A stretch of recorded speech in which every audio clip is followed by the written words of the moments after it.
Chapter 1.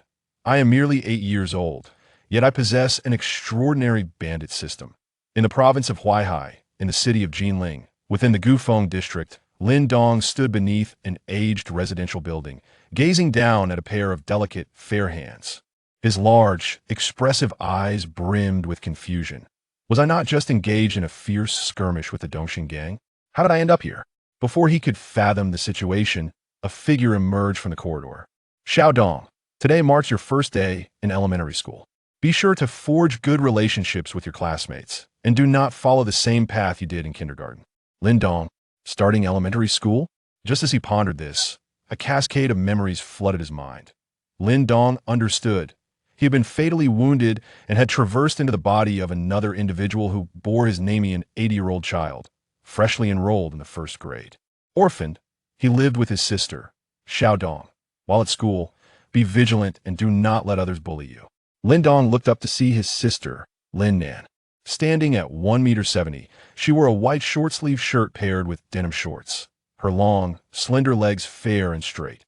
With her hair tied in a high ponytail and framed by black-rimmed glasses, her features were exquisite. Despite her beauty, Lin Dong felt indifferent after all. She was his sister. Starting elementary school? Lin Dong scoffed.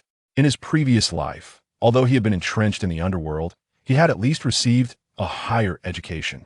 Though much of it had faded from memory, the rudimentary concepts of elementary school would pose no challenge for him. As he reflected on this, a vivid scene emerged in his mind. In the classroom, the mathematics teacher sternly inquired, "Class, what is 6 plus 5? Upon hearing this question, several first-grade students gasped in dismay. "Oh no, it's the legendary two-digit addition and subtraction. How do we calculate this? I only have 10 fingers. This is so difficult. Woe is me. This is an issue far beyond our first-grade understanding."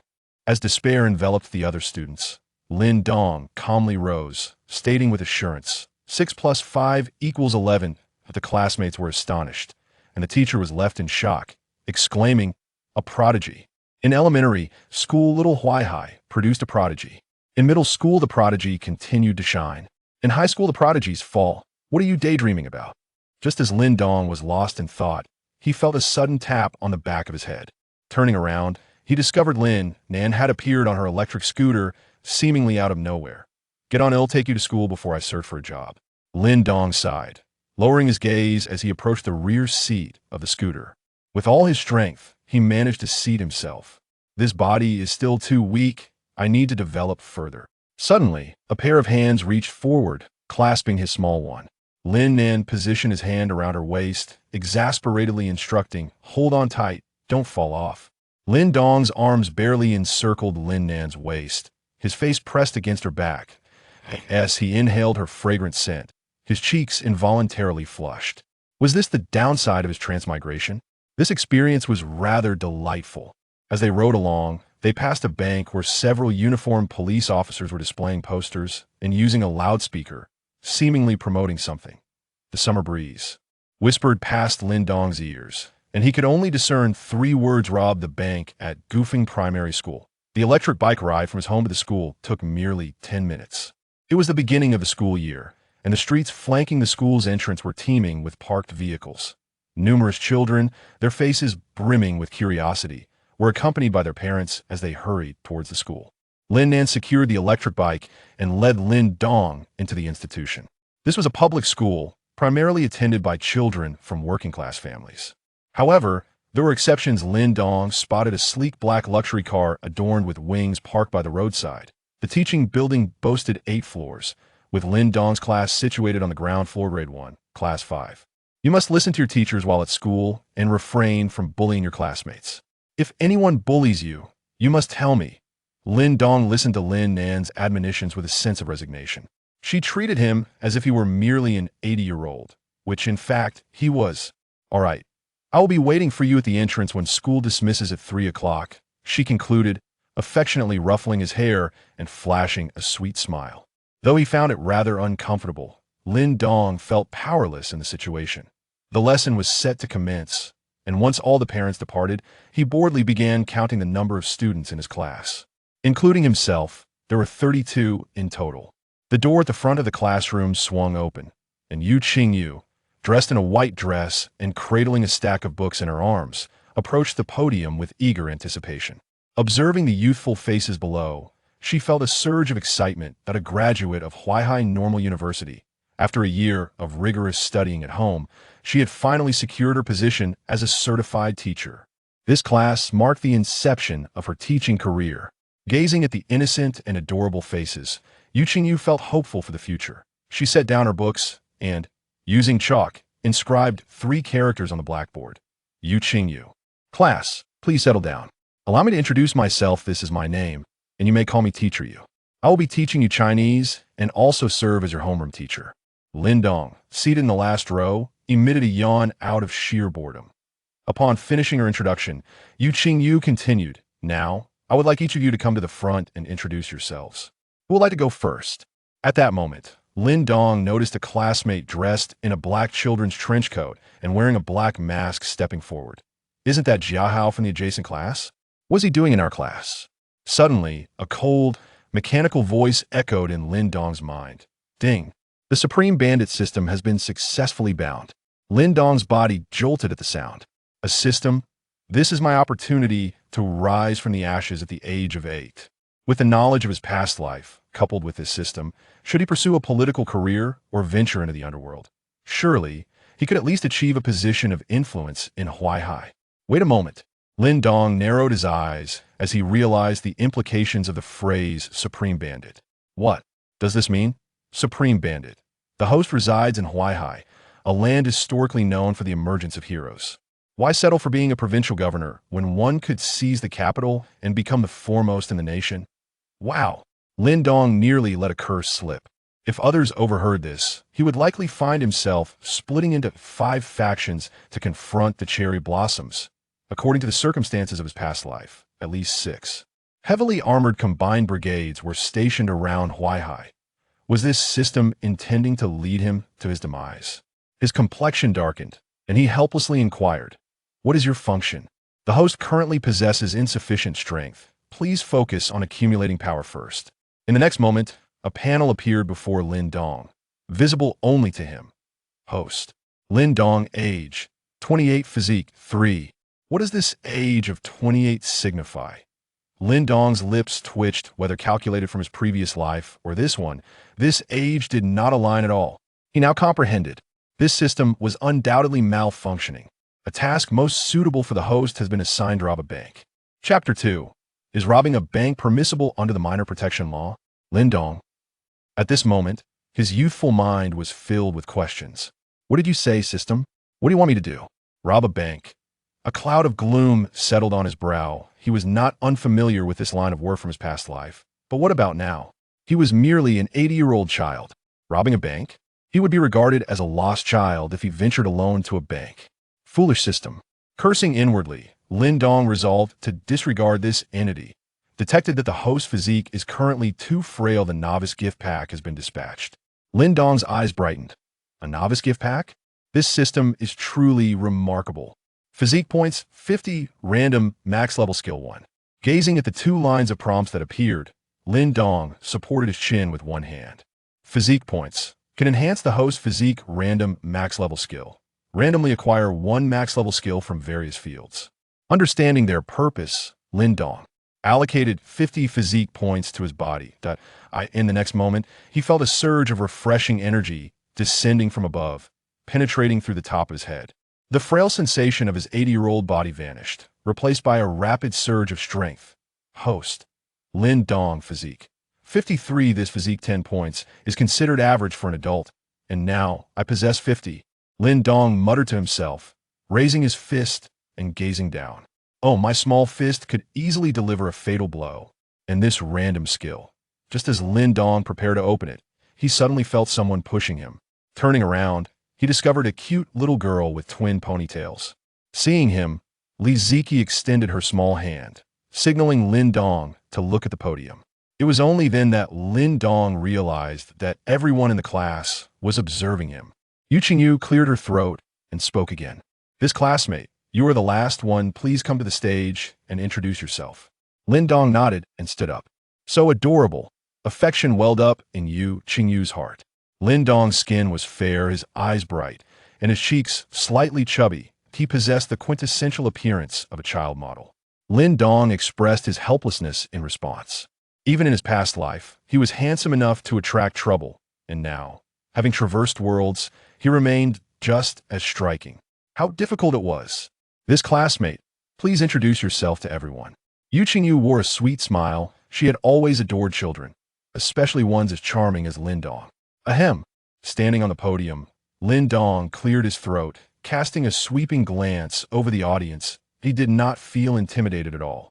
Having once mingled with the underworld, he had long since developed muscle memory from speaking before his gang members. Under Yu Qingyu's gentle gaze, Lin Dong casually slipped a hand into his pocket. In a tone befitting a leader, he declared, "I am Lin Dong. Since we are all in the same class, we are brothers. The winds of the 5 continents stir, the seas rise in harmony. Let's gather sometime for drinks and talk." Yu Qingyu was left bewildered, as were the many young faces in the audience. What was he even saying? After finishing, Lin Dong paid no mind to the stunned Yu Qingyu and strode down from the podium.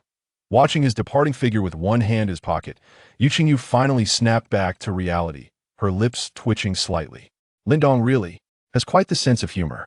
Upon returning to her seat, a pair of small hands suddenly approached her, Liziki, with her lips pursed and eyes brimming with curiosity, remarked, "What you said sounds a lot like what my dad says." Lin Dong responded, "Excuse me, what does your father do?" "My dad didn't tell me, but I think he's a security guard," Liziki innocently replied.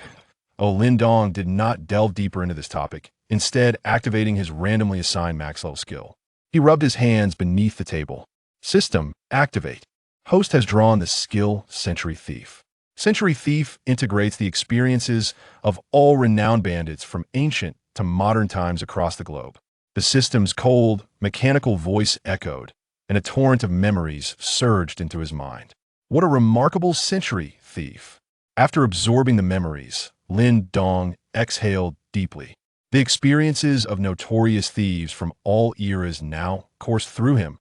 Coupled with his current physique of 53, accomplishing the task set by the system seemed far from insurmountable. And I'm only 8 years old. Surely, the minor protection laws would prevent me from facing charges for robbing a bank, right? Lin Dong pondered. You mean to say you accidentally got separated from your parents, wandered into a bank, inadvertently bypassed all security, happened to unlock the safe, and casually walked away with $1 million in cash? Did I ask that correct? Yes, officer.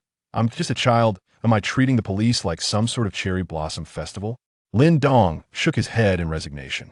The first day of school was quite straightforward, consisting mainly of introductions from various subject teachers and the distribution of textbooks. By 3 in the afternoon, it was time to dismiss the students. Lin Dong shouldered his backpack and followed the throng towards the school gate. Just like on the morning of the first day, cars lined the roadside, and many parents searched the departing crowd for their children. "Xiao Dong," a familiar voice called out, and Lin Nan waved at him from the roadside. "How was your first day of elementary school?" Lin Nan forced a smile and inquired. "It was all right," Lin Dong replied nonchalantly. Noticing her expression, he casually asked, "Did you not pass the interview?" "Alas." Lin Nan sighed in resignation. "The electric bike is out of power, so we can only walk home."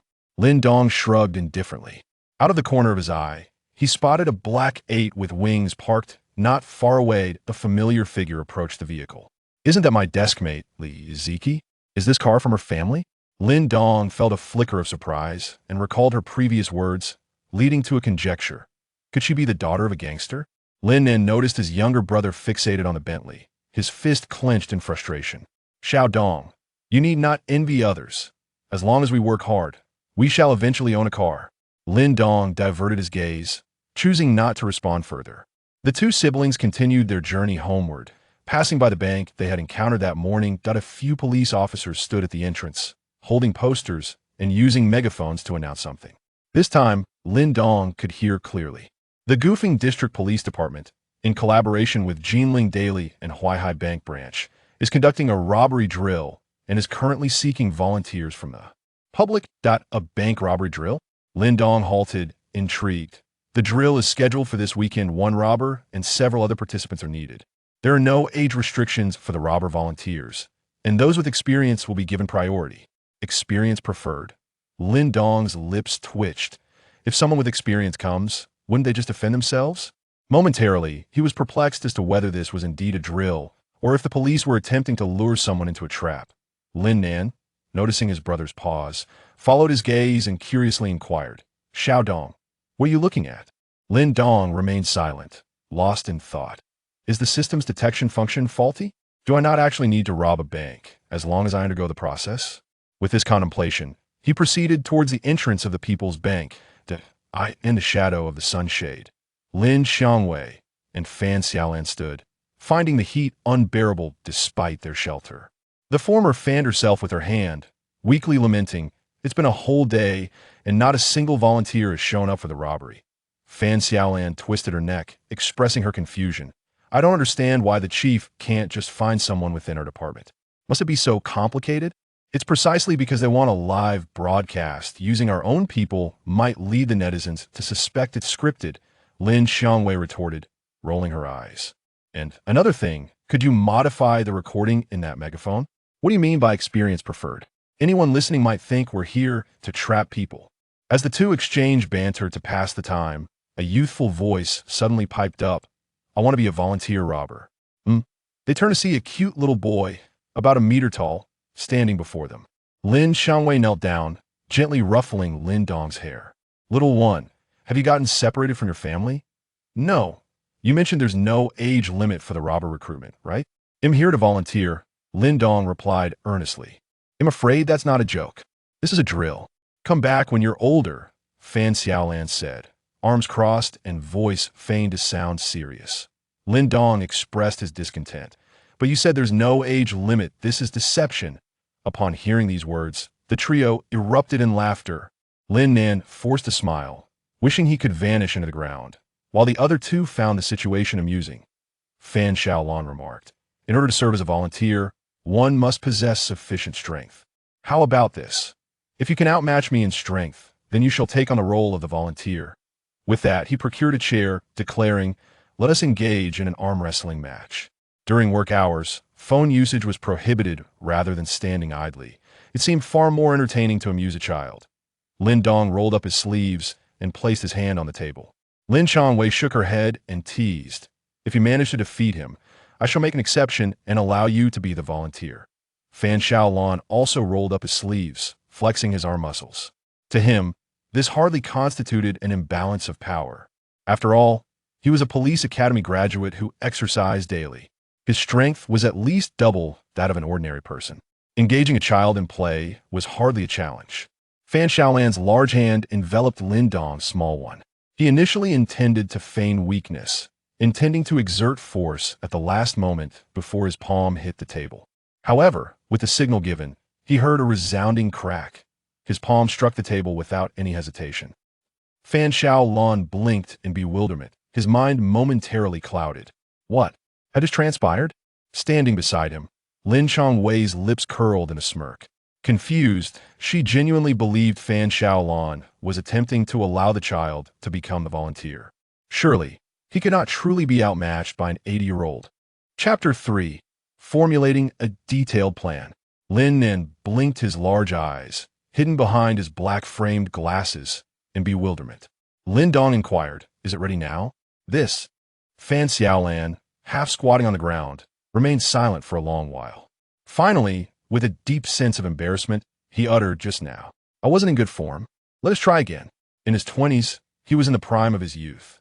Yet, before two beautiful women, he found himself unable to compete with a mere child. He must have been overly careless earlier. Absolutely. Lin Dong adopted a nonchalant demeanor, resting his elbows on the chair. This time, Fan Xiaolan's expression turned serious as he clenched his fingers and took a deep breath. His large hand enveloped the smaller one.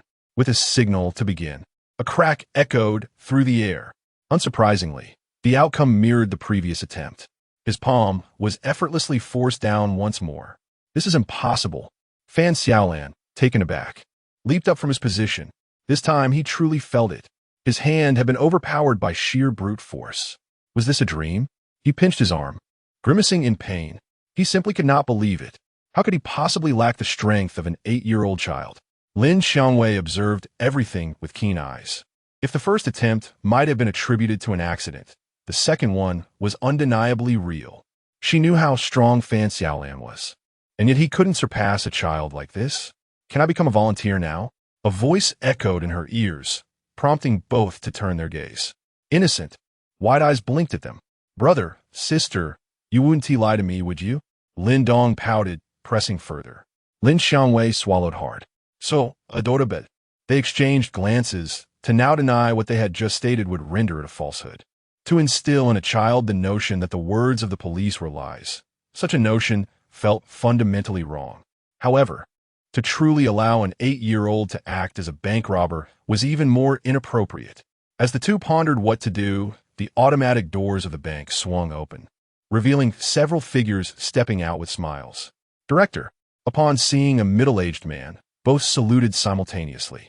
Among the three emerging was the chief of the Gufeng District Police Station, the branch manager of Huaihai Bank, and the editor-in-chief of Jinling Daily. How has your day been, Xiaofan and Xiaolin? Li Weiguo approached, smiling as he inquired. Well, Lin Xiangwei felt a twinge of discomfort, but she steeled herself to respond. The public has been very enthusiastic. We have nearly enough volunteers, but we still lack a candidate for the robber. Lin Dong observed their conversation intently and interjected eagerly, Me. The smile on Fan Xiaolan's face was exceedingly forced as he recounted the events. Oh, upon hearing that Fan Xiaolan had never bested anyone in an arm wrestling match, Li Weiguo's interest was piqued instantly. During my time in the military, not a single member of my squad had succeeded in defeating me. Director, perhaps it's best not to. Fan Xiaolan's Adam's apple bobbed as he attempted to dissuade, but a mere glance from Li Weiguo silenced him. How could someone of his stature be outmatched by a mere child? Was he truly so lazy during training? With that thought, Li Weiguo rolled up his sleeves, revealing skin the color of soy sauce and well-defined muscles. He was brimming with confidence. In the military, he had been invincible against his peers. Could his comrades truly be weaker than this 8-year-old? Lin Dong, however, shook his head and provocatively remarked, No, you police officers are all frauds. Ha ha ha. Fear not. If you can defeat me, I promise to make you a volunteer, Li Weiguo declared, patting his chest with conviction, never once contemplating the possibility of defeat. As the signal to begin sounded, Li Weiguo's smile froze. Just like Fan Xiaolan, his hand was effortlessly pinned down. The spectators were left dumbfounded, their gazes toward Lin Dong transformed into something peculiar. This boy was no ordinary child. He possessed an extraordinary strength. With an air of nonchalance, Lin Dong inquired, What time does the exercise commence? This time, it was Li Weiguo who hesitated. Though the child's strength was formidable, could he truly be entrusted with the role of a robber? That would be laughable. Yet, he couldn't renege on his words. All right, Li Weiguo gritted his teeth and turned to Fan Xiaolan. In the upcoming drill, you will play the robber, and this child will be your accomplice. Me? Fan Xiaolan blinked in surprise. But director, I have no experience in bank robbery. Do you think you could wear that uniform if you had such experience? Li Weiguo shot him a sidelong glance. Well, that's true. Fan Xiaolan was momentarily at a loss for words. Thus it was settled. Bring this child along to rob a bank the day after tomorrow. You two can plan the specifics. After delivering his orders, Li Weiguo quickly departed with the other two. What embarrassment, to have lived so many years without ever defeating a child. Only 4 individuals remained in place, 3 of whom were left bewildered by the wind. While Lin Dong let out a resigned sigh. He didn't wish for it to unfold this way, but they certainly couldn't engage in an actual bank heist. What are you sighing about? Fan Xiaolan noticed Lin Dong's demeanor, and his eye twitched. Are you free tonight? Come to my house, and we can discuss the steps for the bank robbery. Lin Dong raised his head, adopting a tone of authority. This is merely a formality. Once the exercise begins, we will stage a performance of being caught. Fan Xiaolan, though exasperated, responded weakly, but we must have a detailed plan. I shall devise it myself. I will inform you when we are ready to take action. Fan Xiaolan lifted his eyelids, feeling that he appeared like a mere child in the presence of this youth. He waved his hand dismissively, as you wish. He certainly did not believe that a mere child could concoct any substantial plan. The two agreed upon a time to meet the day after tomorrow. Lin Nam left with Lin Dong, her expression filled with melancholy. After they had walked a short distance, her delicate, fair fingers poked Lin Dong's forehead. All you do is cause me trouble. Why must you stir up the excitement? And how did your strength suddenly increase so remarkably? Lin Dong shrugged helplessly, choosing not to respond to her inquiry, instead shifting the topic. Come on, sister. I still need to return and formulate a plan. Plan, Lin Nan exclaimed, ruffling Lin Dong's hair in a fit of frustration. Their home was located on the third floor, room 301. Chapter 4. The Underworld's Li Qianlong. Meanwhile, a black Bentley with a Hawaii license plate glided from Gufeng Primary School towards the outskirts. In the rear seat, Li Ziki sat quietly, her twin ponytails cascading behind her. Beside her, a middle-aged man averted his gaze. After a few breaths, Li Qianlong opened his eyes, his nose elegantly arched, cheekbones sharply defined, and his deep brown eyes radiating a sense of maturity unique to seasoned men. At this moment, the notorious crime lord found himself hesitating. How should he initiate a conversation with his daughter? As his only child, Li Ziki had lost her mother shortly after birth. For the past few years, Li Qianlong had been abroad, leaving little time for her, which had resulted in a certain estrangement between them. The primary reason, however, was his uncertainty on how to connect with the child. After a prolonged silence, he finally spoke, his voice imbued with magnetism. How is school? Li Ziki nodded and softly replied, It's good. Do you resent your father for not sending you to a private school, but rather to a public one? Li Ziki turned to him, her bright eyes glimmering. Father, I understand you. Before long, the vehicle came to a halt before an abandoned factory. Li Qianlong gently ruffled her hair, offering a tender reminder. Wait in the car for a moment. Father has some matters to attend to.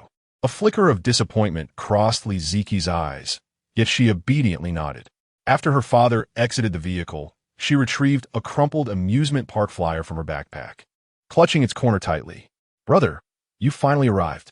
Two figures awaited at the factory entrance, one stout and one slender, one tall and one short. Li Qianlong, standing tall in his black trench coat, now bore no semblance of the gentleness he had shown his daughter. His expression turned cold and menacing as he entered the factory in silence. Brother. Sunlight filtered through the sparse windows, casting shadows in the dimly lit factory. Above a large pool, three dark-skinned men were confined within a cage, clad only in underwear, their bodies marred by bruises.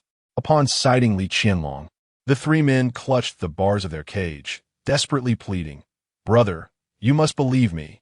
I wasn't in Miandian the day the incident occurred. Before they could finish, the tall, lean figure of Lida gestured dismissively. When I sent you to Miandian, how did you assure me? It has only been 2 months, and you've already caused us a loss of 5 million. Brother Ligu, we have identified who is responsible. Just give us some time, we will make them pay. The ones who attacked us are the Black Dragon Gang from Miandian.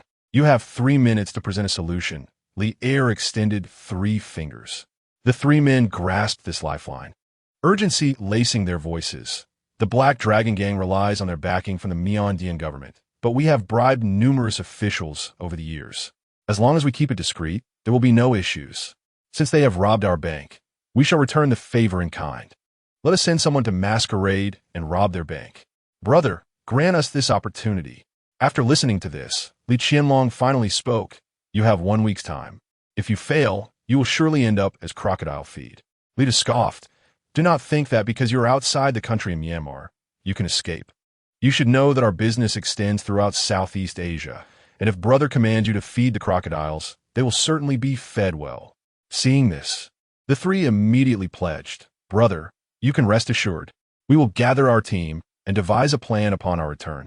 In the Gufeng district, within a certain residential building, room 301, a brother and sister quietly waited at a corner of a table. Braised beef and chicken stewed with mushrooms lay before them. Lin Dong, after a moment of silence, asked with a complex tone, Sister, are we being too extravagant? Do not worry. Once I find a job and receive my salary, this will be our daily standard. On the table were 2 large bowls, and they were not even filled with bucket-sized instant noodles, but rather bagged ones. They separated the bags, placing them over the bowls and pressing them down with chopsticks. The reason for this was not to reminisce about hardships, but simply because the siblings were exceedingly poor. The savings left by their parents barely allowed Lin Nan to finish university, and her living expenses were solely derived from her part-time work. Lin Dong opened the packaging and ate the half-cooked instant noodles. Lin Nan was still using the second-hand phone she bought 3 years ago, scrolling through job platforms while eating. Unfortunately, her major was quite difficult to find work in. Sigh.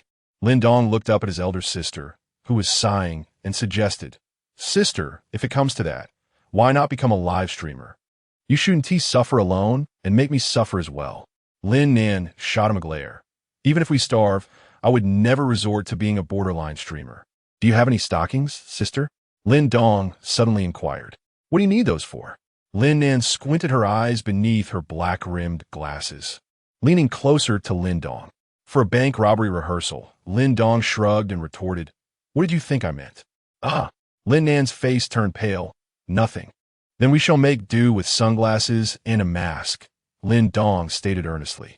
The next day, Saturday morning, Lin Nan went for an interview. Before leaving, she reminded, "The resident on the first floor has a big dog that often runs out, and several children have nearly been bitten, so do not wander about." Lin Dong nodded obediently. Through the window, he saw Lin Nan biking away, and he immediately stepped out. "Tomorrow we shall commence the bank heist. I should scout the location first." A few steps down, he caught sight of a large yellow-furred dog staring at him. Woof! It barked fiercely. Lin Dong turned to look, and from his current height, the imposing presence of the dog was indeed intimidating. Had it been an ordinary child, they would likely be crouched on the ground, crying at this moment. A genius might have the foresight to call for someone to flee, avoiding confrontation. But what of Lin Dong? With a physique rated at a mere 53 points, how could I possibly evade such brilliance? Behind the large dog lies the yard of the ground floor residence of this apartment building. The yard resembles a quaint little vegetable garden. At this moment, within the confines of the first floor, four women, all in their 40s or 50s, are gathered around a mahjong table. "Sisterly, where's your dog, Huang?" One of the women casually inquires, waving her hand dismissively. "He might just be out for a bathroom break. My Huang is quite perceptive." Another woman chimes in, "Sisterly, aren't you concerned that Huang might bite someone? There are no surveillance cameras around here. Whoever gets bitten would just be unfortunate." Upon hearing this, the other three women erupt into laughter. Chapter 5. Performance must be nurtured from a young age. Suddenly, a piercing scream echoed from outside. "What has transpired?" Startled, the woman sprang to her feet, hurriedly opening the back door to the courtyard and stepping outside, with others exchanging anxious glances and following suit. "So?" An exceedingly sharp voice pierced Lin Dong's eardrums, causing a slight tingling sensation. A heavily made-up woman in her 40s, with a corpulent figure, rushed out of the courtyard in a few strides. Her face was etched with grief as she gazed down at the motionless yellow dog lying on the ground beside her. "Is it your son?" Lin Dong scratched his head, perplexed. "You two don't even resemble each other." Moments ago, this large dog had lunged at Lin Dong, only to be struck down by him with a single punch. With a physique of 53 points, it was equivalent to the combined strength of 5 average adults.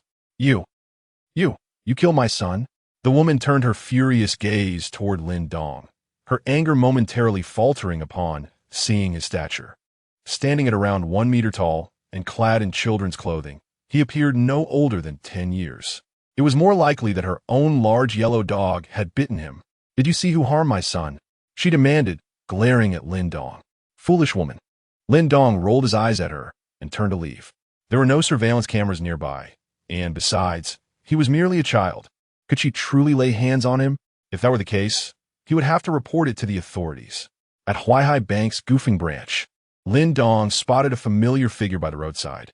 "Officer," he called out, approaching with enthusiasm. Fan Xiaolan turned to look at him, and upon seeing the child, a frown creased his forehead. "Are you also here to scout?" Lin Dong inquired. Fan Xiaolan nodded. Although he had mentioned the previous day that there was no need to take things too seriously and that they could merely act during the drill and then get caught, he still believed some preparation was necessary. Thus, he had come to survey the area today. Before them stood a signpost delineating a map of Goofing District. "Do you have a plan, officer?" Lin Dong asked earnestly. Don't call me officer, Fan Xiaolan replied, glancing at him. Just call me Brother Fan. My plan is to enter the bank at 9 tomorrow morning, use a fake robbery to control the situation, make an appearance during the live stream, and then, like a hero in a film, conclude matters when the police arrive. How very juvenile, Lin Dong remarked, causing Fan Xiaolan to freeze momentarily. He looked at Lin Dong, forcing a smile. What does a child like you understand? He then adopted a serious tone to educate Lin Dong. Although this is a drill, I certainly want to give it my all, but you have no grasp of the capabilities of modern police forces. Not to mention just 2 robbers. Even 200 robbers could not successfully carry out a heist. In Fan Xiaolan's view, this child was oblivious to the terrifying prowess of contemporary law enforcement, mistakenly believing that having watched a few films meant that police were inept. Lin Dong yawned out of boredom. Old Fan, let us proceed according to my plan. Old Fan? Fan Xiaolan's forehead darkened. Others either called him Xiao Fan or Fan Go, but this old Fan was rather perplexing. I'm only 26. Yet, he refrained from voicing his thoughts because, in front of this 8-year-old brat, he indeed felt aged. We need not reveal our identities from the outset. We only need to intimidate 1 or 2 of the counterstaff in the shadows and have them hand over the money. Remember, in modern times, money is not of utmost importance. The key element is the hostage. As long as we hold someone captive, those officers won't dare to act against us. Always remember, the hostage is our sole bargaining chip. Concerning the detailed plan for tomorrow, I shall delineate the following arrangements, so take note. Lin Dong clasped his hands behind his back and articulated the plan with logical precision. Fan Xiaolan stood there, immobilized, as he absorbed this well-structured, feasible strategy. How to describe it? It was as if every bank robbery case he had studied at the police academy had been distilled to its essence. Old Fan? Old Fan. It was only when he heard his name being called that he snapped back to reality. Looking again at Lin Dong, his gaze transformed. Such talent at such a young age. What would he become as he matured? This could spell trouble. Catching Fan Xiaolan's eye, Lin Dong smirked. Old Fan, I consider you my big brother. Surely you don't wish to treat me as a mere performance metric? Well, Fan Xiaolan spoke candidly. If I had such an inclination. He was merely jesting. Any apprehension would have to wait until 10 years later when he reached adulthood. Then it would truly count as a performance. Let us go with your plan for tomorrow, Fan Xiaolan concluded, scrutinizing Lin Dong from head to toe. Are you really going to wear that childish outfit? With a resigned sigh, the latter responded, What else should I don? A first-grade school uniform? Fan Xiaolan. Let us head to a nearby clothing store. We need to procure some gear. In the fervor of youth, Fan Xiaolan had grown up watching Hong Kong films. As a child, he often fantasized about bank heists and outsmarting the police. Now, although he was a police officer, he had a legitimate opportunity to fulfill his childhood dream. Previously, he lacked interest because he understood the disparity between both sides. The outcome was predetermined, a mere formality. But now, Lin Dong's plan appeared entirely feasible. The outcome had become an unknown variable. Thus, they had to give it their all. Upon arriving at the nearby clothing store, the proprietress greeted them warmly. What can I help you gentlemen with today? Lin Dong directly inquired. Do you have any attire suitable for a bank heist? The proprietress was momentarily taken aback. We actually do. She presented 2 brown trench coats, explaining, if you're planning a bank heist, you should wear this. I'll also throw in 2 pairs of stockings and some tips on bank robbing. Tips on bank robbing? Fan Xiaolan hesitated for a moment. Was it truly a matter of encountering a third-class merit for merely stepping out to purchase clothing? The proprietress sighed. My husband informed me. Where is your husband? Fan Xiaolan was on the verge of calling for reinforcements. You should be out in a year, the proprietress replied with a tone of resignation. Huh? Without uttering another word, Fan Xiaolan and the proprietress completed their fitting, and he proceeded to pay before departing. Old Fan, our attire does indeed exude the aura of a Hong Kong gangster film. But times have changed. Wearing this would undoubtedly attract the attention of the authorities. Lin Dong remarked with a shrug. Fan Xiaolan was well aware of this fact. It was not as if they were robbing a bank. The primary concern was to look dashing. Tomorrow, the Jinling Daily would be broadcasting live across the internet. it was imperative to dress impeccably. The two agreed to meet at the bank entrance at 9 o'clock the following morning. It's unsafe for a child like you to return alone. I'll escort you, Lin Dong insisted. Fan Xiaolan accompanied Lin Dong downstairs, where they fortuitously encountered Lin Nan returning on an electric scooter. Chapter 6. Life is yours. Money is the company's. Xiaodong, where did you get that coat? Lin Nan inquired, noticing the trench coat adorning Lin Dong's figure. This is the attire we'll wear for tomorrow's drill. My associate purchased it for me, Lin Dong replied, glancing at Fan Xiaolan. Hello, Fan Xiaolan said, quickly adjusting her appearance upon seeing Lin Nan, her voice tinged with a hint of nervousness. I apologize, officer. My brother lacks understanding. How much was it? I can transfer the amount to you right now. Despite her financial constraints, Lin Nan was not one to take advantage of others. She pulled out her phone, ready to scan and transfer the payment. No need. No need. Fan Xiaolan waved her hand dismissively. This trivial sum is hardly worth mentioning. How about I treat you to a meal instead? Lin Dong gazed at him, sensing an air of flirtation as if he were about to whistle or dye his hair blonde. I consider you a big brother. And now you wish to woo my sister? Clearing his throat, Lin Dong produced 2 pairs of pristine stockings gifted by the owner of the clothing store and handed them to Lin Nan. Sister, these are also for my big brother. Fan Xiaolan froze in disbelief. Wait, what do you mean by that? The stockings, intended for a heist during the drill, were now misconstrued in a most awkward manner. Fan Xiaolan had casually told Lin Dong to keep them, but how had it transformed into a gift for his sister? What would a stranger think of receiving such a gift? You're unbelievable. Lin Nan stared silently at the unwrapped stockings in her brother's hands. The atmosphere among the three became palpably uncomfortable. After a few breaths, Fan Xiaolan awkwardly broke the silence. I just remembered I've already eaten, so I want to be staying with you. Before departing, she shot Lin Dong a meaningful glance as if to say, you better watch out. I will hold you accountable in 10 years. The siblings returned to their room 301. Sigh. Hearing the exhale, Lin Dong asked, did you not succeed in the interview? Leaning against the doorframe, Lin Nan appeared utterly exhausted, removing one shoe from her foot. She looked at Lin Dong and raised her other foot. Help me take off my shoe. Lin Dong responded with a middle finger. Lin Nan neatly placed both shoes at the door, her bare feet resting on the wooden floor. I didn't succeed in the interview, but I did manage to distribute flyers for a few hours this afternoon, earning 65 yuan, she said with a bitter smile. I'm not in the mood for instant noodles. Let us try something different. How about ordering takeout? Upon hearing the last 3 words, Lin Dong paused in contemplation. Then never mind. I think I'll stick to instant noodles. The following day, a Saturday morning, the street outside Huaihai Bank's Goofing branch was under temporary control, barring vehicles from entry.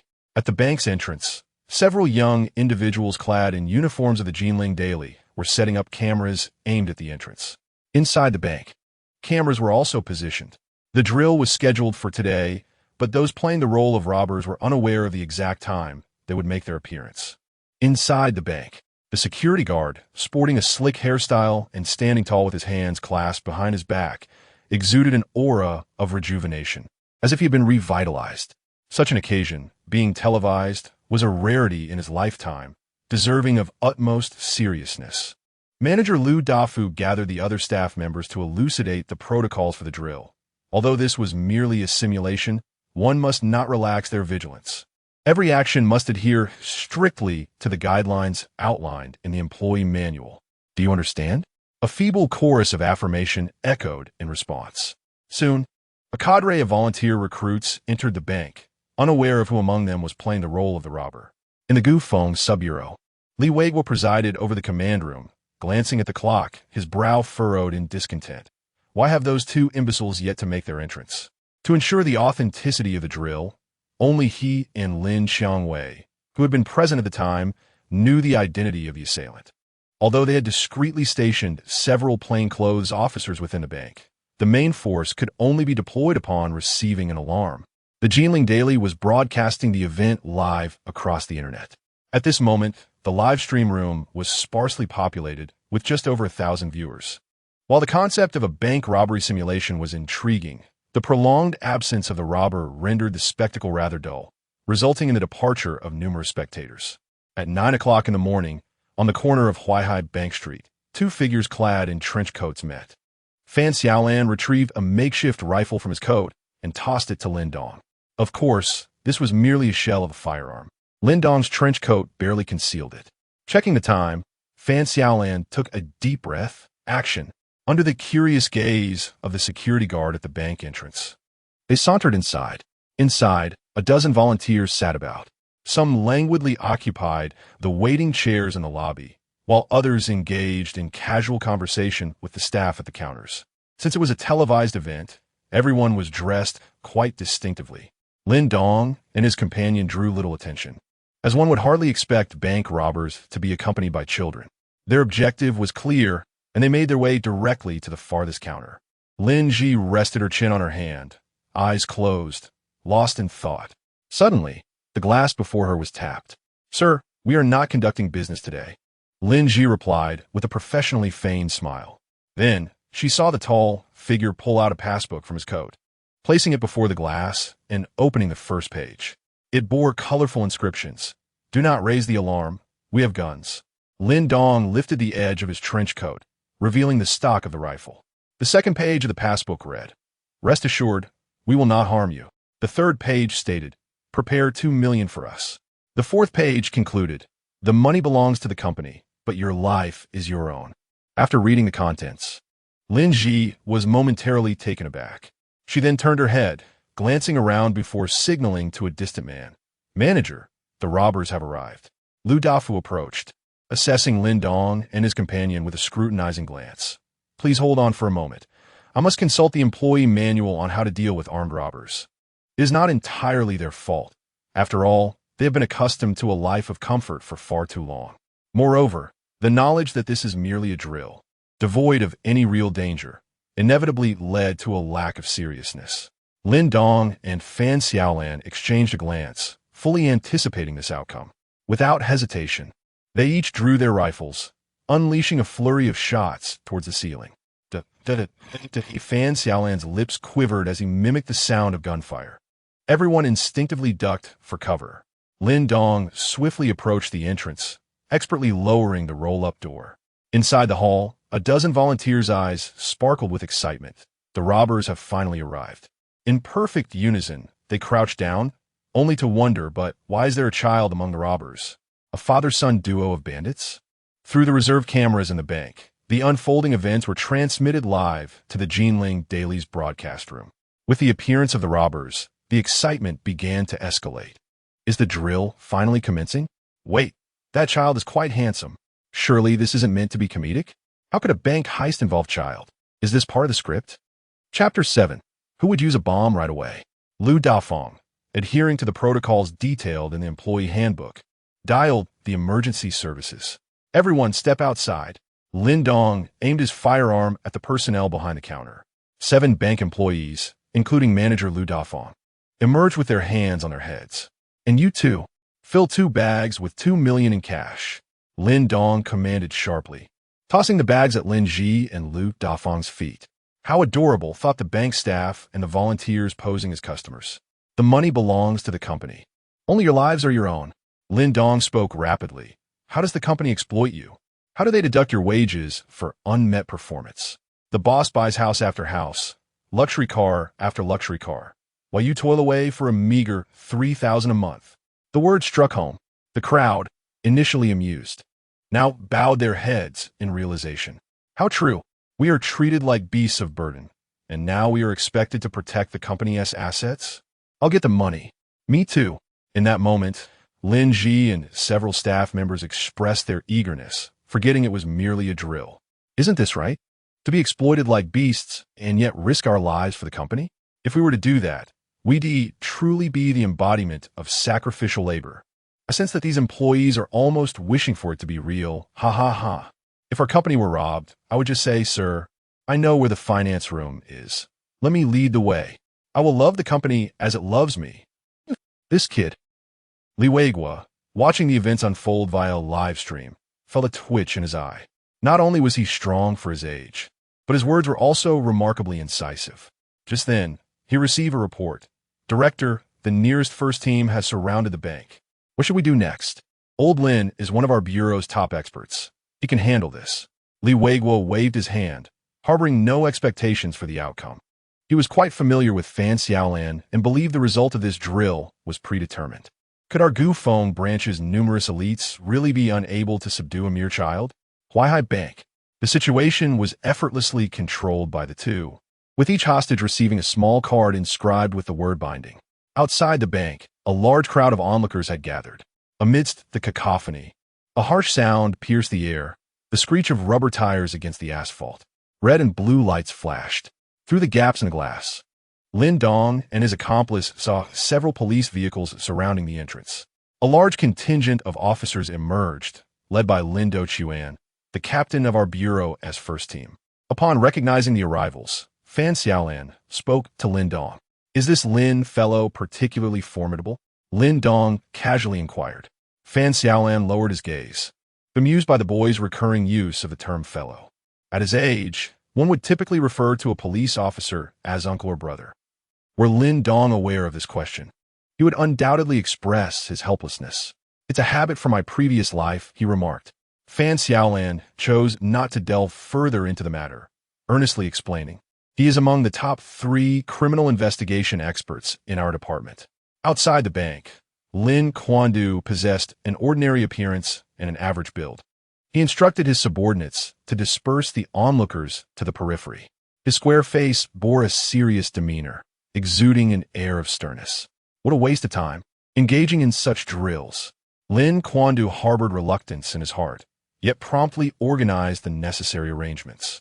He procured a detailed map of the area and ensured that the bank's rear entrance, along with all possible access points, was under surveillance.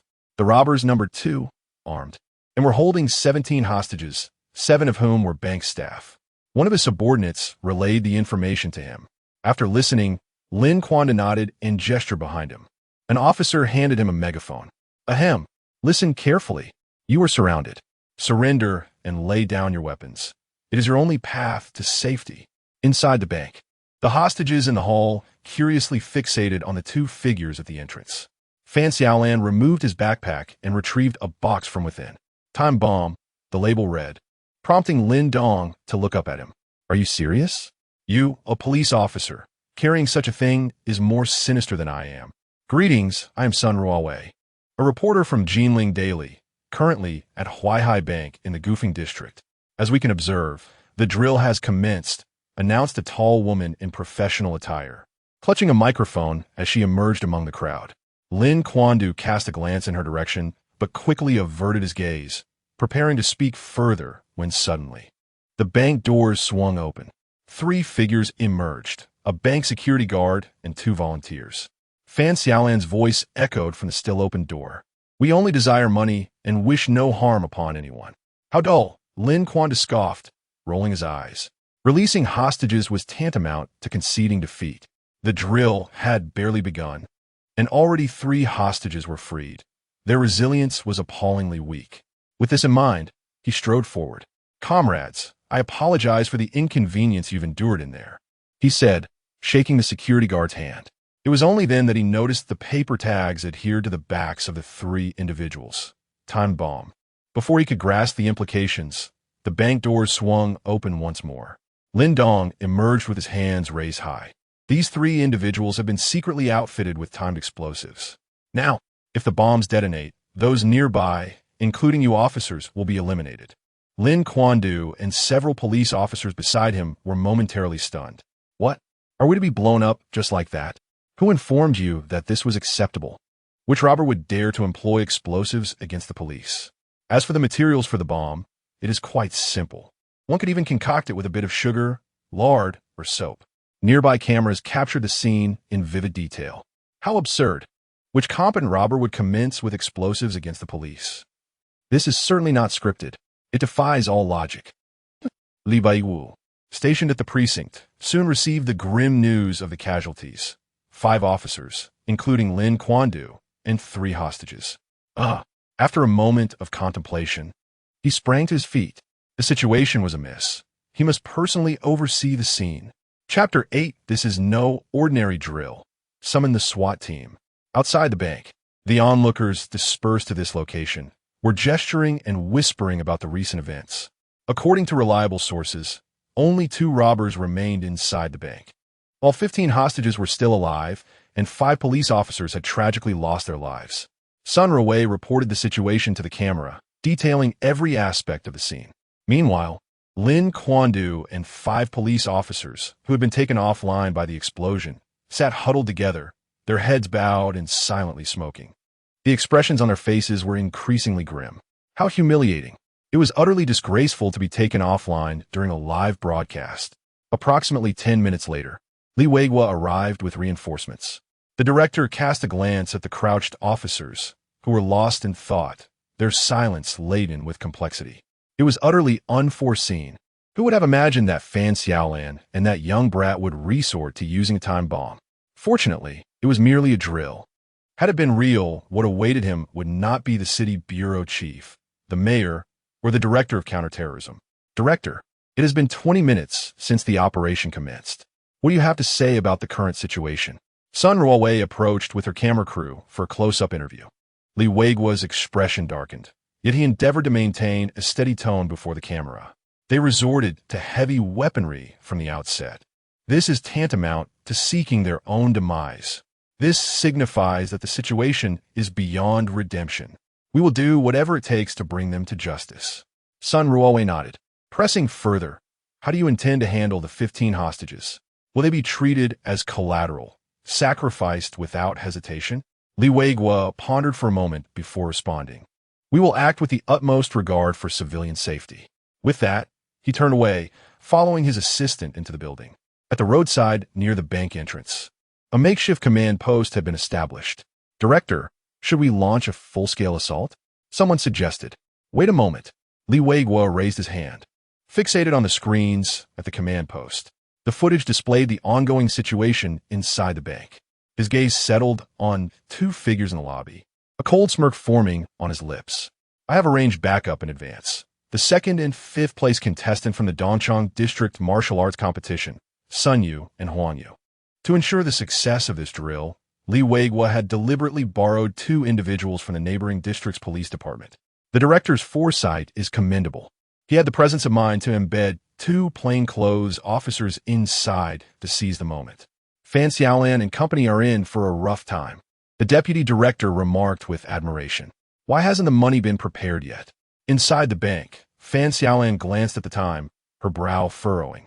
Earlier, Lin Ji and others had mentioned that there was insufficient cash at the counter, necessitating a trip to the vault at the back.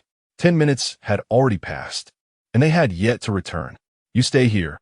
I'll check in the back, Fan Xiaolan declared, raising her firearm. Before Lin Dong could call out to him, he had already stepped into the back. In the waiting area of the hall, a dozen hostages sat in a state of boredom. A man and a woman exchanged glances and nodded simultaneously. Seizing the moment, with only 1 guard remaining, Sun Yu and Huang Yu prepared to act. Director, look, they are about to make their move. Outside, at the command center, Li Weiguo nodded with satisfaction. If these 2 could catch their opponent off guard, subdue him, and seize his firearm, they could regain control of the situation. He ordered his team to be ready for immediate support. However, Li Weiguo shook his head inwardly. Was this how it was going to end? There was no challenge at all. His gaze deepened as he observed the restless duo on the surveillance screen. It appeared that one of them was to sacrifice himself, taking the bullets to provide the other with an opportunity to act. Li Weiguo couldn't help but admire their spirit. As police officers, they must embody this fearless resolve. Inside the bank, Sun Yu and Huang Yu had similarly devised a concrete plan after their silent exchange. The guard was merely a child, whose physique and reflexes could not match theirs, even though he wielded a firearm. But he could fire only once. If one of them acted as a human shield to absorb that bullet, the other would have ample opportunity to strike. Timing was crucial. As Lin Dong turned his head, both rose simultaneously, taking a few steps forward, their feet pounding the ground as they lunged towards him from both sides. Lin Dong turned around, unflustered, aiming his gun at Sun Yu. The latter sneered. Your homemade rifle cannot fire continuously. You've already discharged the chambered round at me, leaving you unable to shoot again in quick succession. Huang Yu had closed the distance to Lin Dong, and there was no time to reload. Let us end this farce. Huang Yu reached out with a mighty hand towards Lin Dong. Observers online were suddenly energized. Is it heating up? Go. Turn the tide. Just as the adrenaline surged, Lin Dong's feet pounded the ground, propelling his body over a meter into the air, evading Huang Yu's grasp. The latter, caught off guard, was still reeling from the shock. Lin Dong spun in midair and landed gracefully a meter away. Though he was merely 8 years old, his small frame seemed to defy his weight. Even with a physique of 53, most could not move with such agility. What just happened? Is this kid a circus performer? Didn't he that just look cooler than a movie scene? Lin Dong raised his gun, aiming at the still advancing Huang Yu. It's already chambered. Moments later, Sun Yu and Huang Yu sat despondently in the corner, a death label affixed to them. We could see that 2 more hostages inside had also encountered misfortune. Sun Ruwei spoke to the camera from the command center, where an oppressive silence prevailed, broken only by the sound of the wind. Li Weigua's forehead darkened with worry, and the deputy director appeared somewhat embarrassed. The others exchanged glances, uncertain of what to say. Had the backup plan they had meticulously arranged been so swiftly dismantled? Bang! Li Weigua slammed his fist onto the table, veins bulging on his forehead.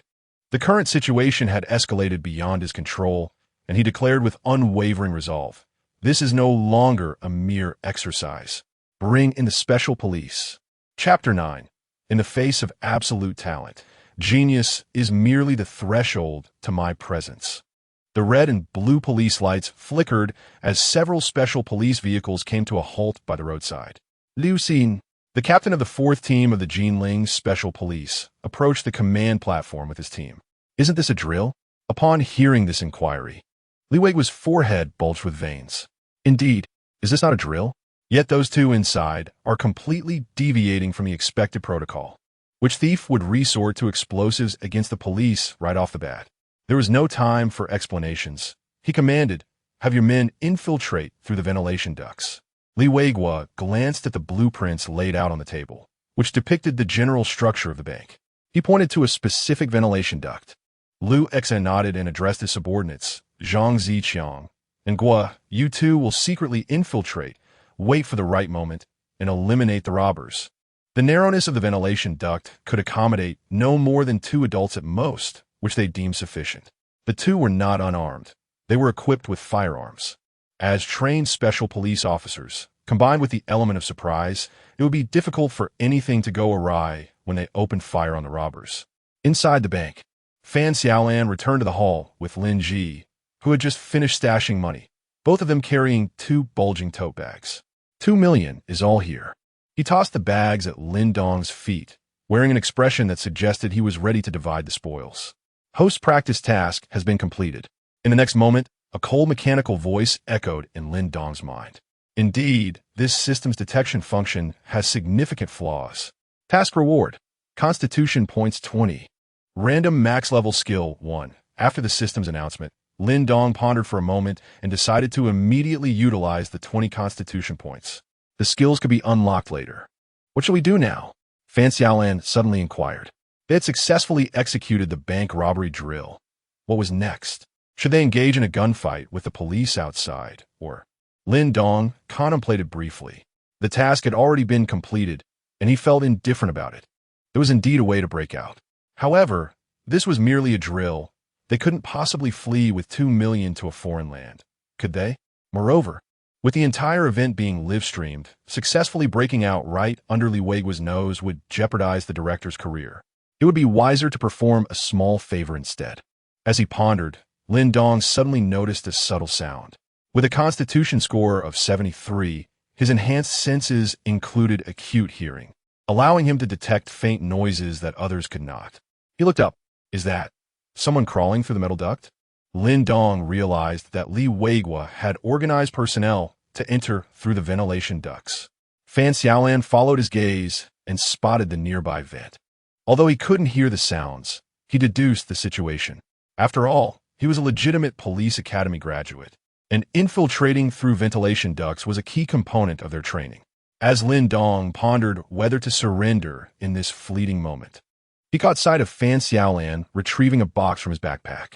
The label read, Bomb, Lin Dong. What are you planning? Are you a police officer? Is it customary for one of your kind to resort to such drastic measures? Fan Xiaolan turned to him, holding the bomb in one hand. Before coming here, the chief instructed me to go all out to cast aside my identity as a police officer and to adopt the role of a genuine robber. Lin Dong. In the dark, narrow ventilation duct above, Zhang Ziqiang and Ingua crawled forward, inching towards the vent opening. Suddenly, a creaking sound echoed as screws were loosened. In the next instant, something flew into the vent. At the command station outside the bank, Li Weigua and his team observed the unfolding events through the surveillance cameras. What? What is this kid doing? What did he just throw in there? A profound sense of foreboding washed over Li Weigua. Indeed, moments later, the figures of Zhang Ziqiang and Ingua, clad in uniforms, plummeted from the duct opening. What transpired? Liu Xn furrowed his brow, incessantly calling out to the two over the intercom. Captain, we have perished in duty. A voice, filled with helplessness and frustration, responded. They tossed a bomb into the ventilation duct. Everyone at the command station stood frozen, as if turned to stone. Li Weigua's forehead darkened with a tinge of blue. Another bomb. Where on earth did this kid acquire so many bombs? Zhang Ziqiang aimed the box labeled bomb at the camera for a close-up. At that moment, the tens of thousands of viewers streaming live online could no longer contain their astonishment. This is no longer a robber. This is a ruthless villain. Isn't it? Explosion. Explosion is art. He.S. completely disregarding the script. Who would have imagined he'd throw a bomb into the ventilation duct? So real. Look at the expressions on the leaders at the command station. Ha ha ha. Inside the bank, Zhang Ziqiang and Ingua crouched against the wall. Beside them was the equally despondent and contemplative Sun Yuan. The four of them glared at Fan Xiaolan, their eyes filled with a desire to devour him alive. In such a dire situation, Fan Xiaolan nonchalantly remarked, "We still need to refine our skills with such performance. How can we trust you with the safety of the people?" Were it not for the cameras broadcasting live, the four would have surged forward to refine Fan Xiaolan themselves. Press the attack. Li Weigua ripped off his police cap, his eyes now bloodshot. Organized personnel to create a show of force, to provide an opportunity for the distant sniper. With the drill reaching this critical juncture, regardless of the ensuing outcome, it already signified their defeat. 17 hostages, 3 dead. 2 police officers and 2 special forces have perished in duty. Such a cost is utterly exorbitant. The special police, wielding bomb-proof shields, surged forward, closely followed by their counterparts armed with semi-automatic rifles. Other officers dispersed to the sides, gradually advancing towards the bank. Were they preparing for a forceful assault? Witnessing the scene outside, Fan Xiaolan furrowed his brow. Lin Dong narrowed his eyes, peering through the floor-to-ceiling windows of the bank towards the towering buildings behind the police. The assault is merely a facade. The true intention is to create an opportunity for the sniper. Lin Dong had no desire to take any action, as the system's mission had already been accomplished, rendering further commotion unnecessary. Stay back. We have hostages. If you do not wish for mutual destruction, prepare a fully fueled passenger vehicle.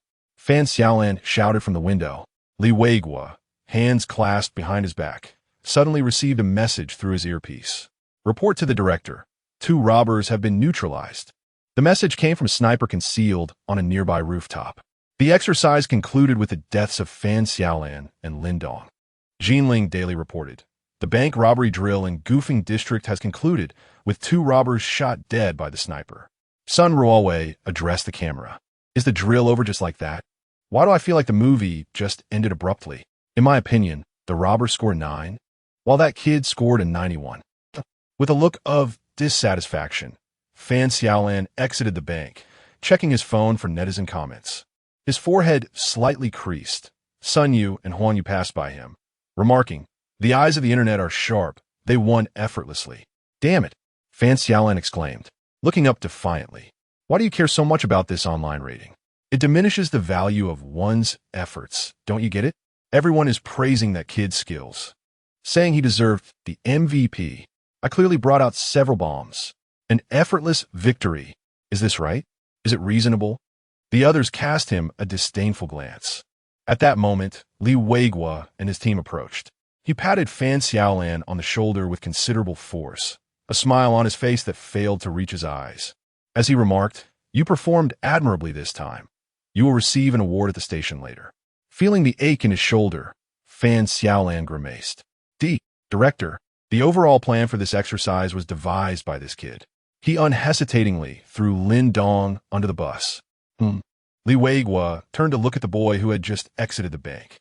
Lin Dong, clad in a miniature trench coat, hands in his pockets, kept his head down. Aside from the final plan regarding the ventilation ducts, the earlier strategies were all his doing, Fan Xiaolan lamented. Interesting, Li Weigua chuckled, retracting his hand and approaching Lin Dong. Kid, where did you learn this? Lin Dong halted, responding candidly, talent. Talent? Upon hearing these words, the director, deputy director, and special police captain all paused in their tracks. Chapter 10. How can one achieve great things without wealth? Nearby, a camera captured every moment. Upon hearing Lin Dong casually utter the phrase talent, hundreds of thousands of viewers erupted in laughter. No, drawing, music, mathematics, singing, that is what one calls talent. Who robs a bank?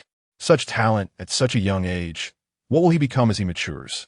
I can't help but question whether his so-called talent is solely in bank robbery or if there are other facets. Could this lad possibly be a bandit reincarnated with memories from a past life? Observing the soaring popularity of the live broadcast, Sun Ruowei and her colleagues at Jinling Daily were genuinely taken aback. The online viewer count was on the verge of surpassing 200,000. They had initially estimated a peak of merely 10,000. The sheer madness of this drill was unprecedented. The robbers had initiated the chaos by detonating explosives, taking down Liu Quandu and others, thus indicating that this was no scripted event. Moreover, the performance of this 8-year-old child, coupled with his nonchalant declaration of talent, had propelled this exercise into the trending topics.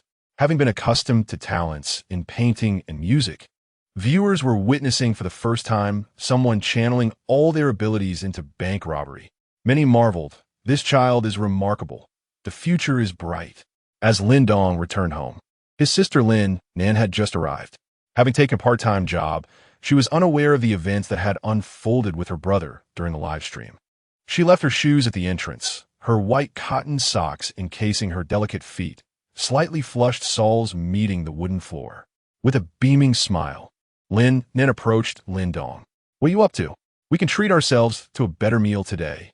With that, she produced 2 crisp 100 yuan bills from her pocket, proudly declaring, "Today, the boss at my part-time job unexpectedly gave me 200 instead of 100.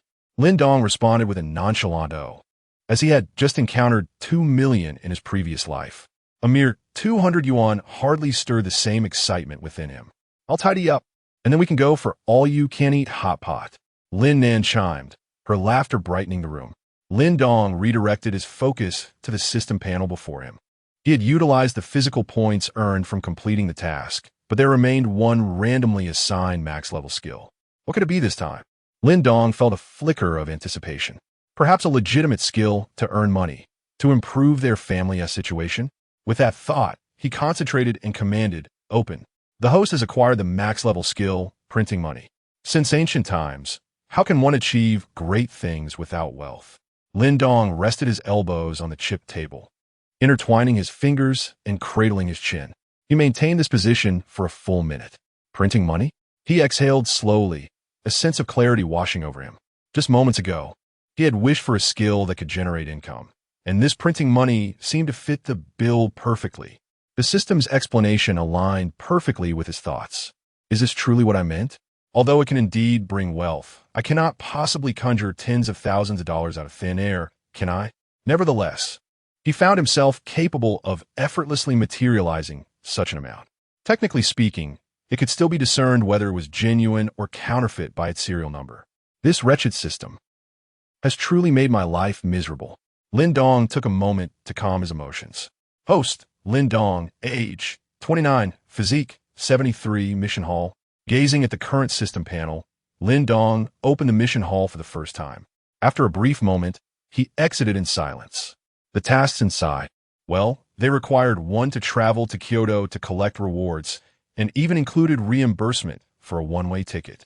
Just then, his peripheral vision caught sight of two banknotes that Lin Nan had left on the corner of the table. The instant he held them in his hand, he saw through the deception.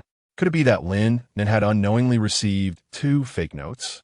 He ran his fingers over them. Lin Dong's eyes twitched. Can this technology be any worse? The paper feels no different from the cheap wares sold on the street. And the printing technique, the images. In truth, the craftsmanship of these two banknotes would be hard for an ordinary person to discern as counterfeit. They could barely be considered decent quality. Yet, before Lin Dong, a master of the craft, they resembled the scribbles of a 3-year-old. Utter nonsense. How dare they present such rubbish to deceive others? Lin Dong leapt from his chair, indignant, ready to take Lin Nan to confront someone. At that moment, she emerged from the bathroom, wrapped in a towel, her long hair damp.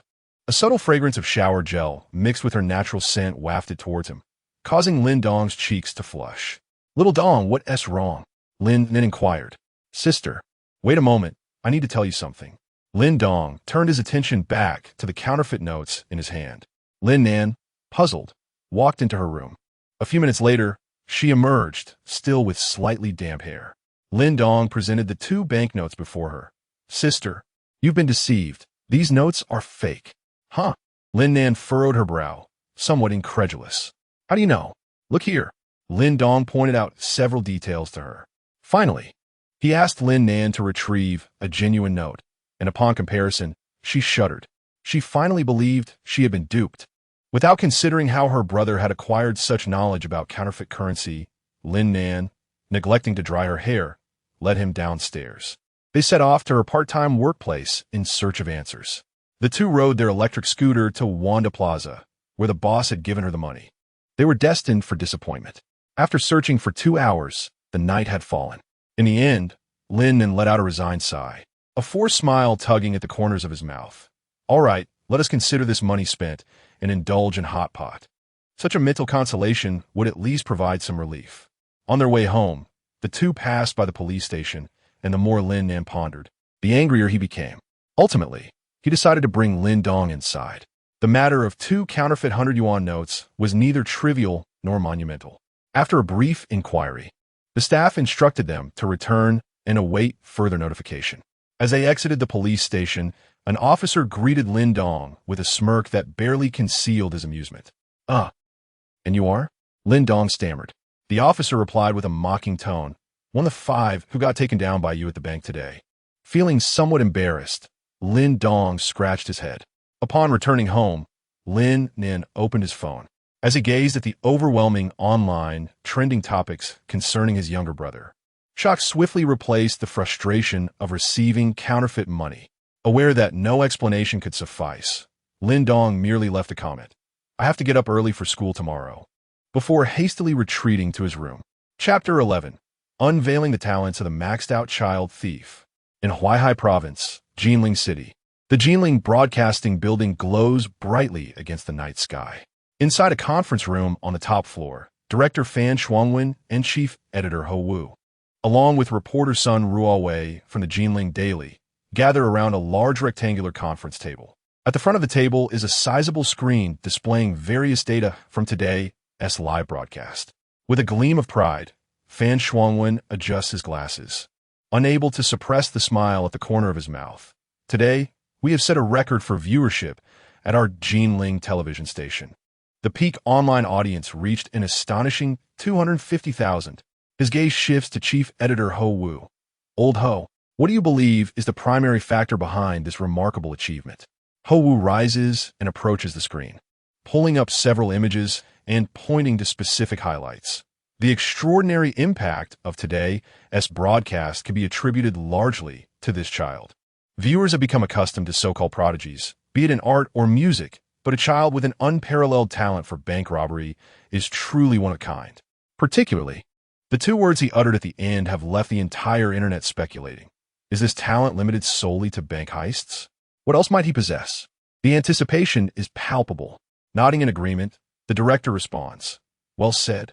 We must seize this momentum. Let us produce a revealing program while the interest is high." Reveal what? Someone inquires. Let us unveil what other talents this prodigy possesses. The director chuckles. After a thorough discussion among the attendees, a detailed plan quickly takes shape. The program is aptly titled Unveiling the Talents of the Maxed-Out Child Thief, and preparations commence for a week-long filming schedule. The focus will undoubtedly be on Lin Dong, the child whose popularity has skyrocketed across the internet. The director expresses his excitement, noting that this program could potentially elevate their viewership even further. While the enthusiasm is palpable, the seasoned individuals in the room are all too aware of the cyclical nature of such hype-driven shows. They have witnessed numerous instances where initial excitement leads to a dwindling audience, as viewers realize there is little substance beyond the initial thrill. It is a well-known truth. Once someone has captured the internet's fascination with a singular meme, it is exceedingly rare to replicate that success. Take Lin Dong, for example. His striking performance during the drill caught everyone's attention. But unless he continues to exceed expectations in other domains, he may soon fade into mediocrity. Unless he can consistently deliver surprises, such as robbing a bank today, counterfeiting currency tomorrow, and crafting a weapon the day after. Yet, such scenarios are easily recognized as implausible. Thus, the gathered individuals are fully aware that this new program is merely capitalizing on fleeting excitement, unlikely to generate significant waves of interest. At 10 o'clock that evening, Lin receives a call from Jinling television station. Upon hearing that her brother was being considered as the new host for the program, she hesitated. The filming schedule for our show is tentatively set for 7 days, with a reward of 200,000 yuan upon completion. Lin Nan, who grew up as an orphan, had never encountered such a staggering sum. However, she did not immediately agree. Instead, she knocked on Lin Dong's door to seek her brother's opinion. Upon learning about the 7 days and 200,000, Lin Dong showed no hesitation. I accept. 200,000. 7 days. That averages to 30,000 a day. To hesitate for even a second would be a disservice to such a fortune. Time is of the essence. We commence filming tomorrow, and I will send you an electronic contract shortly. After some discussion, they agreed to officially begin filming tomorrow morning at the entrance of Goofing Primary School. After hanging up the phone, Lin Nan still felt somewhat unreal about it all. 200,000. Conversely, Lin Dong remained remarkably composed. A mere 200,000. If he desired, he could conjure that amount in half a day. Yet, why opt for a risky path when there are legitimate means available? But I am still just an 8-year-old child. Does the minor protection law extend to counterfeiting? Lin Dong thought it wise to study this protection law further. Monday morning, on a certain street, a black Bentley made its way toward Goofing Primary School. Inside the car, Li Ziki, clad in a white school uniform with twin ponytails cascading behind her, sat obediently in the back seat. Li Qianlong occupied the passenger seat, his gaze lowered, with veins slightly protruding from his forehead. The voice of Ida came through his Bluetooth earpiece. Brother, those three have messed things up. They've just been fed to the crocodiles. Truly useless. The words lingered on his lips, but recalling his daughter seated behind him, he refrained from expressing them. He pulled out his phone and opted to text instead. After a brief hesitation, the earpiece buzzed again with a rather exasperated voice. Boss, there's another issue. Our dealings with Fei Liebing's dollar business have also taken a hit. Our technicians were involved in an accident on the bus yesterday, and now orders are severely backlogged. Many clients are growing impatient and opting to collaborate elsewhere. Listening to these unfolding events, the corners of Li Qianlong's eyes twitched slightly. He typed out a message. Gather all the gang members at Qingfeng Mingwei, which is a club under his command. The car soon came to a halt by the roadside of Goofing Primary School. Through the window, Li Qianlong noticed a group at the entrance, equipped with cameras and microphones, dressed in uniforms of the Jinling Daily. Li Ziki, too, was somewhat intrigued. Little Qi, this is where I'll leave you. Li Qianlong turned, forcing a smile. Li Ziki nudda wadianli. Skillfully, she opened the car door and stepped out. Sitting inside, watching his daughter's slender figure, Li Qianlong remained silent for a moment. Eventually, he waved to the driver, to Qingfeng Mingwei. He yearns to spend time with his daughter. Yet the gang is currently beset with numerous issues, rendering him unable to do so. At the entrance of Goofing Primary School, Sun Ruowei, the host of this episode, stands before the camera, her lips curving into a professional smile. Hello, everyone. Welcome to Unveiling the Talents of the Prodigy Kid. I am your host, Sun Ruawei. The entire internet is abuzz with curiosity about the young prodigy Lin Dong and his potential talents. This episode is dedicated to uncovering the truth. The director of Jinling Television happens to be acquainted with the principal of Gufeng Primary School, allowing them to film on campus without disrupting the educational activities. With the momentum from yesterday's fervor, the live broadcast attracted an influx of over 100,000 viewers right from its inception. Witnessing the immediate surge of viewership, Sun Ruawei finally comprehended the so-called depth of heritage depicted in novels. Chapter 12. The Master of Money on the Other Side. Having parked the electric vehicle, Lin Nan strolled towards the school in trance alongside Lin Dong. Noticing Sun Ruawei and her entourage in the distance, Lin Nan felt a nervous gulp form in her throat. She had never imagined that her younger brother could potentially become an internet sensation. In contrast to her discomfort, Lin Dong appeared rather unconcerned. Isn't it just a live broadcast? What's the fuss about? He thought. As long as nothing unexpected happened within these 7 days, a prize of 200,000 would be theirs. Hello.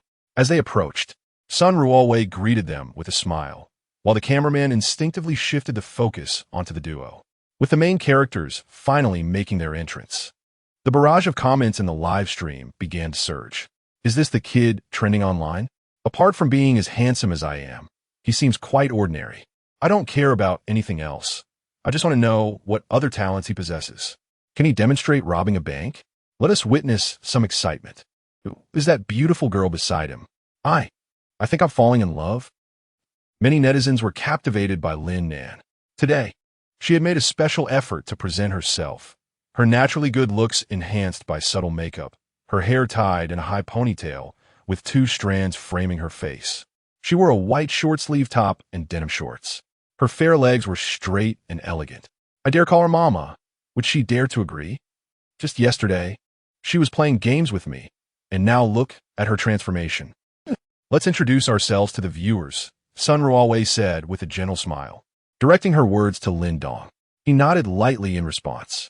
Ahem, clearing his throat with one hand casually in his pocket. He looked calmly into the camera. My name is Lin Dong, and I am a first-year student at Gufeng Primary School. Having delivered this, Lin Dong felt satisfied. But Sun Ruawei behind the camera gestured for him to elaborate. For the sake of the show's entertainment value, Lin Dong pondered briefly before continuing. I would like to clarify that I was born under the red flag and raised in the gentle spring breeze. I will never engage in any illegal activities. Sun Ruawei felt a twitch at the corner of her eye, realizing she shouldn't have encouraged him to speak more. What could a child possibly know about the intricacies of entertainment? Moreover, hearing those words from him felt rather peculiar. Standing at the school gate, Lin Nan watched as Lin Dong entered with the television crew, constantly reassuring herself. It's only 7 days. My brother will not cause any trouble. Upon entering the school, students were bustling about. This institution was not merely a primary school, but a comprehensive establishment catering to both primary and secondary education. With the cameraman and Sun Ruawei's group trailing behind, Lin Dong became the center of attention wherever he went, drawing countless curious gazes. Upon reaching classroom 5, Sun Ruawei and her companions discreetly moved to the back, ensuring they did not disrupt the classroom's discipline while filming Lin Dong. Of course, for first grader just starting school, there is essentially no need for concern about disruptions in the classroom that might hinder the students' learning, as formal instruction has yet to commence. At least a week must pass for the students to acclimatize before classes begin. Lin Dong rested his head on the desk when he suddenly felt someone nudging him. He lifted his gaze and turned to find Li Ziki curiously staring at him. Their eyes met. What does this daughter of the underworld intend to do? Li Ziki remarked with a hint of admiration. I saw you on television yesterday.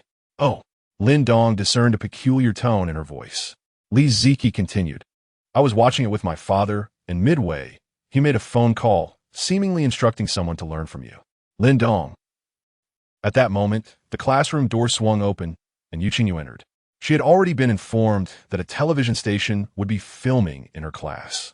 Like Lin Nan, she felt a flutter of nerves facing the camera for the first time, but she quickly overcame it. Yu Qingyu's voice rang clear. This class is for art.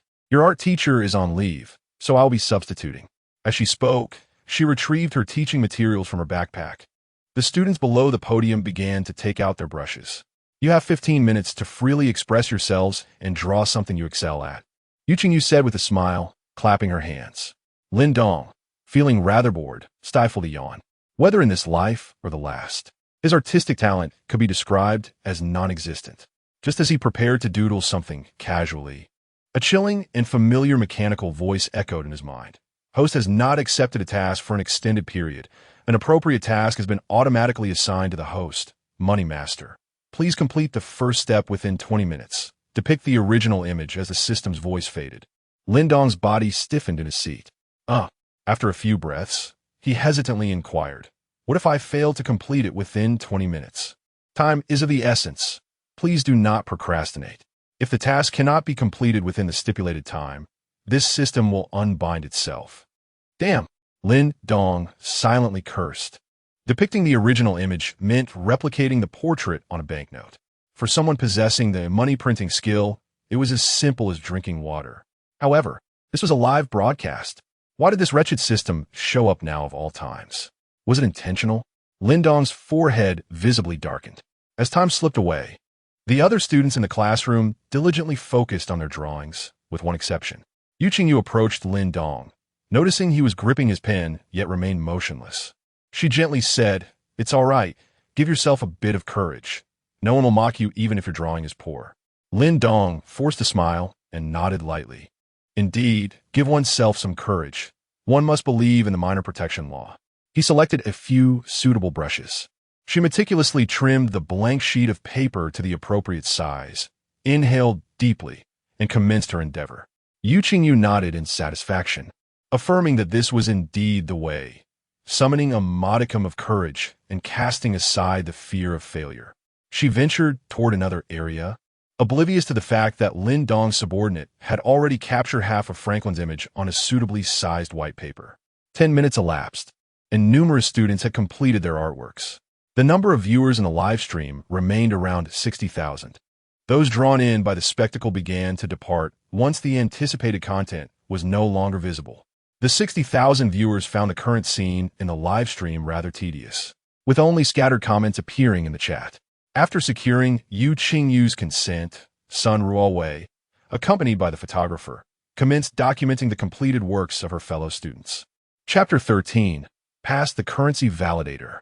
The delightful artwork of the little rabbit is truly charming, so vividly portrayed. The little turtle is quite nice as well. The camera then focused on Li Ziki, Lin Dong's deskmate, and her creation. A rugged silhouette cradles a small girl, though the lines are rather coarse. For a child just in the first grade, producing such a piece is undoubtedly a display of remarkable talent. Sun Ruowei curiously inquired, "Dear classmate, what does your painting signify?" Li Ziki pointed to the silhouette, her lips pursed. "This is the silhouette of my father. Although he rarely has time to accompany me, I know he loves me." Such words, spoken from the lips of a child, moved many netizens profoundly. Is there sand in my eyes? Is this what a little cotton-padded jacket feels like? My child can only wield chopsticks every day. My child is the same, only knows how to play games. Recently, he has been yelling about some extraordinary single-character ID, claiming he will become wealthy.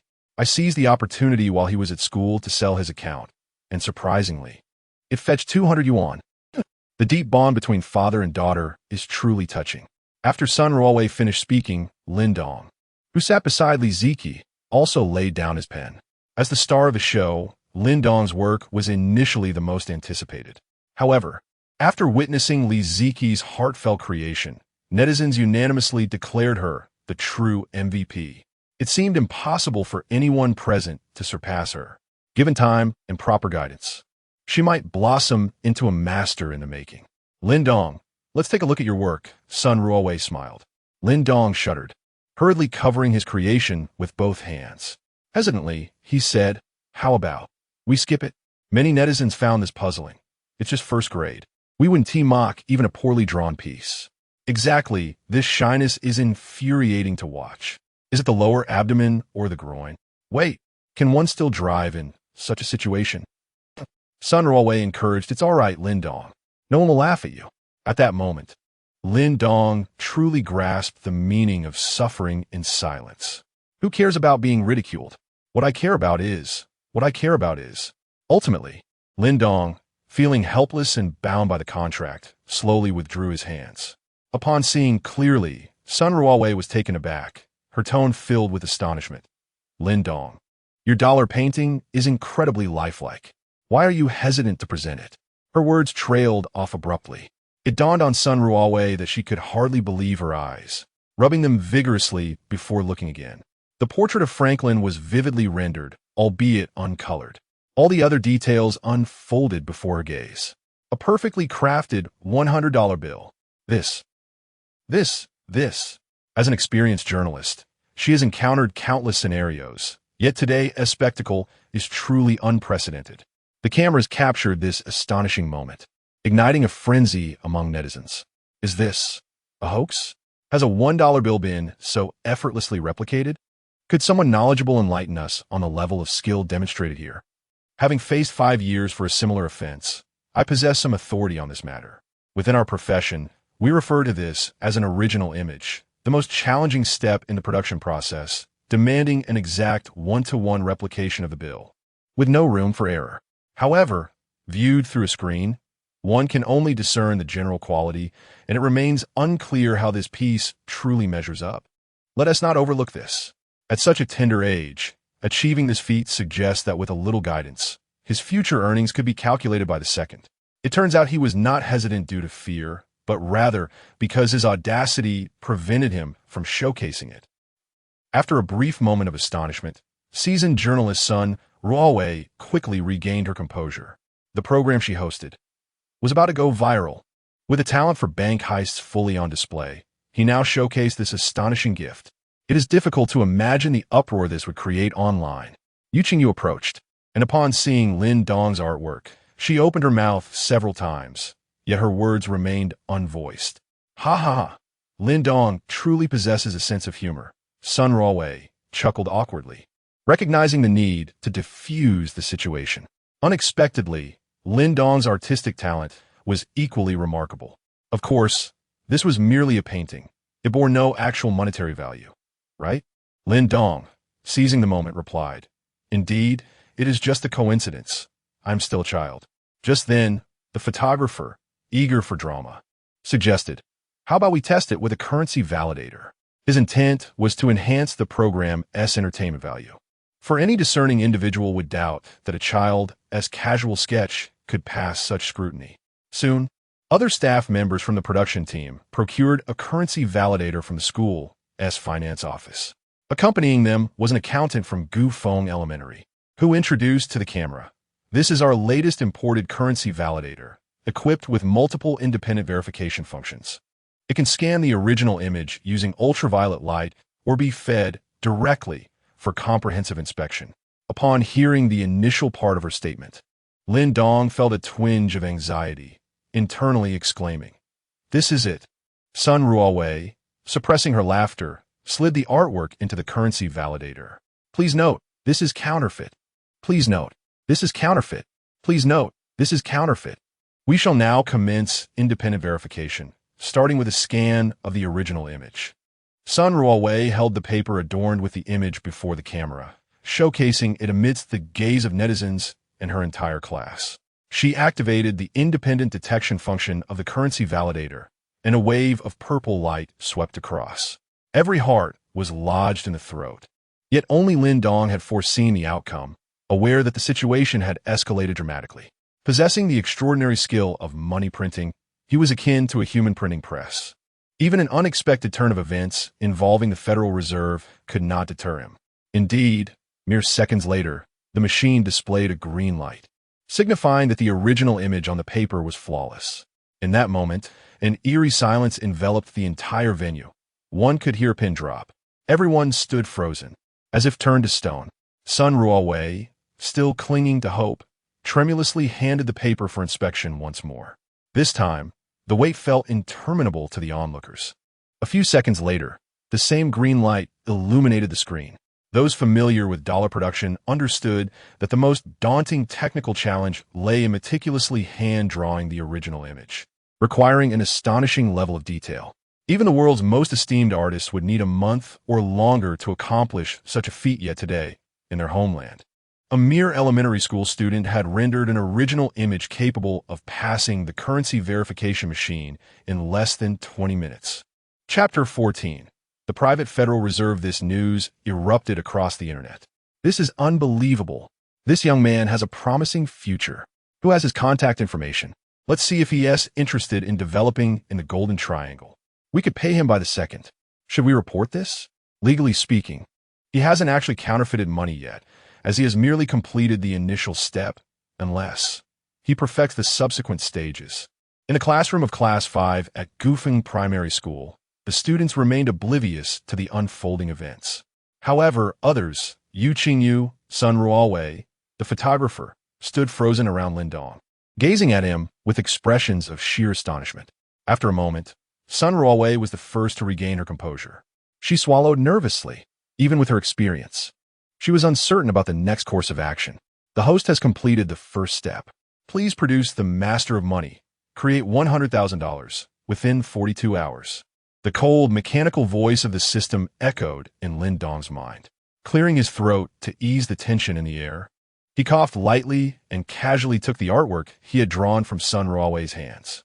With a swift motion, he ripped it in half. It's fine, it's fine. Everyone just pretend nothing happened. Lin Dong waved dismissively. Unbeknownst to him, this seemingly careless act was viewed as remarkably foolish by those in the know. What is he doing?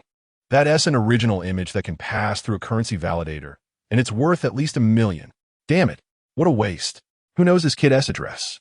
Lin Dong remained unaware that even if he knew the image could fetch $1 million, he would not feel regret. After all, with his money printing skill, creating an original image would take no more than 10 minutes at most. If he truly dedicated himself to acquiring such a piece, Lin Dong suspected that the Federal Reserve might dispatch a SEAL team to eliminate him. Meanwhile, in Huaihai Province, Jinling City, on the eastern outskirts, a rusty metal factory sat in dim light, concealing a different world below. Come. We, the old fellows, love to wear jade pendants around our necks. Shut off that dreadful music. A portly middle-aged man entered the basement, casting a disapproving glance at the young man in a white t-shirt holding a speaker. Xia Zhishuan sighed helplessly and turned off the speaker. Lu Chao surveyed the room. Where are the others? Bring them over. Soon, 6 figures, including himself, gathered in the basement hall, 5 men and 1 woman. Where is Li Yan? Lu Chao asked, his tone tinged with irritation. The others exchanged glances and shook their heads. Seeing this, a dark line appeared on Lu Chao's forehead. Without discipline, how can our team thrive? How can we bring glory to our country? I'll say it again. We are not engaged in illegal activities. Instead, it aims to liberate the nation from the stranglehold of the dollar imposed by the United States. We are in the process of establishing our very own Federal Reserve. This bewildering brainwashing has indeed produced immediate results. His subordinates are now as invigorated as if they had been injected with adrenaline. Boss, the acid-free paper is ready. The color-changing ink will arrive shortly. Everything is in place.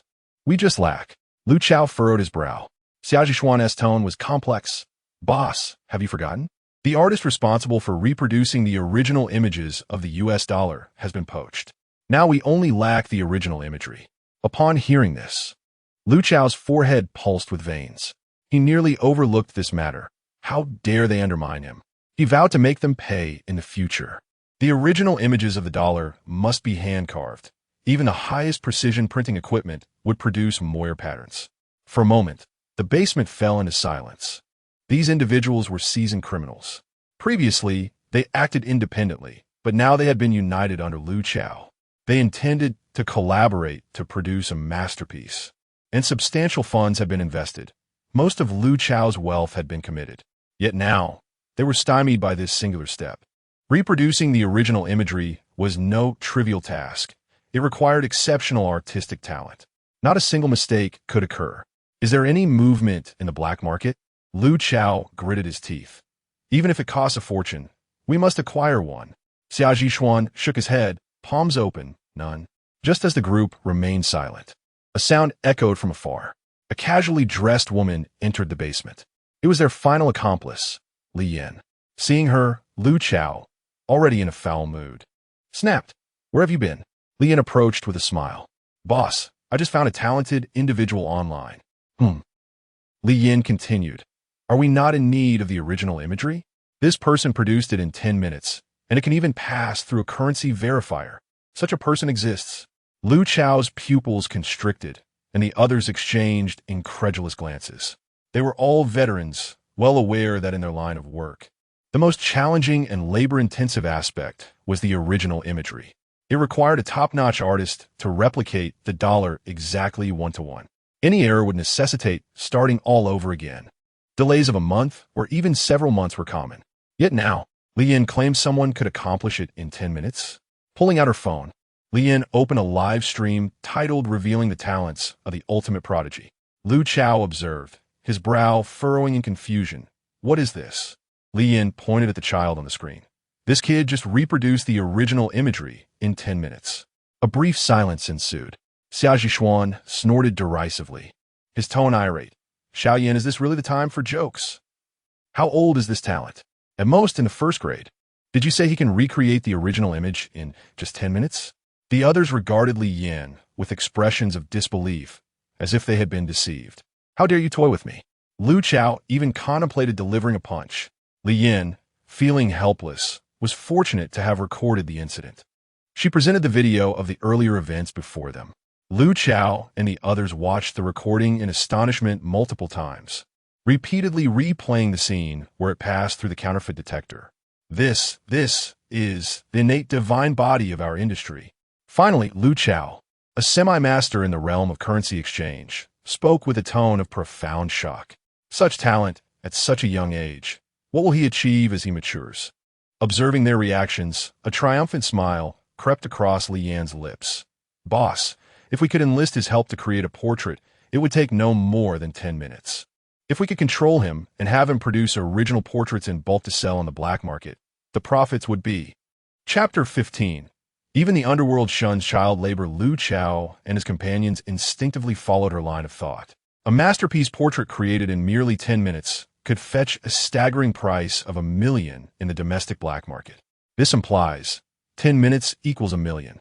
An hour equals 6 million, and a day, encompassing 24 hours, amounts to 100 million. Is this not more lucrative than directly producing dollars? Of course, 100 million a day exists only in the realm of imagination. In reality, such a conspicuous and continuous flow of goods would attract attention within a week. Manufacturing dollars poses minimal threat to the Federal Reserve. However, selling original artworks would be akin to smashing the pot. They would undoubtedly spare no effort to eliminate the threat. Who exactly is this young man? Lu Chao fixed his gaze on Lin Dong in the broadcast, his tone grave. This is a live broadcast occurring at an elementary school in Jinling. Should we send Lao Yi to discreetly investigate the situation? Xia Zhishuan pondered aloud. The group turned their attention to a slender young man with a shifty appearance, known as Lao Yi, Yiming. Lu Chao nodded. Lao Yi. Keep an eye on this live broadcast and quietly follow this individual to ascertain his circumstances and any potential backing. He then waved his hand. Time is of the essence. You must depart immediately. Meanwhile, at the Jinling Bureau, Fan Xiaolan stood at the door of the director's office, took a deep breath, and bravely knocked. Come boomed Li Weiguo's deep voice from within. Pushing the door open, Fan Xiaolan awkwardly inquired, Director, did you call for me? Li Weiguo shifted his gaze from the computer screen to him, his tone laden with complexity. Did you watch the live broadcast? The live broadcast? Fan Xiaolan quickly shook his head. It's working hours. Certainly wouldn't he. Enough. Li Weiguo waved his hand. I know you're prone to slacking off. I'm not here to reprimand you. Fan Xiaolan scratched his head, feeling somewhat embarrassed. Then, Director, what is this about? Li Weiguo cast a penetrating gaze at him. Your partner from yesterday has launched a new program. That fellow. Fan Xiaolan's pupils dilated, a sense of foreboding creeping in. His previous performance during the bank robbery drill could be explained away as an accident. But do you know what he did today? At this point, Li Weiguo rose, his expression solemn. In front of hundreds of thousands of viewers, he produced an original portrait of the dollar. What? Fan Xiaolan nearly shouted, struggling to believe his ears. Li Weigua continued. That original portrait was completed in just 10 minutes, and it passed the counterfeit detection machine. Fan Xiaolan was rendered speechless, overwhelmed by shock. A few days ago, he had witnessed the peculiarities of that little rascal. At such a tender age, how could he possibly surpass him in strength? This could barely be attributed to innate prowess. Just a day prior, the performance during the bank heist had already been difficult to comprehend. And now, another bizarre occurrence had transpired. He had produced an original portrait in merely 10 minutes, and it had even passed through the currency verification machine. He had not witnessed it firsthand. It was fortunate that Li Weigua had informed him. Had it been anyone else, he would have uttered a curse of madman. After a moment, Fan Xiaolan finally regained his composure and stated gravely, "Director, this child is bound to become a significant threat." Li Weigua shot him a glance. "What do you propose we do? Not to mention he has not genuinely fabricated counterfeit currency. How old is he? The minor protection law is no mere formality." Fan Xiaolan found himself momentarily speechless. The police academy had not prepared him for such a scenario. Not only him, but even Li Weigua, an experienced officer, had never encountered such a situation in his decades-long career. How utterly bizarre. Could he truly be an 8-year-old child? "So, Director, your purpose in summoning me is—" Fan Xiaolan finally grasped the crux of the matter and inquired. Li Weigua replied with a knowing look, "I, for one, do not believe that anyone possesses such innate talent. Look into it. See if he has been subtly influenced." This child had lost his parents at a young age and lived with his sister. From whom could he have been influenced? Fan Xiaolan shrugged. "That is precisely why I want you to investigate discreetly." Ultimately, Fan Xiaolan had no choice but to comply and take his leave. In Class 5 of Gufeng Primary School, following the earlier events, the atmosphere in the classroom had grown quite peculiar. Sun Ruowei and her team were situated at the back of the room, filming Lin Dong. Their expressions a complex tapestry. Were they pleased? The number of viewers in the live stream had surged past 300,000, a clear sensation. Yet, Sun Ruowei and her colleagues could not find joy in the moment. Yu Qingyu stood at the podium, her hands pressing against the desk, her head bowed, lips tightly pressed together. After a year of effort, she had finally secured a position.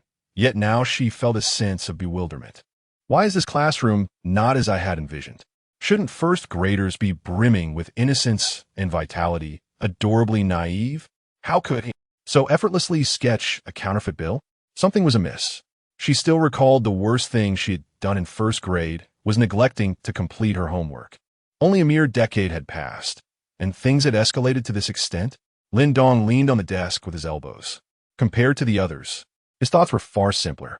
Where on earth can I conjure $200,000? Host, Lin Dong, age, 29, physique, 72, mission hall, current task, master of money. Gazing at the interface visible only to him, Lin Dong smirked. Although he possesses the skill of printing money, he cannot conjure US dollars out of thin air. He requires the necessary equipment. While he is capable of assembling the apparatus, given sufficient time, he could indeed fabricate the currency. The primary obstacle, however, is the lack of time. The system has allocated him a mere 42 hours. As a young elementary student, devoid of financial resources and connections, where can he procure materials within this limited time frame? Just when he was consumed by despair, his peripheral vision caught a glimpse of his deskmate, Li Ziki. A thought struck him. His father is associated with the underworld. Surely there must be a money-making enterprise in US dollars. Could I possibly collaborate with him? Lin Dong shook his head, deeming this approach unfeasible. As a mere child, impoverished and without influence, the underworld would certainly not employ a minor. Time passed swiftly. The first class, the second class. Eventually, it was time for lunch. In the cafeteria, Lin Dong voraciously devoured a meal of 3 dishes and a soup. Compared to instant noodles or prepackaged meals, the cafeteria's offerings were a veritable feast for him. The cameras captured this scene, recording Lin Dong's ravenous appetite as if he were savoring a long-awaited delicacy. Coupled with the prior introduction from the production team regarding his family's dire circumstances, it was evident to all that he lived in poverty. Chapter 16. An 8-year-old child's mockery of my old age and weakness had it not been for the events that transpired that morning. The online community would undoubtedly have expressed their sympathy. However, the narrative has shifted dramatically. While I comprehend the rationale, with such skills at your disposal, it seems unlikely that you would ever find yourself in want. Even if you do not wish to engage directly, merely purchasing some components and serving as a consultant would surely attract a multitude of eager candidates. Do you think he's only adept at creating original portraits, utterly oblivious to the other processes? Otherwise, it is inconceivable that he could be so impoverished. I believe the previous commentator has a point. After finishing dinner, they returned to the classroom. At 3 o'clock in the afternoon, the school day concluded, and Lin Dong gathered his belongings before stepping outside. Lin Nan was already waiting for him. Observing the crew members trailing behind her younger brother, Lin Nan, despite her mental preparation, felt a sense of discomfort. Sun Ruowei approached and inquired, "Are you aware of your brother's talent in the realm of painting?"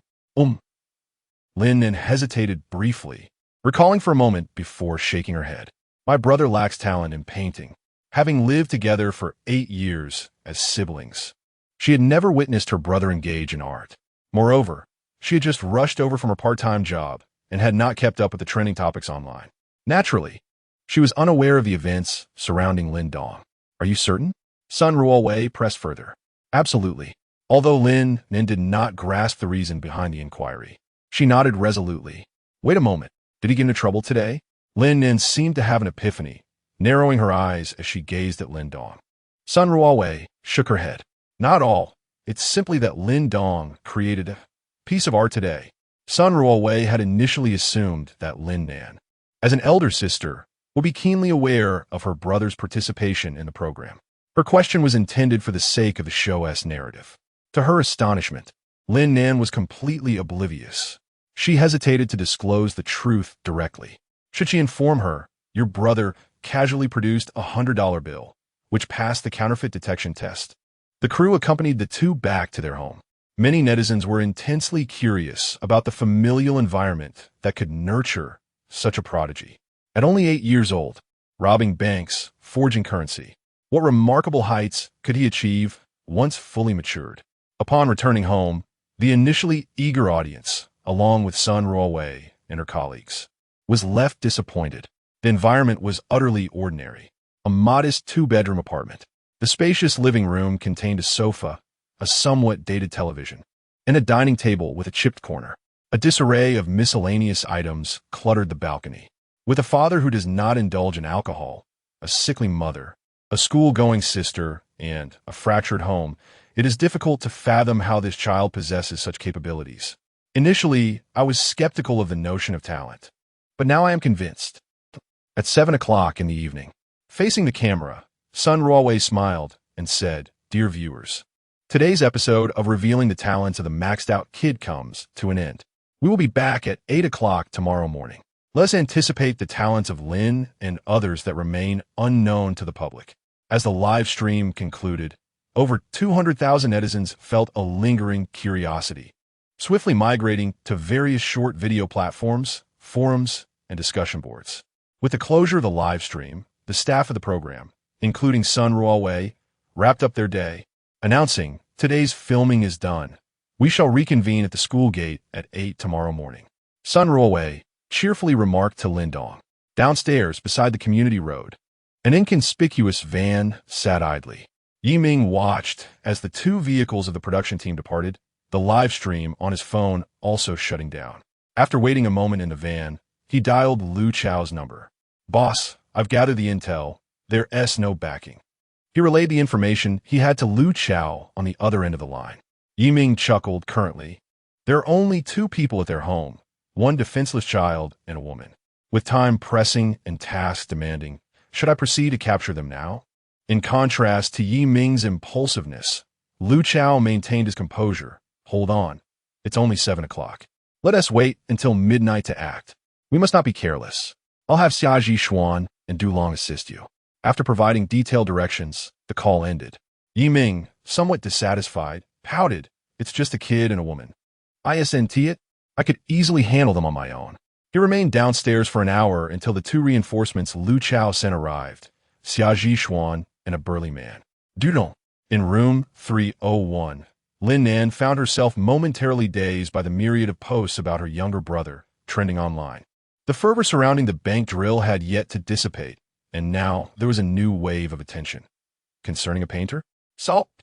8-year-old replicates dollar bills in 10 minutes. Latest bill checking machine can't distinguish. Robbing a bank yesterday.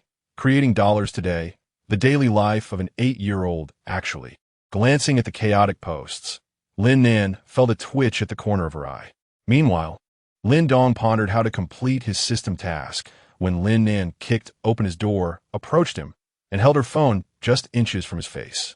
With one hand, she ruffled his hair, exclaiming, "How on earth did you do that?" Lin Dong struggled free, shrugging helplessly. "Sister, this is called talent." "Talent?" Lin Nan's lips twitched. "We are blood-related. How come you have it, and I do not?" Lin Dong insisted it was indeed talent, and as Lin Nan could not extract further clarity, she resigned herself to the mystery. At 10 o'clock that evening, a sudden knock echoed at the front door of the living room. Lin Dong, having enhanced his perception, was the first to notice, stepping out of his room. Lin Nan promptly followed suit, emerging from her own room. "Who is it?" Lin Nan whispered. Could it be that fervent fans have traced their way through the internet to find them? The news frequently reports on obsessive fans stalking celebrities. Given her brother's immense popularity, Lin Nan felt this was entirely plausible. Just as she contemplated peering through the peephole to ascertain the situation outside, the doorknob was suddenly turned. The door swung open to reveal a half-squatting young man with shifty eyes, leering in a most unsettling manner. Behind him stood two others, Du Long and his companion. Lockpicking was a fundamental skill, Yiming remarked to himself with a chuckle. "Who are you?" Lin Nan demanded, instinctively shielding her brother, Lin Dong, behind her. Du Long's voice resonated with a deep timbre. "Do not be alarmed. We come to discuss a business proposition." The three intruders stepped inside, casually locking the door behind them to prevent the two from escaping. Lin Dong shook his head in dismay. "Why must you seek out confrontation?" Lin Nan continued to retreat with her brother, declaring, "Do not approach us. I will call the police. We are not villains. We have a lucrative opportunity to present," Yiming said with a nonchalant grin. The tension in the room was palpable, yet he remained unfazed, confident that three grown men posed no threat to a defenseless woman and her young sibling. Chapter 17. Is this kid really 8? Are you not an artist? "We would like to request your assistance in creating an original image," said Xia Zhishuan with a smile. Lin Nan retreated until her back pressed against the wall. Beside her, Lin Dong's gaze was somber. "I believe I now understand the intentions of these individuals," he remarked, and, without hesitation, he inquired, "Are you planning to manufacture counterfeit dollars?" Upon receiving a definitive answer, Lin Dong instinctively licked his lips. "Well, this is like a pillow delivered to a sleepy head. I have been troubled about where to procure the equipment and materials to complete the system's task of Money Master. 42 hours have passed, and 10 of those have already elapsed. It is evident that I cannot accomplish this alone." Taking a step forward, he concealed the fervor in his eyes and asserted, "I will accompany you, but my sister must not be harmed." "Xiao Dong." Lin Nan opened her mouth, as if to voice her concerns. Yet, Yiming interrupted her, casting a mocking glance at Lin Dong as he shook his head. "That won't do. What if she alerts the authorities once we depart?" He added reassuringly, "Rest assured, as long as you comply, we will not inflict harm upon either of you. In fact, we can promise you a life of opulence." Lin Dong glanced at Lin Nan, aware that with his 73 points of physical strength, he could likely escape unscathed with these individuals. But Lin Nan was merely an ordinary person. Yiming glanced at the time, unwilling to delay any further, and urged, "Do not refuse a toast and instead seek punishment." Moments later, noticing the two remained unresponsive, he exchanged a look with Du Long, who stepped forward with a cold smile. He removed his short-sleeved shirt, revealing his tanned skin and robust muscles. "Since you refuse to show respect, I shall have to render you unconscious and take you away." Behind Du Long, Yiming and Xia Zhishuan wore amused expressions. Lin Dong sighed helplessly and stepped in front of Lin Nan, observing Du Long's readiness to act. The three laughed, mockingly regarding the 8-year-old child whose teeth were still not fully grown. Du Long, uninterested in idle chatter, reached out with his large hand toward Lin Dong's head, expecting to lift him effortlessly as one would a chick. However, in the next moment, Dulong's left hand froze mid-motion, unable to move no matter how hard he exerted himself. His eyes widened in shock as he looked ahead, finding a small hand pressing against his palm, exerting a force that utterly overwhelmed him. How was this possible? Dulong's forehead glistened with cold sweat. Had it not been for the pressure in his palm, he might have thought he was dreaming. Behind him, Yi Ming and Xia Zhishuan also recognized the situation. Dulong, what are you doing? Is this really the time for games? You don't understand. The strong should properly humiliate the weak, Yi Ming retorted with a sneer. They believed Dulong was merely toying with Lin Dong. Indeed, the strong ought to humiliate the weak. A somewhat juvenile voice emerged from in front of Dulong, causing both Yi Ming and Xia Zhishuan to furrow their brows in unison. Lin Dong extended his other hand. Before he could react, two hands simultaneously seized Dulong's left wrist with great force. With a physical strength of 73 points, Dulong's feet left the ground, and his entire body soared into the air. Bang! Spinning halfway in the air, he crashed violently onto the floor. Had it not been for Lin Dong's consideration that this was his own home and the damage inflicted was upon his own property, Dulong's fate would have been far more dire. What just happened? Confusion appeared on the faces of Yi Ming and Xia Zhishuan, their gazes shifting between the struggling Dulong on the floor and Lin Dong. Eventually, they exchanged a glance, both reflecting the shock in their eyes. How could it be that an 8-year-old child executed a shoulder throw on a 200-pound Dulong? Is this even possible for a child? Lin Dong paid no mind to their thoughts, not even glancing at the fallen Dulong. He stepped forward towards the two. Yi Ming gritted his teeth, still reluctant to believe that an 8-year-old child could possess such strength. He swung his fist at Lin Dong. The latter dodged with a swift sidestep, seizing the outstretched arm and executing another shoulder throw.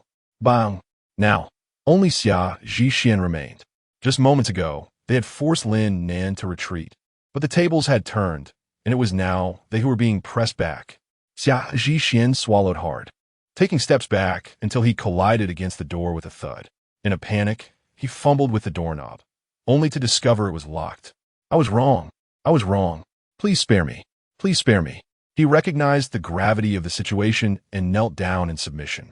They had underestimated their opponents, arriving without weapons like steel pipes or knives. Who would have imagined that an 8-year-old child could be so extraordinarily powerful? It truly echoed the saying, an 8-year-old child overpowers the old and feeble.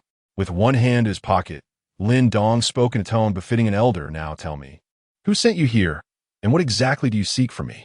Hearing his tone and observing the expression of the person before him, Xia Zhishuan felt disoriented. Is this really an 8-year-old? Behind them, Lin Nan blinked, recalling the scene from a few days prior at the bank entrance.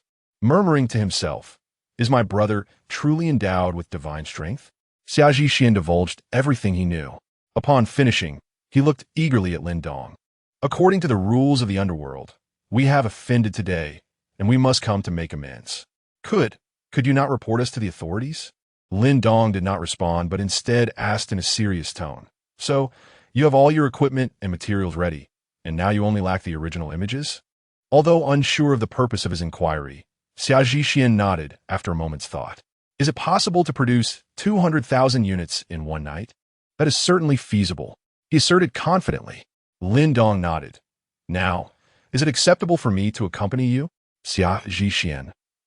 Dulong and Yi Ming staggered to their feet, one after the other. Lin Dong's gaze was exceedingly peculiar. Rest assured, my sister will not report us, he reiterated. Moments later, the door swung open, revealing 3 figures whose expressions were fraught with complexity. Don't worry, sis. There's no need to fret over me, Lin Dong assured Lin Nan with a wave of his hand before stepping out of the room. Naturally, Lin Nan was reluctant to let her brother venture into danger. Yet, Lin Dong was entirely unyielding to her concerns.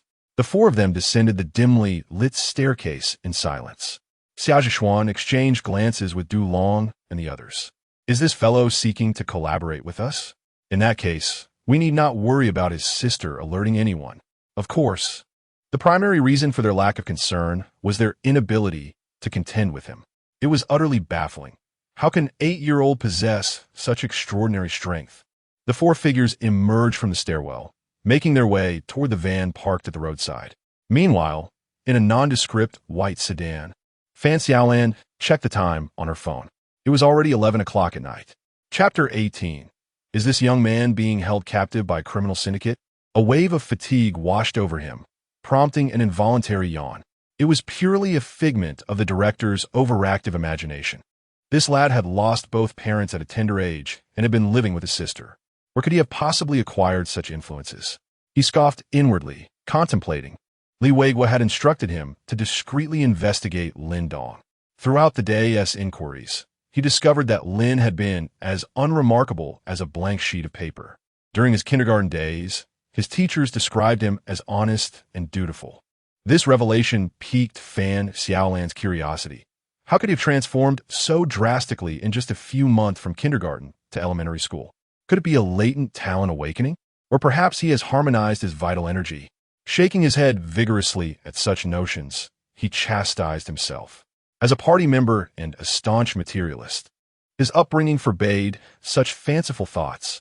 Just as Fan Xiaolan prepared to observe a bit longer before returning, his gaze caught sight through the car window of several figures emerging from the community gate, sneaking around in the dead of night.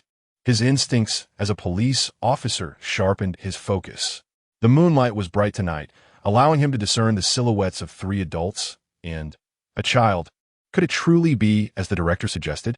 Though the distance prevented him from discerning their features, he felt an unwavering certainty.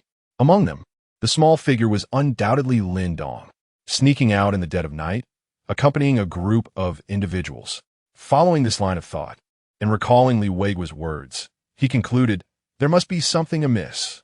Fan Xiaolan's gaze darkened. Lin Dong boarded a van with the 3 individuals. Yi Ming and the others soon realized that the young man had come willingly. Thus, the atmosphere did not necessitate undue tension. Everyone was in pursuit of fortune. Harmony was the best path to prosperity. The van roared to life, heading towards their stronghold. Meanwhile, after a brief moment of contemplation, Fan Xiaolan gritted his teeth and pressed the accelerator to follow suit. His mind was a whirlwind of thoughts. Could this young man truly be entangled with a criminal organization? Or perhaps, due to his performance on today's program, he had caught the attention of a criminal syndicate and was being held captive? With no time to ponder further, he promptly reported the situation and then quietly trailed the van in his own vehicle. Lin Dong, unaware if the 3 individuals were intentionally taking a detour or if it was coincidental, found himself in a vehicle that eventually stopped at an abandoned factory in the outskirts after approximately 2 hours. Exiting the vehicle, he noticed lights installed above the factory entrance. 5 figures stood illuminated under the glow, clearly having awaited their arrival for some time. Despite having seen them on video, Lu Chao couldn't suppress a sense of incredulity upon seeing Lin Dong in person. The primary reason lay in the stark contrast of age, height, and appearance. Yi Ming leaned towards Lu Chao, whispering something in his ear. Oh! Lu Chao regarded Lin Dong with a peculiar expression. This little brat managed to take down Du Long and Yi Ming? Lin Dong surveyed the surroundings with a calm demeanor, declaring, I am here to collaborate with you. This statement jolted Lu Chao back to reality. We possess all the necessary materials and equipment. All you need to do is produce the original image. What percentage of the profits do you desire? Lin Dong, unhurried, raised 2 fingers. Lu Chao's expression soured. 2%? Surely you jest. That is quite a greedy demand. Lin Dong, however, shook his head. Not 2%. I require $200,000. He was well aware that counterfeiting currency was illegal. Yet his purpose for being there was solely to fulfill the system's task. Once accomplished, he planned to find an opportunity to escape and subsequently report to the authorities, claiming he had been abducted and coerced into providing criminal materials. Lin Dong's assertion was quite justifiable, as Yi Ming and his associates had indeed intended to abduct him. Only 200,000? Lu Chao squinted, scrutinizing Lin Dong from head to toe. A swift realization formed in his mind. After all, he is merely a child, likely inexperienced with money. To him, 200,000 must seem like an immense fortune. With that thought, he readily acquiesced. Very well. As long as you can produce the original image, the 200,000 shall be disbursed without delay. With that, he turned and entered the factory, followed closely by Lin Dong and the others, the last individual extinguishing the lights at the entrance. Upon entering the basement, an expansive area greeted Lin Dong's gaze. Roughly the size of several basketball courts, brightly illuminated with various facilities neatly arranged. Lu Chao began to showcase the equipment, proudly pointing to the intaglio printing press. Do you know what this is? One of the most crucial devices for producing currency, which I procured through my connections from a foreign government. Observing the rusty, old relic, Lin Dong merely shook his head, wearing an expression of disdain. This response clearly displeased Lu Chao. What is with that expression? Do you have any idea how much I sacrificed for this printing press? He continued to introduce the other equipment, concluding with, although this is our first meeting, I consider you a friend. You must sense my sincerity, no? Lin Dong nodded in silence, perceiving the equipment as antiquated relics. Given sufficient time, he could produce something far superior with his own hands. Lu Chao, treating the equipment as a treasure, inquired, everything is prepared for you. How long will you need? Leading Lin Dong to an open space adorned with various brushes, he asked. Lin Dong casually replied, about 10 minutes. Lu Chao gritted his teeth and advised, the original image is of great significance. Do not take it lightly. There is no need to rush. Remember, meticulous work yields fine results. He had previously collaborated with numerous artists, all of whom required at least a month to complete their work. Although he was aware that this individual had once produced an image in 10 minutes, he could not refrain from offering counsel. Lin Dong selected several suitable brushes. Xiaji Xuan, Yi Ming, and Lu Chao stood anxiously behind him, their anticipation palpable. In contrast, Lin Dong exuded a casual demeanor. After approximately 8 minutes, he tossed his brush aside and clapped his hands together, declaring, it's done. Observing the finished product before him, Lu Chao gingerly picked it up. Upon inspection, it appeared indistinguishable from the real thing. Witnessing the execution of one of the most challenging techniques in the art of currency creation was astonishing. It had been accomplished so effortlessly. Yi Ming, Xia Xuan, Du Long, and Lu Chao, all seasoned experts, were rendered speechless by the sheer brilliance before them. The item was now in their possession, yet Lu Chao had no intention of betraying the trust that had been established. In less than 10 minutes, the original image had been replicated. This was unprecedented in the entire industry. If a long-term partnership could be forged, Lu Chao could hardly fathom the magnitude of his future commercial empire. Chapter 19, Electroplating. At midnight in the suburban area of Jinling City, Huaihai Province, Fan Xiaolan parked his vehicle discreetly, avoiding any unnecessary disturbance, and approached the abandoned factory on foot. Concealed behind a large tree, he gazed intently ahead. After a moment, he raised his head just as a gust of wind swept through, shrouding the moon with dark clouds. A moonless night with a howling wind, he murmured in the stillness of the night, his brow furrowing as he felt an ominous foreboding. This situation was alarming. Even a freshly graduated police academy student like him could sense that something nefarious was afoot. On such a dark and stormy night, trailing unidentified individuals to a desolate factory could hardly involve anything wholesome. Could it? His thoughts drifted to Lin Dong, a flicker of concern crossing his mind. Previous encounters had left him with the unsettling impression that the boy was involved in something sinister. Yet, he was merely an 8-year-old student, blissfully unaware of the world's darker realities. Could it be that he had been abducted by malevolent forces due to his appearance on today's program? The possibility struck Fan Xiaolan with an alarming intensity. He retrieved his walkie-talkie from his waist and reported his location and suspicions to Li Weigua.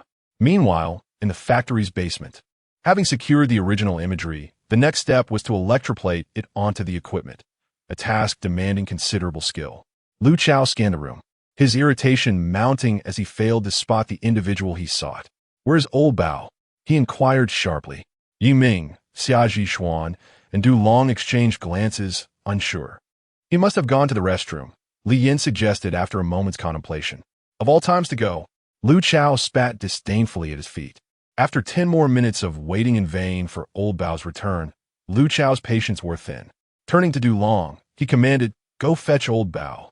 Check if he has fallen in the restroom. Soon, Dulong emerged, leading a frail old man. This was Bao Yuqian, their team's designated electroplating expert. Lin Dong observed the elderly figure, clad in a white shirt and sporting reading glasses, his gait unsteady and frail. He appeared to be at least 70 years old. The sight stirred a sense of resignation within Lu Chao. There was little choice in the matter, as skilled labor was scarce, and they had to make do. "What do you need me for?" Bao Yuqian asked, his eyes glazed and unfocused. Lin Dong felt a twinge of doubt regarding the reliability of this team. He had his own system tasks to attend to. This was not the time for incompetence. Lu Chao leaned closer, his voice raised. "It's time to get to work." Bao Yuqian's body jolted, and Lin Dong worried whether this frail frame would fall apart. "All right, it's time to get to work." Bao Yuqian slapped his forehead, as if regaining his senses.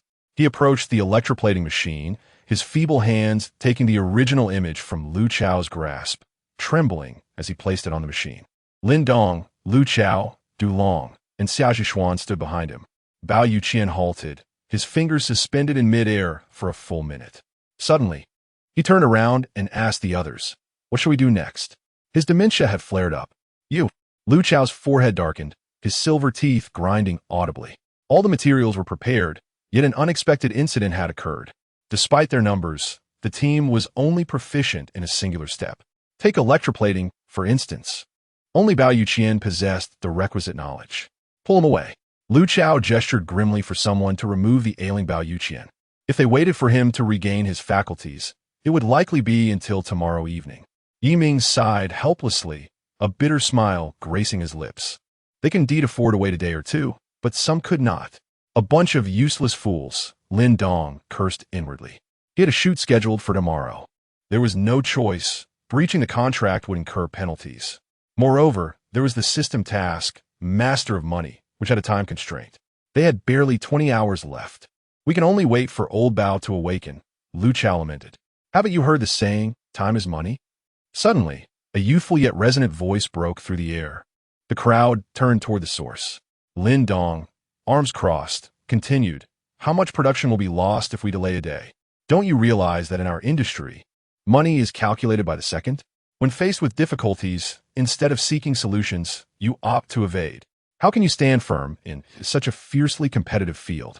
This admonition left Dulong and the others feeling ashamed. When encountering challenges, we must find solutions rather than procrastinate. Even an 8-year-old understands this, yet we do not. Yiming fell silent for a moment. "But we have no choice. Electroplating requires skill, and any slight error could ruin the original image." Lin Dong stepped forward, speaking as he walked. "Isn't electroplating just a matter of having hands? I possess the skill money printing and am well-versed in every step." "You can?" Lu Chao asked, glancing at the diminutive figure of the 8-year-old, though his demeanor, tone, and strength seemed far removed from that of a child. Yet, this was indeed a true 8-year-old. Lin Dong did not respond. He approached the electroplating machine, repositioned the original image, and casually activated the machine. In the incredulous gaze of Lu Chao, Dulong, Xia Zhishuan, and others, several minutes passed, and the original image was successfully electroplated onto the mold. The movements were swift, and the efficiency surpassed that of the affluent. After a few more moments, Lu Chao finally regained his senses, swallowing hard in disbelief. Initially, he had assumed that Lin Dong merely possessed a talent for painting, effortlessly rendering the original image. However, at this moment, he realized that everyone had misjudged him. This gift was not merely in artistry, but in the realm of currency. The two most challenging steps in the technical process of creating money were flawlessly executed in under 10 minutes by Lin Dong. Moreover, how old was he? Just 8 years old in the first grade. Even a titan of the industry would be left in awe, the innate embodiment of currency. Had he been born in the land of the eagle, the Federal Reserve would likely dispatch agents for targeted elimination. Gradually, the group emerged from their shock. Lin Dong spoke calmly. "The electroplating is complete. Now we shall proceed to the next steps." Chapter 20. At the tender age of 8. Possessing 20 years of experience with U.S. dollar. Oh, very well. Lu Chao shook his head, directing everyone to commence their tasks. They meticulously prepared the color-changing ink and poured it into the printing machine. The most technically challenging steps, using acid-free paper and electroplating, were deftly handled by Lin Dong, leaving the remainder significantly simpler. Once all was ready, the machine roared to life, producing fresh banknotes that emerged from the apparatus. Lu Chao and his companions stood on either side of the assembly line, their eyes ablaze with excitement. This was truly a matter of money measured by the second. A single $100 bill could be exchanged for 7 Chinese yuan at the current exchange rate. As Lin Dong gazed at the ever-increasing pile of U.S. dollars, a hint of apprehension crept into his heart. I wonder if this batch meets the system's requirements. Have we secured a buyer? Lu Chao shifted his gaze toward Yi Ming and inquired. The latter nodded affirmatively. I've already made contact with Niu Dahai from the simple village. Niu Dahai. The name rolled off Lu Chao's tongue thoughtfully. After a moment's contemplation, he seemed to recall. I've heard he has made quite a few enemies recently. Yi Ming chimed in. That fool is courting disaster. He had his men blow up a factory belonging to Myanmar's Haudai in their simple village. Before he could finish, a sudden, ominous sound erupted from the normally functioning printing machine. Bang! A deep thud resonated from within the machine, and shortly thereafter, the banknotes emerged devoid of color. The production rate slowed drastically until the machine came to a complete halt. What is happening? Lu Chao furrowed his brow and strode forward. Yiming, Xiaji Xuan, and the others gathered around. In the next moment, a thick plume of black smoke billowed from the machine's outlet. It's malfunctioning? Lian voiced the obvious suspicion. Damn! Lu Chao clenched his left fist and struck the machine's surface forcefully. I spent millions on this heap of junk? The others exchanged glances, shrugging their shoulders helplessly. None of them had the skills to repair this contraption. Meanwhile, Lin Dong's lips curled in disdain, cursing inwardly. What a useless bunch.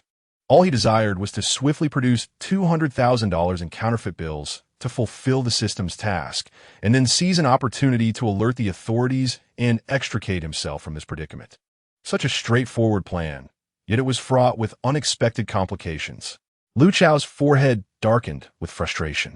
There was no manual for this device. They would have to wait until tomorrow to consult the seller of the machine. We merely wish to quietly print U.S. dollars. This isn't some illicit endeavor.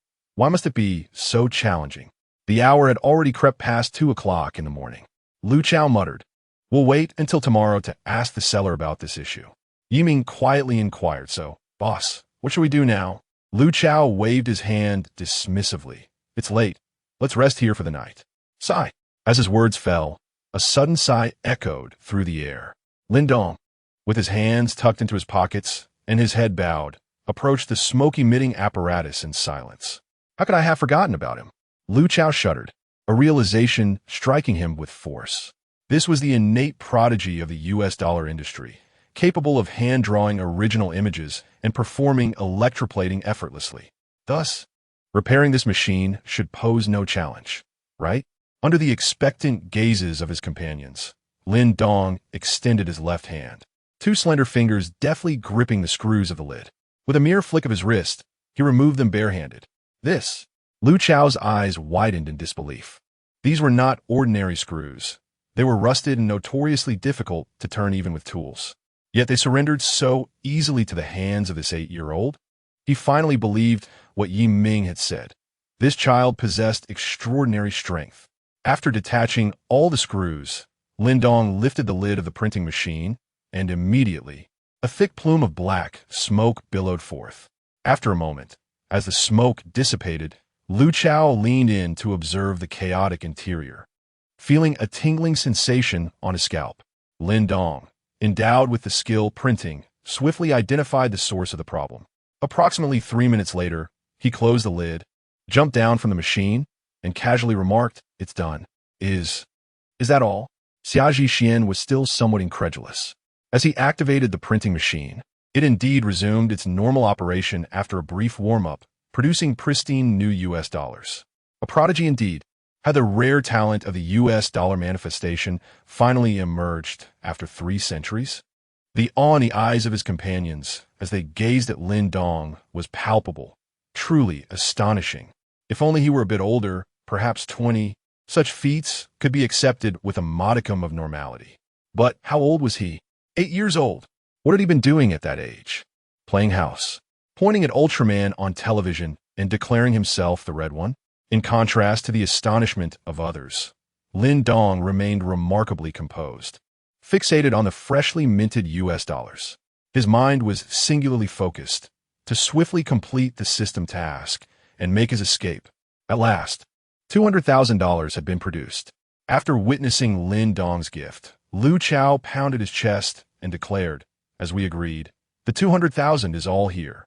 Lin Dong remained silent, waiting momentarily. His mind, calm as ever, registered no commotion. With a slight furrow of his brow, he pondered, the $200,000 have been completed. But where's the system? As he contemplated, Lin Dong reached for a dollar bill, and a thought began to form in his mind. Could it be that the quality of this currency is too low? The batch they had created was of high quality, at least 93%. Most of the processes had been completed by others. Lin Dong had merely drawn the original image and performed the electroplating. Lu Chao picked up a dollar bill and placed it beneath his nostrils, indulging in an epic inhalation.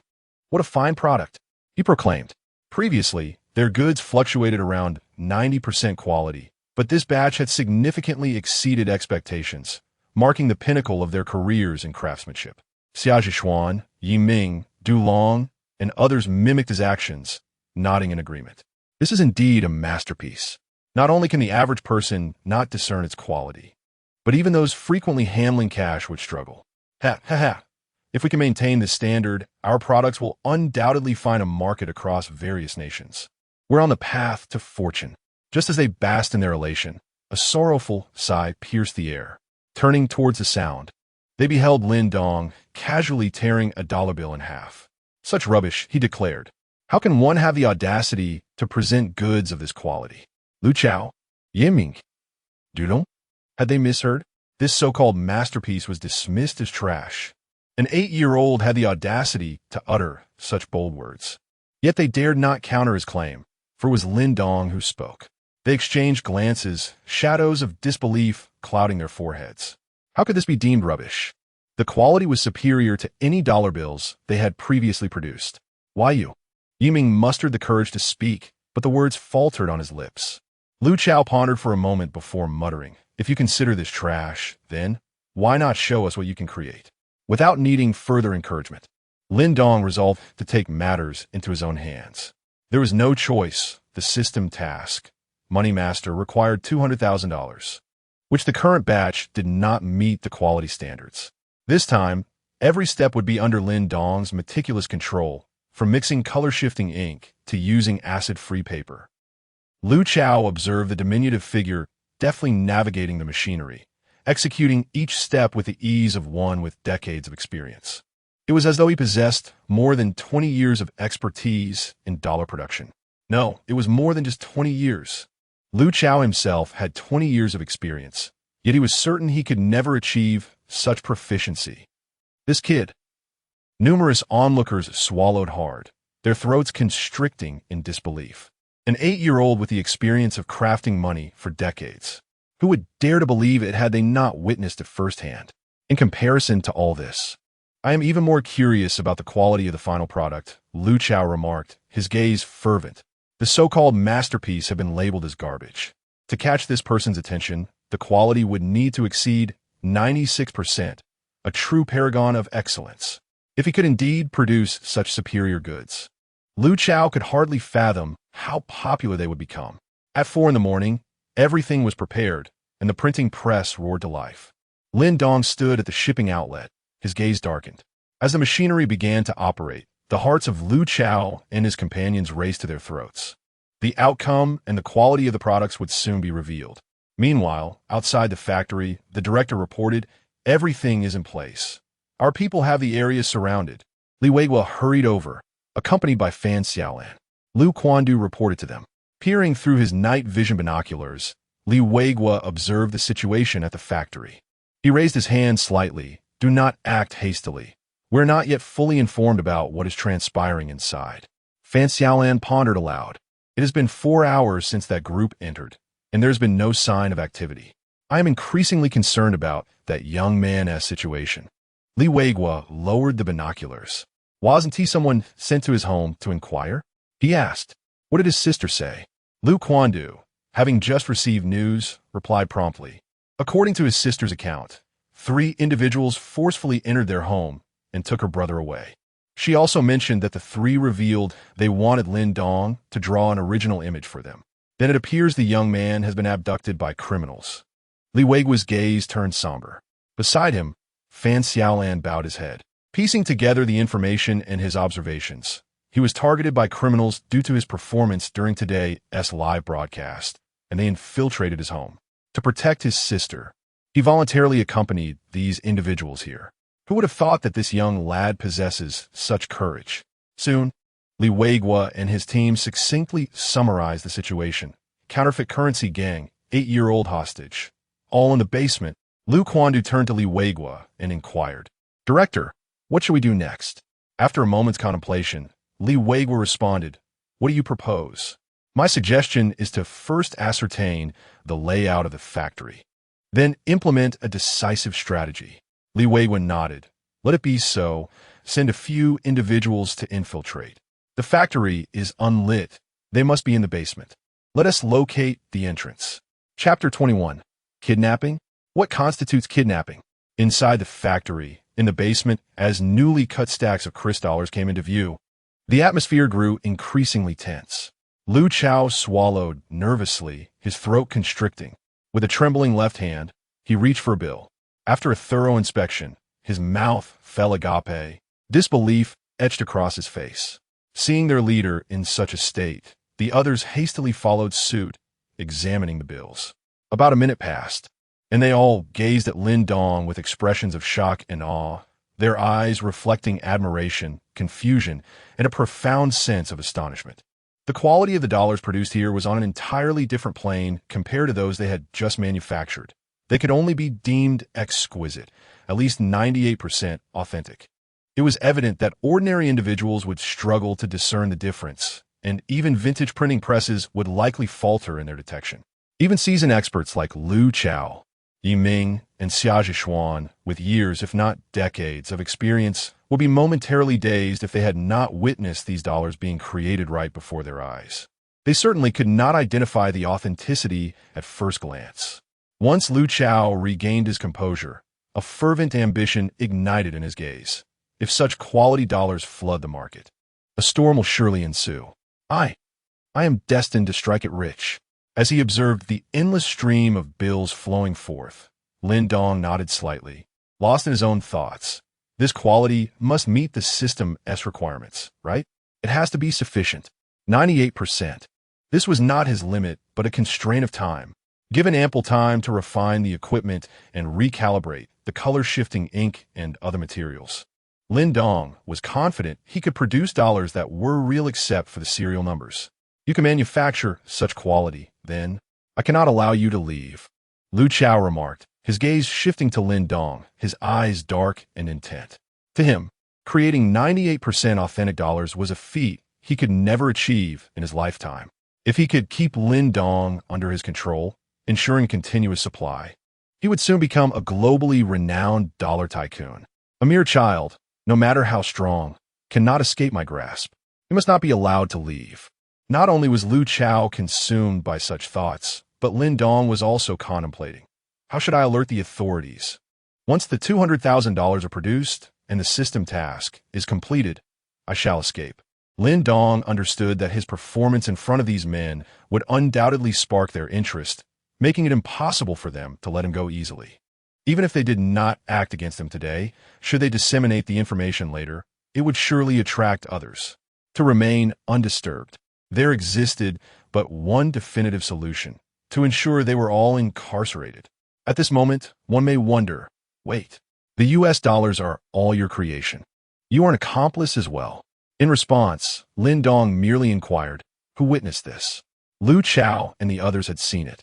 But would the police believe the words of criminals? In his previous life as a notorious gang leader, Lin Dong was well aware of this. After all, he had been forcibly dragged from his home by them.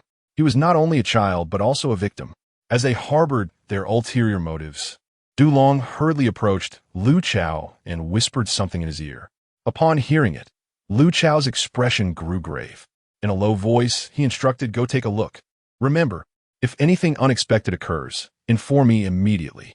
Lin Dong, not far away, was able to discern Du Long's words due to his enhanced physique of 73 points. They had lost contact with the person stationed above. Could Lin Nan have reported to the police? Lin Dong pondered silently. I had advised her before coming here. She should not have reported. Forget it, forget it, forget it. After all, the $200,000 will soon be produced. He dismissed all other thoughts, focusing entirely on the pristine new dollars before him. Judging by appearance, there were already 150,000.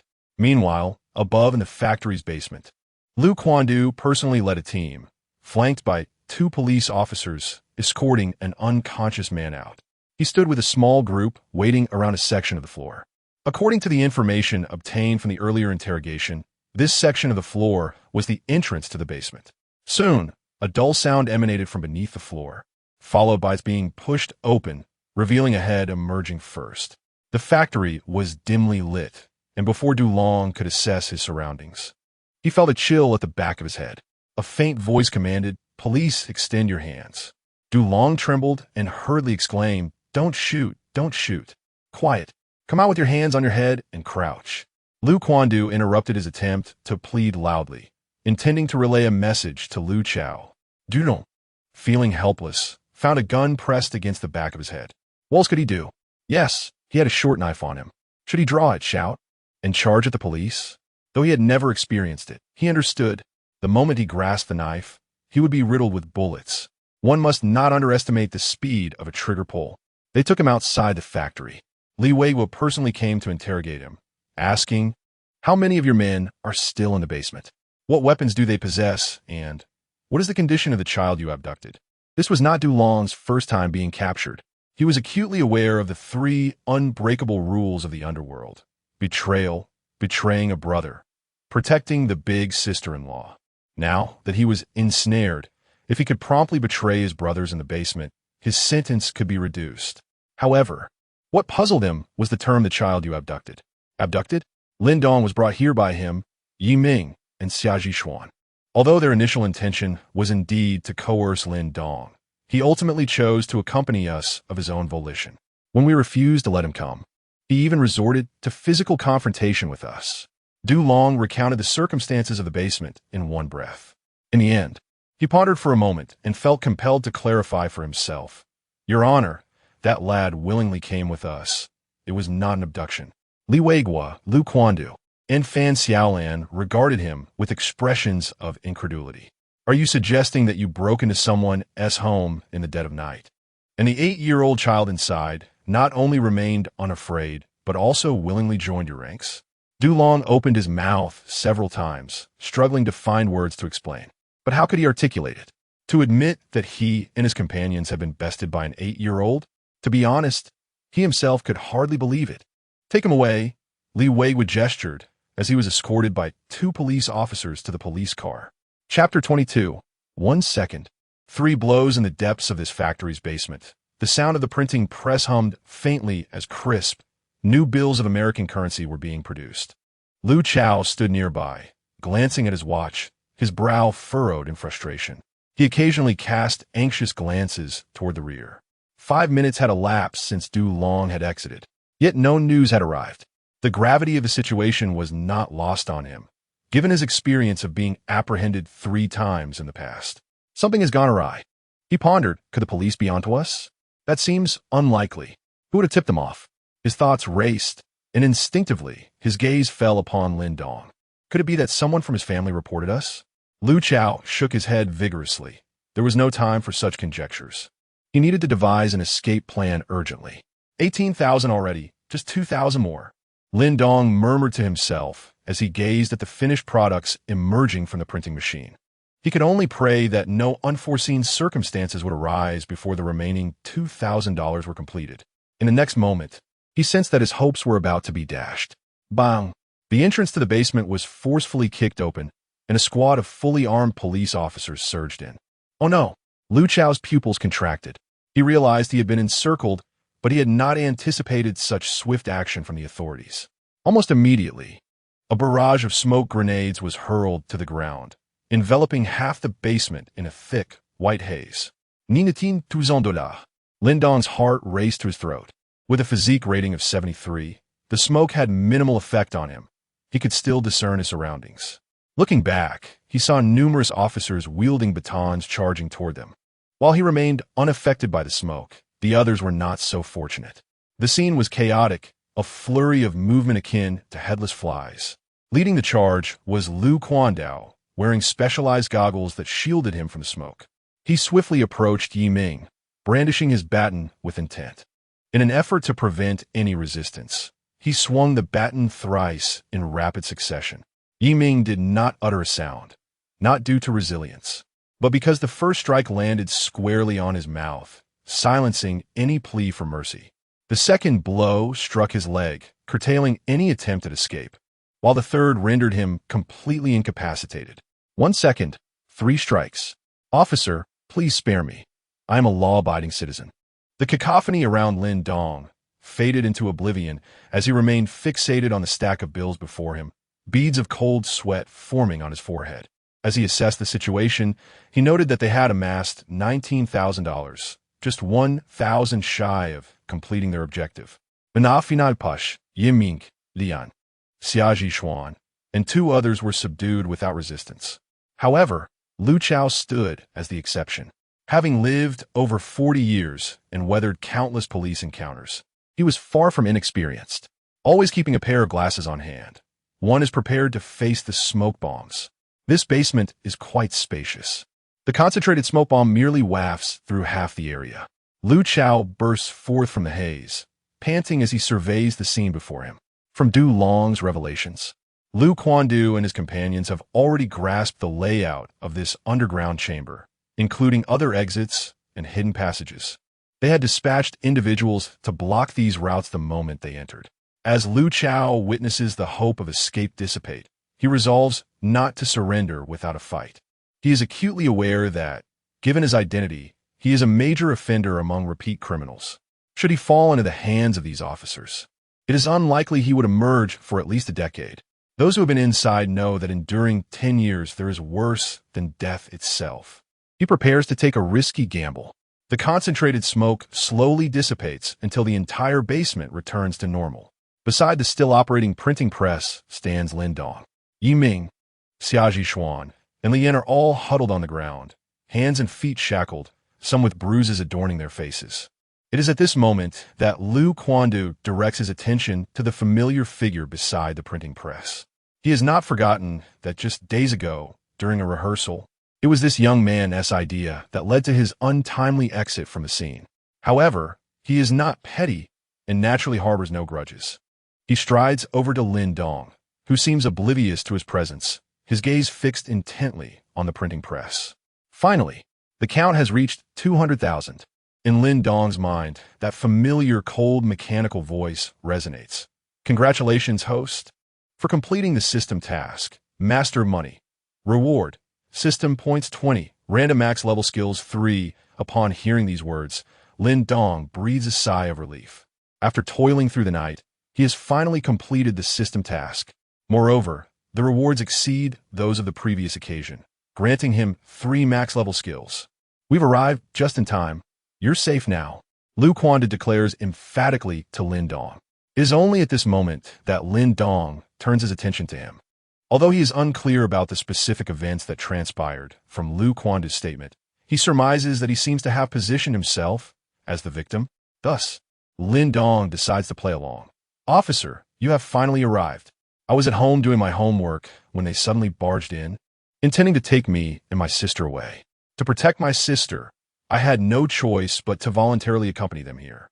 They even forced me to create original graphics for them, compelling me to partake in illegal activities. Officer, you must seek justice for me. Watching this young man's exaggerated performance, Yi Ming, Xiaji Xuan, and the others can only stare in disbelief. Had it not been for a police baton striking his mouth, Yi Ming would have immediately risen to counter him. What do you mean we forced you to participate in illegal activities? And what do you mean we threatened you into compliance? Yes, we did intrude upon your home. However, the situation is that you have already beaten us, and though we resist your presence, you still choose to attack us, leaving us no choice but to allow your entrance. Upon your arrival, you deride the worthless dollars we have produced, yet all 200,000 of them were crafted by your own hands. Did we utter a single complaint?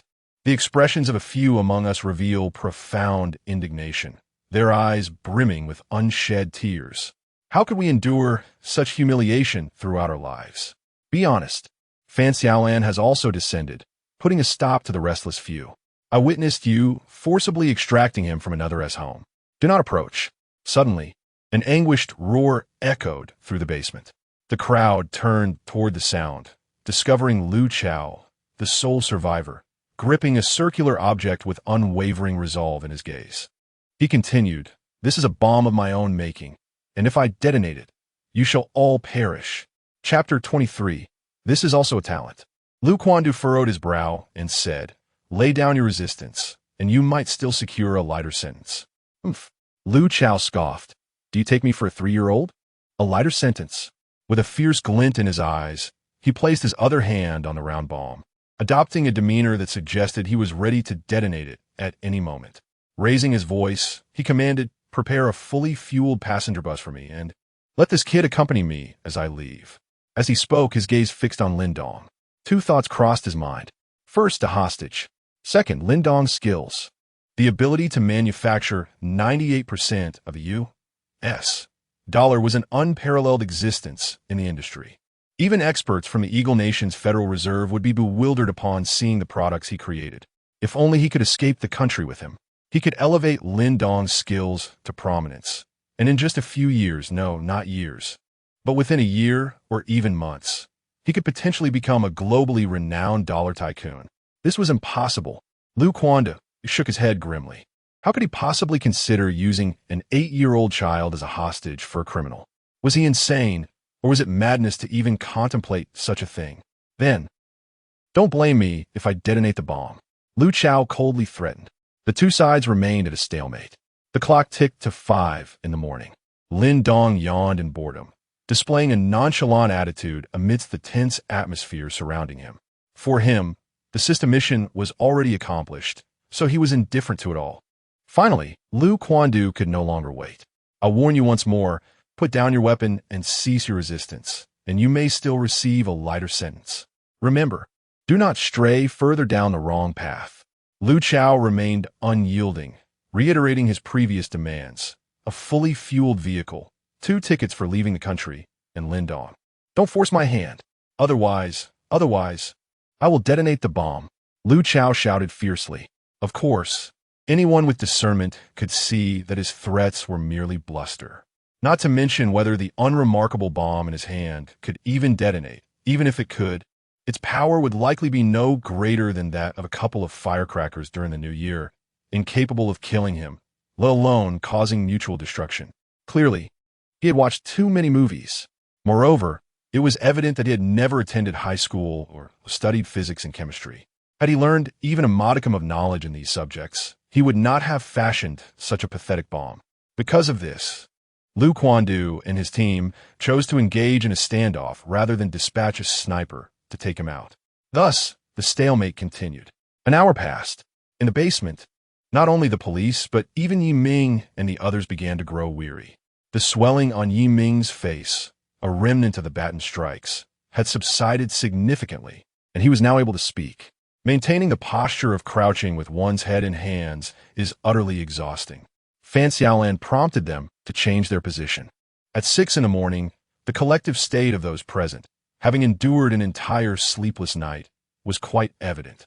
Only Lin Dong, with his robust physique, seemed somewhat better off. "Boss, why don't we just do this?" Yiming could no longer bear it and began to persuade Lu Chao.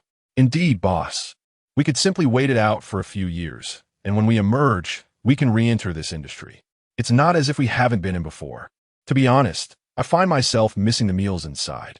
Despite the pleas of his subordinates, Lu Chao remained unmoved. At 7 in the morning, even Li Weiguo could no longer tolerate the situation and descended from the basement. Lin Dong sat on the ground, listlessly counting the pebbles on the floor. "These pebbles are indeed just pebbles," he mused. Lu Chao persisted in his obstinacy, even more infuriatingly refusing to allow anyone else in the room to leave. After a night of enduring this ordeal, the discontent among the group, including Li Weiguo, was palpable. "I warn you one last time, surrender," Lu Chao declared resolutely. "Impossible." In the next moment, Li Weiguo waved his hand. The police, who had waited all night, raised their rifles in unison. Li Weiguo posed a question. "Do you believe the odds of you perishing together with your pathetic homemade bomb are greater, or that we will turn you into a sieve?" Ultimately, as Li Weiguo raised his handgun and fired a shot into the air, Lu Chao faltered. After all, no one truly wished to be turned into a sieve. He hurled the bomb away, and several police officers swiftly moved in to apprehend him. Finally, it's over. As Lu Chao was escorted past Lin Dong, he suddenly halted, casting a peculiar glance in Lin Dong's direction. No matter how forcefully the two officers pushed him, Lu Chao's body remained immobile. Li Weiguo and Lu Quandu exchanged puzzled looks at this scene. Lin Dong raised his gaze to meet Lu Chao's eyes. What kind of look was reflected in Lu Chao's eyes? If Lin Dong were to attempt a description, it would be akin to an aged sunset gazing upon the nascent dawn. Though this description may be somewhat imprecise, it truly encapsulated Lin Dong's thoughts. "Hurry up." Lu Chao was forcibly led away by the two officers, with Yiming and Xia Zhishuan following closely behind. Soon, the vast basement was left with only 5 or 6 figures: Li Weiguo, Fan Xiaolan, Lu Quandu, and Lin Dong. Li Weiguo gazed at the now motionless printing press and casually picked up a dollar bill, scrutinizing it for a moment. His brown eyes narrowed slightly. Having served in the police force for decades, he had encountered countless counterfeit cases, possessing a unique method to discern the authenticity of currency. Typically, he could easily identify the legitimacy of a bill at a glance. Yet now, as he examined the bill in his hand, he was astonished to discover he could not see through it. "Bring in the reconnaissance department." His gaze darkened as he called out to those behind him. In a short while, a slender young man wearing glasses entered the basement. Li Weiguo handed him a stack of counterfeit dollars, saying, "Take a look at this fake bill." After examining it closely for a moment, Bai Huahua's eyes widened with shock behind his lenses. This is counterfeit? The quality and craftsmanship. The only difference from genuine currency is likely the serial number. The magnitude of his assessment caused all 3 men to instinctively gasp. Their collective gaze then fell upon Lin Dong, who appeared unfazed by the situation. Unbeknownst to them, an unsettling thought crossed their minds. Could this batch of dollars have been produced by this young man? Lin Dong shivered slightly and looked up, meeting the trio's suspicious stares. He forced a nervous smile and stammered, "Officer, I was coerced." Li Weiguo recalled the events from a few days prior at the bank entrance. Narrowing his eyes as he inquired, "Is this also a talent of yours?" Chapter 24. Authoritative Certification. After securing the scene, a number of journalists and members of the publicity department entered the basement. Facing the cameras of the municipal publicity department, Li Weiguo adjusted his appearance, cleared his throat, and, with a serious expression, declared, "Just moments ago, we successfully dismantled a kidnapping and counterfeiting operation. Not only did we eradicate a criminal den responsible for producing counterfeit currency, but we also apprehended several suspects and confiscated over $400,000 in counterfeit bills. Moreover, we rescued an 8-year-old child who had been taken hostage by the criminals."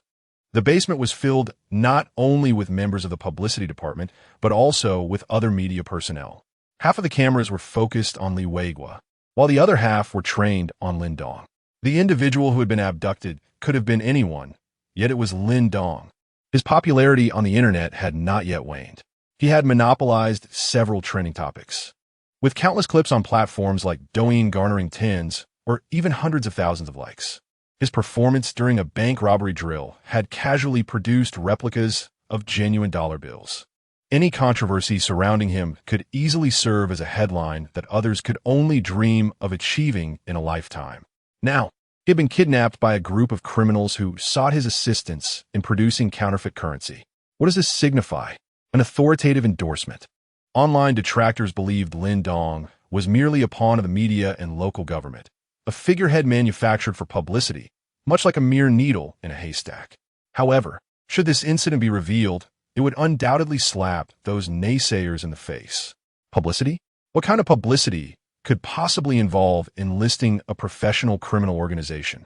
An obscure media outlet had a female reporter thrusting a microphone into Lin Dong's face, incessantly questioning, "Hello, may I ask what you experienced after being kidnapped by the criminals? Additionally, how do you perceive the current trending topics regarding you online? Most importantly, what role did you play in the production of those over $400,000 in counterfeit bills?" Lin Dong felt a twitch in his eye. Were it not for the cameras surrounding him, he would have relished the opportunity to deliver a punch to this impolite reporter. Do they not understand the value of respect? Why must they thrust a microphone so aggressively in my face? Ultimately suppressing his urge to retaliate, he managed to retort with exasperation, "I am the victim." He forcefully extricated himself from the throng of reporters and cameramen. After this tumultuous encounter, the clock read 8 o'clock. Lin Dong emerged from the basement and stepped outside the factory, where he spotted a few more journalists lingering. Lu Chao and his companions were being detained by the police. Crouching to the side as if awaiting a transport vehicle, a daring reporter approached them and began to interview the group. "Hello, may I ask why you chose to engage in counterfeiting?" Yi Ming and the others had come to terms with their fate. After all, they had merely resigned themselves to a few more years of confinement. In response to the reporter's inquiry, they wearily stated, "Because we couldn't produce anything genuine." How remarkably logical. The reporters found themselves momentarily speechless. "Are the $400,000 inside entirely your creation?" One of them reiterated the absurd question. "No." Lian shook her head vehemently. As her words echoed, her gaze fell upon Lin Dong, who had just emerged from the factory. She clenched her teeth, observing him behaving as if nothing were amiss while she was handcuffed. A wave of frustration surged within her. Strictly speaking, they had collectively produced $400,000, half of which was solely crafted by that young man. Why was he untouched by any consequences? Was this the essence of the juvenile protection law? It was not the scarcity of resources that troubled her, but the inequity of the situation. If Lin Dong had faced a fate similar to theirs, she would have felt far less tormented, even if it meant a life sentence for herself. Yet now, they had all been jovially engaged in the production of money, and here she was, apprehended and branded a criminal suspect, while he was regarded as the victim. Was this fair? Most critically, he had single-handedly created half of the money. In truth, he should be considered the principal offender. With this thought in mind, Lian directed her words towards the camera, stating, "Out of the 400,000, only 200,000 was manufactured by us. The remaining 200,000 was solely accomplished by that boy." As she spoke, her eyes fixated on Lin Dong at the factory entrance, radiating a fierce intent, as if she wished to consume him whole. Lin Dong yawned, indifferent to the unfolding situation. Fan Xiaolan emerged from the basement, having found Lin Dong. "Our director has instructed me to escort you home." If Lin Dong were an adult or at least 14 years old, he would undoubtedly be subjected to scrutiny, likely facing an interrogation. At the very least, he would be taken to provide a statement. But the crux of the matter was that he was merely 8 years old. 8, for heaven's sake. He might not even know how to write his own name. How could they conduct an investigation? Their police station was no kindergarten, and no one would believe that an 8-year-old schoolboy would willingly accompany Yi Ming and his associates here, only to disdain the substandard money they produced and craft 200,000 himself. This was the unified testimony of Yi Ming, Xia Zhishuan, and Du Long. The trio could even swear an oath that this account bore no trace of falsehood. Yet, no one believed them. After all, such events belonged in novels or television dramas. In reality, anyone who heard this would likely exclaim, "Only a madman would utter such words." This must be a fabrication they concocted to exonerate themselves from kidnapping allegations. Lin Dong followed Fan Xiaolan into a police car, heading back to his home. Meanwhile, at Gufeng Primary School, the program titled Revealing the Talents of the Ultimate Child had already commenced. Sun Ruowei and the rest of the production team were anxiously scanning the vicinity for Lin Dong's figure. It was now 8:30, half an hour past the time they had agreed upon yesterday.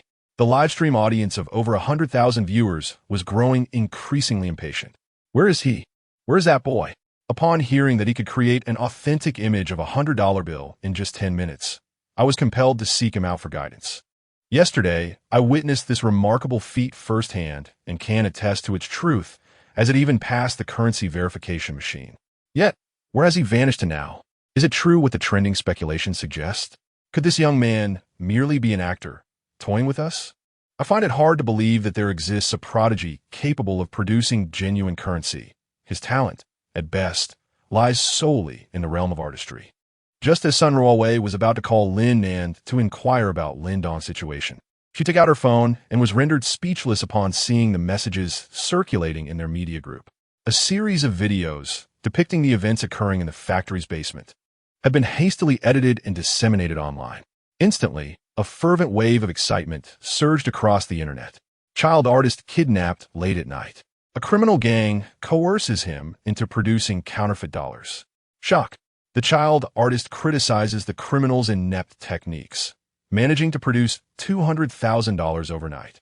Such sensational headlines ignited a frenzy online. Chapter 25. An extraordinary talent.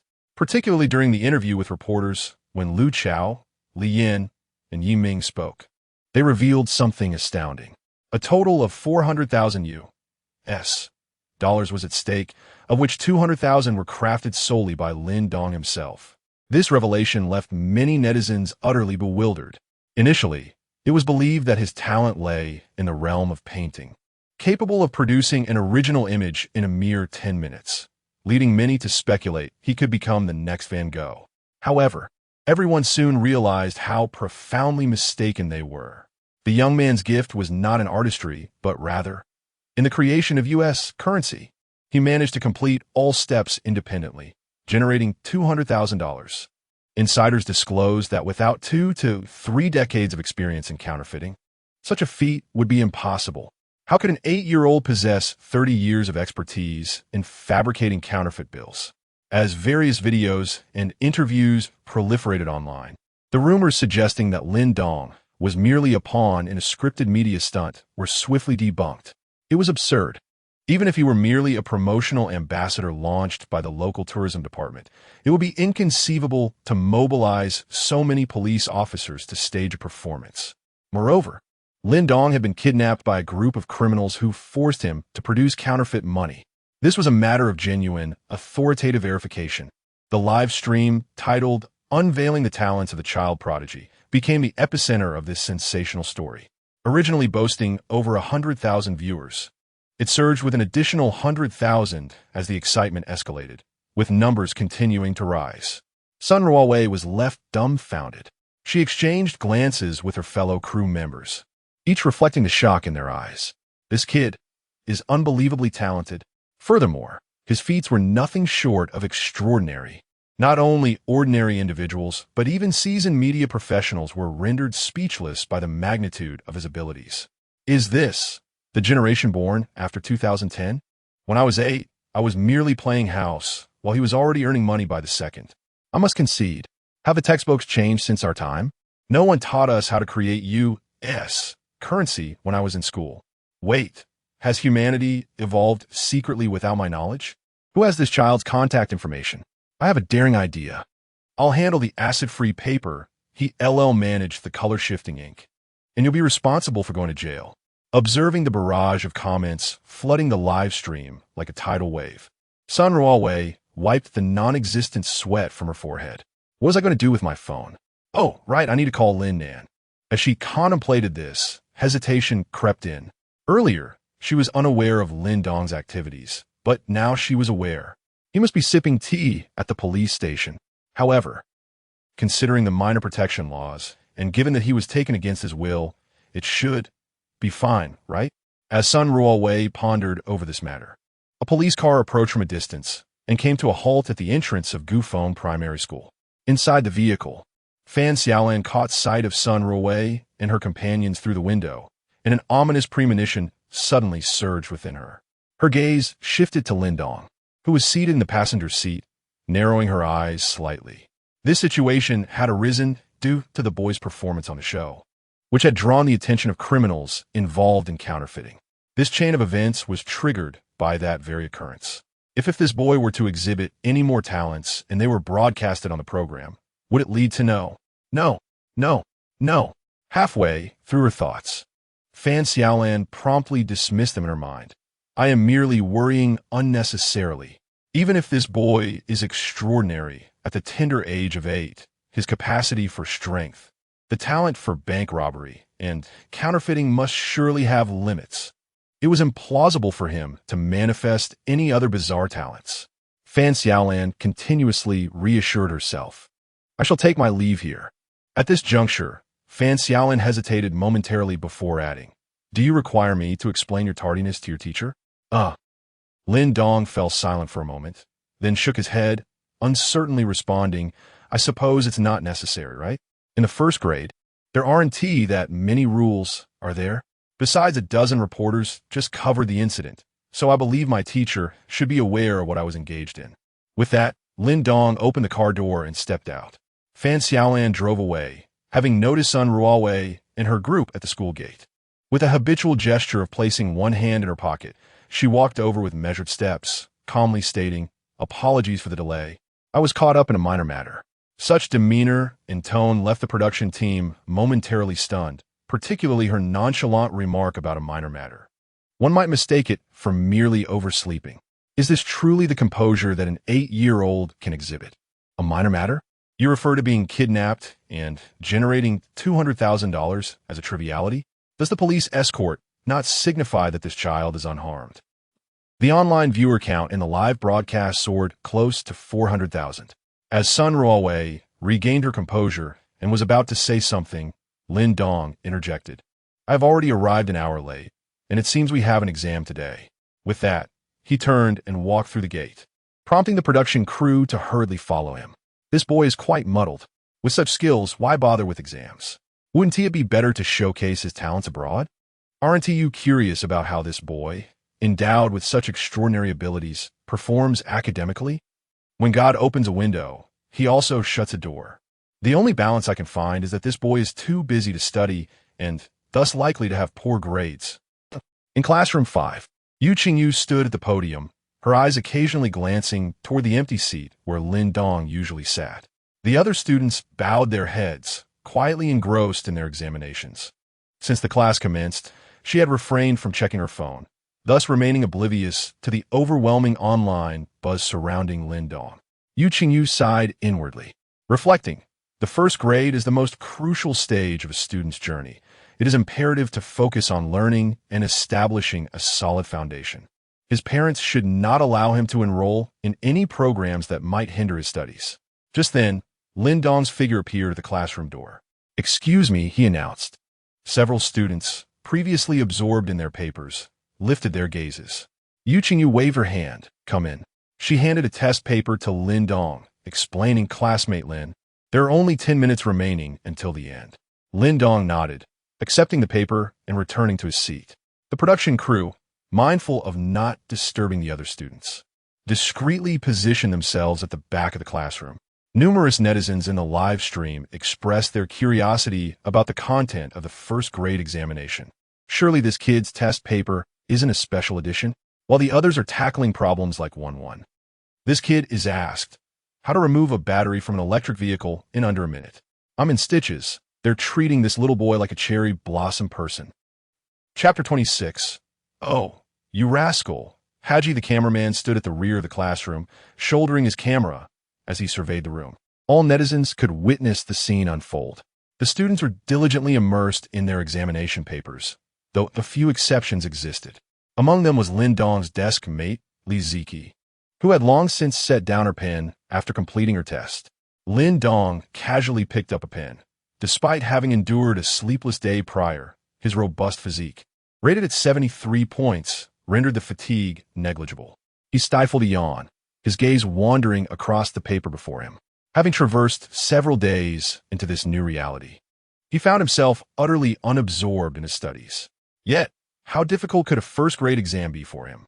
With less than 5 minutes remaining in the examination, Lin Dong clutched his pen, propelled by his impressive physicality, his speed in answering questions multiplying exponentially.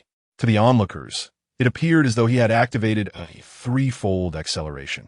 On the podium, Yu Qingyu observed Lin Dong, who was fervently scribbling away, her eyes blinking in astonishment. Such remarkable speed, setting aside all else. She had never witnessed anyone write at this pace, not even during her university years. Her desk mate, Li Ziki, was equally perplexed, having never seen anyone tackle questions in such a manner. The spectators were similarly captivated, and the more than 400,000 viewers in the live stream were no exception. This speed. Is he vying for the title of the world's fastest man? Oh, you rascal, Haji. One who can think of Haji must have some extraordinary talent in the family. Honestly, I haven't touched a pen since graduation. I've forgotten how to write many characters. One, he seems impressive, but I wonder how accurate his answers are. Is he scribbling randomly, or is he genuinely engaged? Isn't it obvious? No one works with such fervor unless they're copying answers. Could it be that he's cheating? Perhaps he memorized the answers beforehand and brought them into the exam room. Could it be that the person above is truly a genius? As numerous viewers speculated whether Lin Dong was merely scribbling or genuinely engaged with the questions, the cameraman rose, unable to suppress a grin. Now, with this German-imported lens worth tens of thousands, it can finally showcase its prowess. He adjusted the focus from a distance, capturing the content of Lin Dong's paper with clarity, which was promptly transmitted to the live stream. Just then, Lin Dong set down his pen, having completed the entire process in a mere 2 minutes. The first-grade questions and answers were comprehensible to the online audience, and without a doubt, he had answered them all correctly. Could he truly be a genius? Aside from his somewhat illegible handwriting, all answers are correct. Oh, you rascal, Haji. How on earth did you manage this? He hasn't studied at all. He's either robbing banks or forging currency. Could he genuinely be a prodigy? Lin Dong maintained a serene expression as he handed his examination paper to Yu Qingyu, who was collecting the papers while deftly twirling a pencil with his other hand. The elementary school questions posed no challenge for him. Unless unforeseen circumstances arose, the brilliance of this prodigy would surely shine through to high school. After Yu Qingyu took the paper and glanced at it, she noted that all the answers were correct. She was quite curious about how Lin Dong had managed this, as she had not observed him studying diligently. Life in the first grade was rather uneventful. The morning swiftly passed, and finally, it was time for the moment he anticipated most, lunch. As soon as the bell rang, Lin Dong appeared at the back door of the classroom, racing towards the cafeteria with such speed that he left his accompanying crew far behind. It was previously mentioned that the campus also housed a middle school. Using the pretext of a restroom visit, he had exited the classroom a few minutes early, eager to be the first to rush into the cafeteria. No use. I have seen through your tactics. How infuriating. Let us see who can grab today's chicken leg first. 2 middle school boys sprinted side by side, the cafeteria entrance within sight. Just as they emerged from their moment of agony, a figure unexpectedly dashed past them, bursting into the cafeteria ahead of them. Both boys paused in surprise. They had anticipated such a skilled competitor. No matter, there was still a second place to claim. The next moment, a cameraman, burdened with a heavy camera, raced by without a backward glance. Following him were other crew members. The cameraman for revealing the talents of the prodigy was a young man with long hair. Despite carrying the weight of the camera, his face radiated excitement. Since graduating from high school, he had not experienced the thrill of being the first to rush into the cafeteria when the bell rang. It rekindled a long-lost feeling. By the time the 2 middle school students arrived at the cafeteria, Lin Dong was already feasting. With state subsidies, the meal consisted of 3 dishes and a soup. The cameraman, Fong Yufan, breathlessly sat opposite Lin Dong. Their current states presented a stark contrast. The 8-year-old not only exhibited such remarkable speed, but, astonishingly, how robust was his stamina. He was now eating as if nothing had happened. Wasn't he out of breath? Needed to catch his breath? Lin Dong devoured his meal, braised chicken leg, shredded potatoes, and scrambled eggs with tomatoes. Lunchtime at school was his only opportunity to enjoy a proper meal throughout the day. The rest of the time, he subsisted on instant noodles or pre-packaged meals. 3 dishes and a soup, with both meat and vegetables, and it costs nothing? This kid is eating better than I am as a college student. Could you refrain from indulging so extravagantly? I never had the chance to enjoy such luxuries, and I find myself consumed by envy, sobbing quietly. Watching you has made me ravenous. I shall now retrieve my phone to order a meal comprised of aged zombie meat, wilted greens scavenged from the market, remnants of soup left by previous diners, and the renowned Huang Min chicken rice crafted by a chef who neglects hygiene. It is time to treat myself well. Please, enough with the chatter from above. I am on the verge of breaking down. After finishing the meal, some time remained before class. Lin Dong wandered aimlessly across the playground. Host, Lin Dong, age, 28, physical condition, 73, 20 points available for use. Current task. Task call, random skills 3, and used, gazing at the system panel before him. Lin Dong felt a twinge of anxiety. Surely, this system would not soon present him with more bizarre tasks? Would it escalate to bank heists or counterfeiting, and perhaps even lead him towards firearms? As Lin Dong pondered these thoughts, the clamor around him intensified. Raising his gaze, he realized he had wandered to the rear of the playground, where various equipment had been installed. A group of middle school students had gathered around a solitary pull-up bar. A frail boy, his face flushed with exertion, managed to complete a mere 3 pull-ups. Chapter 27. The fiery thunderbolt Lin Dong withdrew his gaze as he suddenly overheard a conversation. Which do you think is more loyal? The Golden Iron Beast or the fiery thunderbolt? Golden Iron Beast? Fiery thunderbolt? Upon hearing these familiar yet distant names, Lin Dong took a moment to recall that they were characters from the animated series Luo's Adventures, which he had watched during his childhood. The cultural entertainment landscape of Blue Star and Earth appeared to be quite similar, which was precisely why Lin Dong had chosen not to become a mere copyist of literature. Turning towards the source of the voices, he noticed a group of 5 or 6 students clad in middle school uniforms engaged in animated discussion. I believe the fiery thunderbolt is indeed more loyal. After all, he is the protagonist. I agree, the Golden Iron Beast is the antagonist. Listening to the children's evaluations, Lin Dong stroked his chin thoughtfully. It had been a decade since he last watched that anime, and he had nearly forgotten the plot. Nonsense. Suddenly, a deep voice resonated from behind. Fong Yufan tossed a camera to his apprentice and strode forward. Let me tell you, that old rascal Fiery Thunderbolt is quite cunning. On the surface, he appears to have a brotherly bond with Golden Iron Beast, yet behind the scenes, he bullies him. This statement successfully captured the attention of the debating students, and Lin Dong, too, looked over with curiosity. Could it be that the version of the story he watched was different from theirs? Fong Yufan continued. When Golden Iron Beast self-destructed, it was to save the wild gorilla. And it wasn't solely for the sake of Fiery Thunderbolt, was it? If Fiery Thunderbolt were truly loyal, at the very least, he should have made a statement, right? Not to mention revealing his hidden energy reserves. He could have at least offered some words of encouragement. I was kneeling before the television, begging the mighty Tiger King to spare Golden Iron Beast. While what was Fiery Thunderbolt doing? Lying on the ground, pretending to be dead, pretending to be asleep, pretending to be knocked unconscious. The moment I saw Golden Iron Beast about to self-destruct, he immediately jumped up and fled at full speed to save Fiery Thunderbolt, who was in a state of utter disrepair, leaking oil and in such bad shape that he would have been scrapped if he were a second-hand car. Seeing Golden Iron Beast on the verge of self-destruction, he took off at full throttle to avoid the fallout. Doesn't that indicate he was just pretending all along?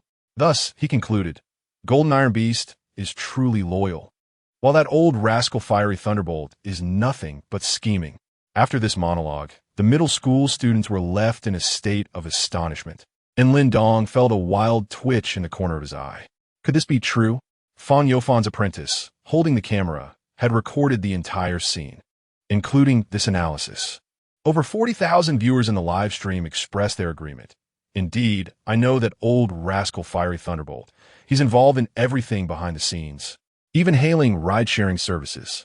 I heard he even hides pinhole cameras at car washes to collect original tires replaced from other vehicles. Am I witnessing this? Is someone actually bullying Fiery Thunderbolt online? Observing the comments left by the viewers in the live stream, the host, Sun Ruowei, could not help but smirk slightly.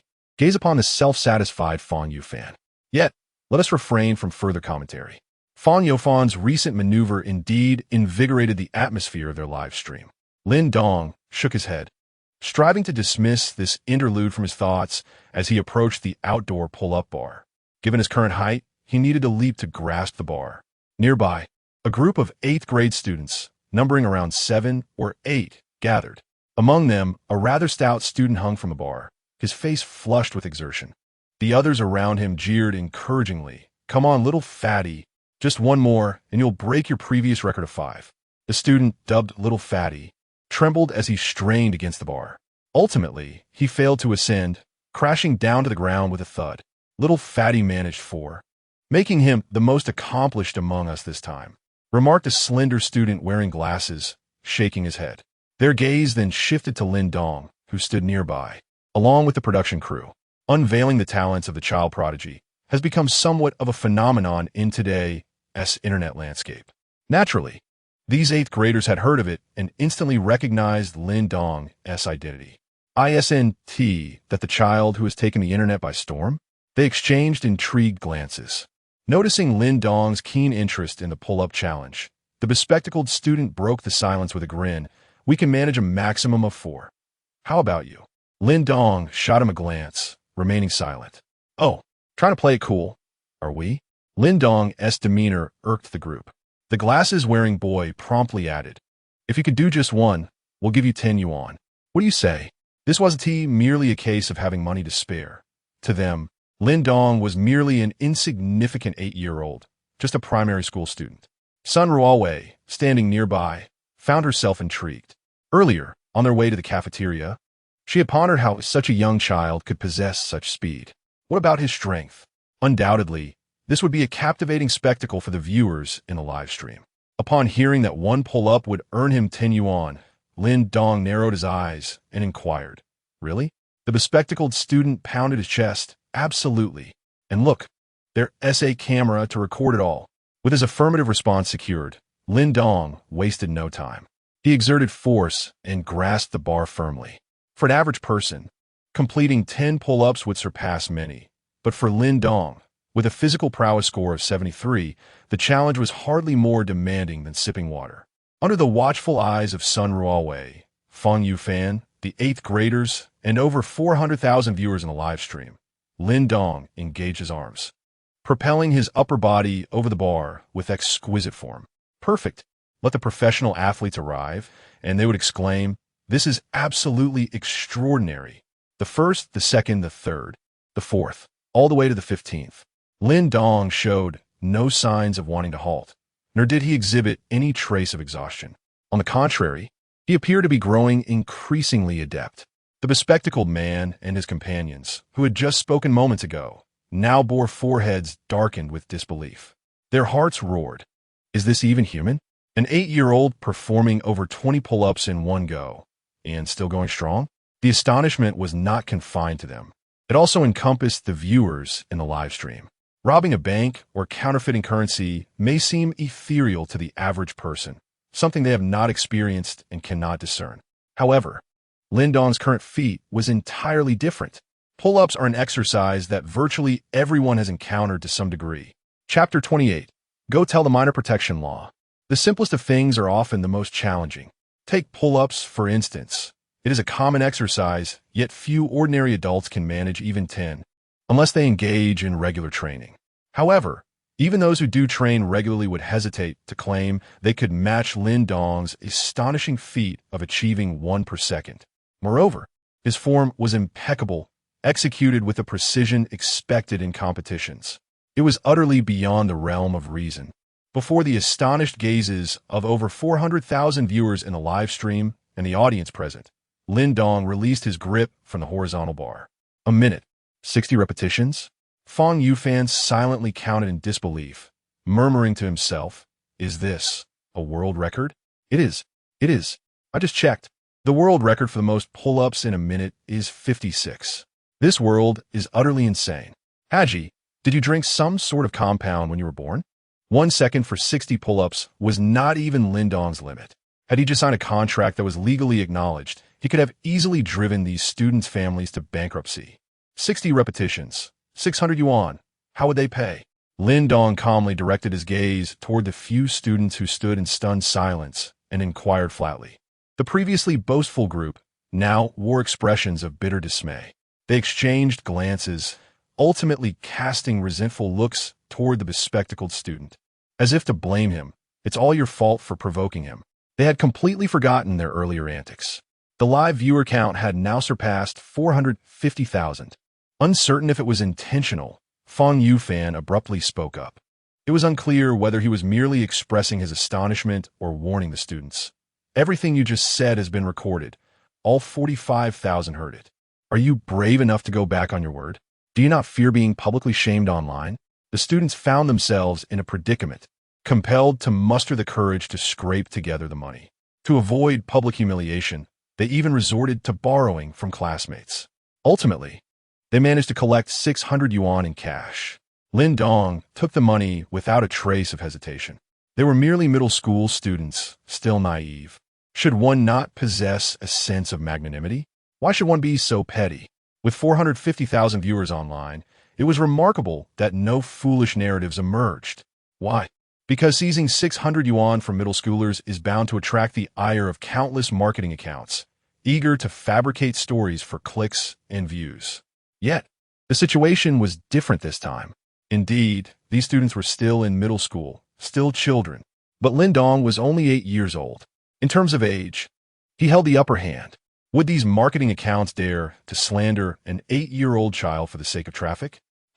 Go tell that to the minor protection law. With the 600 yuan finally in hand, it was not 600 yuan bills, but rather an assortment of 10 and 20 yuan notes, interspersed with a few scattered coins. Upon returning to the classroom, the mathematics lesson commenced. The mathematics teacher, Bai Zishu, was a middle-aged man with a crew cut and a robust physique. Standing at the lectern, he held a textbook in one hand while the other swiftly scribbled on the blackboard, his voice flowing continuously as he discussed the problems at hand.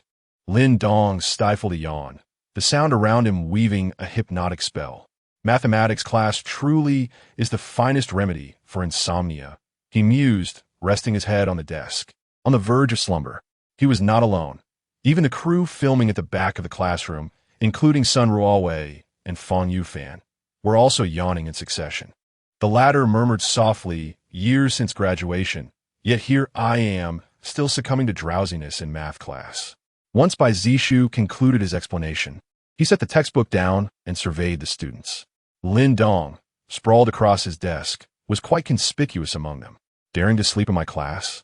Bai Zishu muttered, picking up a piece of chalk from the lectern, pinching it between his fingers before hurling it at Lin Dong.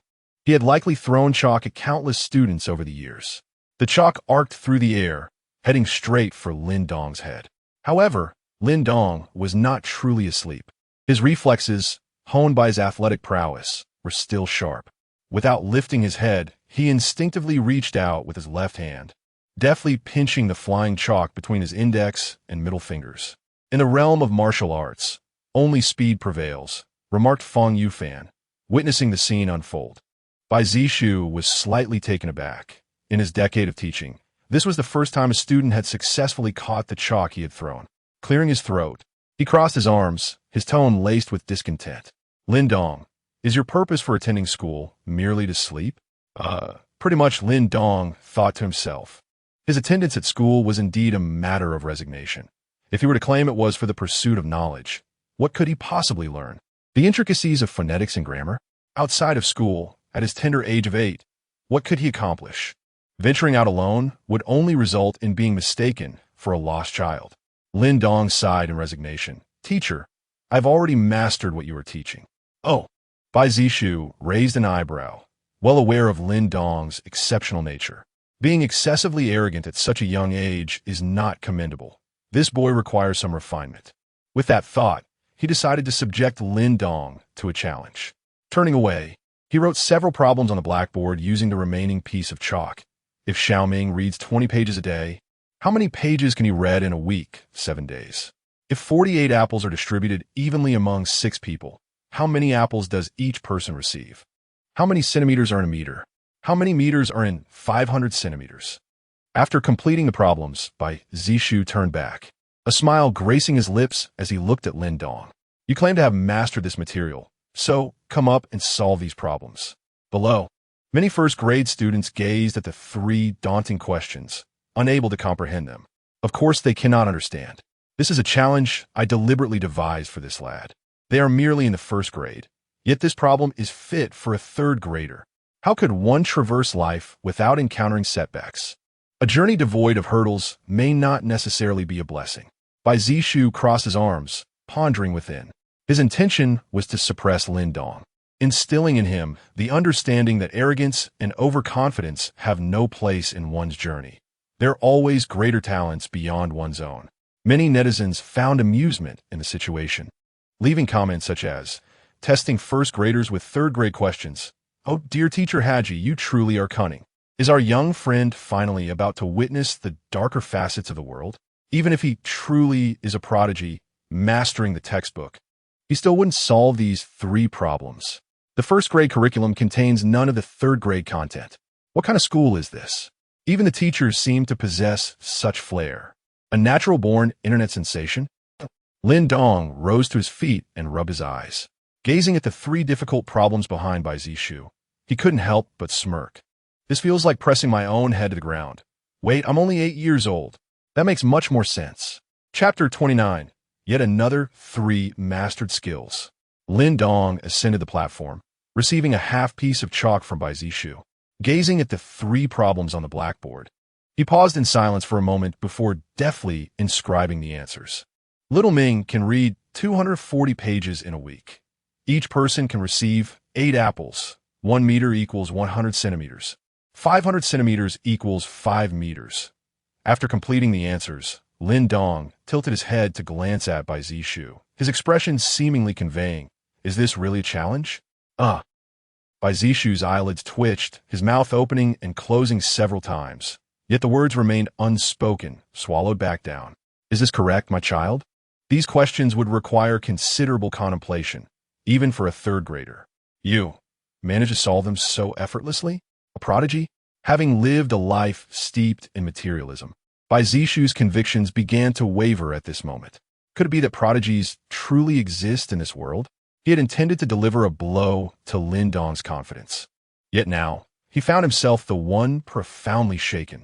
Teacher, may I leave now?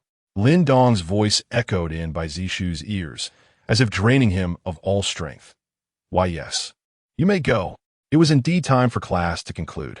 Bai Zishu, maintaining a sullen demeanor, silently gathered his teaching tools and exited the classroom. How did you manage to solve those 3 problems?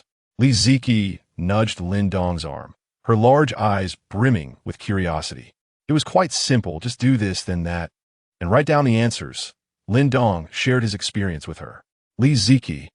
During the recess, Lin Dong was dozing on his desk when he was abruptly roused by a cacophony of noise. Can't anyone let me enjoy a peaceful slumber? Lin Dong raised his head. The students in their classroom were crowded around the windows, eagerly peering outside at the scene unfolding on the playground. How handsome. Are those soldiers? Just like in the television dramas. What are they doing at our school? Could it be they intend to execute our principal? Are those real guns? Can we touch them? Listening to the students' chatter, Lin Dong squeezed through the crowd to the window, finally discerning the spectacle outside. There, approximately a dozen soldiers clad in military uniforms stood in formation on the playground. Why has the military entered our campus? Lin Dong pondered, somewhat astonished, but soon grasped the situation. Military training. New students must undergo military training at the start of the summer term. However, Lin Dong stroked his chin. I recall that elementary students are exempt from military training. It begins in middle school. Lin Dong was uncertain whether this world adhered to the same rules. After all, he had never experienced military training during his elementary years in his previous life. Time passed swiftly, and by 3 o'clock, it was time to dismiss. As he stepped out of the school gates, he spotted Lin and waiting to pick him up. Lin Dong retrieved a scattered sum of 600 yuan from his backpack. Sister, you can take this first, he said. Lin Nan, who had opted not to work part-time today, had been engrossed in the program, fully aware of how her brother had come by this money. 600 yuan could sustain me for an entire week of part-time work, Lin Nan remarked with a bitter shake of her head. Yet, she quickly adopted a different tone, exclaiming, now that we have some money, it's time for a little splurge. Splurge? Lin Dong squinted, recalling that Lin Nan had never been one to spend extravagantly. What did she mean by this splurge? Standing at the entrance of the restaurant, he gazed at the sign for the 25 yuan self-service hot pot. Tilting his head, he turned to Lin Nan and, after a moment of silence, asked with a complex tone, "Sister, is this what you call a splurge? Once people have money, their spending can become quite extravagant. This time, we're going to the 25 yuan place instead of the 18 yuan one next door," Lin Nan replied with a smile. This scene was captured by the filming crew accompanying them. When people come into money, they do indeed tend to indulge in lavish spending, one of the crew noted as they munched on instant noodles with 5 eggs added. To maintain a prosperous appearance, I've decided not to overindulge in takeout. "What is this? I never share on Pinduoduo." Another chimed in. "You can't compare. The folks upstairs are genuinely wealthy." After finishing their meal, the two returned home. By 5 in the evening, the filming crew concluded the day's shoot.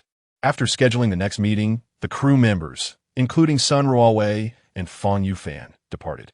Back in his room, Lin Dong locked the door and sat cross-legged on his bed, contemplating the system panel before him. Host, Lin Dong, age, 29, physique, 73, 20 points available. Task call, random max level skills 3, current tasks, none, if it's the same as last time. As long as I don't actively take on a task within 24 hours, will the system automatically assign me one? Lin Dong pondered, stroking his chin. He realized it was nearly 24 hours since he had completed the Taskmaster of Money. What sort of task would the system assign him next? The thought made him wince. He didn't avoid taking on tasks willingly. Rather, the contents of the task hall were quite unmentionable. If he had to describe it, he would say, "Let us put it this way. Any task in that hall, if I dare to accept it and the authorities catch wind of it, I'd end up splitting into 4 directions the next day." He sighed in resignation, left to anticipate what task the system would assign him next. Hopefully, it would be something reasonable. His attention shifted back to his physique. He still hadn't utilized the 20 physique points awarded for completing the Master of Money task. Constitution, 93. After usage, his physical functions experienced a remarkable enhancement. The average constitution of an ordinary adult hovers around 10. Now, at the tender age of 8, Lin Dong has achieved a constitution of 93. Furthermore, he possesses 3 randomly acquired max-level skills. With a mixture of trepidation and anticipation, Lin Dong activated one. Congratulations to the host for acquiring max-level skill, Gambling King. Possesses a 100 win rate at the gambling table. Lin Dong. Congratulations to the host for acquiring max-level skill, King of Weapons. Can proficiently wield various firearms, melee weapons, and more. Congratulations to the host for acquiring max-level skill, Universal Linguist, fluent in the languages of all nations on Earth. Upon witnessing the final skill revealed, Lin Dong's previously furrowed brow began to ease slightly. At last, a genuinely useful skill had emerged. But what were the first 2? Gambling King? King of Weapons? The former seemed manageable. A few years in confinement could suffice. However, the latter, firearms. This was no trivial matter in Huaxia. Should anything go awry, the only phrase that could encapsulate the situation would be, "Suppressing rebellion only requires coordinates." Chapter 30, Newly Affluent. At 10 o'clock in the evening, Lin Dong sat cross-legged on his bed, his forehead furrowed as he gazed at the system panel before him. Host, Lin Dong. Age, 29. Physique, 93. Task hall, current tasks, none, having just utilized 3 randomly assigned max-level skills he had acquired. Gambling King, Weapon Master, and Universal Language. Undoubtedly, setting aside legalities, these 3 skills were exceptionally practical. Yet, how could one dismiss the law while residing in Huaxia? Just as Lin Dong was preparing to retire for the night, a cold mechanical voice echoed in his mind. Host has not accepted a task for an extended period. A suitable task has been automatically assigned. Isn't it 24 hours? Lin Dong abruptly sat up in bed, murmuring to himself. He had initially believed that only after 24 hours of inactivity would the system allocate a task. Yet, it had only been around 20 hours since he completed the Master of Wealth task. Why was the system assigning him a task now? What could it be this time? A hint of anxiety flickered within Lin Dong. Time is of the essence. Host's current wealth accumulation detected as 0. A suitable task has been assigned. Newly affluent. Newly affluent. Initial wealth accumulation. Please accumulate 5 million in wealth within 48 hours. As the system's voice faded, Lin Dong sat on his bed, staring into the dark room, lost in thought, as if struggling to comprehend the gravity of the situation. What was this? To amass 5 million in wealth within 48 hours. Lin Dong nearly cursed aloud. Indeed, compared to the previous two tasks, this one seemed to sidestep legal concerns. However, where on earth was he to procure 5 million in such a limited time frame? This was no trivial sum. 5 million. The average salary in Huaxia was merely 4,000 yuan a month. An ordinary person would need to abstain from eating and drinking for over 100 years to save such an amount. Lin Dong took a deep breath, and in the absence of light, his gradually reddening face was concealed. So the purpose of the Gambling King skill provided by the system is revealed here. Lin Dong clenched his teeth, focusing on his newly acquired skill, Gambling King. To complete the newly affluent task within 48 hours, he realized he had only one viable method: to gamble. Yet, there was a significant issue. Lin Dong had no knowledge of where to find a casino. Moreover, gambling was illegal in this world, even more so than on Earth. To achieve my goal of 5 million, this is not something a small casino can facilitate. Lin Dong felt a headache coming on. A casino capable of supporting a win of 5 million would at least need to be of a mid-tier level. Such venues in Jinling were typically well-guarded, accessible only to specific members. Lin Dong didn't even possess the qualifications to gain entry. Suddenly, a thought struck him. He remembered a person from his past, his elementary school deskmate, Li Ziki. Does this daughter of the underworld know if her father possesses a casino of such caliber? However, a pressing question soon arose in his mind. Even if he does, how am I supposed to approach him? Having exchanged no more than 10 words with Li Ziki, would it be plausible to simply approach her tomorrow and inquire, "Does your father own a casino? Please introduce me." With this thought, Lin Dong shook his head vigorously, realizing the impossibility of such an approach. Apart from this option, Lin Dong possessed other skills that could also yield 5 million. For instance, through the art of money printing, given ample time, he could fabricate currency and subsequently find buyers. Yet, the paramount issue at hand was the scarcity of time. Only 48 hours remained. Unable to unravel the conundrum, he decided to set it aside and seek solace in sleep. The following morning, at the entrance of Gufeng Primary School, having learned from past experiences, this time, Sun Ruowei, prior to the broadcast of the program, unveiling the talents of the ultimate child, made a point to check her phone, glancing through various industry groups. She was keen to avoid a repeat of the previous day's debacle, where the star of the show had vanished to engage in money-making endeavors. Fortunately, there were no new reports regarding that young man. After a thorough check, Sun Ruowei breathed a sigh of relief.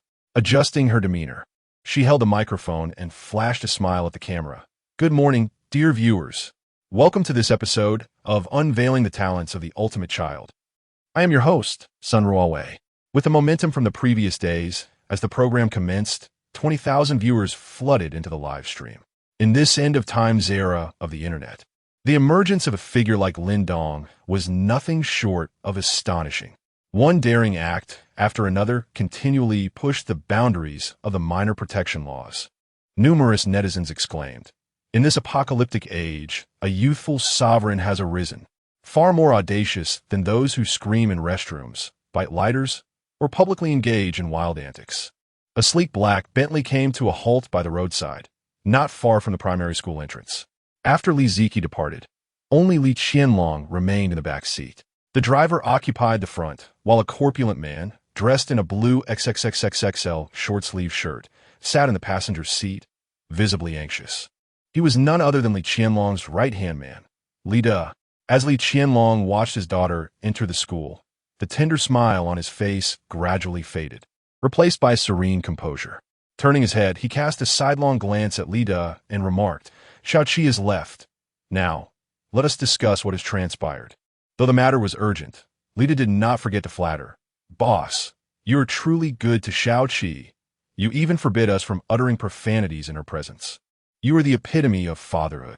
Before he could finish, Li Qianlong interrupted with a wave of his hand. "Enough with the trivialities, get straight to the point."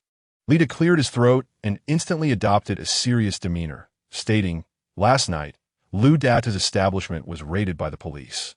His ostentatious behavior, not only gambling but also dabbling in illicit activities, was to be expected.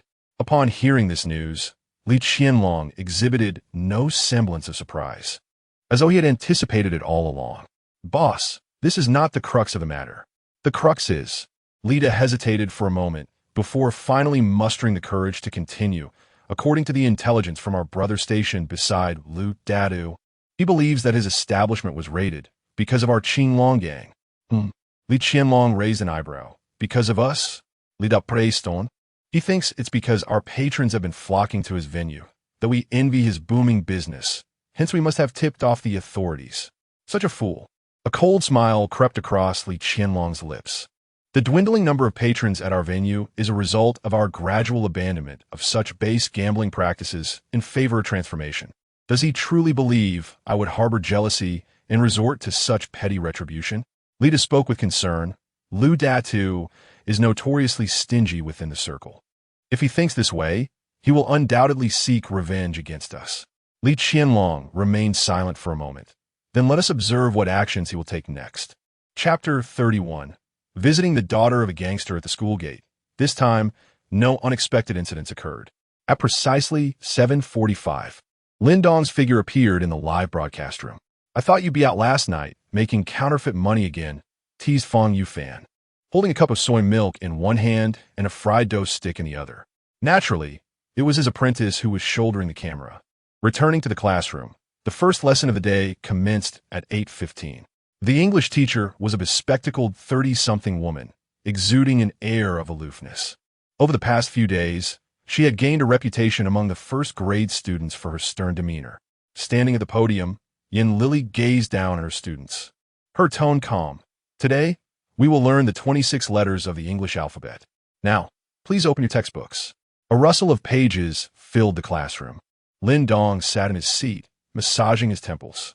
The first-grade English lesson was far too simplistic for him. A, B, C, D. He was already at the 6th-level proficiency in English, not to mention possessing the skill, universal language, which allowed him to master every language in the world. He turned his head to observe Li Ziki, who was diligently studying, while continuing to ponder the plan he had conceived the previous night. The father of this gangster's daughter surely has a casino under his control. How can I gain access? Perhaps he could follow her after school to uncover some clues? However, this notion was swiftly dismissed by Lin Dong. Although he boasted a physique score of 93, he was still merely human, the opposing party being connected to the underworld. Might possess firearms. What if he were to be discovered and mistaken for a threat, resulting in a bullet aimed at him? Not to mention the production crew. It would be implausible for Lin Dong to simply abandon them after school and pursue Li Ziki. Host, Lin Dong. Age, 29. Physique, 93. Mission Hall, current task. Initial wealth, time remaining, 41 hours. Gazing at the system panel, Lin Dong felt a twinge of frustration at the remaining 41 hours for his task. Although he was observing the system interface, he did not turn away. His face remained angled, eyes fixated on Li Ziki. She, too, sensed the attention. Being scrutinized in such a manner would make anyone uneasy, especially a first-grade student. Her peripheral vision occasionally darted towards Lin Dong, and she felt her cheeks gradually flush with a hint of crimson, whether from shyness or something else, she could not tell. At the back of the classroom, Fong Yufan adjusted the camera as focus to several times its normal magnification. The high-end imported lens captured the scene with remarkable clarity. What else with this kid staring at his female classmate? How old is he? Does he wish to experience puppy love? Goodness, I've lived over 20 years and never dared to look at a girl like that. I shall continue to watch this program. And should this child exhibit any inclination towards early romance, I shall be the first to report it. What the principal? What the grade supervisor? Why do they not intervene? Instead, they choose to target me for an indiscretion. Li Ziki noticed Lin Dong's unwavering gaze upon her, and with a slight tightening of her lips, she abruptly turned her head. Her large eyes met Lin Dong's, who had just diverted his attention from the system panel before him to behold her gaze. At that moment, a small note was tossed her way, bearing the words, "Why do you keep staring at me?" After contemplating the note's contents for a moment, Lin Dong scribbled a response on the blank space. Your eyes remind me of stars. This was merely a casual excuse, devoid of ulterior motives. It was not merely her tender age of 8 or 9 that deterred him. It was also the fact that her father was a powerful figure in the underworld. Driving a Bentley, Lin Dong was acutely aware that to others, he appeared no different from the common street urchin.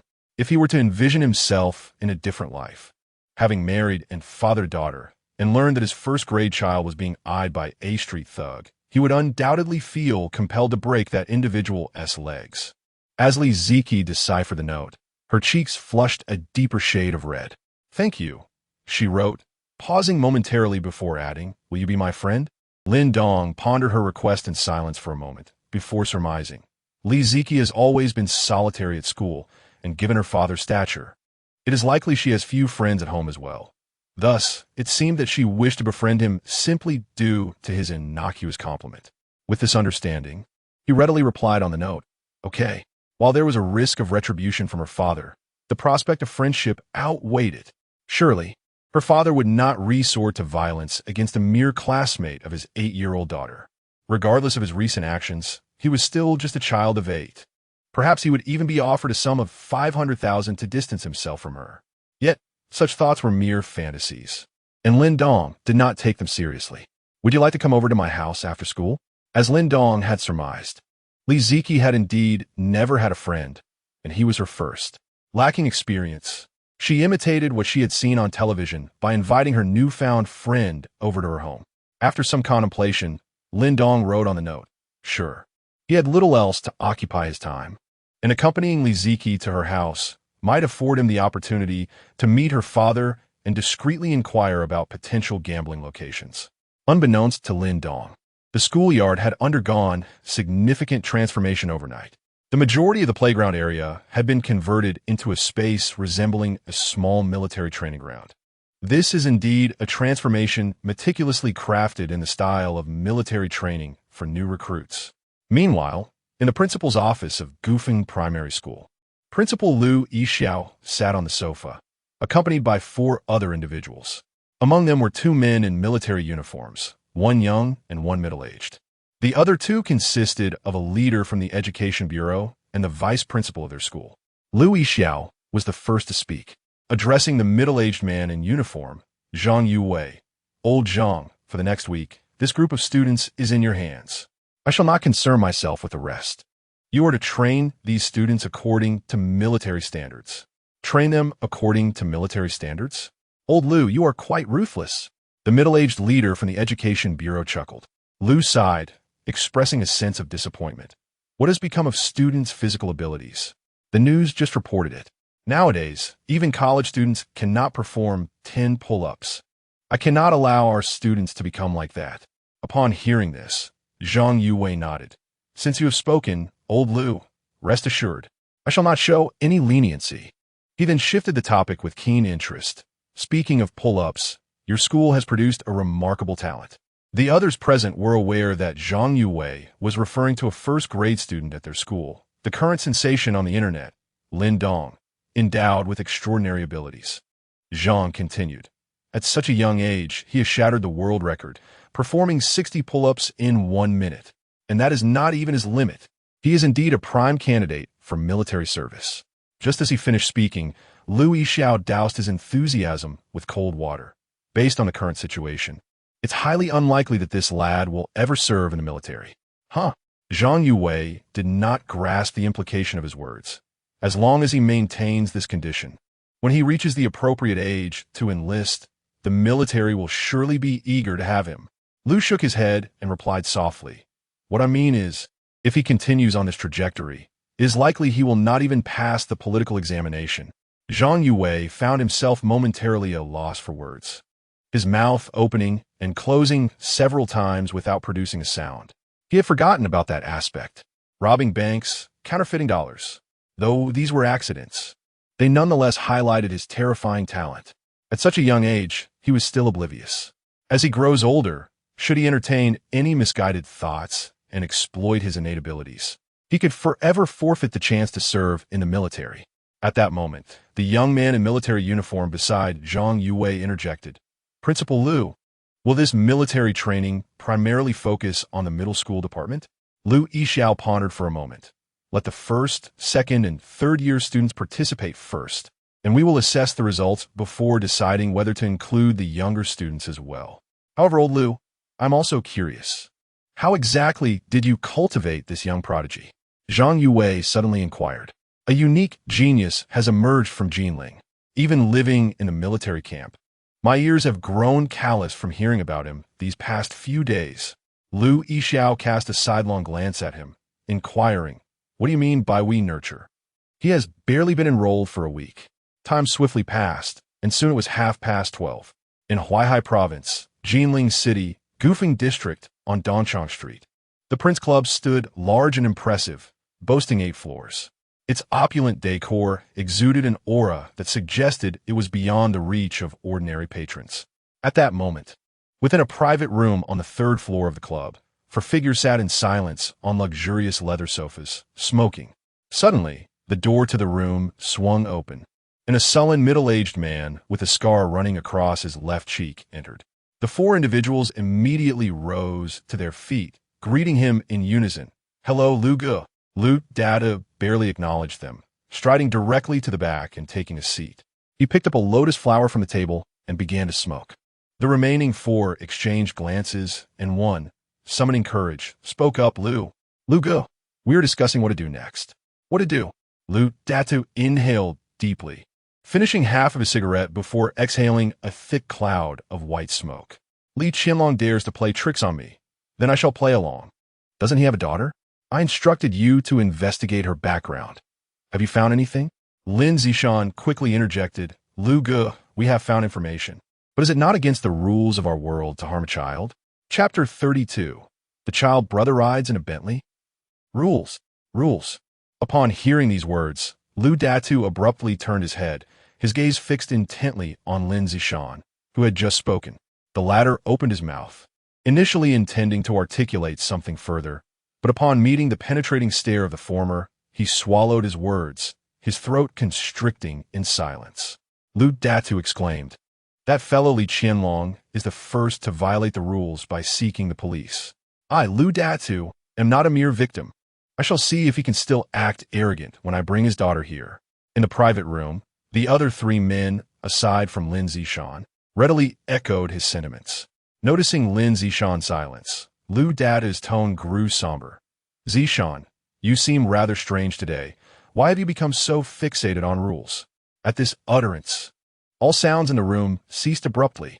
In the eerie silence, Lin Zishan felt 4 pairs of malevolent eyes upon him. Brother Lu, I do this for you, for the sake of the gang's reputation. If such matters were to leak out, Lu Datu cast a downward gaze, focusing intently on him.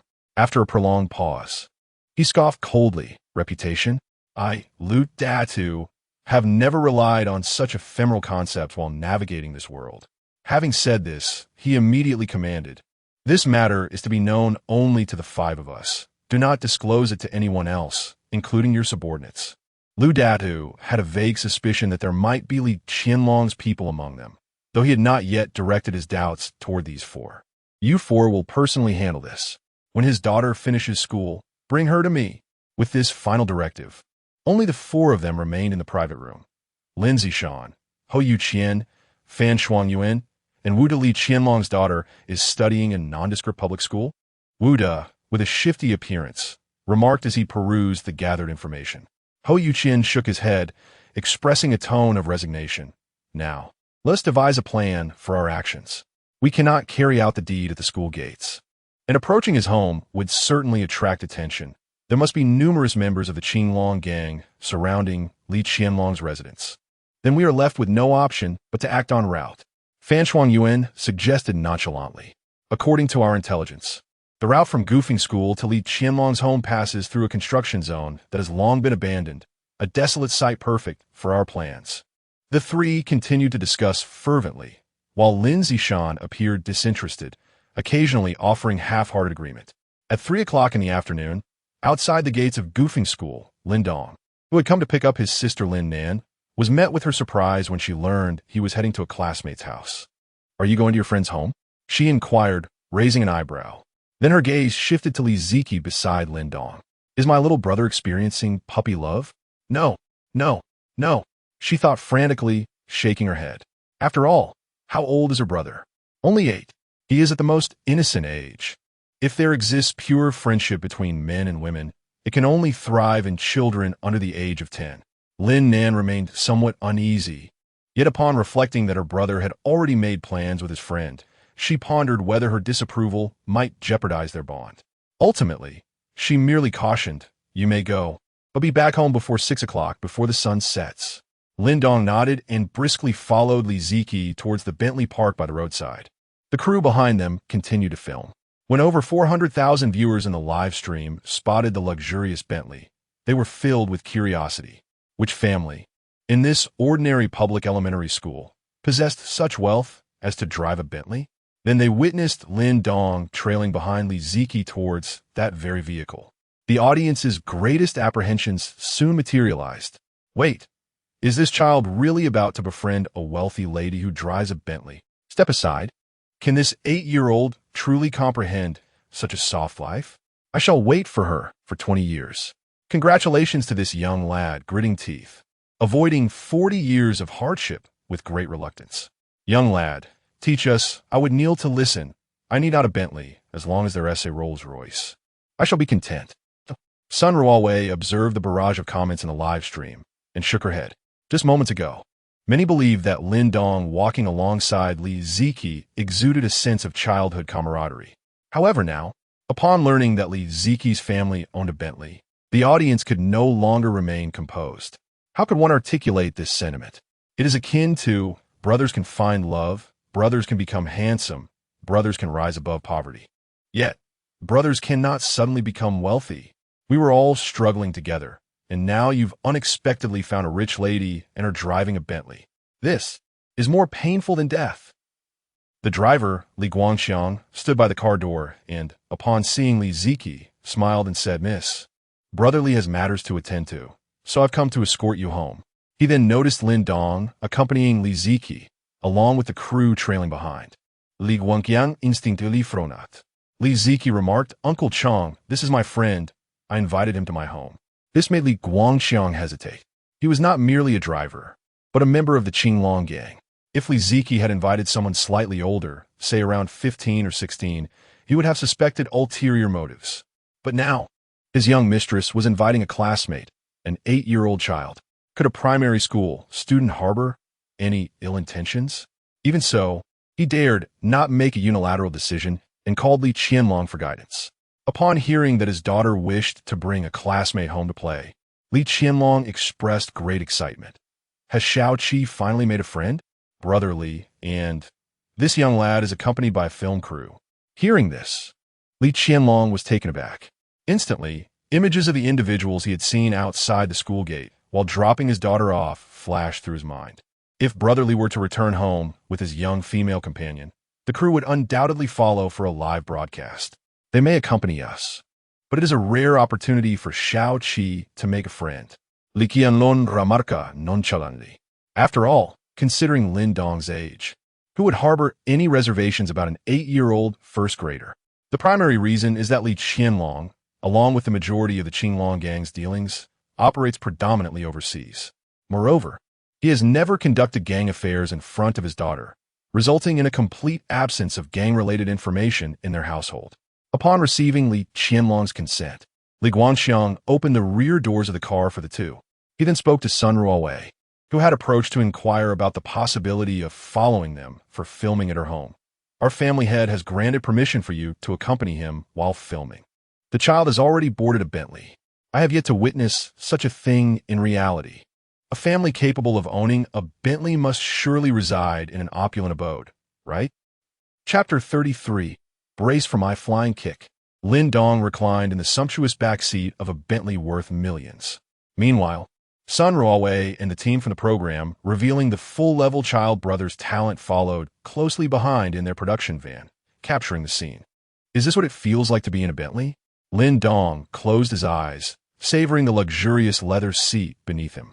Although he had been a gang leader in his past life, he had little interest in cars, often relegated to riding in a humble jinbei, a civilian transport vehicle. gazing up at the starry ceiling lights. He was enveloped in an ambience so rich it sparked a desire to purchase a similar vehicle. If only he had just a bit more money. "Uncle Chong, has my dad gone to work the night shift again?" Li Ziki, seated beside him, inquired the driver, Li Guangxiang. "Night shift?" Upon hearing those words, Lin Dong's eyes flickered with curiosity. After a brief hesitation, Li Guangxiang replied, "Yes, brotherly. Has gone for his night shift." Lin Dong recalled that his desk mate had mentioned this before. Her father had never disclosed the nature of his job, leading her to believe he merely worked as a security guard. How could a security guard afford a Bentley? Lin Dong thought to himself, bemused yet understanding. After all, Li Ziki was still young, and her father, Li Qianlong, likely wished to shield her from the darker realities of his life. She probably had no idea of the Bentley's worth that picked her up each day. Perhaps it was the presence of Lin Dong, this friend, that kept Li Ziki from displaying her usual melancholy. Should I tentatively inquire with the driver? Perhaps I could glean some information about where to find a casino? As this thought crossed his mind, Lin Dong instinctively reached to stroke his chin, but halfway through, he realized someone was watching, making such an action seem a tad peculiar for his age. The scenery outside the window shifted. The bustling streets gradually faded as the Bentley entered a developing area. Surrounding the roads were various construction sites, many of which appeared abandoned. Towering structures stood incomplete, with construction debris carelessly strewn about. Then a target emerged. Not far ahead, around a corner, a blue car without a license plate lay in wait, its occupants monitoring the approaching Bentley through pre-installed surveillance. Wu De licked his dry lips, a lewd grin spreading across his face. At last, they have arrived. Beside him, Lin Zishan sat in silence, his expression dark and brooding. Wu De seized the walkie-talkie, addressing the two waiting on the other side. "You two, go intercept them." After receiving confirmation, Wu Da's eyes gleamed with anticipation as he fixed his gaze ahead. If they could kidnap Li Qianlong's only daughter, no matter what demands they made, he would have no choice but to comply. He pondered. What if we demand he relinquish the business of the Qinglong gang overseas? After articulating his thoughts, Wu Da waited a moment for a response, but silence ensued. Frowning, he turned to Lin Zishan. The latter lowered his gaze slightly, his tone devoid of emotion. "Let us discuss the future later. It is best not to celebrate prematurely." Wu Da, unfazed, replied, "Li Guangxiang is also an old acquaintance. His skills are mediocre. Can anything unexpected happen to us, for?" Suddenly, Wu Da's attention was drawn to the surveillance monitor. "What is that vehicle doing?" He referred to the van belonging to Sun Ruowei and the production team. However, since the monitor was positioned on the east side of the road, it captured only half of the vehicle, missing the side that bore the inscription Jinling Daily. Given the urgency of the situation, he dismissed it as merely a passing vehicle. Sensing the opportune moment had arrived, he picked up the walkie-talkie and uttered 2 words. "Action." "The soundproofing of this Bentley is remarkable," Lin Dong mused in the back seat. "Comparing this car worth over 10 million to my previous life's modest van, worth a mere few thousand, the latter pales in comparison." With the windows closed, external noises were entirely muffled, and the car glided smoothly without the slightest tremor. Lin Dong even felt that, seated within this vehicle, he would remain oblivious even if an impact occurred. Just as this thought crossed his mind, a black SUV suddenly turned onto the road ahead. Initially in its proper lane, it abruptly veered off course. Bang! Despite being a luxury vehicle worth millions, the front end was struck with tremendous force. The 2 passengers in the rear, securely buckled, fared well, particularly Lin Dong, who suffered no injuries despite his robust physique. However, Li Guangxiang at the wheel was not so fortunate. Caught off guard, he slammed into the steering wheel and lost consciousness. Damn, how unlucky can one be? A car accident? Lin Dong cursed inwardly, eager to open the car door and confront the driver about their recklessness. Could they not recognize the iconic winged emblem of the Bentley? Behind them, the production team's van also came to a halt. The side doors swung open, and Sun Ruowei and Feng Yufan hurriedly exited, believing this to be a mere traffic accident. Intent on checking for injuries, the cameras recorded every moment of the unfolding scene. What the heck? Did Xiao Hage have a car accident? Who dares to crash into a Bentley like that? though I envy Xiao Hage for sitting in the back of a Bentley at such a young age. I was merely jesting. I truly hope he is unharmed. What is happening? Li Ziki murmured, shaking her head. Lin Dong's hand fumbled along the car door for a moment before he suddenly realized he could not find a latch to open it. This was his first experience in a multi-million-dollar Bentley. Just then, another vehicle sped towards them from the front. Not again. Lin Dong's pupils dilated. The newly arrived blue car, just as it seemed about to collide, executed a sharp drift, deftly maneuvering around them and halting behind. Wu Da and Lin Zishan opened their doors and stepped out. Halt! First, he intervened to stop Sun Ruowei and her companions from approaching. Upon noticing the camera strapped to Fang Youfan's back, Wu Da furrowed his brow. However, at that moment, there was no turning back. Lin Dong then observed the doors of the SUV to his front swing open, revealing two figures, one tall and one short, advancing towards him. This was not an accident. It was a premeditated assault. Lin Dong's expression darkened instantly. The local gang displayed a shocking lack of decorum. Surely, they should at least wait until nightfall to execute such a brazen act. Who would create such a commotion in broad daylight? In his previous life, if any of Lin Dong's underlings dared to act in such a manner, he would have sent them off for a few days of swimming lessons. What a pathetic excuse for a gang. Lacking even the most basic understanding of discretion, Lin Dong scolded inwardly. The doors of the Bentley, originally locked, had been unlocked by the onboard system upon detecting the incident. The burly Fan Shuangyuan yanked open the rear door, only to be met with a flying kick.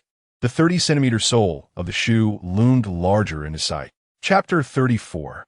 A day of tranquility, the nation at peace. Alas, Fan Shuangyuan's pupils contracted in alarm, and without a moment's hesitation, he raised his left hand to shield his face. A resounding thud echoed as Lin Dong delivered a powerful kick to his forearm.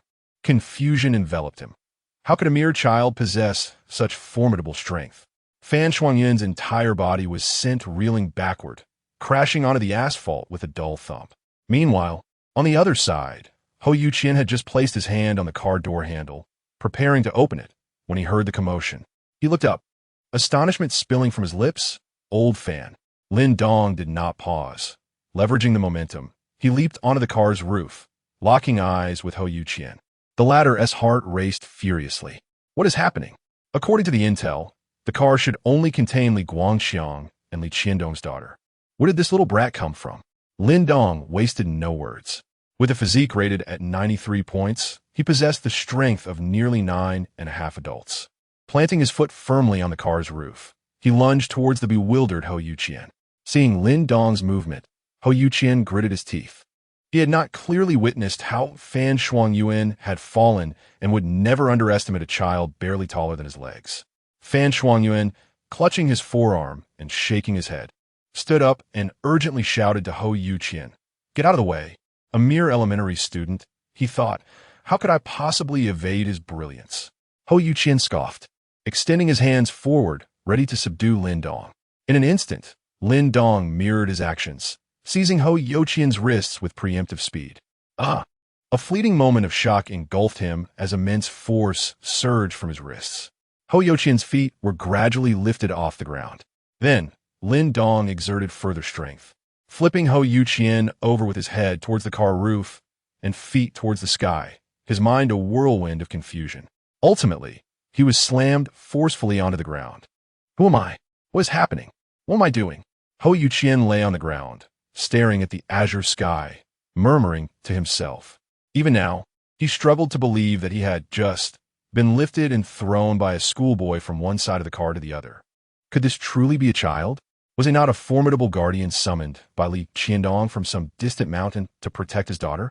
In the rear, Wu Da and Lin Zishan were left speechless, as were Sun Ruowei and Fang Yufan, whom they had intercepted, along with over 400,000 viewers in the live stream.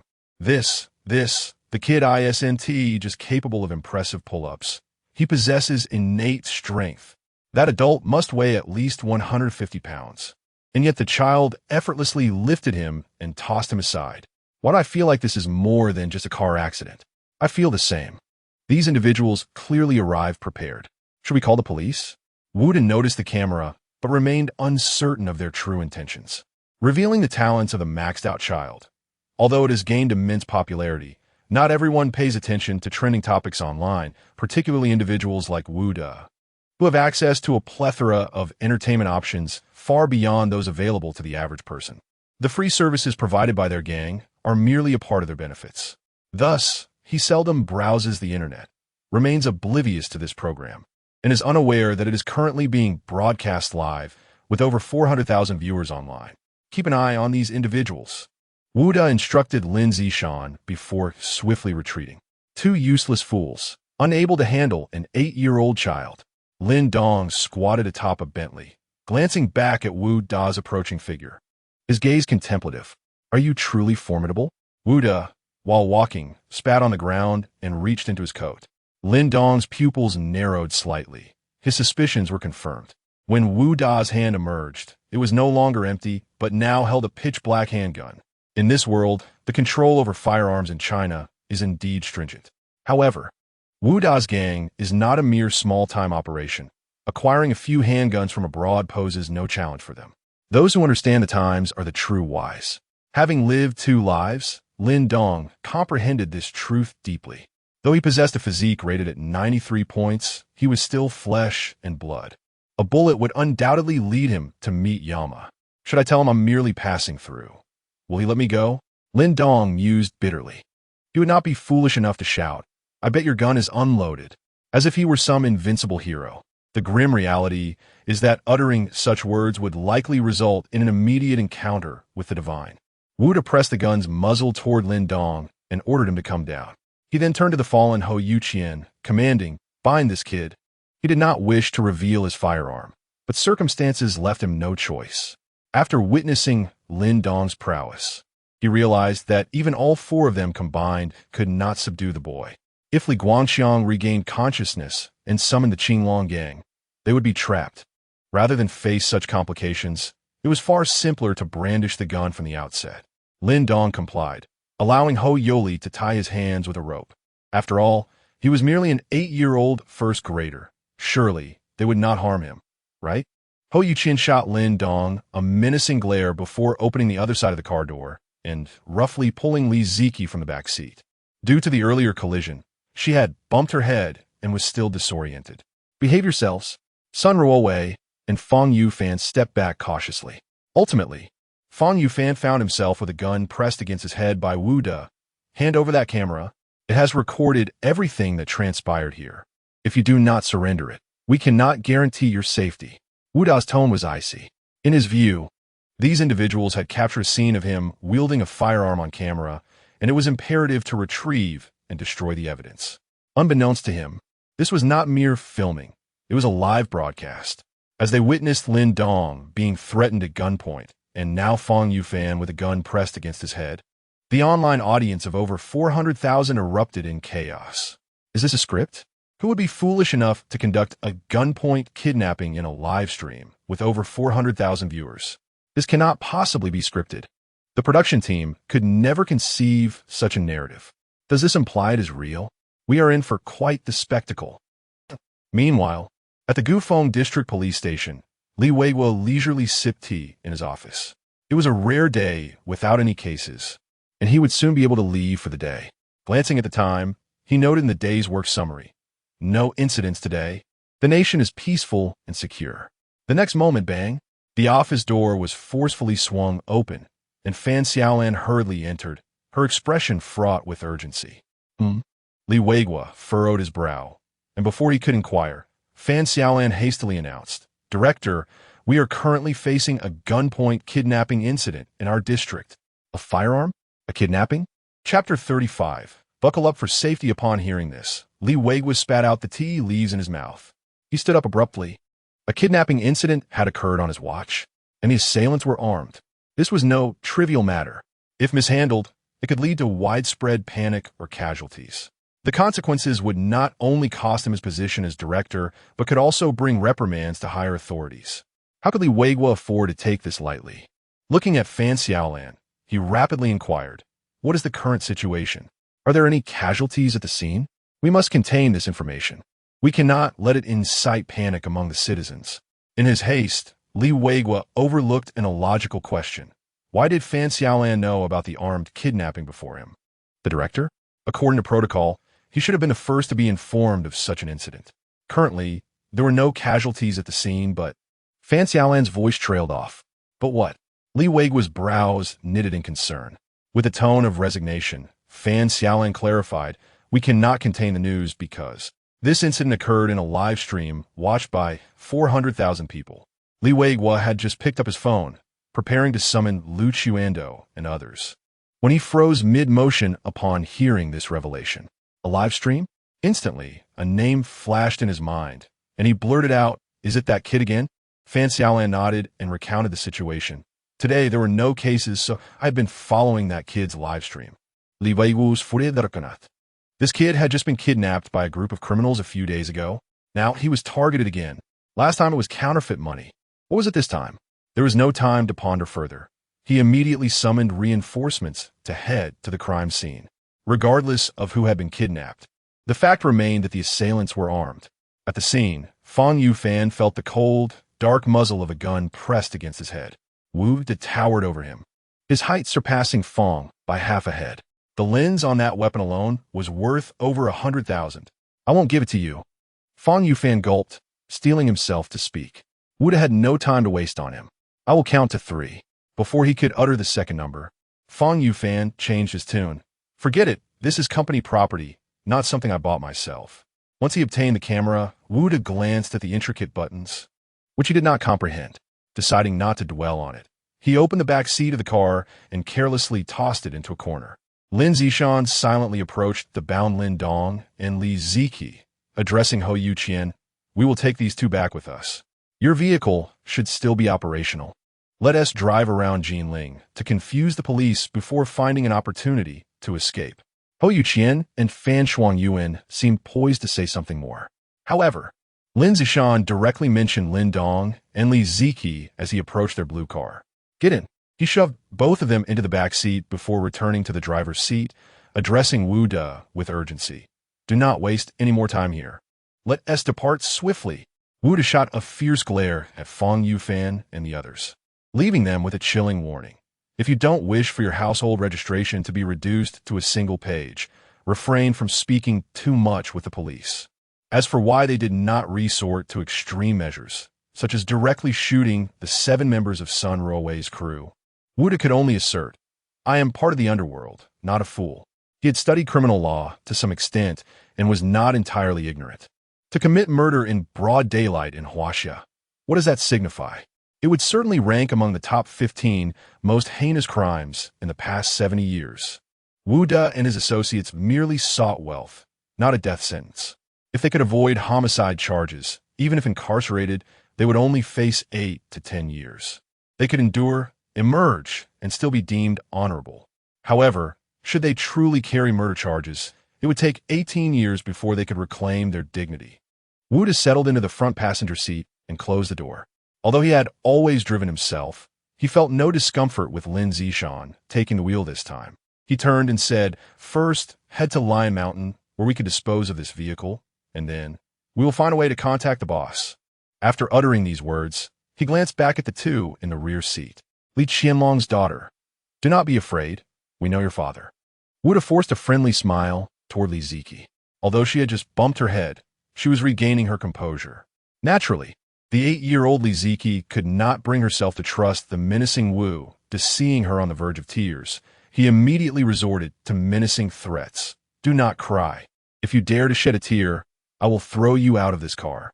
Meanwhile, Lin Zishan, driving, caught sight of the damaged SUV following closely in the rearview mirror.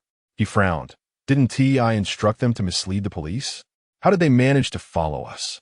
Wu De, unconcerned, replied, "I had them come along. It's less complicated this way. We'll all go to Lion Mountain together."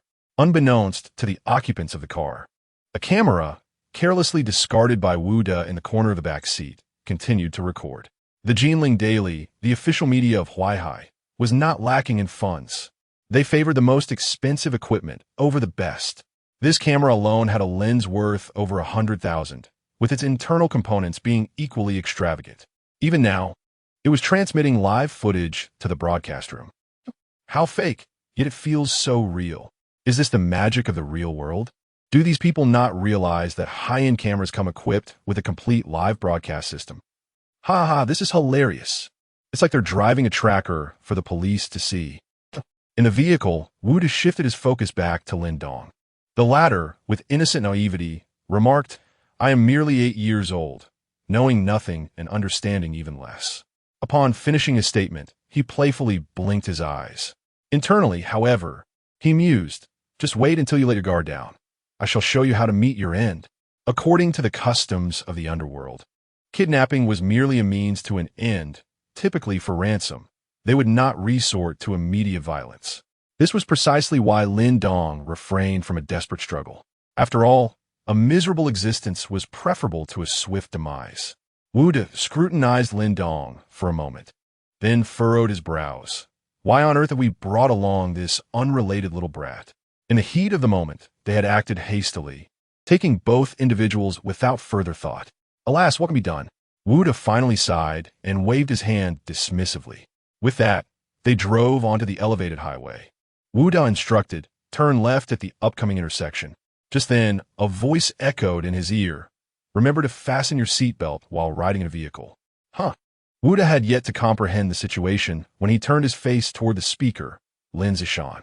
In the next instant, he witnessed Lin Zishan lift his leg and deliver a powerful kick in his direction, simultaneously opening the door beside him. Wu's pupils contracted, and before he could utter a word, he was forcefully kicked out of the vehicle. Chapter 36. I thought it was a speed bump at this moment. Not only was Li Ziki taken aback, but even Lin Dong was momentarily stunned. What on earth was happening? Was an internal conflict within the gang, or something else? The number of viewers in the live stream surged, and this scene was captured by the cameras positioned at the back. Goodness, did someone just get killed? What is going on? Weren't they on the same side? How? How could this happen? Is there a twist? This is more captivating than a domestic film. Did they just run over a speed bump? A passerby vehicle following closely behind braked abruptly, and the occupants inside were unaware, merely assuming they had crossed a speed bump. Due to the proximity of both parties, they failed to see Wu being kicked down, and the vehicle had already rolled over him. However, Hou Yuqian, who was several vehicles back, witnessed everything clearly. What on earth? With a sudden hard brake, a severely damaged blue car came to a halt beside Wu. Had the driver pressed the brake even a moment later, the vehicle would have crushed him. How could someone drive so recklessly? Thanks to Hou Yuqian's quick reaction, a potential chain collision was narrowly avoided, eliciting a flurry of curses from the drivers behind them. Yet, they had no time to concern themselves with others, as they swiftly exited their vehicle. What? Just moments ago, Lin Zishan was not driving particularly fast. At around 30 miles per hour, Wu, having been kicked down, had not sustained severe injuries. However, there was a vehicle that had treated his legs as a speed bump. Now Wu's face was ashen, foam escaping his mouth, and his knees were a gruesome sight. Whether it was due to excessive blood loss or unbearable pain, he had already fainted. What was happening? What about Lin Zishan? Hou Yuqian's brow furrowed in concern. No time to ponder further. They needed to get him into the car. Fan Shuangyuan called out, and together they lifted the unconscious Wu, who was losing blood rapidly, into their vehicle. What should they do now? Should they rush him to the hospital? Or, with such minor injuries, Wu likely wouldn't die immediately. First, let us retrieve our phones from Wu and inform Lu Gu about the situation here. After a brief silence, Fan Shuangyuan added fiercely, "Tell him Lin Zishan betrayed the gang." With that, he pressed the accelerator and pursued Lin Zishan's car. "Don't be afraid. I am a member of the Qinglong gang. Your father sent me to infiltrate Lu Datu's circle." Unbuckling his seatbelt, Lin Zishan drove with one hand while closing the passenger door with the other.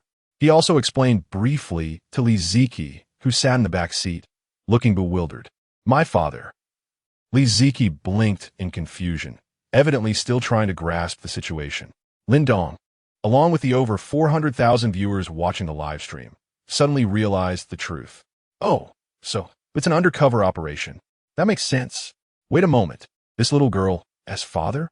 The Qinglong gang? They drive a Bentley? This, isn't she obviously a gangster's daughter? Kid, you're in deep trouble. Goodness, This kid's day is more thrilling than my entire year. You are mistaken, my friend. Riding in a Bentley, mingling with the offspring of the underworld, living through a cinematic narrative. Our lives have never been that exhilarating. Feeling overwhelmed. I need to take a moment on the rooftop. Who orchestrated this operation? After assessing the situation, Lin Dong leaned back in his seat and casually inquired of Lin Zishan to act brazenly in broad daylight, without planning or backup, not even reconnaissance. Yet, the latter clearly had no interest in this 8-year-old child. As a member of the Qinglong gang, Lin Zishan was solely focused on safeguarding Li Ziki. Rescuing Lin Dong was merely an ancillary concern. Does anyone have a mobile phone? Through the rearview mirror, Lin Zishan noticed a car tailing them and posed the question to the two companions. Where would first graders get a phone? Both shook their heads in response. Realizing the dire circumstances, Lin Zishan gritted his teeth.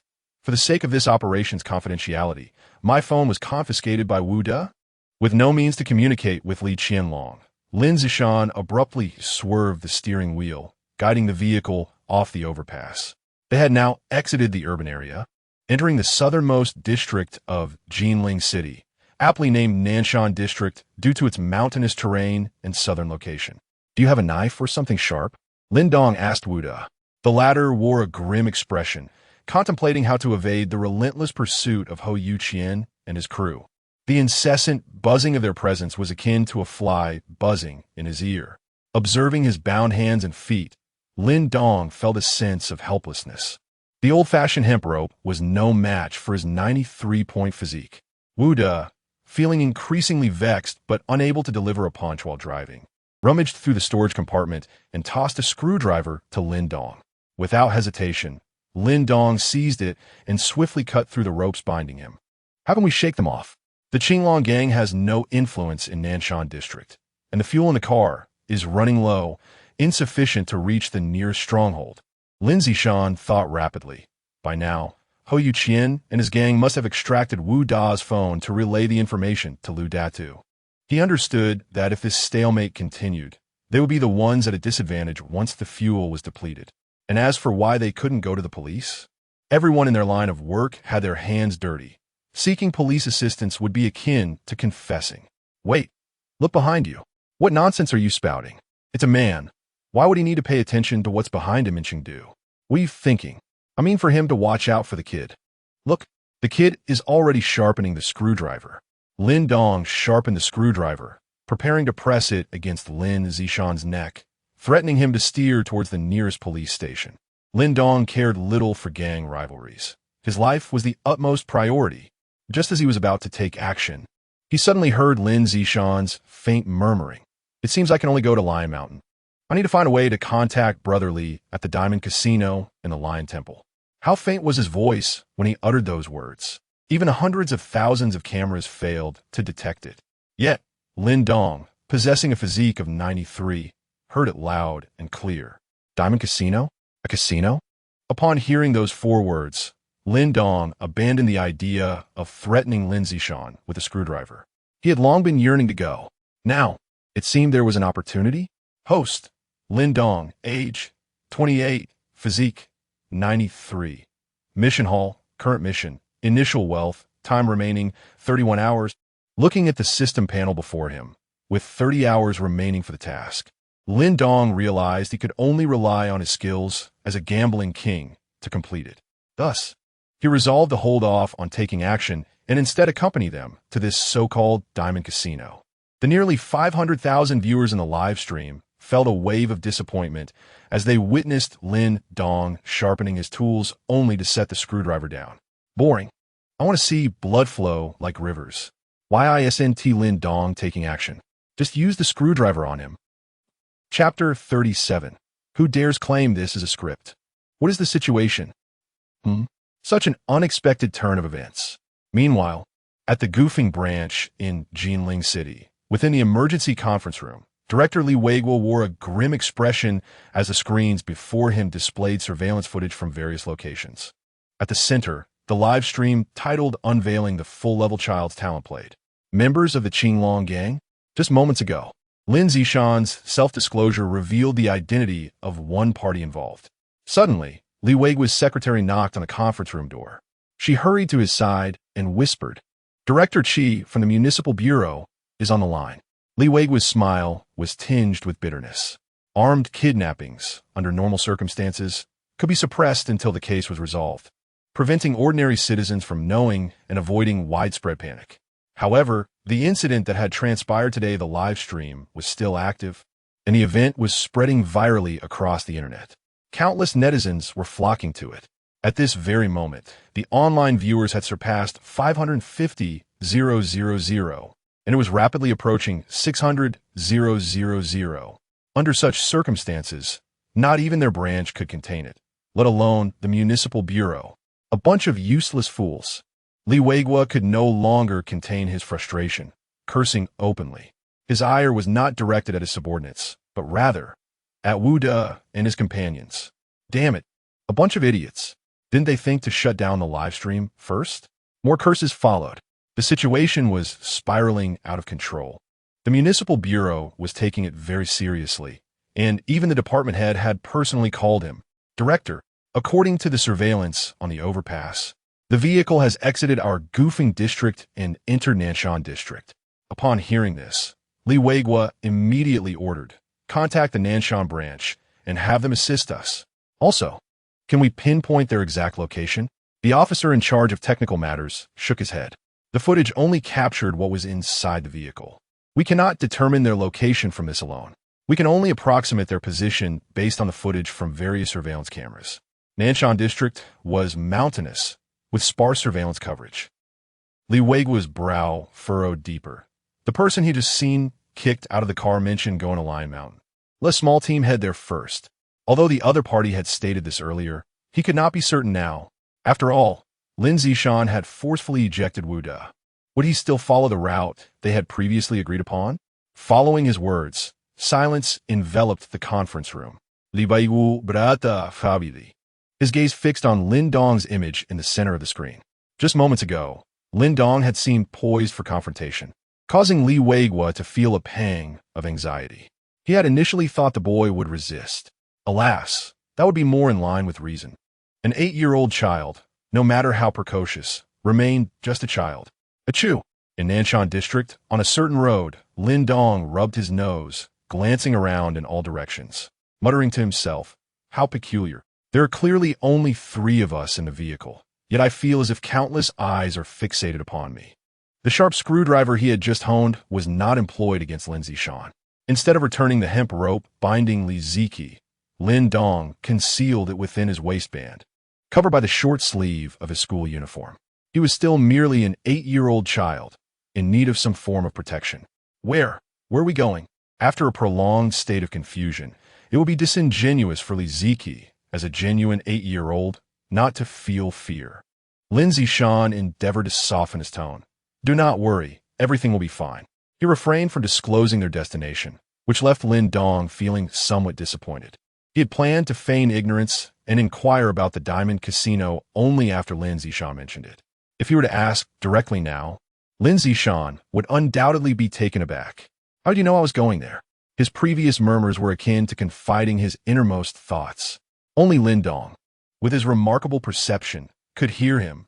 Lion Mountain, located in the northern part of the Nanshan district of Jinling City, is named for its resemblance to a lion. Among the many renowned mountains of Jinling, it is not particularly popular, and, at times, it feels rather desolate. Atop the mountain stands an odd temple, one that neither receives offerings nor incense. The monks within are often absent, leading to a gradual decline in visitors wishing to pay their respects. Lin Dong and the others were abducted around 4 o'clock in the afternoon, and now, the hour has reached 6. Lion Mountain boasts a winding road that leads to its summit. However, for safety reasons, Lin Zishan opted to forego driving to the top, instead parking the vehicle in a thicket at the mountain's base. "Let us go." Lin Zishan opened the car door and addressed Li Ziki. He did not discard Hou Yu Qian and the others entirely. They were merely momentarily left behind. It would not be long before they pursued once more. Moreover, Lu Datu had already received word and would undoubtedly dispatch additional personnel. Li Ge must have inferred something was amiss, given that his daughter had yet to return home. Lin Zishan murmured. However, Li Ziqi's subsequent words doused his spirits with cold water. My father told me this morning that he would be traveling abroad in the afternoon. He should still be on a plane now. Lin Zishan pressed his lips tightly together. He lifted Li Ziqi and began ascending the narrow path. As for Lin Dong, Lin Zishan felt neither concern nor energy for him. If he could keep up, fine. If not, he would have to fend for himself. After all, Lu Dada's target was not him. How can an 8-year-old possibly keep up with me? Before Lin Zishan could finish his thought, he turned to look back, and his pupils constricted sharply. He saw, at his side, a little child in a school uniform, youthful in appearance, standing at a height of 1.10 meters. How'd he catch up? At that moment, Lin Zishan was consumed by this singular question. Furthermore, Lin Dong appeared utterly composed, as if he had yet to exert himself fully. This is impossible. Even if I were to embrace Li Ziqi, that child could never keep pace with me. Lin Zishan gritted his teeth, quickening his pace. Yet, Lin Dong remained steadfastly by his side, exhibiting no signs of fatigue whatsoever. Moments later, after ascending the mountain for 5 minutes, a blue car came to a halt beside an abandoned vehicle. Hou Yuqin exited, opened a rear door, and gazed into the now empty car, save for a solitary camera. Had they ventured up the mountain? Were they headed for the Diamond Casino? Fan Shuangyuan also emerged, her brow furrowing as she scanned the narrow path leading upward. Shall we pursue them or await Lu Gu and the others? Hou Yuqin glanced at his watch. Lu Gu and the others will arrive shortly. Let us wait. That little brat is rather peculiar. At his remark, a dull ache suddenly throbbed in Fan Shuangyuan's left forearm. If I get my hands on him, I shall surely dislocate an arm. Their conversation was captured by the camera inside the car, broadcasting live to the audience. I'm dying of laughter. Who dares claim that the child is merely a script? Just days ago, he was officially authenticated, and now this. Isn't this more exhilarating than a film? I'm filled with fervor. I almost want to rush to support the child. Chapter 38, The Pride of Man. I wonder how that fellow Wu Da is faring now. Hou Yuqin spat on the ground beneath his feet. Wu Da's legs had been crushed into speed bumps, and they had no choice but to transport him to the stronghold in Nanshan District, which resulted in them being distanced from Lin Zishan. The two remained silent for approximately 10 minutes. Soon, 2 vans appeared within their line of sight. They have arrived. Hou Yuqin quickly approached and opened the car door. Lu Datu emerged with a sullen expression, followed by 10 others who alighted from the 2 vans. Lu Gu, Lin Zishan, Hou Yuqin began, but was interrupted as Lu Datu raised his hand slightly. I had long suspected that Li Qianlong would place someone beside me. I never anticipated it would be him. Their vehicle had halted here, presumably to ascend the mountain, aiming for the Diamond Casino at the Lion Temple. Fan Shuangyuan interjected quietly. What are you waiting for? Get up there and pursue them. And you few, come with me to drive and intercept them via the mountain road.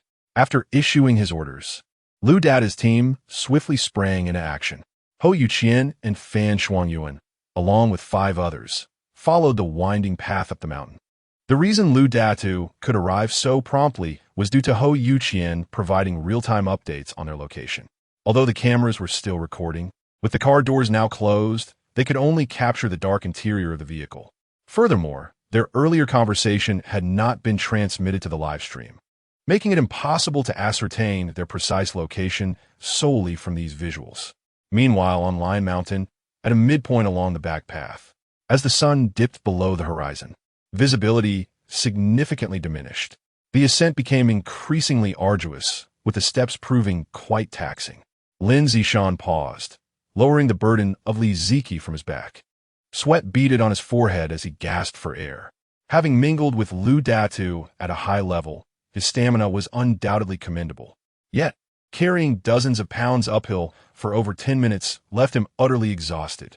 He collapsed onto a stone. That kid can't possibly still be, Lin Zishan pondered, turning back only to have his pupils constrict, nearly exclaiming in disbelief. Lin Dong stood behind him as if nothing were amiss. Not only was he not gasping for breath like Lin Zishan, but his forehead was devoid of even a single bead of sweat. Is this really an 8-year-old? Lin Zishan thought incredulously. He would never have believed it had he not witnessed it with his own eyes. Are we not companions? We ran together from the foot of the mountain to here, And this is an ascent, not flat ground. Step by step. How? How can you appear so unbothered? Lin Zishan found himself almost wishing Lin Dong would at least show a hint of fatigue. Otherwise, the comparison made him feel like a delicate flower. Look at that. An 8-year-old child is calm and composed, while you, a man in your 30s, cannot even measure up to him. Lin Dong, however, noticed Lin Zishan's gaze, though he remained oblivious to the thoughts swirling in his mind. If one were to understand that, for the sake of a man's dignity, he might let out a few symbolic sighs. On Lion Mountain, there exists but a single lion temple. What purpose do we have in going there? Lin Dong, feigning ignorance, inquired. He was now fervently eager to ascertain whether the Diamond Casino could assist him in fulfilling his system task. With merely a little over 20 hours remaining until the deadline for initial wealth, Lin Zishan had initially dismissed him. Why should an 8-year-old child ask so many questions? However, upon reflection, Lin Dong's remarkable performance earlier that afternoon flashed through his mind. He had swiftly bested Hou Yuqian and Fan Shuangyuan, and now he was able to follow him persistently. This was indeed a natural prowess. Should they encounter Lu Datu at the summit, he might very well need this young lad's assistance. With this thought, he took a deep breath. The bald monks in the temple were merely a facade for their true identities, and the temple itself served as a cover. Upon hearing this, Lin Dong grasped the implications. Lin Zishan continued. They utilized this guise to operate a casino, assuming the role of the house. The leader, Yang Yangpian, was ostensibly the abbot of the Lion Temple. Due to the substantial protection fees he paid to relevant authorities each year, coupled with the cover of his identity, the Diamond Casino was indeed one of the most notable establishments in the region. Oh, Lin Dong feigned enlightenment, nodding in understanding. Do you know that Yang Yangpian? Lin Zishan shook his head. No, I do not. Then why go there? You may perceive the Diamond Casino as a lesser version of the Peace Hotel. Once you enter, you need not worry about anyone attacking you inside. Ah, Lin Zong Gongpun, he urged. Then let us not dawdle. Let us hasten our departure. After a brief moment of rest, Lin Zishan felt sufficiently recovered and stood up, intending to carry Li Ziki once more. I will do it, Lin Dong interjected, swiftly lifting Li Ziki onto his back. Your pace is so slow. At this rate, when shall we arrive? Time is of the essence. Who will take responsibility if we fail to complete the system task? Naturally, he refrained from voicing this thought. Given his speed, he would surely reach the summit faster. However, he had never been to the Lion Temple before. Surely, he would be mistaken for a lost child upon arrival. And to think of entering the casino? Lin Dong was of similar height to Li Ziki. Observing him carry her, Lin Zishan felt a twinge of surprise. Although he already had an inkling of the answer, he could not help but ask, "Is everything all right?" Lin Dong responded with urgency. "No problem. Let us move quickly. Those behind us are closing in." With a physique of 93 points, carrying the weight of Li Ziki was hardly a burden for Lin Dong. The two ascended the steps with determination. Steady. If one were to inquire of Li Ziki about the difference between Lin Dong and Lin Zishan, she would have but one answer. Despite the steep ascent, Lin Dong maintained an unwavering stability. Li Ziki, exhausted from a day of exertion, nestled her face against Lin Dong's shoulder, her arms wrapped around his neck, and succumbed to slumber. Approximately 20 minutes later, Lin Zishan was drenched in sweat, panting heavily, with one hand resting against a nearby tree. After catching his breath for a moment, he lifted his gaze towards the horizon. The summit was just ahead, where the Lion Temple awaited. The sun had fully set, yet the moonlight this evening was still rather splendid. Wait, Lin Dong squinted, peering into the distance. His eyesight was sharper than Lin Zishan's, and in a hushed tone, he murmured, "There are people. Are Lu Datu's men already here to block us?" Lin Zishan clenched his teeth. At Lin Dong's reminder, he narrowed his eyes but failed to discern any figures. Nevertheless, he chose to trust Lin Dong. This path would only lead to the peak of the back mountain, while the Lion Temple was situated on the front mountain, separated by a considerable distance. Lin Zishan's voice was barely a whisper. Only upon entering the Lion Temple and stepping into the Diamond Casino could they truly consider themselves within the Peace Hotel. Just as despair began to envelop his heart, He witnessed Lin Dong hand over Li Ziki, who he had been carrying. "Wait here for a moment. I will deal with them," he instructed. Chapter 39. Child Labor? Does the underworld even care? Revealing the talents of the ultimate child brother live broadcast. Although the scene is set within a pitch-black vehicle, the excitement continues to escalate. Countless netizens flock to witness, with the viewer count poised to surpass 700,000. Sun Rawway and the production team stared at the backstage data, utterly astonished. 700,000 online. This marks a record since their careers began. Earlier in the afternoon, they had been brought in for questioning by the police. After sharing what they knew, they were released without incident. Meanwhile, at the Goofing branch, the brightly lit emergency meeting room was eerily silent. "Director, our personnel have been halted at the foot of Lion Mountain." Lu Quandu furrowed his brow. Moments ago, Li Weigua had dispatched a small team of officers to Lion Mountain. Logically, they should have arrived by now. Yet news had just emerged that they were stranded at the base. The personnel from the Nanshan branch claimed they had received orders from their chief and had already searched Lion Mountain, reporting no suspects. Lu Quandu continued thus, "Our people are now obstructed at the mountain's foot." With his words, the meeting room fell into another silence. After a few breaths, Li Weigua looked up at the officers responsible for reconnaissance in their branch. "Based on surveillance from various locations, can we estimate the approximate whereabouts of those individuals?" The young officer promptly replied, "According to the scattered footage captured in Nanshan District." However, he hesitated mid-sentence, his tone suddenly unsure. Lu Quandu, impatient, urged, "Speak quickly." The young officer trembled slightly. "All surveillance footage indicates that the two groups parked their vehicles around Lion Mountain." This was perplexing. Li Weigua stroked his chin, uncertainty evident in his voice. If all the footage pointed to them being at Lion Mountain, then why did the Nanshan branch claim there were none? Had they truly conducted a thorough search? What secrets lie upon Lion Mountain? Li Weiwu inquirat. "There is but a temple that does not receive incense offerings, the Lion Temple." Came the response. "What should we do now? Should we have our people retreat? Or?" Lu Quandu pondered aloud. The Nanshan and Goofing districts are two distinct jurisdictions. Their operations on another's territory would undoubtedly face constraints. "Perhaps we should consult Director Chi, pressuring the Municipal Bureau to intervene with the Nanshan branch," Lu Quandu suggested. At this point, after decades in the police force, Li Weigua had begun to form a vague conclusion. There might be illicit dealings on Lion Mountain. Or perhaps the Nanshan branch serves as a protector for one of those two factions. However, such assertions remain speculative. The gravity of the situation demands more than mere conjecture to determine whether a branch is corrupt. I will discuss this with Director Chi. Old Lu Yu take an elite team and quietly approach Lion Mountain via the back trails. Lion Mountain, the rear path. The moonlight was dim, and the trees loomed thickly. Lu Datu squatted by the narrow path, his gaze enveloped in darkness. "Lu Gu, check the time. Lin Zishan should be arriving soon," murmured one of his subordinates. "Prepare yourselves. The moment that traitor appears, act decisively." Lu Quandu's expression darkened. Any signs of movement? Suddenly, he heard footsteps nearby, and tension gripped the group. In the next moment, a small figure emerged from the shadows.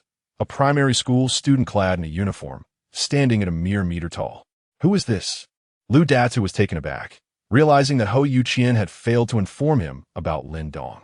After all, such matters were best kept private. Being bested by an 8-year-old would be disastrous for his reputation on the streets. This child must be a scout sent by Lin Zishan. We should hold off for now. Lu Quandu whispered, believing that while he was concealed, the enemy remained unaware of his presence. Letting the child pass would lure Lin Zishan out. The 5 men concealed themselves behind trees or sprawled on the ground, nearly invisible in the night. Had it not been for Lin Dong's extraordinary physique, rated at 93 points, Lin Zishan would never have detected them. As Lin Dong traversed the steps, he appeared exceedingly uneasy, as though coerced. Simultaneously, he mentally noted the positions of Lu Datu and his men. Through Lin Zishan's descriptions, he discerned Lu Datu's identity and began to subtly maneuver toward him. Whereas Lin Zishan, Lu Datu remained oblivious to Lin Dong's peculiar behavior, or perhaps he simply did not care. What threat could a mere child pose? Moreover, He was convinced that the boy would remain unaware of his presence. Consequently, he and his men focused their attention on the area behind Lin Dong, awaiting Lin Zishan's emergence. Sensing the moment was ripe, Lin Dong retrieved a screwdriver hidden at his waist. His 93-point physique surged forth. Before Lu Datu could react, he felt a sharp kick to his left knee from behind, causing him to buckle. An icy sensation enveloped his neck moments later, followed by a voice whispering, "If you wish to avoid a gaping hole in your throat, behave." This commotion startled the others. "What are you doing? Let Luga go or I will shoot." In the face of their admonitions, Lin Dong remained unfazed. "Tell your men to lower their weapons." Only then did Lu Data realize it was that very child who had taken him hostage. How absurd! As a formidable gang leader, how could he be overpowered by a mere child? What would his peers think if word got out? With this thought, he attempted to resist. In an instant, Lin Dong seized his outstretched arm, applying slight pressure. A chilling scream echoed through the hillside. Lu Datu's face turned pale, his left arm hanging limply, devoid of sensation. At that moment, a singular question plagued his mind. Where did this strength come from? "Put down your weapons, you fools." Lin Dong endeavored to infuse his voice with a menacing tone, but given his underdeveloped 8-year-old physique, it conveyed a rather peculiar impression. Meanwhile, he applied slight pressure to the sharpened screwdriver in his hand. Feeling the sting in his neck, Lu Datu hastily exclaimed, "Did you not hear? Lower your weapons. Lower your weapons." Once the threat was neutralized, Lin Zishan approached with Li Ziki. Upon seeing the former, Lu Datu's breath grew heavy. "Lin Zishan, have I not treated you well? Why do you betray me?" Lin Zishan offered no response.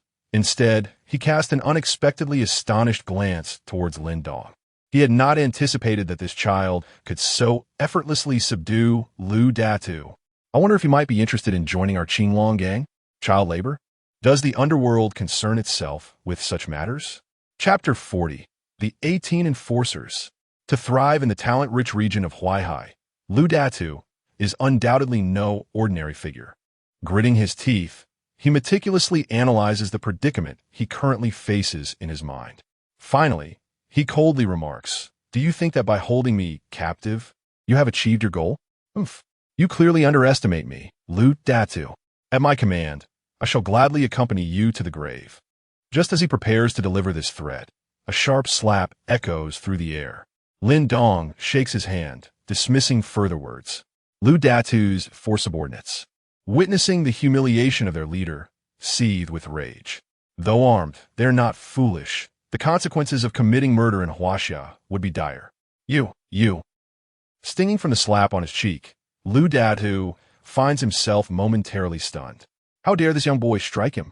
After years of asserting dominance over others, this marks the first time someone has dared to humiliate him in such a manner. And this individual is not even a fellow gangster, but merely a schoolboy clad in a uniform. Fuming, Lu Datu's face contorts in anger. His throat tightens as he prepares to unleash a torrent of threats. But Lin Dong interjects, "We cannot linger here. The longer we wait, the more unfavorable our situation will become." The two individuals he refers to, of course, are Hou Yuqian and Fan Shuangyuan. Lin Zishan glances back. If I'm not mistaken, they're likely following closely behind us along this very path. Despite having captured Wu Datu, the arrival of Hou Yuqian and his men would shift the balance of power dramatically. They are armed, and should a loyalist to Lu Datu or someone unafraid of death choose to fire a weapon, the consequences could be catastrophic. For safety's sake, it is prudent to enter the Diamond Casino without delay. Do you think that once we are inside, I'll be powerless against you? Lu Datu scoffs, but before he can finish his sentence, his entire body is dragged forward by Lin Dong. "Stop dawdling here. We must hurry to the Diamond Casino." Lu Datu's subordinates, witnessing their leader being treated like a mere ragdoll, feel their eyelids twitch uncontrollably. Yet, they find themselves powerless to intervene. They can only leave one man behind to await the arrival of Hou Yuqian and his companions, while the other three silently follow behind. The Lion Temple occupies nearly half of the front mountain of Lion Mountain. In stark contrast to the pitch-black rear mountain, the front offers little improvement. Only the sparse lanterns flanking the entrance provide a flicker of light. Beyond that, The temple's perimeter is engulfed in darkness. Aerial observation reveals that not only is the exterior shrouded in shadow, but the interior is equally devoid of illumination. An eerie sight, indeed. Arriving at the tightly shut gates, Lin Dong raises his gaze to the walls constructed of blue bricks. Beneath the moonlight, the serene temple exuded an air of mystery. Lin Zishan knocked on the grand door, and soon a commotion echoed from within. A bald man peered out, inquiring, "Whom do you seek?" Upon catching sight of Lin Zishan, his face brightened. Brother Shan, it has been ages since your last visit." The bald man promptly swung open the door and hurried out, his demeanor as warm and welcoming as a seasoned hostess enticing guests. Clearly, Lin Zishan was a familiar patron of this establishment. As a temple steeped in secrets, they upheld their own rules, admitting only regulars.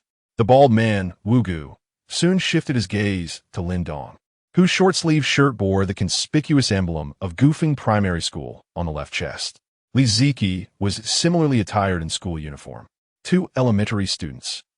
Wugu's expression transformed into one of bewilderment as his gaze flitted between the two. Had they not been brought by Lin Zishan, he would have expelled them without hesitation. "Brother Shan, who are they?" Wugu hesitantly inquired. Lin Zishan shot him a glance. "Why all the questions? Lead the way.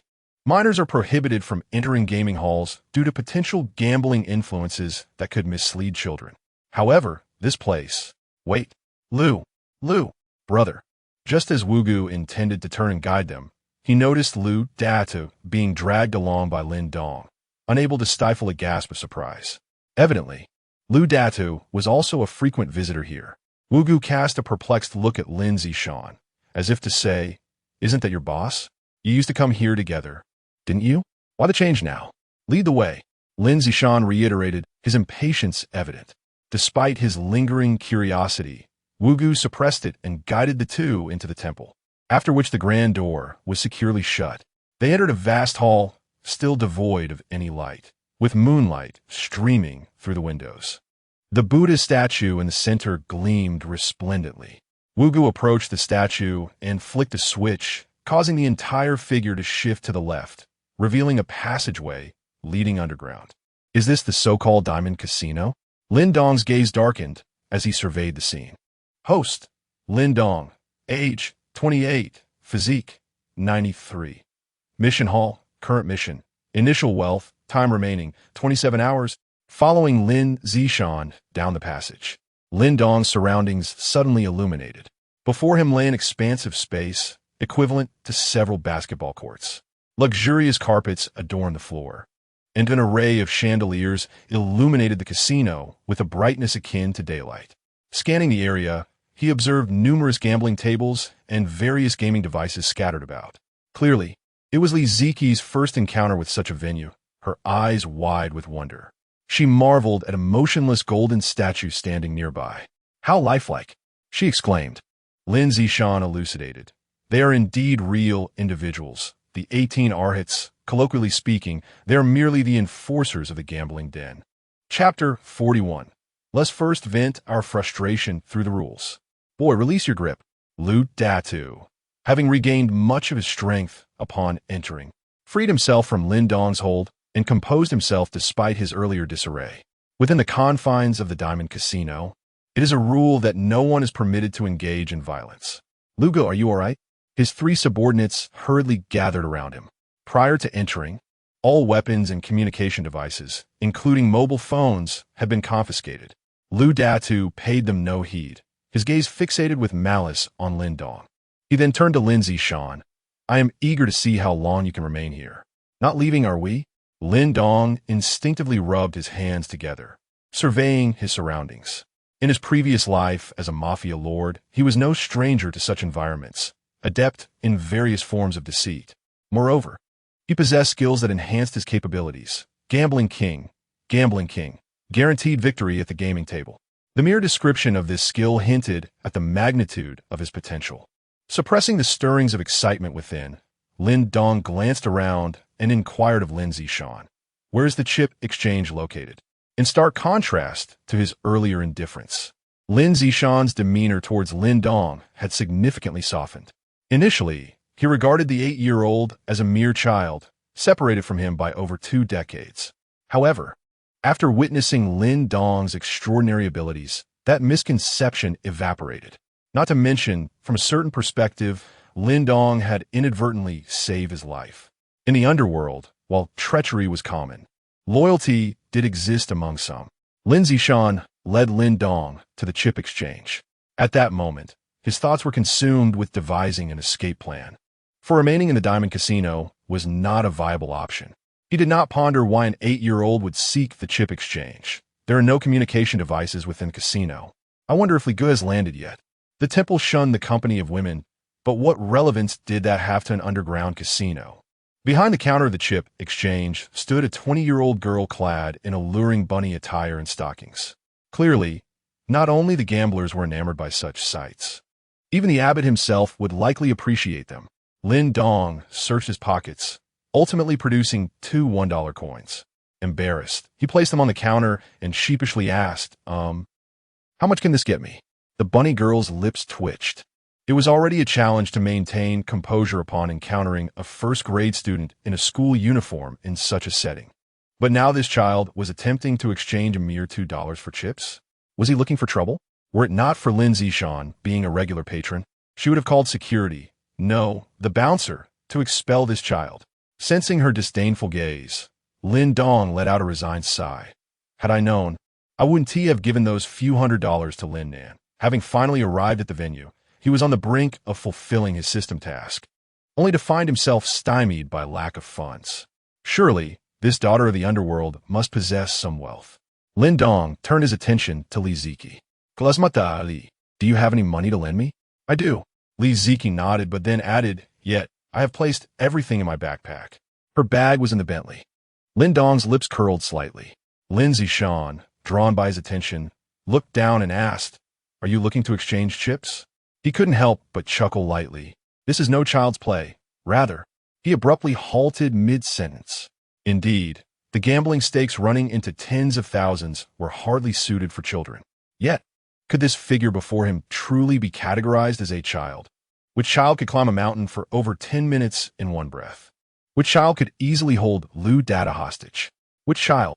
Lin Dong, steeling himself, ventured to borrow some money, saying, could you lend me a bit? I don't have cash on me. Lin Zishan shook his head.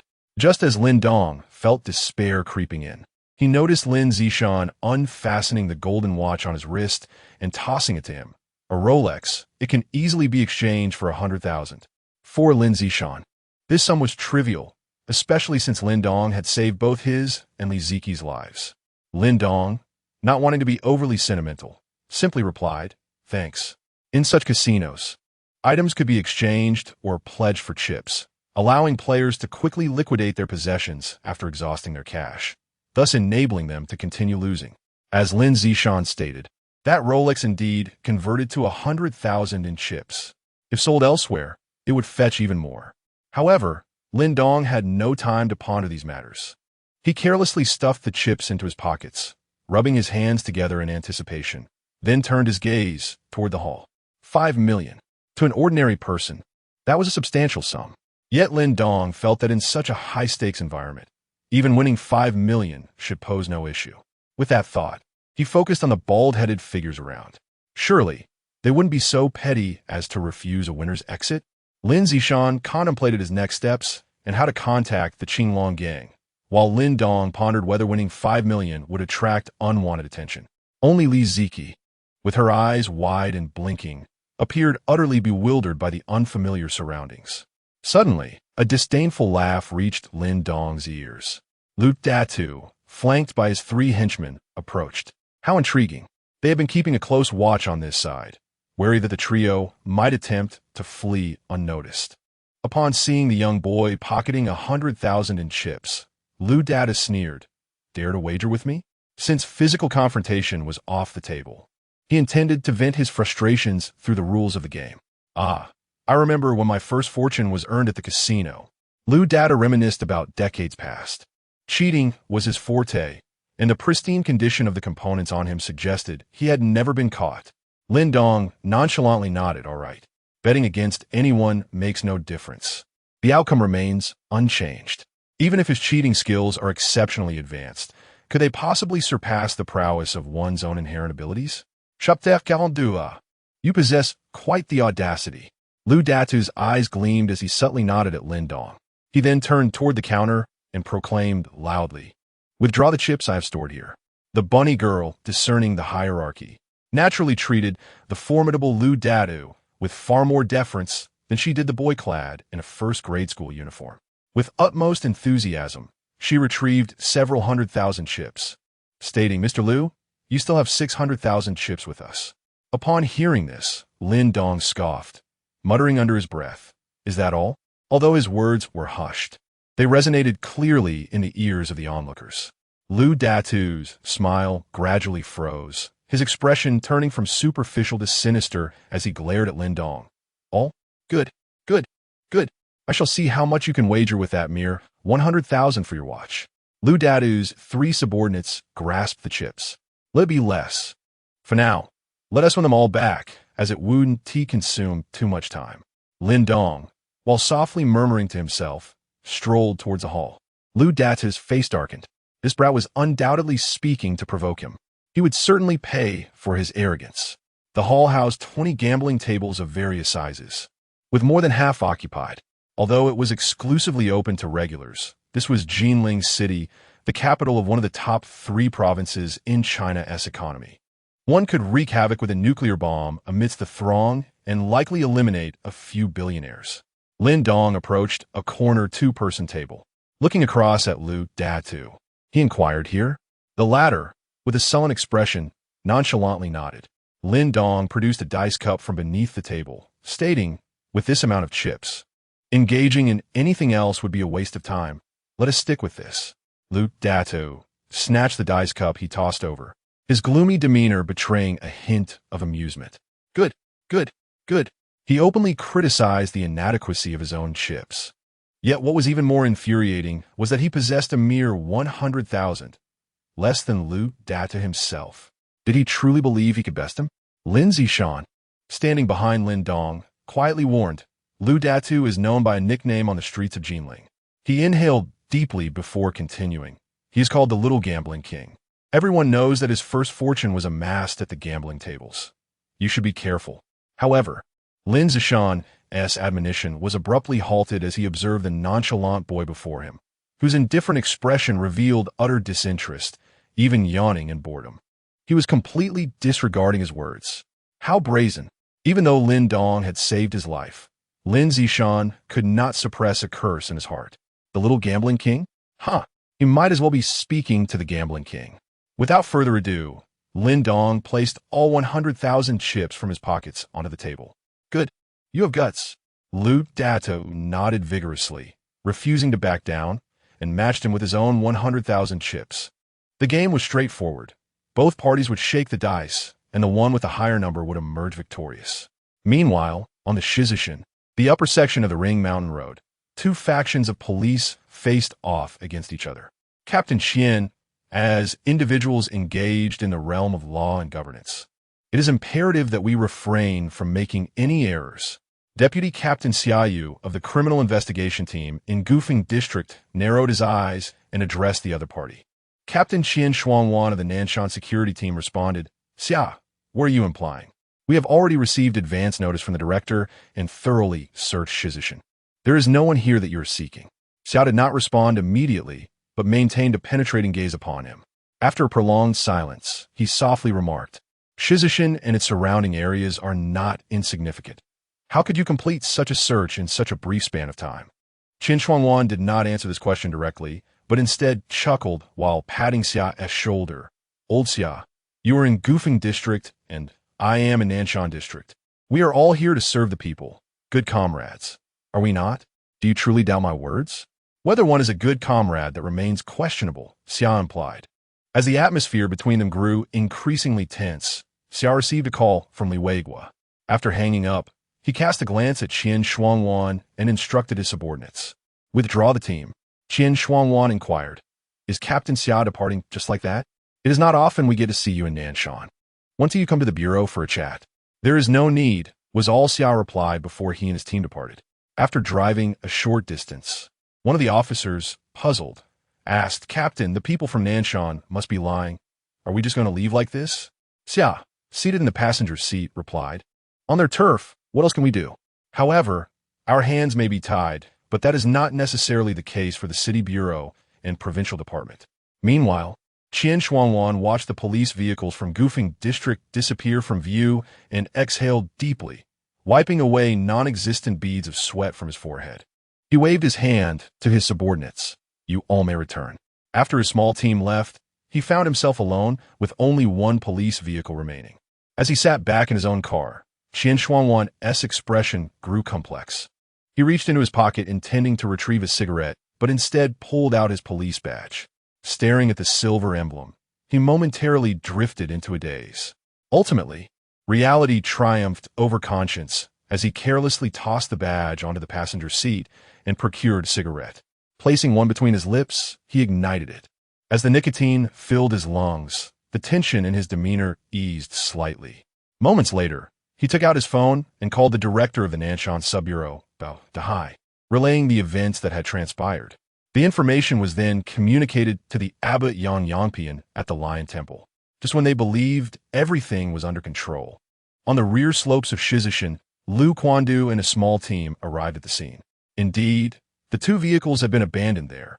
Upon spotting the parked cars by the roadside, as he opened the rear door of one vehicle, the dark screen of the live broadcast titled revealing the full-level child brother's talent finally transformed.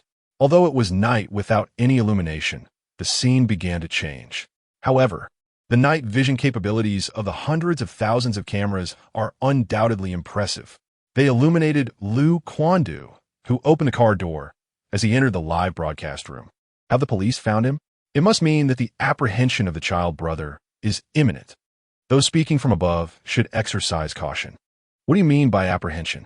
The child brother is the victim. Can the police take us along? We too wish to uncover the specifics of what transpired. Count me in. Count me in. Numerous netizens were imploring Lu Quandu and his companions to bring the cameras along, yet they remained oblivious. Even if it were feasible, it would be impossible to carry them. After confirming that no one was inside the vehicle, they closed the door once more.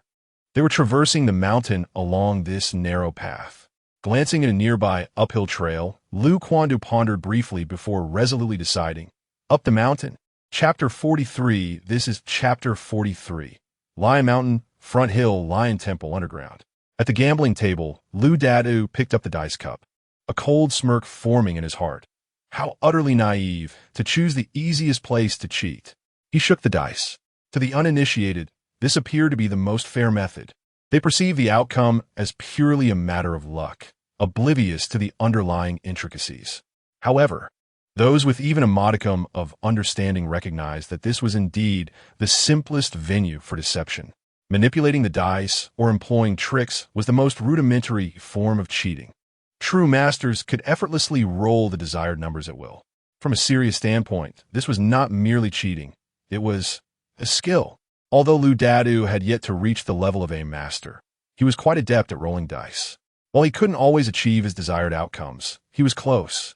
Moreover, he possessed a unique skill, the ability to discern the numbers inside his opponent's dice cup solely by sound. "I shall accept this 100,000, Lu Dadu remarked, glancing at the chips before Lin Dong, shaking his head.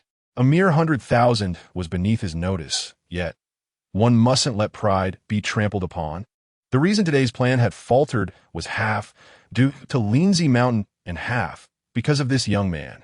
Winning 10,000 from him would serve to alleviate some of his vexation. Let the game commence." Lin Dong, with a nonchalant demeanor, picked up the dice cup before him. Skillfully extracting the 4 dice within, he inspected them thoroughly.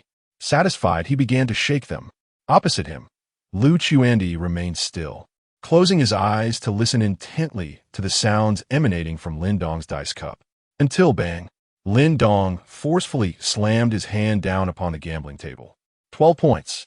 Lu Datu opened his eyes, clearly discerning the numbers inside. He licked his slightly parched lips and shook his own dice cup.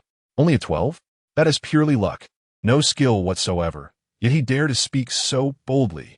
Lu Datu slammed his dice cup onto the table, revealing the 4 dice which showed 5, 4, 6, 2. 17 points. Victory is assured. Lu Datu shook his head, gesturing for Lin Dong to reveal his results, while muttering, "No need to fear losing everything. Our gang offers high-interest loans." Before he could finish his sentence, he noticed Lin Dong had already opened his dice cup. The 4 dice showed 5, 4, 6, 3, 18 points. Lu Datu's words were abruptly cut off, his expression one of bewilderment. This was impossible. He had distinctly heard 12 points. How? How could it be 18? And by mere 1 point at that. Lin Dong retrieved his tools from beneath the gambling table, pulling the chips pressed down by Lu Datu towards himself. He exhibited no signs of surprise at the outcome, as if he had anticipated his victory all along. Even if he harbored doubts about himself, how could he not trust the system? Even Lin Zishan, who stood behind him, was astonished by the outcome. Having infiltrated Lu Datu's circle for many years, he was acutely aware of the opponent's exceptional gambling skills. The nickname Little Gambling King was by no means unfounded. Yet now he'd been outplayed by an 8-year-old child. Lin Zishan couldn't help but doubt whether Lu Datu had deliberately let this happen. However, on second thought, there seemed to be no reason for him to do so. Let's go again. Lu Datu clapped his hands on the table, defiantly addressing Lin Dong. Lin Dong placed a wager of 200,000 chips. Not to be outdone, he matched it with another 200,000. This time, Lu Datu was fully alert, his gaze fixed intently on the dice cup in Lin Dong's hand. He could hear the faint sounds within as Lin Dong turned the cup over onto the table. Lu Datu's eyes lit up. 12 points. This time, it can't be wrong. It must be 12 points. He shook the dice cup in his hand. I'll roll a high number this time. Let's see how you can win. Upon revealing the dice, 6, 6, 6, 5, 23. Lu Datu clenched his fist, feeling confident this time, just a hair's breadth away from a full score. Even if the King of Heaven himself appeared, there was no way this could go awry. Lin Dong opened his dice cup. 6, 6, 6, 6, 6. This was impossible. Lu Datu slammed his palms on the table, his cheeks quivering as he shouted hoarsely. His outburst did not attract the attention of others in the venue. After all, such displays were not uncommon among gamblers. Only slightly higher than his own, and a full score at that? This. Lu Datu's breath grew heavy, his gaze darting between Lin Dong's face and the full score dice. He couldn't comprehend it. If once was an accident, how could it happen again? Even more infuriating was the fact that he had rolled 23 points. And yet Lin Dong had managed to score just a smidgen higher. Lin Zishan's lips twitched wildly. If the first occurrence was a fluke, then what of the second? Coupled with the earlier events, he increasingly felt that this 8-year-old child was extraordinary. No, not merely extraordinary. He was a prodigy. With an air of calmness, Lin Dong used a tool to claim the chips Lu Datu had staked. Yawning casually, he inquired, "Shall we go again?" "Let us go again." The words barely escaped Lu Datu's clenched teeth. Lin Dong placed all 400,000 chips on the table, and, noticing Lu Datu's remaining stake of only 100,000, reminded him, "You need to wager at least 400,000. If you run out of money, I'll find someone else." "You." Lu Datu's face contorted with rage upon hearing this. Did he dare to imply that he lacked funds? He had always been flush with money. How dare this young brat humiliate him like this? Just you wait. Just you wait. The gambler's psyche was ignited, and Lu Datu pulled out everything of value on him, sending his subordinates to exchange for chips. Soon, they returned with over 300,000. "Let's go." He pressed all his weight forward, casting a tense glance towards Lin Dong. Meanwhile, at Lion Mountain rear, Hou Yuqian and Fan Shuang, accompanied by others, ascended the mountain via a narrow path. They encountered Lu Datu's men, who had been stationed there to await their arrival. "What has become of that traitor Lin Zishan and that little brat?" Hou Yuqian inquired through clenched teeth. The men left behind paused for a moment, their expressions laden with complexity as they recounted the recent events. Upon hearing their account, the expressions of the group turned exceedingly intricate. "What? That little brat has taken Lu hostage?" Those unaware of the situation thought. "This is utterly pathetic, held captive by a mere elementary school student." However, Hou Yuqian and Fan Shuangyuan could not find humor in the matter, for they had witnessed the strength of that young boy firsthand. "What is the current situation?" Hou Yuqian asked in a subdued tone. Lu Ge followed them into the Lion Temple and has gone underground, Fan Shuangyuan replied, his voice low. It's not advisable to act within. Our presence would be futile. It's better to wait here. I refuse to believe he won to emerge eventually. Hou Yuqian nodded. You stay here with a few men while I venture inside to assess the situation. Chapter 44. A fortuitous turn of events for seasoned patrons wishing to enter the Diamond Casino within the Lion Temple. The process is remarkably straightforward. Hou Yuqian reveals his identity, placing his communication devices and firearms outside. Upon entering the casino, an incredulous cacophony of sharp voices assaults his ears. No, this cannot be. I distinctly heard 12 o'clock. I've never made a mistake before. How is it that you got it wrong? And every single time, you only edge me out by a hair. You must be cheating. You audacious scoundrel. Startled by the familiar voice, Hou Yuqian and his companions exchange puzzled glances. Following the sound, their eyes traverse the casino hall, landing in a corner where their leader, Lu Datu, is in a furious uproar, accusing another individual. What transpired here? With a sense of urgency, they hasten toward the source of the commotion. Lin Dong, casually adjusting his ears, dismisses Lu Datu's outrage, remarking nonchalantly, the dice are provided by the house.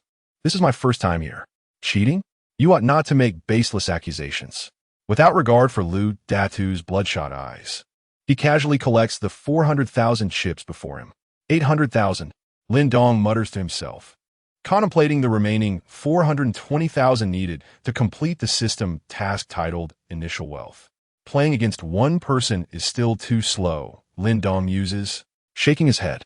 In less than 10 minutes, he has amassed 700,000, still insufficient. Should Lu Data hear this, he might very well choke on his own frustration. Boss, Hou Yuqian and his group approach, their eyes widening at the sight of Lin Dong and his pile of chips.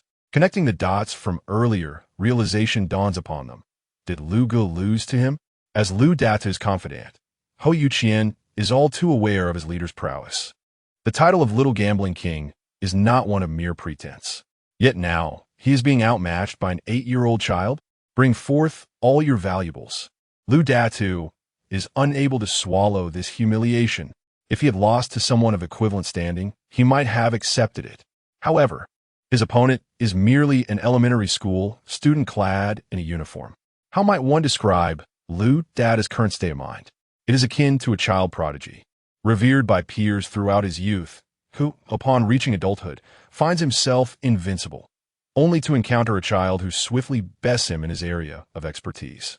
This stark psychological contrast is precisely what Lu Datu is grappling with. Hou Yuqian and the others, unwilling to linger, promptly produce their valuables, watches, gold chains, ultimately exchanging them for 500,000 chips. Let's go again. Lu Datu's eyes blaze with fury, fixating on Lin Dong. The latter, glancing at his chips, dismisses him with the words, too little. You are unworthy of playing with me. Lin Dong's assertion holds merit. He requires 420,000 to fulfill his system task.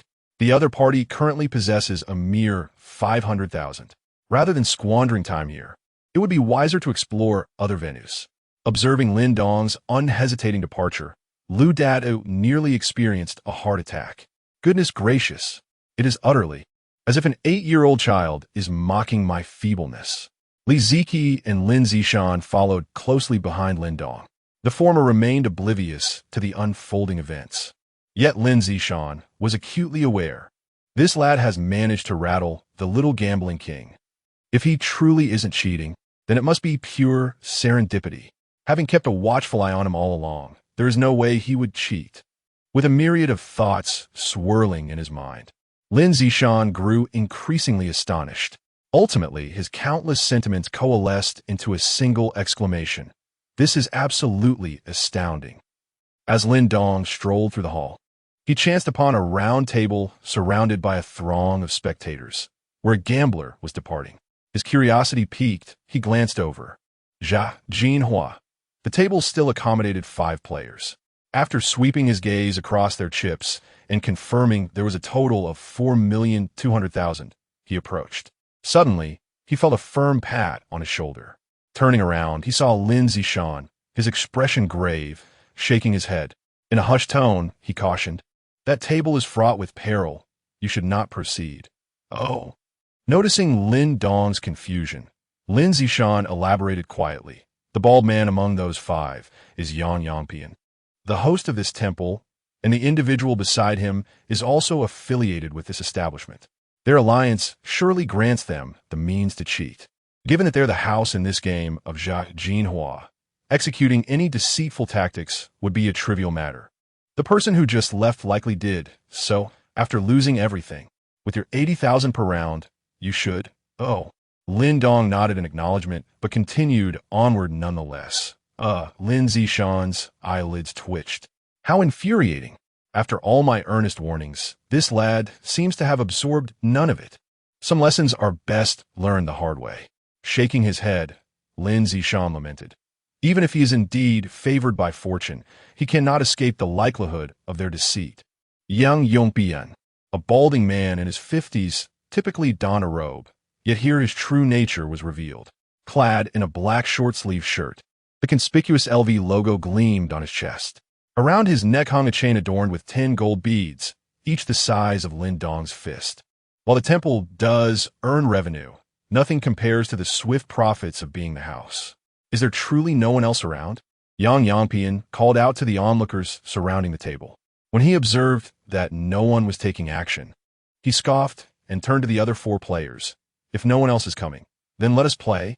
At that moment, a somewhat juvenile voice interjected. Turning to locate the source, he beheld a fair-skinned elementary school student clad in a uniform, approaching with chips clutched in both hands. Without hesitation, the child plopped down into the vacant chair. Where on earth did this young student come from? "Alas, young one, this is not a place for you. An impressive wager of 800,000. Did your parents bring you here, or have you sneaked away on your own?"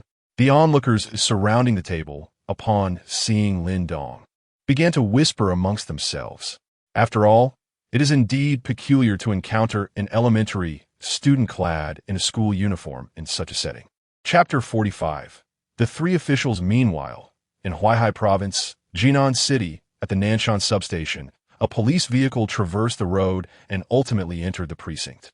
The door swung open, and Captain Qian Shuangwan, with a somber expression, alighted from the vehicle. "Captain, the chief requests your presence in his office," one of his subordinates informed him. "Understood." Qian Shuangwan nodded and proceeded toward the chief's office. Cheng Dao, a graduate of the Huaihai Police University, aged 45, currently served as the chief of the Nanshan substation. Upon pushing open the office door, Qian Shuangwan encountered his superior. Something felt amiss. Turning to close the door behind him, he heard a voice whisper in his ear. "What's wrong? Is there trouble at the Lion Temple?" Cheng Dao stood by the window, gazing at the luminous moon in the night sky, taking a deep breath. A group of robbers has kidnapped 2 individuals in the Gufeng district, and it appears they have fled to the Lion Temple. As he concluded, he added gravely, "That is not the crux of the matter. The pivotal point is that this incident is being broadcast live across the internet." At those words, Qian Shuangwan's pupils dilated in shock. Clearly, they had been unaware that such a situation was unfolding in real time online. "What shall we do now?" Cheng Dao was about to elaborate when an unexpected knock echoed at the office door. Before he could permit entry, a group of unfamiliar faces clad in police uniforms pushed the door open. "Are you the chief of the Nanshan substation?" Cheng Dao. "And you, Captain Qian Shuangwan?" "Indeed. That is us," they confirmed. After verifying their identities, the visitors stated, "We are from the Municipal Bureau. We are convening an internal security meeting and invite you both to attend." At this hour, the 2 exchanged glances, each reflecting the other's apprehension. Shizishin, the Front Hill, the Lion Temple, and the Diamond Casino. Yang Yong glanced up at Lin Dong, who had taken a seat at the table. What caught the eye most was undoubtedly the school uniform he wore, adorned with the emblem of Gufeng Primary School. "Is there a regulation prohibiting minors from entering this establishment?" Yang Yong momentarily felt disoriented. No one of Lin Dong's age had ever entered this place before today. Lin Dong, undeterred by the gazes of those around him, placed 800,000 chips before him. Raising his head, he scanned the other 5 players. "We may commence now." "Very well." Yang Yong nodded. "Here, age mattered not. Only wealth did." Seated beside him, A bald man jested, "Kid, once you lose here, there's no refund for minors." Laughter erupted around them. "The rule at our table is a minimum of 1,000 chips," Yang Yong explained to Lin Dong. He then beckoned the bunny girl at the center of the table to begin dealing cards. A deck of playing cards, devoid of the jokers, was prepared. Each player received 3 cards, starting with Yang Yong. After receiving his 3 cards, he had no intention of revealing them just yet. "I'll keep them hidden for now," raising tenfold. Subsequently, the young bald man sitting to his right declared, "I'll raise the stakes 20 times. I'll raise the stakes 20 times." Lin Dong was the 5th in line, and it swiftly became his turn. In this game, one must be bold and gamble to reap great rewards. Revealing 1's cards now would render the game devoid of thrill. The middle-aged bald man, presuming Lin Dong lacked understanding, proceeded to explain. Lin Zishan stood behind Lin Dong, contemplating whether to interject with some advice. In the next moment, he heard, "I'll raise the stakes 500 times." The table fell silent, and onlookers were taken aback. 50 had been magnified tenfold by this young man. This, was he always so audacious? Truly, the bravado of a novice. Impressive. Yang Yangpian had not anticipated that the game would escalate to 500 times so early on. Unbeknownst to them, had Lin Dong not been wary of attracting suspicion by claiming an excessive win right from the start, he would have wagered far more than 500 times. The player seated next to him bit his lip, ultimately conceding and opting to check his cards. His expression darkened as he discarded his dismal hand of 382. "I'll raise the stakes 600 times." It was now Yang Yangpian's turn. 700 times. "I dare you." When the bald man next to him took his turn, he fixed his gaze on Lin Dong.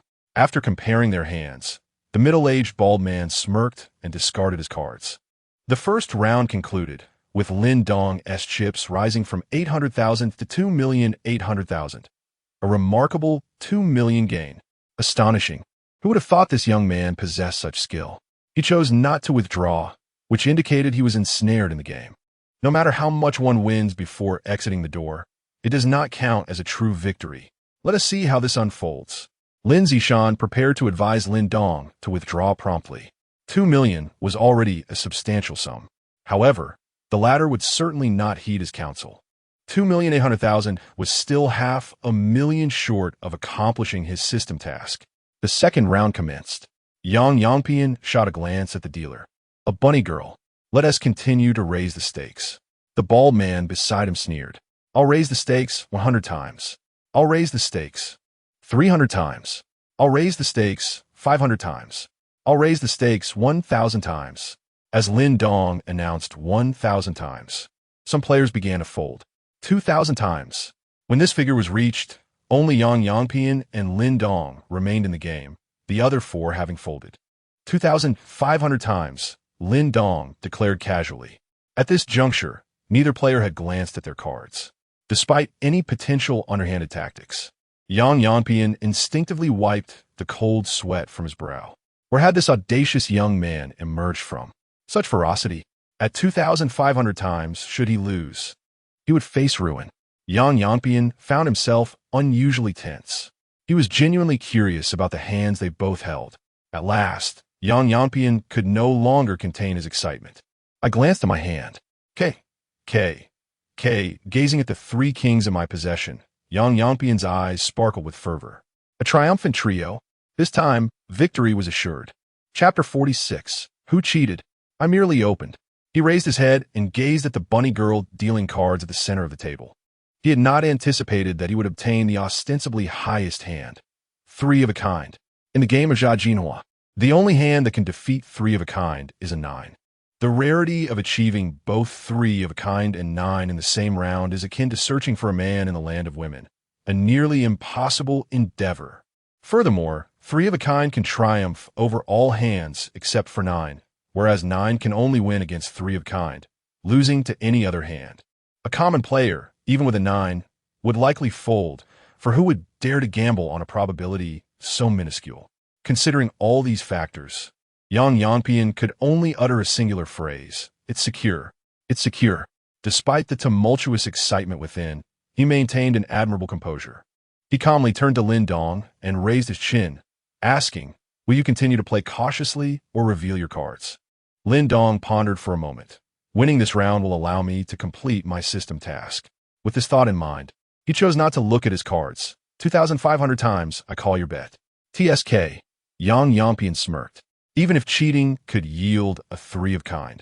The odds were still not in favor of such a feat. He intended to raise the stakes further, only to be surprised when his opponent conceded. Nevertheless, 2,500 times was still a substantial amount. He threw down his 3 kings onto the table, eliciting gasps of astonishment from the onlookers. K. It's 3 of kind. This time that kid is finished.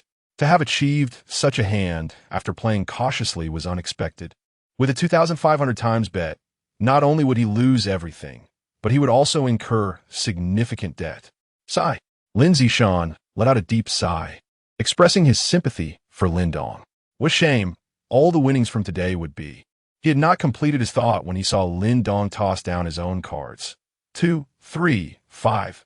Yang Yanpian, closing his eyes and shaking his head, lamented, at such a young age, to have just begun winning, you might have potential, but now, the world will not coddle you. Suddenly, he noticed that the surrounding clamor had ceased. It came to an abrupt halt in an instant. Huh? What has happened? Yang Yanpian opened his eyes and scanned the room, discovering that everyone encircling the table stood frozen, mouths agape, resembling statues. Huh? Even the bald man beside him and the bunny girl dealing cards were equally transfixed. What the hell? The host of the Lion Temple scratched his bald head, cursing inwardly. He glanced at the cards Lin Dong had thrown down. 2, 3, 5. 3 of a kind against 9. An incredulous and piercing voice echoed in everyone's ears. Yang Yanpian's eyes widened, veins bulging on his forehead, bloodshot eyes fixated on Lin Dong. He articulated each word slowly. How is this possible? How could his luck be so extraordinary? A 9, theoretically the most worthless hand. In the end, how could he possibly have achieved such an outcome? It was precisely enough to surpass his own theoretically strongest hand. Losing only a few million was not enough to significantly impact Yang Yampian's wealth. However, he could not swallow this indignation. 3 cards against 9 points. This was inconceivable. Had he cheated? Yang Yampian murmured to himself. Lin Dong cast a sidelong glance at him, feeling speechless. How could he have the audacity to utter such words? Who among those who cheat does not keep a mental tally? He had merely dealt the cards. Behind him, Lin Zishan gaped, taking several breaths before comprehending the situation. Is this truly a stroke of incredible fortune? Can a person's luck reach such a pinnacle that it completely overcomes cheating? The shock Lin Dong had brought him today was overwhelming. Only 2 individuals remained unaffected in the room. One was Li Ziki, who did not grasp the unfolding events. The other was Lin Dong, who, possessing the skill Gambling King, had anticipated the outcome. This time, Yang Yanpian lost 2,500,000 directly to him. Although the other 4 players had not contributed much, their combined losses amounted to 1,350,000. Lin Dong, as if unfazed, gathered the chips to his side. Once these are exchanged for cash, the system's task will be complete. Watching helplessly, Yang Yanpian clenched his fists beneath the table. This boy was certainly not relying solely on luck. He thought resolutely. Even if it were mere chance, he would not believe it. No, I cannot act here. If others find out, they might think Yang Yanpian cannot afford to lose, tarnishing my own reputation. I must wait until he exchanges for cash. A flurry of thoughts raced through Yang Yanpian's mind as he spoke aloud. Let's go again. But Lin Dong was solely focused on completing the system task, gathering the chips. Unable to manage alone, Lin Zishan and Li Ziki each took some and departed from the gambling table. Observing their retreating figures, Yang Yanpian exchanged a glance with the bald man beside him. The latter understood instantly and quietly slipped away from the crowd. Subsequently, he too left the gambling table. Although the Diamond Casino was underground, it featured compartments such as private rooms and VIP lounges, as well as their Luohan resting area and Yang Yampian's office. Upon returning to his office, Yang Yampian retrieved an old mobile phone and dialed number. Beep, beep, beep. After a moment, he frowned. No one answered? He tried again, but still, no response. Humph. Where could that fellow Chang Dao be, wasting time and unable to take my call? He had intended to give him a heads up about his plans to incapacitate someone. Never mind. I'll discuss it with him afterward. Yang Yangpian patted his bald head. To cheat me, Yang Yangpian, how audacious. The young bald man woofing approached. Boss, everything is arranged. As soon as he dares to exchange for cash, our people will take action. The incriminating items have been prepared, and afterward, he will be firmly accused of cheating. Chapter 47. You had better truly master Shaolin martial arts. Yang Yong nodded slightly, his voice low and grave. Remember, such matters must be conducted discreetly. We cannot be the ones to lift the stone that crushes our own sign. Wu Feng chuckled with a lewd demeanor. Rest assured, this is not our first endeavor of this nature. We are well versed in the art. However, his tone faltered midway, brows furrowing in concern. The other party is a child. This is our first encounter with such a situation. What if it escalates? Yang Yong dismissed his worries with a wave of his hand. What is there to fear?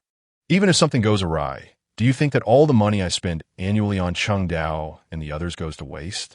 Have the courage to proceed boldly. If it truly escalates, there will naturally be someone to catch us should we fall. With these words from the host, Wu Feng felt considerably reassured. Meanwhile, at the Diamond Casino, at the counter, Lin Dong placed all his chips on the table and addressed the bewildered bunny girl before him. Please exchange these for cash. This? She cast a brief glance. Having worked here for years and being accustomed to chips, she could discern that this child had brought no less than 6 million. Wait, wasn't T this elementary student just here exchanging money for a gold watch? How could it have transformed into 6 million in less than half an hour? The bunny girl began to doubt her own existence. The sum was substantial. Kindly accompany me to the VIP room for a moment while we verify this. A middle-aged woman approached, smiling. Lin Zishan furrowed his brow and quietly warned Lin Dong. Be cautious. Something feels amiss here. Lin Dong nonchalantly nodded. You all wait outside. I shall go to the VIP room alone. That's not what I meant. Lin Zishan attempted to voice further concerns, but saw that Lin Dong had already followed the woman into the VIP room. Suddenly, he recalled the boy's formidable physique and was astonished to find that his worries had vanished. Inside the VIP room, Gu Feng sat surrounded by 7 bald men clad in monk attire, seated on the sofa, their gazes fixed upon the doorway, silent as the grave. After a few breaths, a commotion arose. The door swung open, and a middle-aged woman led a child dressed in a school uniform into the room. One might easily mistake this for a parent escorting their child to school. Upon entering, the middle-aged woman promptly exited, shutting the door behind her, leaving Lin Dong alone. Gu Feng and his companions rose from the sofa, regarding him with sinister intent. They had anticipated that this young brat would be frightened to tears, or at least nervously inquire, "What do you intend to do?" Yet Gu Feng and the others were taken aback to see the boy in the school uniform maintain a calm demeanor, displaying not a hint of trepidation, and casually asked, "Are you preparing to take action, or merely attempting to intimidate me into relinquishing my chips?" At this moment, Gu Feng and his companions found themselves thoroughly perplexed. The main source of their confusion was Lin Dong's current appearance. Standing at a height of 1 meter, clad in a school uniform with a fair complexion, how could his speech resonate with the authority of a seasoned underworld figure? Were it not for his youthful tone, they would have believed he possessed at least 40 years of experience in the criminal underbelly. Lin Dong surveyed his surroundings. In his previous life, he had not only faced off against 8 petty thugs, but had also encountered far grander spectacles. And now, he boasted a physique rating of 93. A monk? Martial arts? Shaolin technique? They had better truly master the Tathagata palm. Otherwise, they would soon meet their demise. Gu Feng shook his head, realizing he was almost being led astray by this young man. With a cold snort, he declared, "Dare to cheat in our territory? According to the rules of the street, you can choose 2 limbs. Don't think that just because of your youth we want to take action." As he spoke, the golden-clad monks surrounding him stepped forward, creating an atmosphere of intimidation. Sighing, Lin Dong cleared his ears and remarked, "Since you all insist on this, I trust you have prepared the evidence to frame me." His composed demeanor, indifferent attitude, and the school uniform he wore left Gu Feng and his associates momentarily dazed. Attack! Gu Feng ground his teeth and gestured with his hand, prompting the two monks to advance toward Lin Dong with mocking smiles. In his view, dealing with a mere child did not require so many people. He alone would suffice. Yet, these monks were merely bored and had insisted on joining the fray. I've never broken the limbs of someone this young. Gu Feng licked his parched lips. Encountering cheats was a common occurrence here. Those with connections could be disregarded, but he had dealt with many without backing. Lost in thought, he was suddenly startled by two shrill cries. Opening his eyes, he saw that the two who had walked forward were now sprawled on the ground, writhing in pain and clutching their stomachs, groaning as if they had suffered a severe beating. What? Gu Feng's body stiffened. What had transpired? He had merely closed his eyes for less than a minute. How had these two been reduced to this state? Was there a hidden master? Although he had not witnessed it, the other monks around him had seen everything clearly. This child had jumped up and kicked them twice, and then they ended up like this. Creak. Lin Dong flexed his body, the crisp sound of his bones cracking, echoing in the VIP room.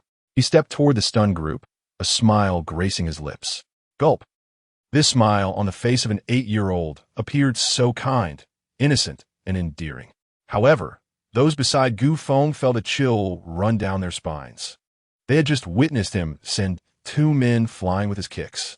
I refuse to believe it. Can a mere elementary student truly contend with so many of us? Gu Feng clenched his teeth and boldly took a step forward. Although the Lion Temple serves merely as a facade, these arhats are far from mere ornamental figures. They are indeed individuals who have undergone rigorous training. Chapter 48. A stalemate. Let us not speak of his early martial arts training. He has graduated from the prestigious Shaolin School. It is trivial for him to dispatch 2 or 3 ordinary individuals. Gu Feng thought to himself as he summoned the others to encircle Lin Dong. I refuse to believe that a mere child could turn the tide here. Gritting his teeth and snorting coldly, Gu Feng stamped his foot on the ground, lifting his left leg to deliver a kick aimed at Lin Dong. Crack! The sharp sound of shattering bones echoed in the ears of the onlookers. Lin Dong remained expressionless, raising an arm to shield his chest, while Gu Feng's left leg struck against it. With a physical prowess of 93 points, the force behind Gu Feng's kick felt no different than striking a steel plate. His reflexes took a moment to respond. After a breath, he registered the tearing sensation radiating from his leg, shooting straight to his brain. His face turned pale. Devoid of color, Gu Feng collapsed onto the ground, crawling and cradling his injured left leg, groaning in agony, just like the other two. The pain, it was excruciating. The remaining 5, witnessing his pitiful state, instinctively took a few steps back, their hearts filled with dread. How could this be? This fellow made no move at all. Gu Feng merely kicked his arm and broke his leg? Is he human or a sentient steel plate? They exchanged glances, each reflecting shock in their eyes. In contrast, Lin Dong simply shook his arm. With the backing of 93 points in physical prowess, he felt nothing in his arm. Fixing his gaze on one individual, Lin Dong stepped forward.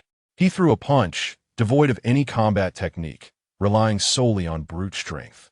The man attempted to resist, extending his hands in an effort to deflect Lin Dong's fist. But how could he withstand the force of 93 points? The punch struck his abdomen, forcing out a white, viscous fluid, nearly causing him to regurgitate last night's supper. Lin Dong had held back his strength. Otherwise, a full-force punch would have pierced right through him. Not to mention the grotesque sight of internal organs scattered about. Intentionally harming a minor would render him beyond the protection of juvenile laws. Thud! In less than 3 minutes. 4 out of the 8 on their side had been incapacitated. The remaining 4 had never witnessed such a scene. They swallowed hard, the sound of their gulping echoing in the VIP room. The Diamond Casino was armed, yet they had come in such haste that none had brought weapons. They had been informed beforehand that their target was merely an elementary student. Who could have imagined that 8 adults would be bested by a child? Armed. They had thought it unnecessary. Now it was too late for regrets. Where's Lin Dong? In the hall. Li Ziqi's large eyes sparkled as she looked at Lin Zishan and inquired. The latter fixed his gaze towards the VIP room. Pondering for a moment, The Arhood of the Lion Temple is no mere decoration, but your Lin Dong is also a monster. At this point, he narrowed his eyes. If I am not mistaken, an evenly matched battle is currently unfolding within. Meanwhile, in the back mountains of Lion Mountain, on a secluded path, the trio remaining here, Fan Shuangyuan and his companions, found themselves engulfed in ennui. A gust of wind swept through, obscuring the moon above with dark clouds. One among them yawned and remarked with a hint of boredom, "After exerting so much effort, it would be fortunate if we succeed. However, should we fail to capture Li Qiandong's daughter, the repercussions could be dire." Surrounding them were trees, and with the moonlight vanished. Even though they were in close proximity, they struggled to discern each other's faces. Fan Shuangyuan turned his gaze towards the source of the voice, snorted disdainfully. "Failure is not an option. The Diamond Casino will close at dawn, and once they are expelled, we shall flank them with Brother Liu. There is no escape for them." The two companions, upon hearing his words, found them quite reasonable and echoed in unison, "Brother Yuan, your insight is profound." Meanwhile, along the ascending path behind them, Lu Quandu raised his hand, signaling his men to halt. In this inky darkness where visibility was virtually non-existent, how could Fan Shuangyuan and his band compare to Lu Quandu and his trained forces? This small unit comprised approximately 8 individuals, clad in bulletproof vests, equipped with an array of gear and donning police night vision goggles. At that moment, within Lu Quandu's field of vision, he discerned 3 figures at the far end of the narrow path. Although their features were indistinguishable, their silhouettes indicated that they were not the abducted individuals. Lu Quandu communicated a series of silent signals to his subordinates, then stealthily approached, firearm in hand. Unbeknownst to Fan Shuangyuan and his companions, it was July, and being on the mountain, their ears were filled with the cacophony of cicadas, drowning out any other sounds. By the time they realized the danger, they found guns pressed against their heads. Lu Quandu whispered, "Behave yourselves. Everyone put your hands on your heads and crouch down." "Oh no, it's the cops. When did we become targets?" One of Fan Shuangyuan's companions muttered in frustration. Upon hearing this, a police officer felt exasperated. When did we become targets? Even we law enforcement are increasingly embroiled in this chaos, while the underworld seems to be growing more foolish. You think you can kidnap minors in a live broadcast with tens of thousands watching? Once you succeeded, you should have turned off the stream. But no, instead, you run around the city with cameras rolling. One would think you're deliberately provoking the police. Everyone stay calm, don't speak. Without encountering any resistance, they swiftly subdued the 3. Naturally, how could one resist when forced to bow their heads? During the struggle, Lu Quandu managed to extract a handgun from Fan Shuangyuan. Having navigated the underworld for many years, Fan Shuangyuan was well aware of the 3 cardinal rules of survival. He quickly deflected the blame. "This gun belongs to Lu Dai too. It has nothing to do with me. I have no idea how it ended up in my pocket. As long as you acknowledge that this is your pocket." Lu Quandu cleared his throat. A significant opportunity for a commendable performance now lies before the 3 of you. Among the 3 of you, one will consequently receive a reduction in their sentence of 1 to 3 months.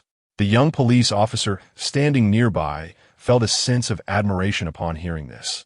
Indeed, experience prevails, as Lu's words were quite provocative and divisive. Chapter 49. After spending over a decade entangled with the underworld, I felt like a mere child before him. As anticipated, the prospect of earning merit to reduce their sentences piqued the interest of the 3. Lu Quandu continued, "Disclose everything you know about this place.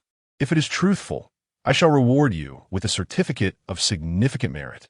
However, at this point, Lu Quandu's tone shifted, becoming somber. "If your claims prove false and result in our loss, you will be guilty of fabricating criminal reports, which could lead to the death penalty. You must discern the gravity of the situation." As soon as he finished speaking, Fan Shuangyuan nodded emphatically. "I understand. I comprehend the reasoning. Given how far this matter has escalated, the notion of brotherhood has become irrelevant. If you truly regard me as a brother, you would not hold it against me for betraying you. Rather, you would rejoice at my potential sentence reduction. Otherwise, you are unworthy of being my brother. If you're no longer my brother, then my betrayal is entirely justifiable. This mountain is known as Lion Mountain, which houses a temple called Lion Temple, where a congregation of bald monks resides. By day, they chant scriptures, while by night, they engage in gambling activities. This is essentially the situation here, Fan Shuangyuan boasted, revealing, with remarkable breath control, the existence of the diamond casino beneath Lion Temple and the monks who operate it. Liu konduesh braio fuio ved deeper, forming otenit net. A vast criminal organization was entrenched here, and we had been completely oblivious. No. Lu Quandu recalled how their men had attempted to search Lion Mountain only to be intercepted by those from Nanshan. It was not ignorance, but rather a protective umbrella that had shielded the information. "Captain, what shall we do now?" one of his subordinates inquired. Since he had indicated that outsiders could not act within, it was reasonable to conclude that the two kidnapped victims were safe for the time being. Lu Quandu pondered, "I will first report this situation to the director and seek his counsel." After dialing Li Weigua's number, he briefly summarized the circumstances. Soon, Li Weigua's voice echoed from the other end. "The Municipal Bureau has been monitoring the Nanshan branch for some time. The Municipal Special Police are en route. You must remain discreet for now." The call ended. Lu Quandu gazed toward the mountain ahead.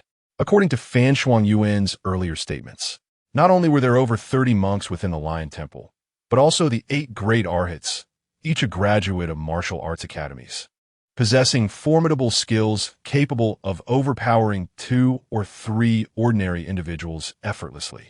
Most importantly, they were armed. Lu Quandu, with only 8 men at his disposal, deemed it prudent to wait for the Municipal Bureau's reinforcements to avoid unnecessary losses.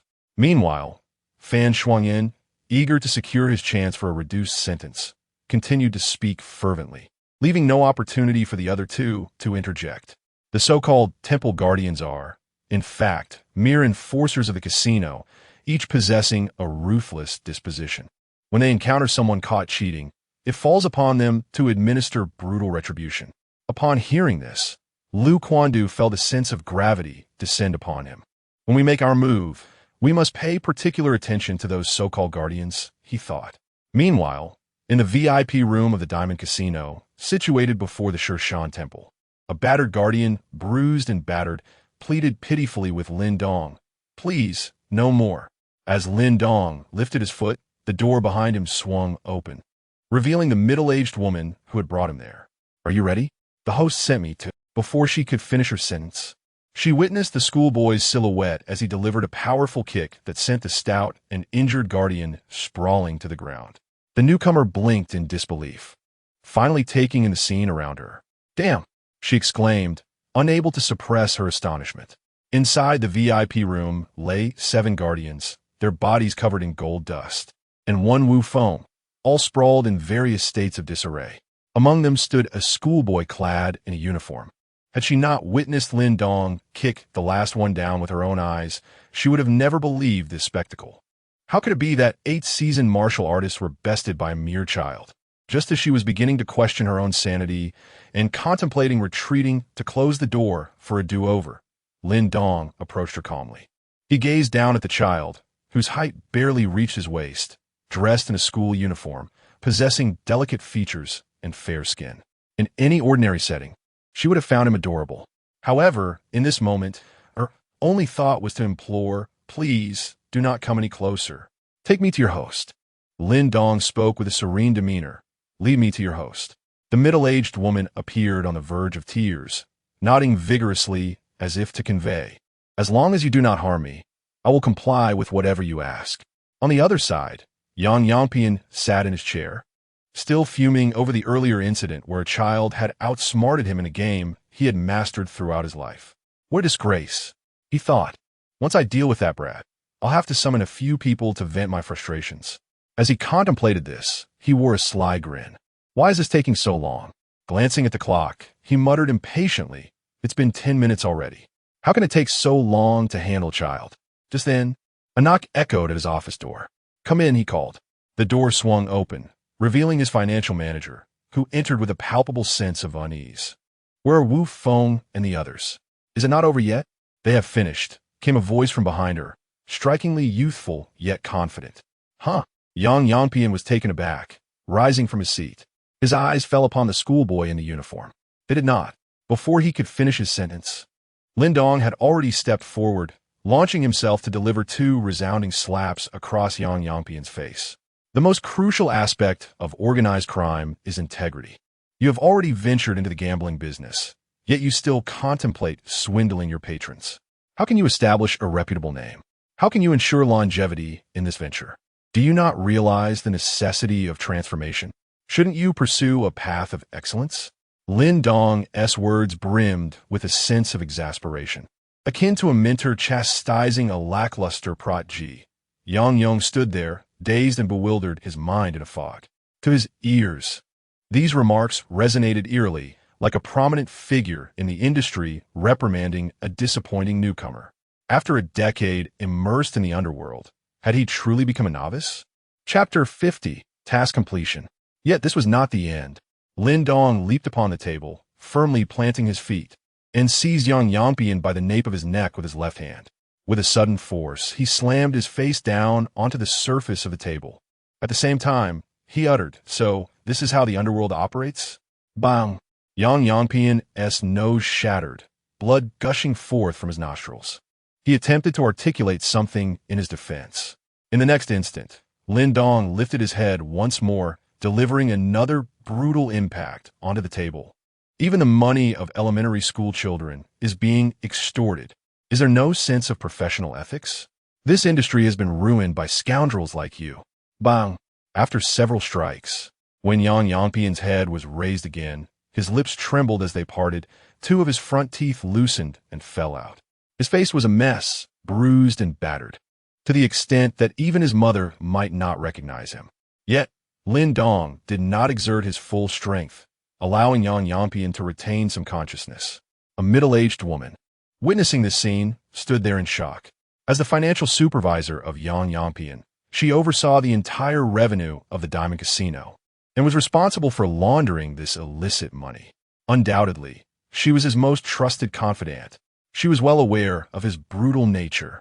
But now, this individual, who usually ruled the Lion Temple like a local emperor, was being treated like a dog by a schoolboy in uniform. Humiliated?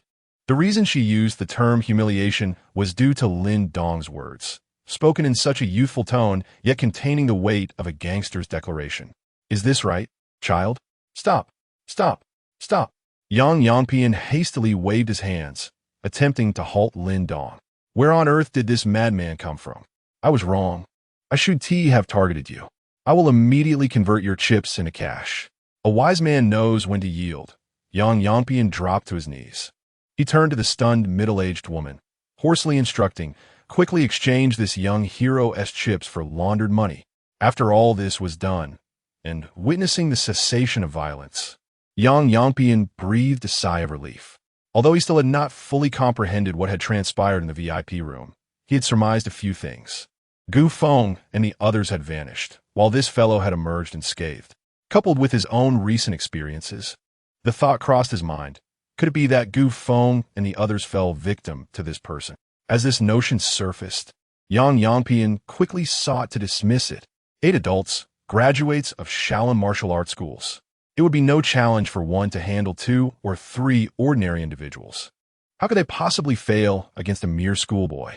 Yet, upon further reflection, if Gu Feng and his companions were capable of triumphing, why would this little brat be present here? And why had Gu Feng and the others not shown themselves? All these conjectures combined, despite Yang Yangpian's reluctance to accept it, he had no choice. The truth was singular. That is to say, Gu Feng and his companions had tragically fallen victim to this man's treachery. Lin Dong, hands nestled in his pockets, stood atop the table. He had no desire to escalate matters further, for he was still on the opponent's territory. Should he truly harm Yang Yangpian, the repercussions would be unpredictable. His gaze fell upon an open drawer containing a box of cigars. Yang Yangpian possessed an astute eye, adept at discerning both the light and shadow of Nanshan. Without hesitation, he extracted the box and selected a cigar. This was a Cuban cigar, procured at a considerable expense from abroad, valued at several $1,000s each.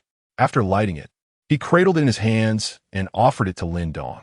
Since his arrival in this world, he had not indulged in a cigar. Lin Dong, contemplating as he accepted it and placed it between his lips, nodded after a brief moment. Ah, it is as rich as a vintage Bordeaux with delicate tannins. Yang Yangpian observed his reaction, akin to a connoisseur of cigars. The bald head brimmed with confusion. How could he, after a decade of smoking, fail to display such a natural air of sophistication? How did you manage that? Savoring the luxurious cigar, Lin Dong felt elated and proclaimed, "What is the most crucial aspect of running a casino? It is reputation. A solid reputation brings a steady stream of clientele. It is not to say that one cannot engage in underhanded dealings, but rather that one should do so subtly, with planning and organization. Take your attempt to frame me as an example. Why resort to clandestine methods? Why not act openly? Just claim that I was cheating. Gamblers are inherently jealous and discontented with my winnings. With a mere spark, chaos could ignite. Deny me the chance to explain. They could assault me and plant pre-prepared, incriminating evidence on my person. This way, the casino's reputation remains intact while executing a flawless scheme of underhandedness." As he listened to this earnest counsel, Yang Yangpian experienced a moment of enlightenment. How did I not consider this? Henceforth, if I wish to engage in underhanded dealings, this is the way to do it. Efficient and effortless. Brilliant. Yang Yangpian felt compelled to jot down notes for further reflection. However, upon lifting his gaze to Lin Dong, he sensed an unsettling discrepancy. This young lad could not be more than 10 years old. How was it that he appeared the more juvenile in comparison? Without at least 2 or 3 decades of experience in managing a casino, one could not fathom such insights. Host: Lin Dong, age 28, physique 93, mission hall, current mission, initial prosperity, time remaining 25 hours. Just as Lin Dong was engrossed in the system panel before him, a middle-aged woman entered, holding a bank card. She first glanced at the bruised Yang Yangpian before shifting her gaze to Lin Dong. Observing the young boy in school uniform, with an appealing visage, half-seated at the table with a cigar perched at the corner of his mouth, she felt a moment of existential questioning. This was an international card used in Hong Kong, unregulated domestically, yet freely usable within the country. The middle-aged woman approached Lin Dong and handed him a white bank card. All the chips had been exchanged for a total of 7 million Huaxiao coins, all contained within. Lin Dong accepted the card. There was no need for verification, as the system's voice echoed in his mind. Congratulations, esteemed host, on successfully completing the initial task. Task rewards: 30 vitality points and 2 randomly selected max-level skills. Chapter 51. An 8-year-old with an annual salary of 10 million in the Huaihai province, Jinling City. Within the command room of the municipal bureau, Li Weigua furrowed his brow. Fixated on the screen before him, he was not the central figure in this scenario. That distinction belonged to a middle-aged man, approximately in his 40s, with a robust physique and piercing eyes. Qi Ting, the chief of the Jinling Municipal Bureau. At that moment, the screen displayed footage transmitted by the municipal SWAT team, revealing that they had successfully surrounded a lion temple. According to the intelligence gathered from the 3 captives, there was rumored to be an underground casino hidden within. The 2 victims, held hostage by gangsters, were likely confined there. Li Weigua stroked his chin, murmuring to himself. Ordinarily, a casino-related hostage situation would not necessitate the direct involvement of the bureau chief. Such matters were typically delegated to the deputy chief or other personnel. However, this situation was markedly different, as its impact was far-reaching and the media frenzy was overwhelming.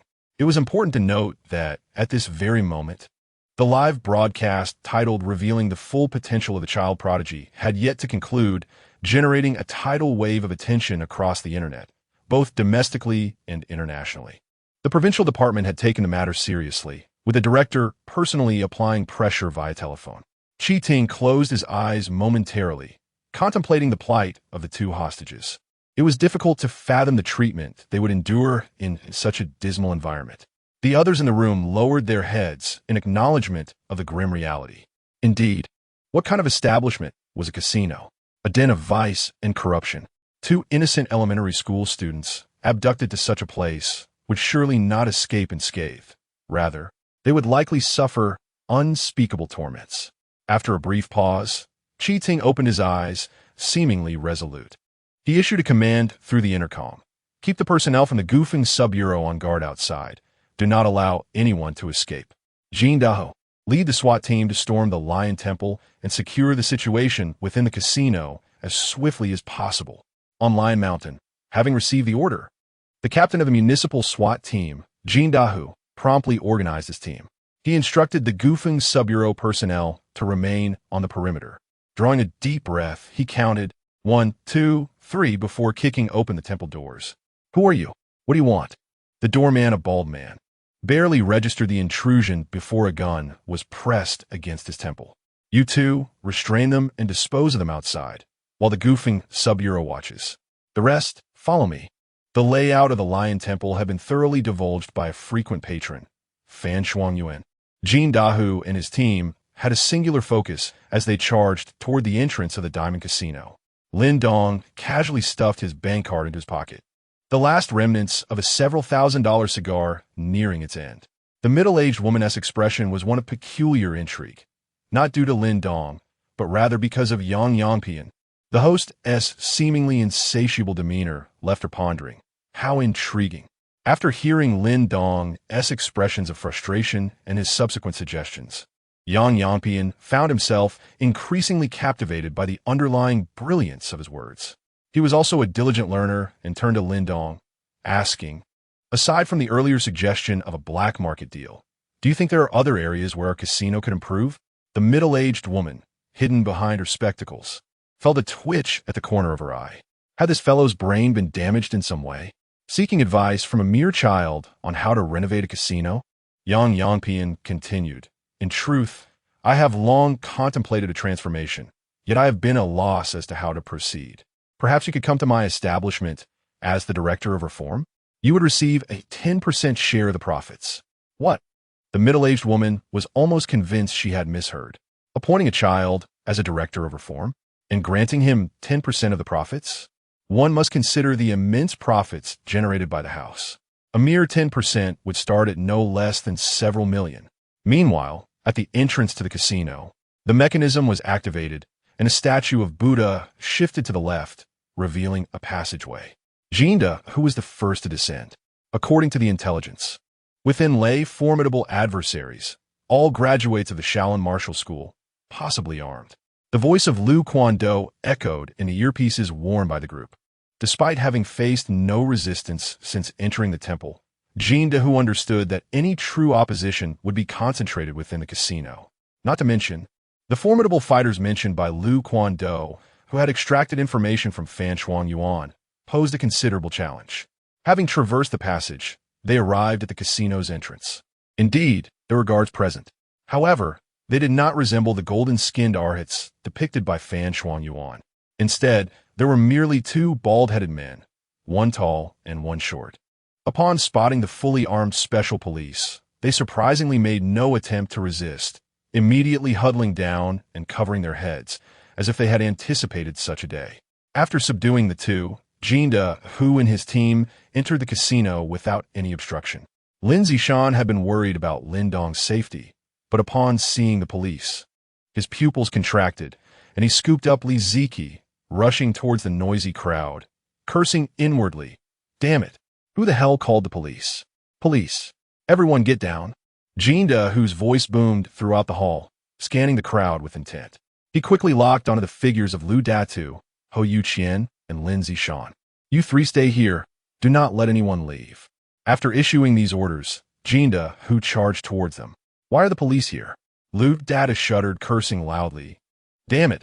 How come the police have arrived, and we received no warning? Where are Yang Yangpian and the others? The gamblers erupted into chaos. Given the familiar guest policy, there were only around 20 to 30 people in the entire hall, so the disorder was manageable. Everyone cover your heads and crouch down. Jinda, who commanded. Meanwhile, he felt a sense of bewilderment. Where were the enforcers of the casino? Were they not supposed to be armed arhats? Why had they not emerged? Based on past experiences, those enforcers would typically confront them the moment they entered the casino. Now, within the hall, apart from them, only the disordered gamblers and the flustered bunny girls remain. Chapter 52. Bewildered Chi Ting. Who is the true underworld king? Lin Zishan, accompanied by Li Ziki, mingled within the throngs of people. Regardless of the circumstances, he was a member of the underworld, whether affiliated with the Qinglong gang or Lu Datu subordinates. If apprehended, there was no escaping the consequences of his criminal ties. How did the police discover this place? And how did they manage to infiltrate without a whisper of warning? Lin Zishan pondered in confusion. Logically, there should have been loyal aides of Yang Yangpian stationed at the entrance, namely the 8 great arhats of the Lion Temple, the enforcers present here. Even if they could not withstand the fully armed SWAT team, they should have at least relayed some news. Yet now, not a single one was to be found.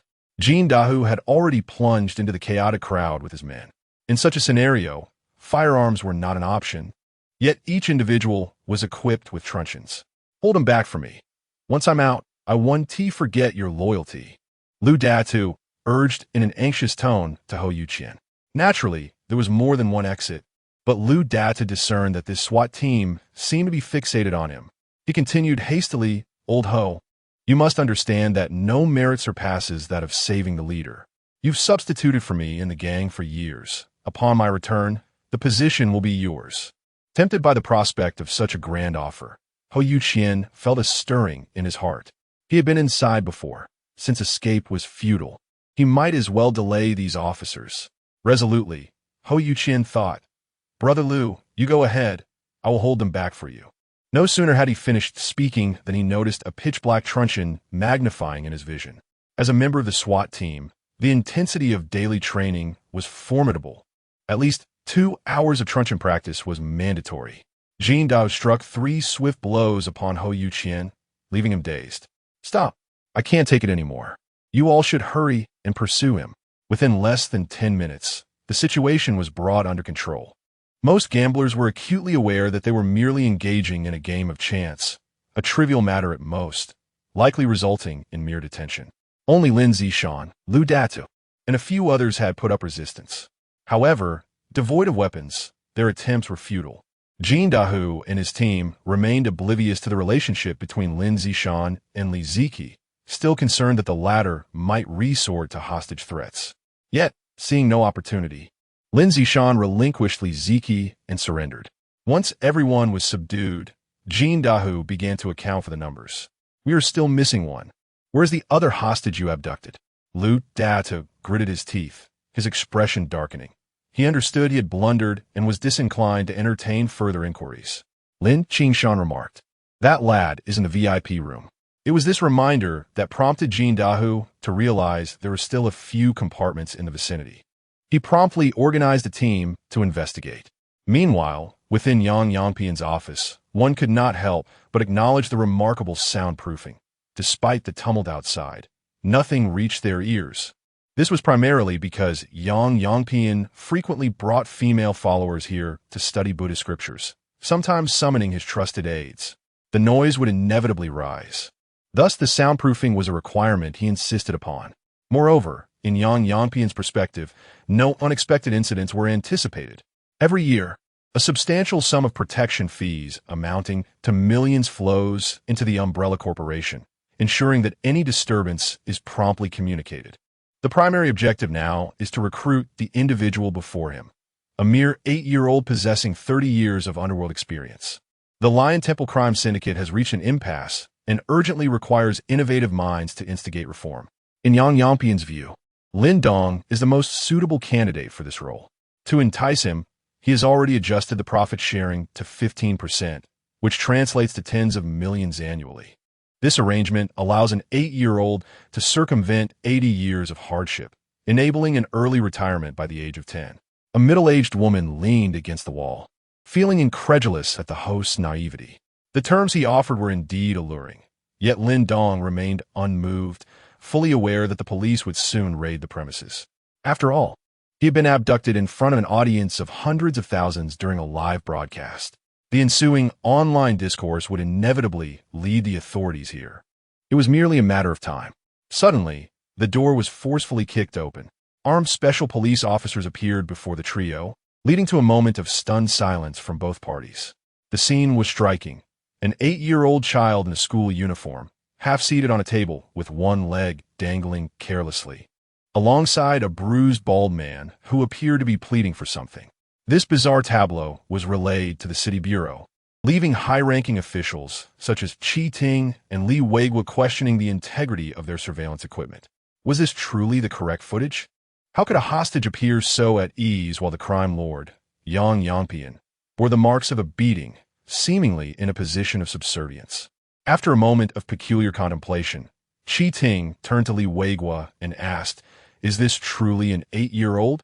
The latter remained silent, vowing to conduct a thorough investigation into the household registration department upon his return. "You, where are you from?" Yang Yongpian exclaimed, rising to his feet and angrily pointing at the officers. "I demand to speak with your chief, Chung Dao, if you wish to keep your jobs." Deep down, Yang Yongpian had already prepared for the worst, yet he still clung to a shred of hope. "Don't be hasty.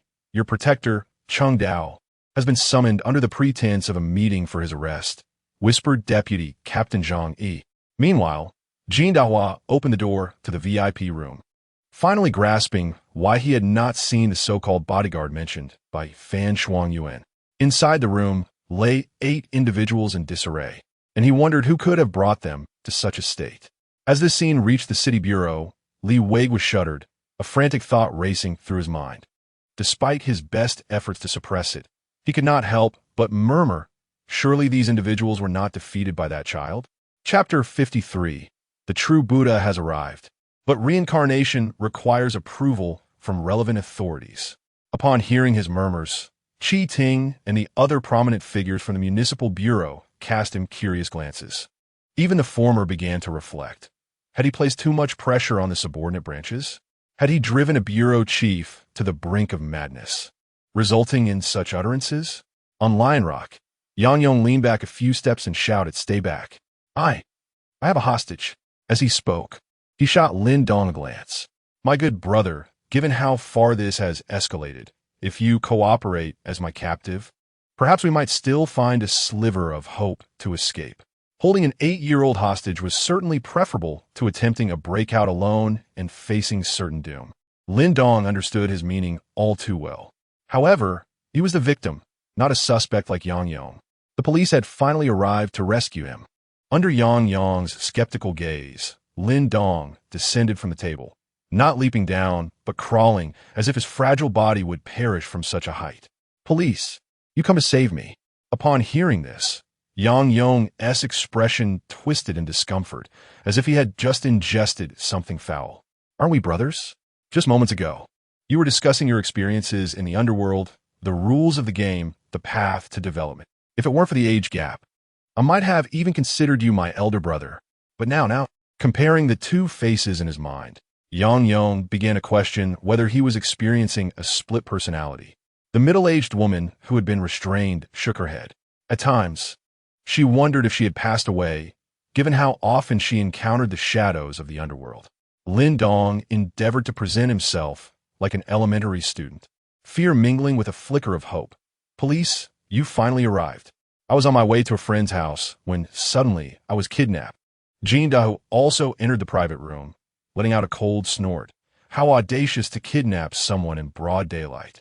Lin Dong realized that the events he had endured could not remain concealed, so he took the initiative to disclose his experience in a roundabout manner. "After being held here, I thought I had stumbled into an arcade from a movie." He then handed his bank card to Jin Dahu, saying, "I remember winning some game tokens, but I have no idea what happened next. They called me over and gave me this card." Jin Da nodded, offering reassurance. "It's all right now. We are here to take you home." This statement seemed absurd, but it came with a significant caveat. The child was merely 8 years old. Had an adult dared to speak to him in such a manner, Jin Dahu would have swiftly silenced him with a baton.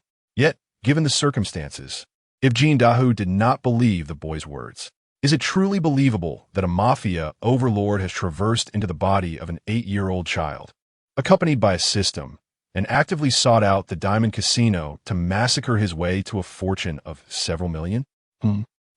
Yang Yanpian's features contorted into a caricature. How could he recall this individual who had won millions from him in a game of poker and then contacted him to cash out? In a daze, a voice echoed in his mind. "This is the final lesson I impart upon you. You must learn to disguise yourself. Shielding Lin Dong behind him, Jin Dahua advanced toward Yang Yangpian. Do you still wish to resist? Yang Yangpian gritted his teeth. Do you think this abbot is merely a fade? Let me enlighten you. Decades ago, I ascended the mountain when the temple remained untainted. I mastered Shaolin martial arts while delving into Buddhist teachings, rising through sheer strength. As he spoke, the flesh on Yang Yangpian's face ceased its tremor, as if he were reliving the glorious past. Indeed, when he first ascended the mountain decades ago, it was through his martial prowess and understanding of Buddhism that he distinguished himself among the disciples, earning the title of abbot. Spreading his legs apart, he drew a semicircle on the ground with one foot. With palms together, he proclaimed, "Do you know my former moniker? The Jade-Faced Buddha." Lin Dong blinked. When he had been struck earlier, he had not discerned anything remarkable. You wish to capture me, the Jade-Faced Buddha? Humph. Yang Yangpian suddenly opened his eyes wide, exerting his full strength. The next moment, despite his clothes remaining intact, a police baton swung towards him. Jin Dahua maintained an impassive demeanor. What jade-faced Buddha? Even if a true Buddha were to reincarnate, he would require approval from the appropriate authorities. The situation at the Diamond Casino was entirely under control. Lin Zishan, his hands and feet bound, observed the bruised Yang Yangpian being escorted away. What about that boy? His brow furrowed as he began searching for Lin Dong's figure. Soon, he spotted him trailing behind a group of police officers. While relief washed over him, he also found it curious. How was it that he bore no injuries? Upon seeing Yang Yangpian emerge, Lu Datu furiously shouted at him. How could you manage this venue? The cops have breached the premises, yet we received no word, leaving us unprepared and utterly overwhelmed. And you dare call this the Jinling Little Peace Hotel? Damn it. What about your enforcers? Behave yourself. A special police officer approached Lu Datu, speaking curtly. The latter's cheeks bulged, but the pain from the blows he had received kept him silent. However, soon the questions lingering in their minds, where had the casino's bouncers gone, will be answered. One by one, special police officers emerged from the VIP room, carrying bald men entirely covered in gold powder. Holy smokes! Someone could not restrain themselves from swearing. Are these officers so ruthless? They have reduced these 8 men to this state. But wait, they bore no visible external injuries, unlike those who had been struck by police batons. Who, if not a police officer, could have inflicted such injuries upon these 8 individuals?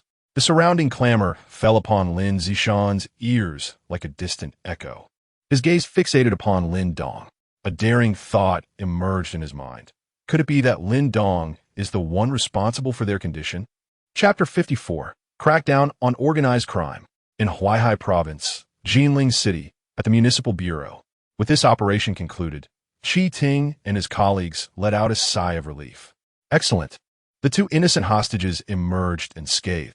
Li Weiguo had only spoken halfway when he suddenly felt a sense of impropriety. Which little girl is undoubtedly innocent? But what about this fellow? Was he also innocent? Li Weiguo found himself pondering this perplexity.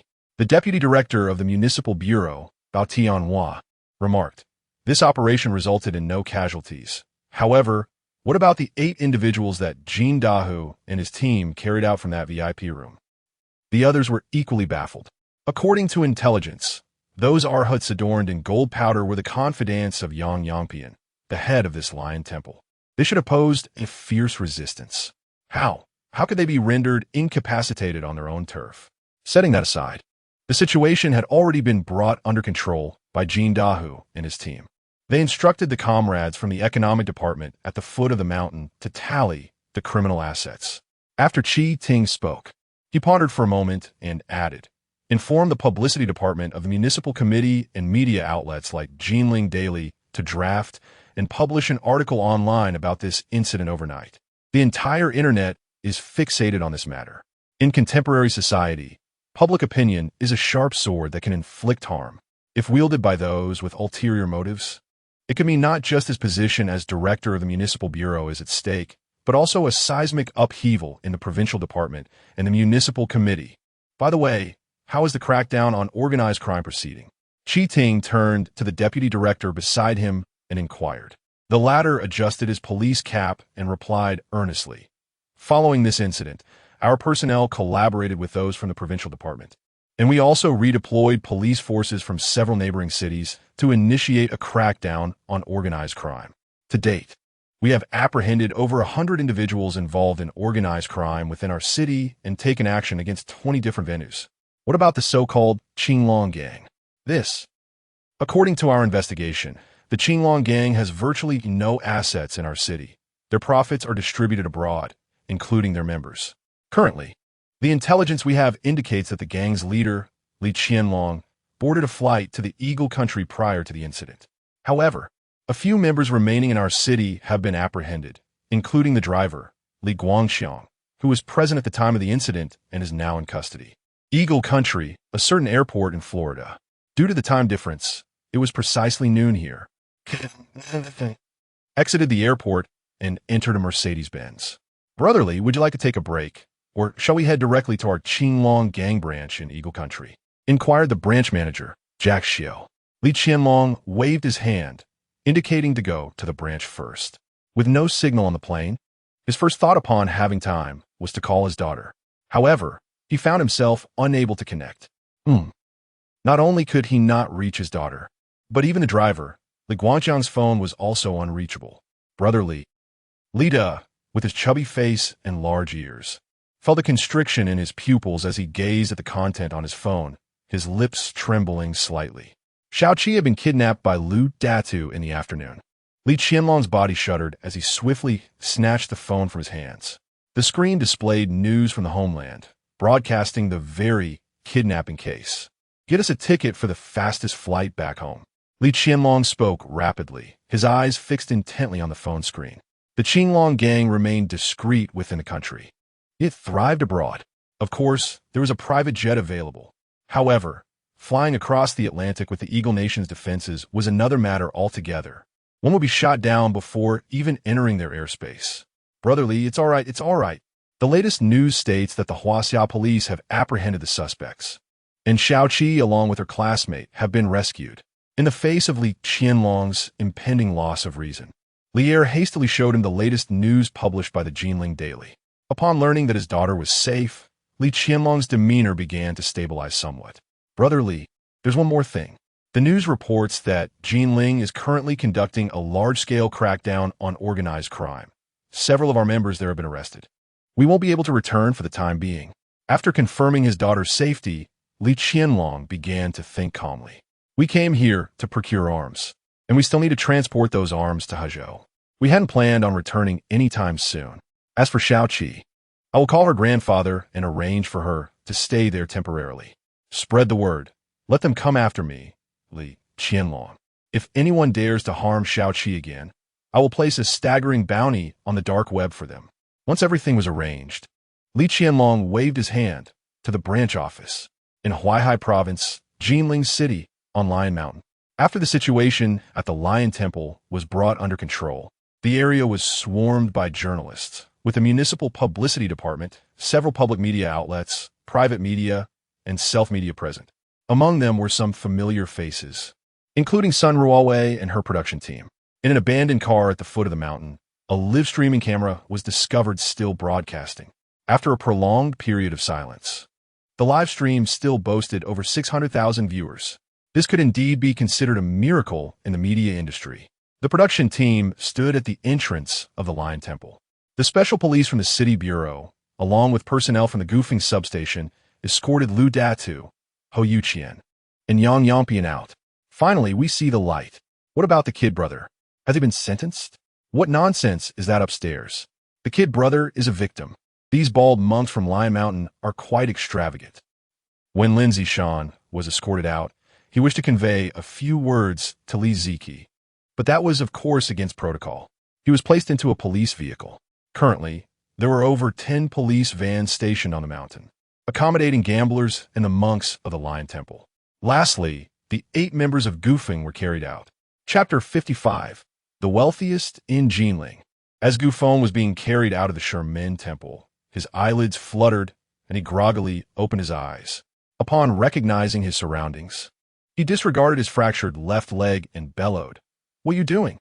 He wriggled free from the special police officer's grasp and collapsed onto the ground.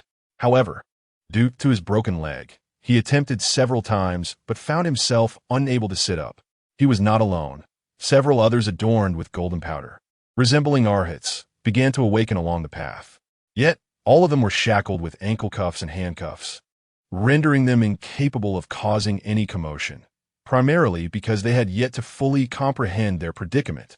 They only recalled being in a VIP room, preparing to assist a child, and now they found themselves being carried by the police.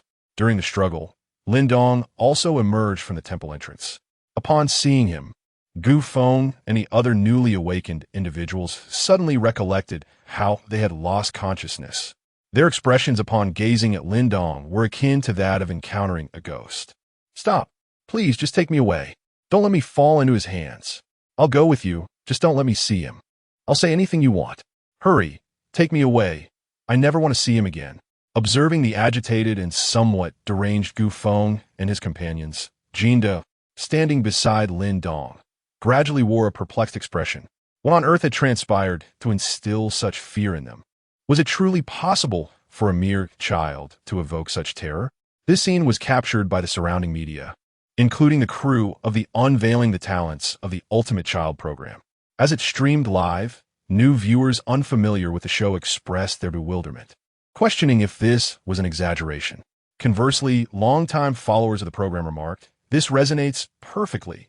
Although it's quite dramatic, given that it's the ultimate child, it makes perfect sense.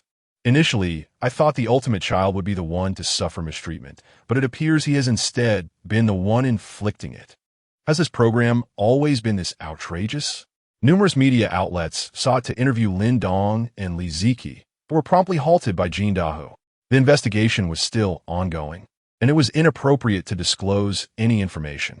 Subsequently, he escorted the two into a police vehicle, heading toward the city bureau. Inside the car were 4 individuals, Lin Dong, Li Ziki, and Jin Dahu in the back seat, while a police officer drove.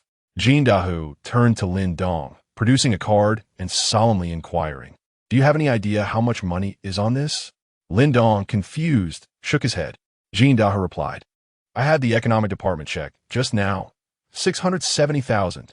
Upon hearing these words, Lin Dong exhibited the demeanor characteristic of an 8-year-old child. "What is 6,700,000? Jin Dahu was momentarily taken aback, but soon grasped the situation. The other party was not disinterested in money. Rather, he was unfamiliar with such a large sum.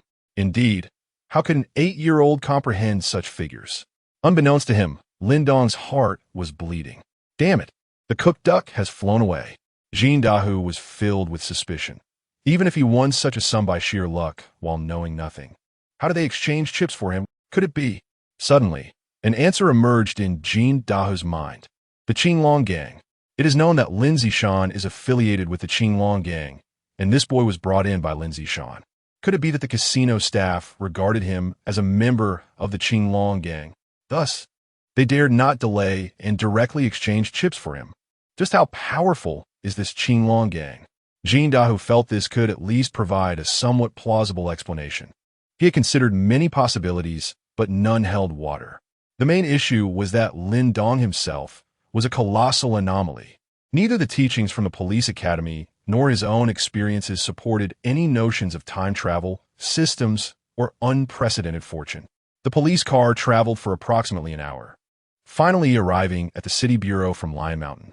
As a victim's family member, Lin Nan was present there. Upon seeing her brother descend from the police vehicle, she rushed over, crouching down to inspect Lin Dong. "Xiao Dong, are you all right? Did those people harm you?" Ultimately, she enveloped her brother in a tight embrace. Her voice choked with emotion. "You are my only family now. If anything happens to you, how will I survive?" In this poignant moment, Lin Dong felt a pang of sorrow. He comforted her, saying, "I am fine, sister. See, I'm perfectly all right." Qi Ting, Li Weiguo, and others appeared at the entrance, witnessing this touching sibling scene. Jin Dahu approached, handing a banknote to Qi Ting and recounting how it came to be. Moments later, Qi Ting gazed at him, her mouth opening several times without forming coherent words, finally asking in an exceedingly complex tone, Are you suggesting that he was kidnapped to that casino, mistaking it for an arcade, and then inadvertently won 670,000, after which they exchanged it for him? Jean Daho's smile was rather strained. That is precisely what he told me. At that moment, the roar of a sports car suddenly echoed. A pink Ferrari came to a halt at the city bureau's entrance. The scissor doors opened, and a fashionably dressed young woman with delicate features stepped out. Without a word, she dashed to Li Ziqi's side, anxiously inquiring, "Xiao Qi, are you all right?" Li Ziqi shook her head. "Aunt, I'm fine." An elderly gentleman wearing sunglasses emerged from the passenger seat, supporting his waist. This old body can't handle the cars of the young. Upon seeing the newcomer, Qi Ting and the others were momentarily stunned. The richest man in Jinling, Ma Huayan. Chapter 56. The Power of Qi Ting. This young girl is the daughter of Li Qianlong, the leader of the Qinglong gang. Moreover, the wealthiest man in Jinling is her grandfather. "Comrade, thank you for locating my granddaughter."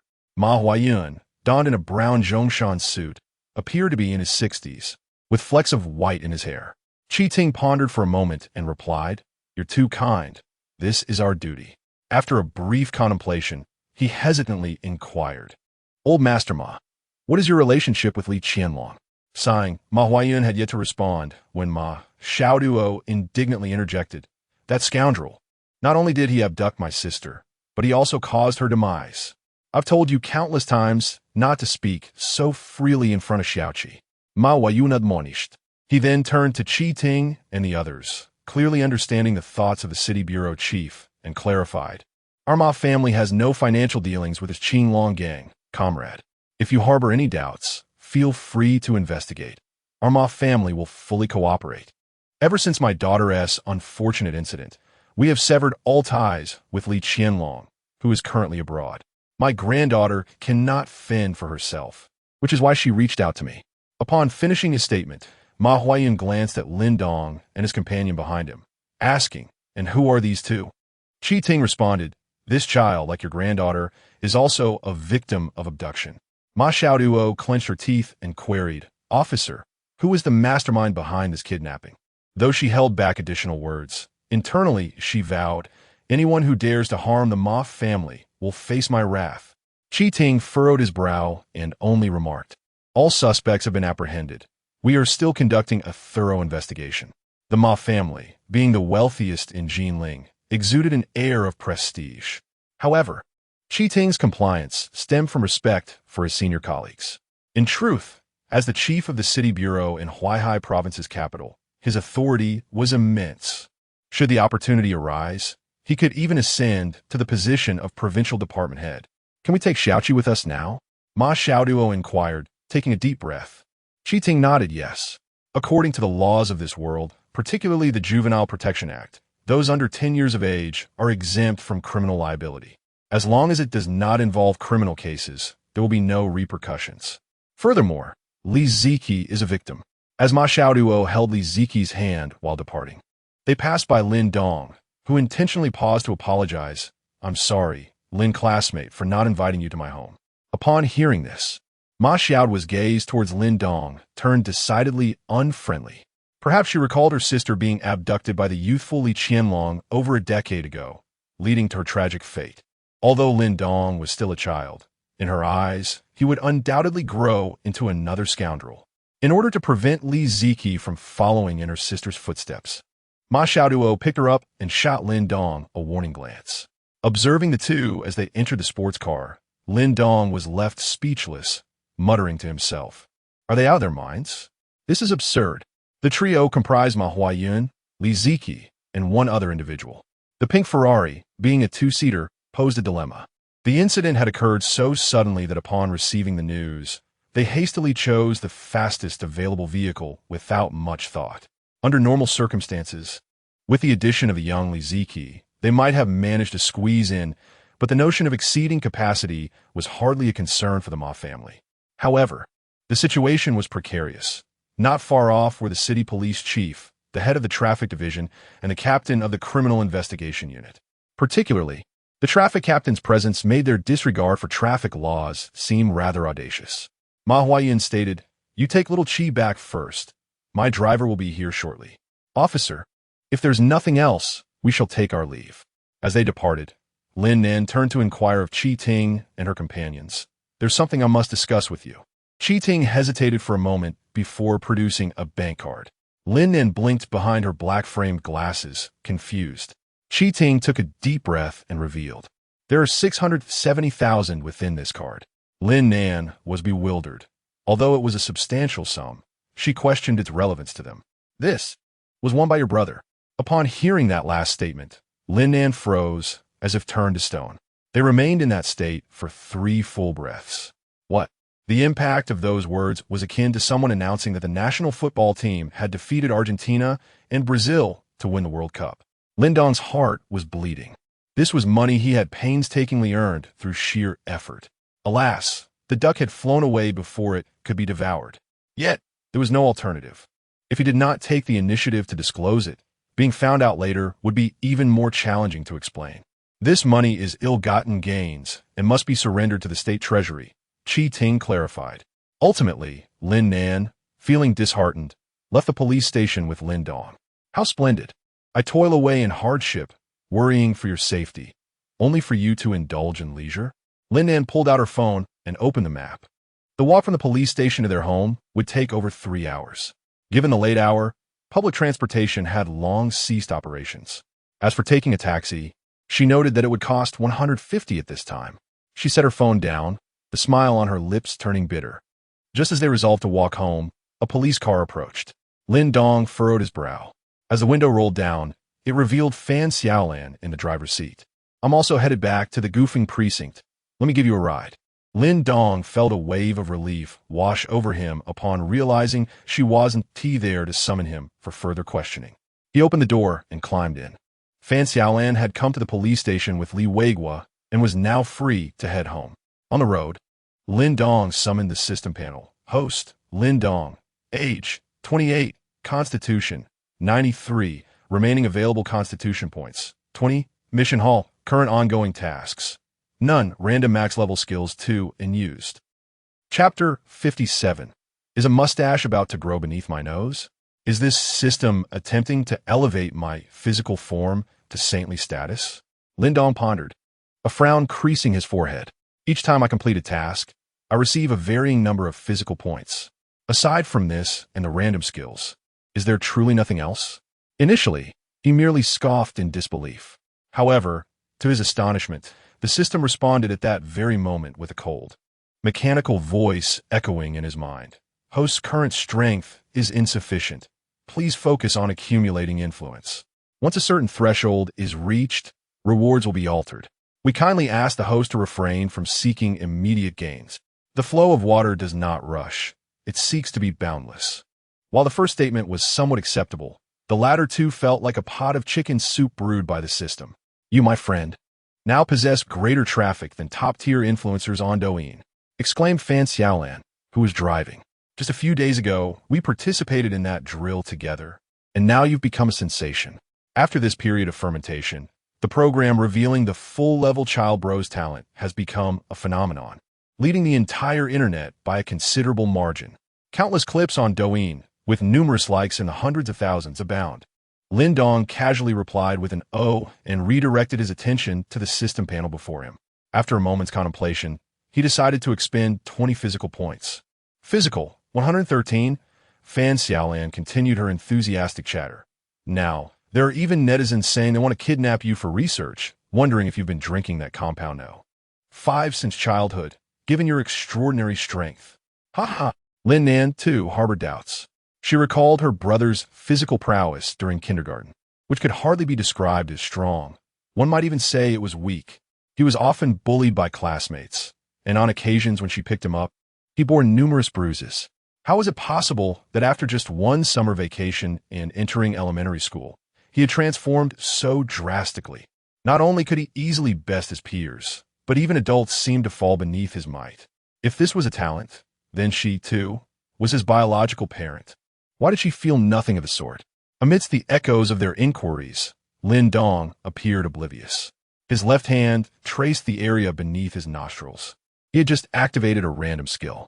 After reading the description, he suddenly felt an itch beneath his nose, as though a mustache were on the verge of sprouting. Host has acquired a max-level skill, adoration. Adoration.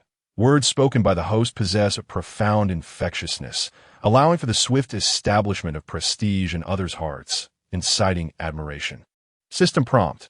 Recommended for use in bars. Upon reading this, Lin Dong's hand instinctively wished to rise at a 45-degree angle. Wait a moment. Old system.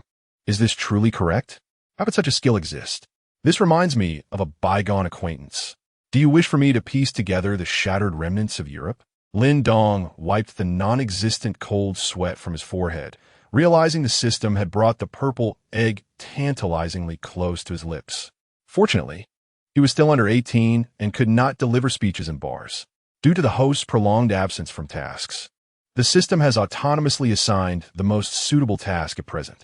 Lin Dong felt a twitch at the corner of his eye. What? How long has it been since he completed his initial wealth accumulation? Not even 5 hours. And yet, the system claims he has been inactive for too long? The system does not concern itself with such details. The host has attained a modest financial foundation. Henceforth, focus on cultivating trusted allies and patiently await the opportune moment. A suitable task has been located for the host. Establishing influence. Establishing influence. Form an organization with no fewer than 30 members and become their leader. Task duration, 50 hours. Observing this, Lin Dong's lips twitched. Suddenly, a thought struck him. Decades ago, a certain young general next door had ignited the spring of soul by rallying a small organization. But where on earth was he supposed to find 30 people now? Xiao Dong, why does your face look so grim? Lin Nan inquired with concern upon noticing his expression. Nothing. Lin Dong forced a smile. Although he currently possessed the skill adoration, it was merely a supportive skill, not an active one. He still needed to engage in conversation. This skill merely assisted in brainwashing the other party. It was not as simple as approaching someone on the street and asking, "Would you like to be my dog?"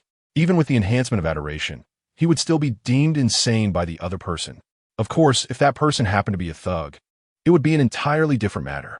This world, having 30 individuals gather without a legitimate purpose seems rather unlawful, doesn't it? Lin Dong pondered and asked Fan Xiaolan, "Officer, I would like to inquire, if 30 individuals are organized, have a plan and a leader, but lack a valid reason for gathering, is that against the law?" When you started to speak, you were thinking of calling me an officer, weren't you? Fan Xiaolan's eyes twitched. Did this kid watch too many gangster movies? Nevertheless, he answered, "What you describe, organized, planned, and led without a legitimate reason, is generally referred to as a cult. Under typical circumstances, this would incur a prison sentence of 3 to 7 years.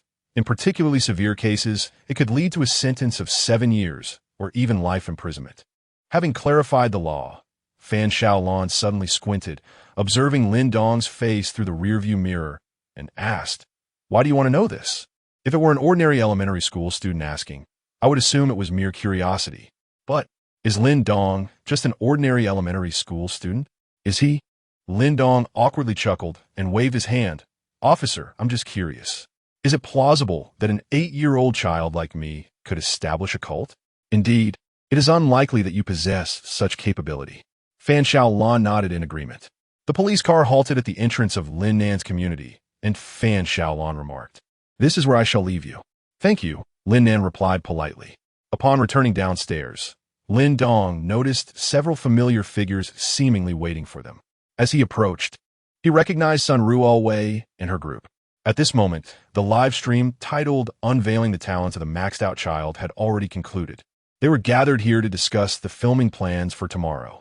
Upon encountering Lin Nan and Lin Dong, Sun Ruo Wei was approached by a stout gentleman adorned with golden-rimmed spectacles and clad in a tailored suit, who instantly brightened with enthusiasm. He hurried over, extending his hands warmly to grasp those of Lin Nan and Lin Dong in greeting. With a cordial introduction, he proclaimed, "I am Cheng Xiao, the editor-in-chief of Jinling Daily." Chapter 58. Such exceptional elementary students are unacceptable in Jinling. "Greetings." Lin Nan nodded in acknowledgement. Sun Ruowei approached, introducing, "Our program is entirely orchestrated by our chief editor." Cheng Xiao, true to his name, wore a radiant smile upon his face. When conceptualizing this program, He merely intended to capitalize on the buzz generated by Lin Dong's performance during the previous drill, hoping to ride the wave of popularity. To his astonishment, it has become a sensational hit. Today, the online viewership has soared beyond 800,000. Remarkably, this surge is entirely organic. I have come specifically to express my gratitude. Chung Xiao remarked with a smile. Our program's ratings have achieved a staggering lead online. The traffic is experiencing an explosive surge. He continued to speak at length, while Lin Dong stifled a yawn. All mere chatter. In conclusion, Chung Xiao earnestly stated, if you encounter any difficulties during filming, feel free to reach out to me directly. I have some connections here in Jinling. Although Chung Xiao said much, he refrained from revealing his true sentiments. With the director of Jinling Television set to retire imminently, his own prospects for advancement and succession hinge entirely on this program. Well, I shall not intrude further. You can discuss the specifics of tomorrow's shoot, he added before taking his leave. Sun Ruowei inquired with concern, you weren't mistreated during your abduction today, were you? Before Lin Dong could respond, Fang Yufan behind her scoffed playfully. How could he be mistreated? The whole internet is buzzing with tales of how this kid was the one who dealt with those criminals. I find this utterly hilarious. After all, at Lion Mountain, Gu Feng and the others witnessed Lin Dong's performance, which was captured clearly by several media outlets. There are multiple trending topics solely focused on this incident. Are we still meeting at the school gate tomorrow morning? Lin Dong interjected to alleviate the slightly awkward atmosphere. Sun Ruowei shot a glare at Fang Yufan and turned to Lin Dong. We'll gather at the school gate at 7:30. Once arrangements were confirmed, the crew departed together. The siblings returned home. Lin then handed Lin Dong a parcel. This is the delivery I picked up for you this morning. What did you order? Upon receiving it, Lin Dong did not open it immediately. A book. Lin Nan squinted her eyes. Does a first grader need to purchase extracurricular books online? When did my brother become so studious? Lin Dong paid her no mind, dashing back to his room and locking the door. He unwrapped the parcel, revealing indeed a book. However, it was not an extracurricular title, but rather The Comprehensive Analysis of Criminal Law. He promptly sat cross-legged on his bed, engrossed in serious study. The following morning, at the entrance of Gu Feng School, Sun Ruowei and the crew arrived early, with Fang Yufan holding soy milk and fried dough sticks. Stop eating. Let us turn on the cameras first, Sun Ruowei retorted impatiently. Fang Yufan stuffed an entire youtiao into his mouth, washing it down with soy milk. Astonishingly, this spectacle left his apprentice utterly speechless.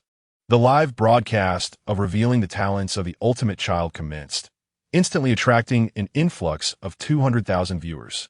Greetings, and welcome to this episode of Revealing the Talents of the Ultimate Child. I am your host, Sun Ruowei, she announced with a radiant smile before the camera. Amidst the bustling school entrance, the tranquility was shattered by the roar of a sports car.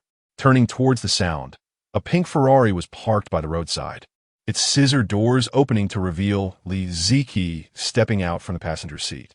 Although the surrounding elementary students were oblivious to the car's significance, its striking design was enough to convey its allure.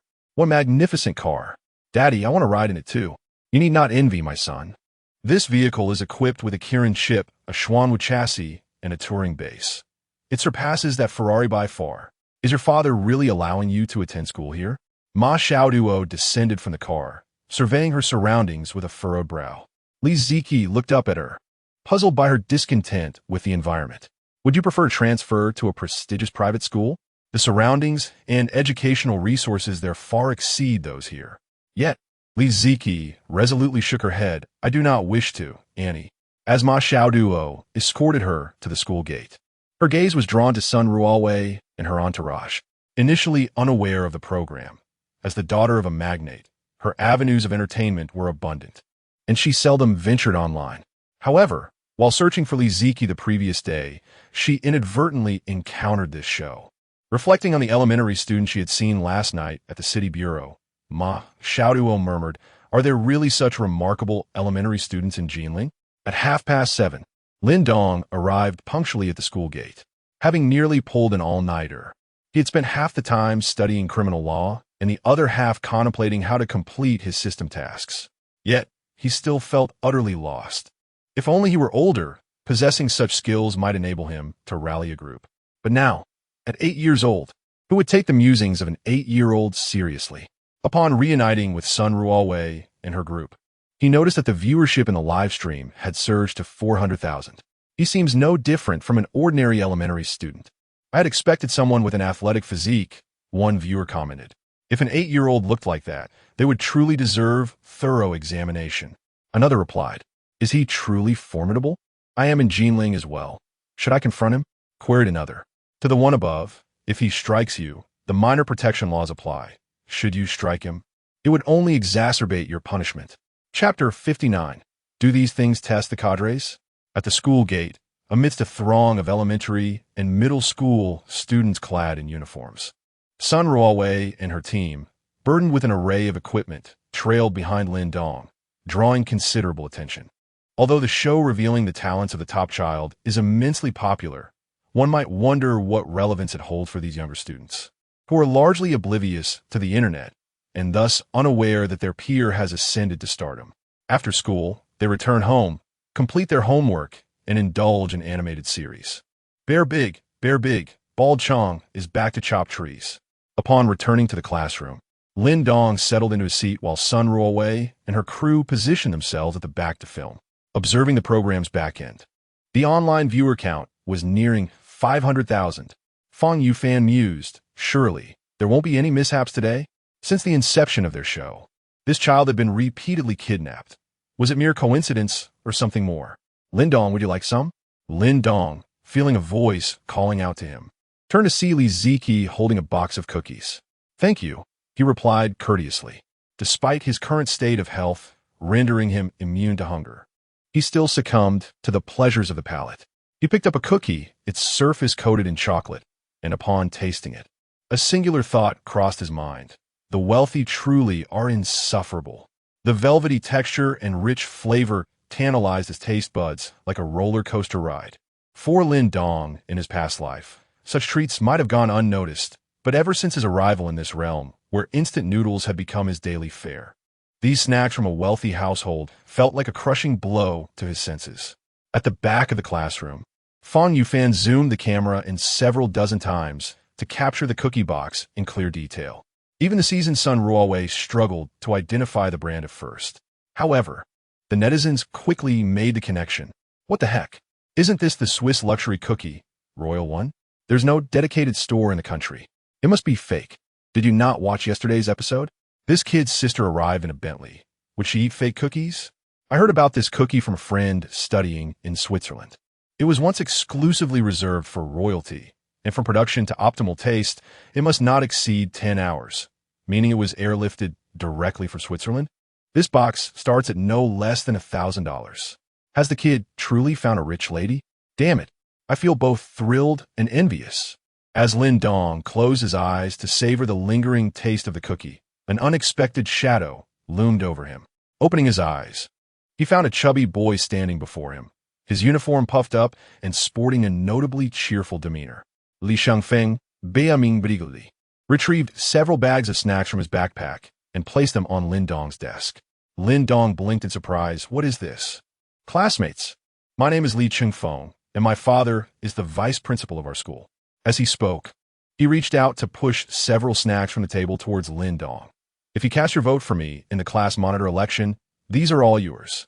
Lin Dong lowered his head, observing the assortment of bulk snacks he had procured from a roadside stall. Li Jia, Wangzai milk candy, mushroom chocolate bars. Is this how you solicit my assistance? Who could resist such temptation? The corners of Lin Dong's mouth twitched, yet it also sparked an idea within him. Indeed, class monitor, there are 32 students in our class. This perfectly aligns with the system's requirements. Moreover, a gathering of adults organized, united in belief, and led by a figure can be deemed a cult. However, a group of elementary school students should pose no threat, right? Lin Dong pondered, surely it would be fine. Wouldn't it?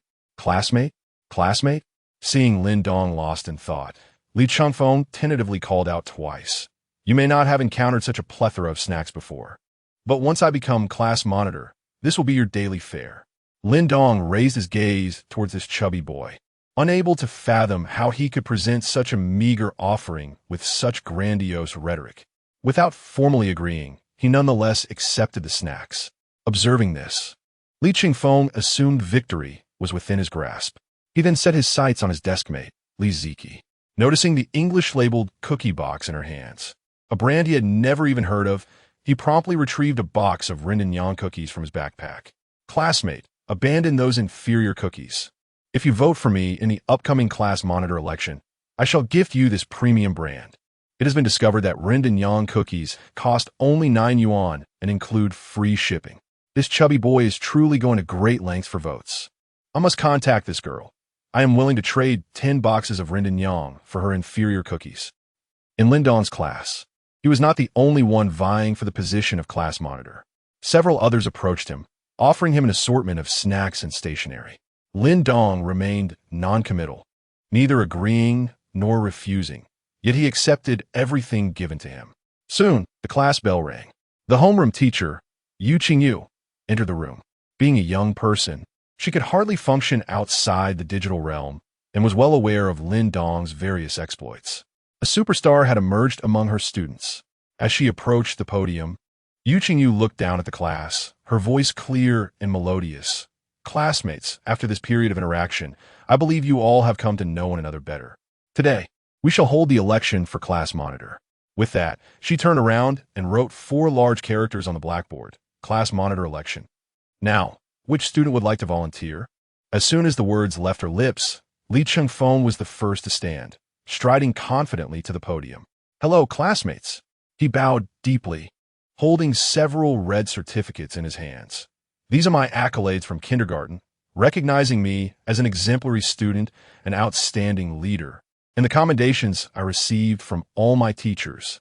My father serves as the vice principal of our school. Should I be elected as class monitor, feel free to relay any matters to me, and I shall promptly convey them to my father. Is it truly necessary to leverage parental influence for a mere elementary class monitor election? Perhaps I should write an essay. I am certain it would secure the second place in the entire school, with the title being, My Vice Principal Father. Following Li Qingfeng, a girl took to the stage.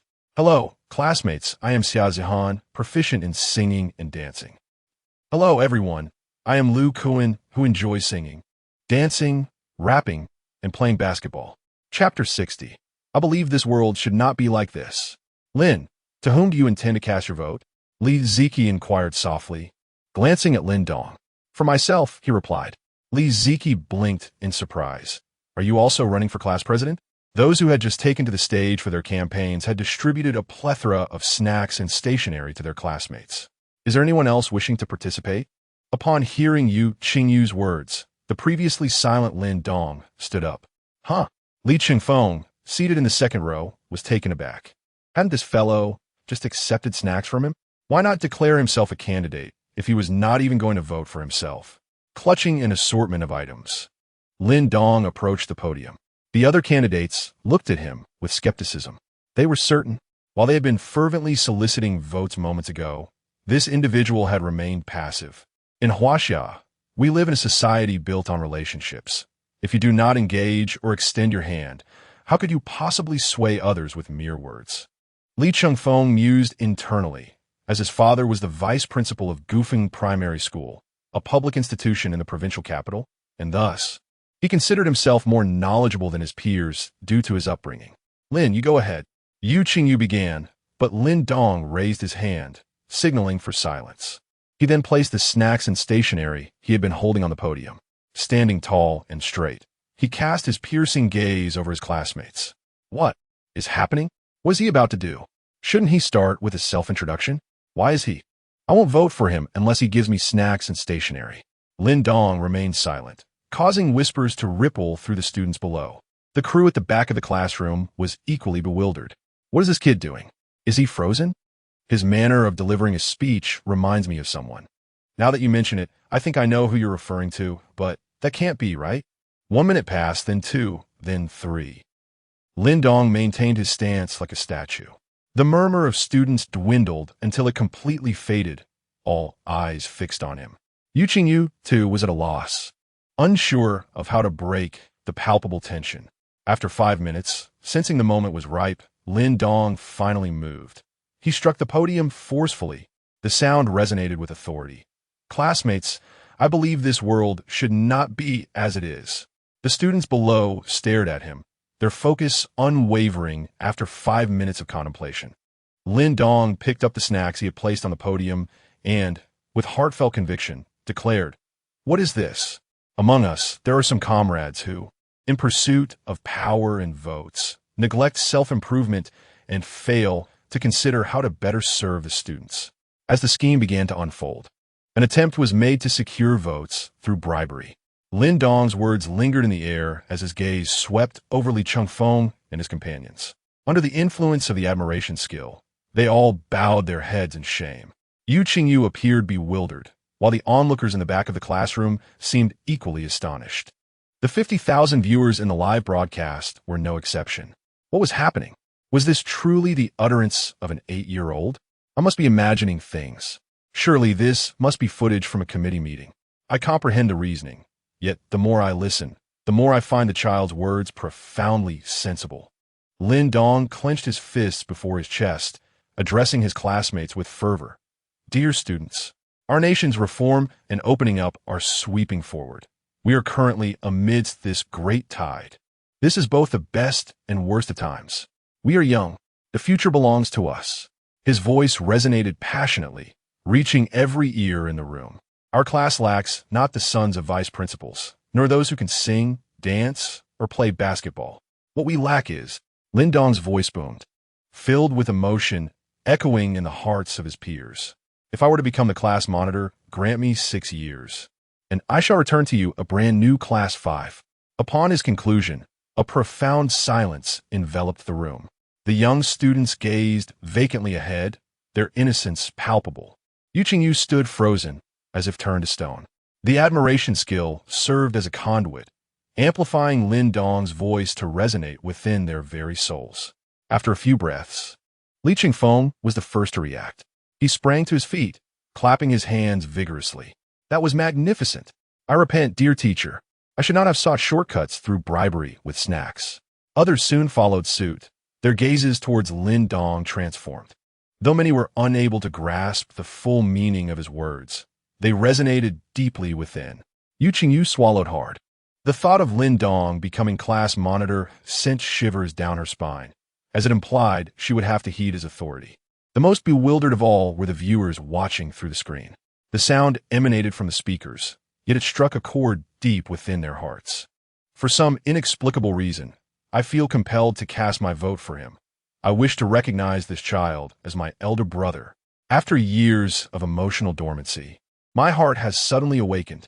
I could distinctly hear my own heartbeat. As a medical student, I fear this might pertain to a cardiac condition. For reasons unknown, after listening to the child's speech, I feel an itch on my philtrum, as if I am about to sprout facial hair. Regardless, West C. As the voting concluded, Lin Dong, unsurprisingly, was elected class monitor by an overwhelming majority.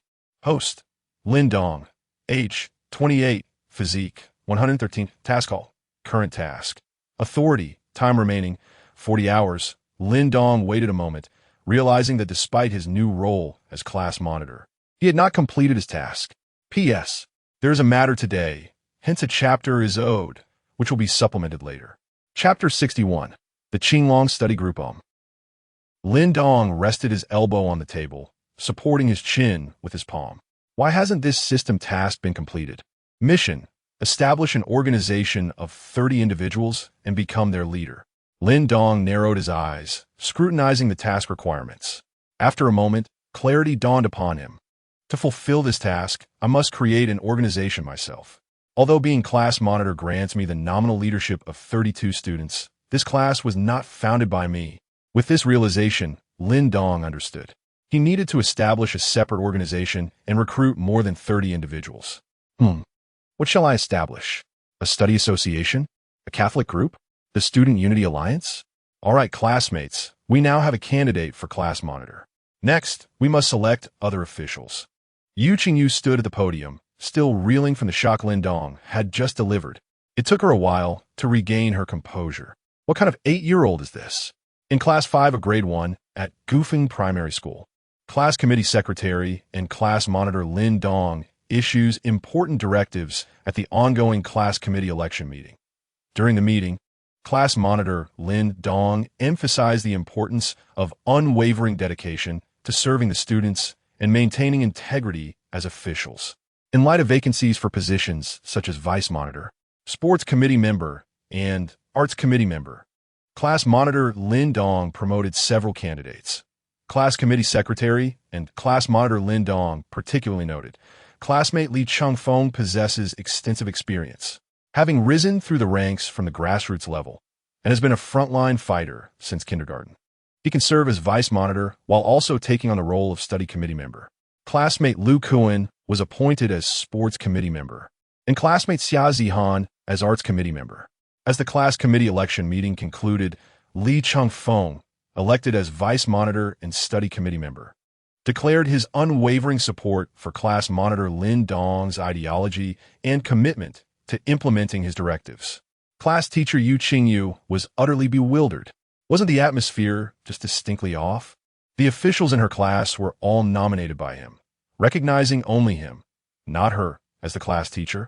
How I've been sidelined. Not only Yu Qingyu.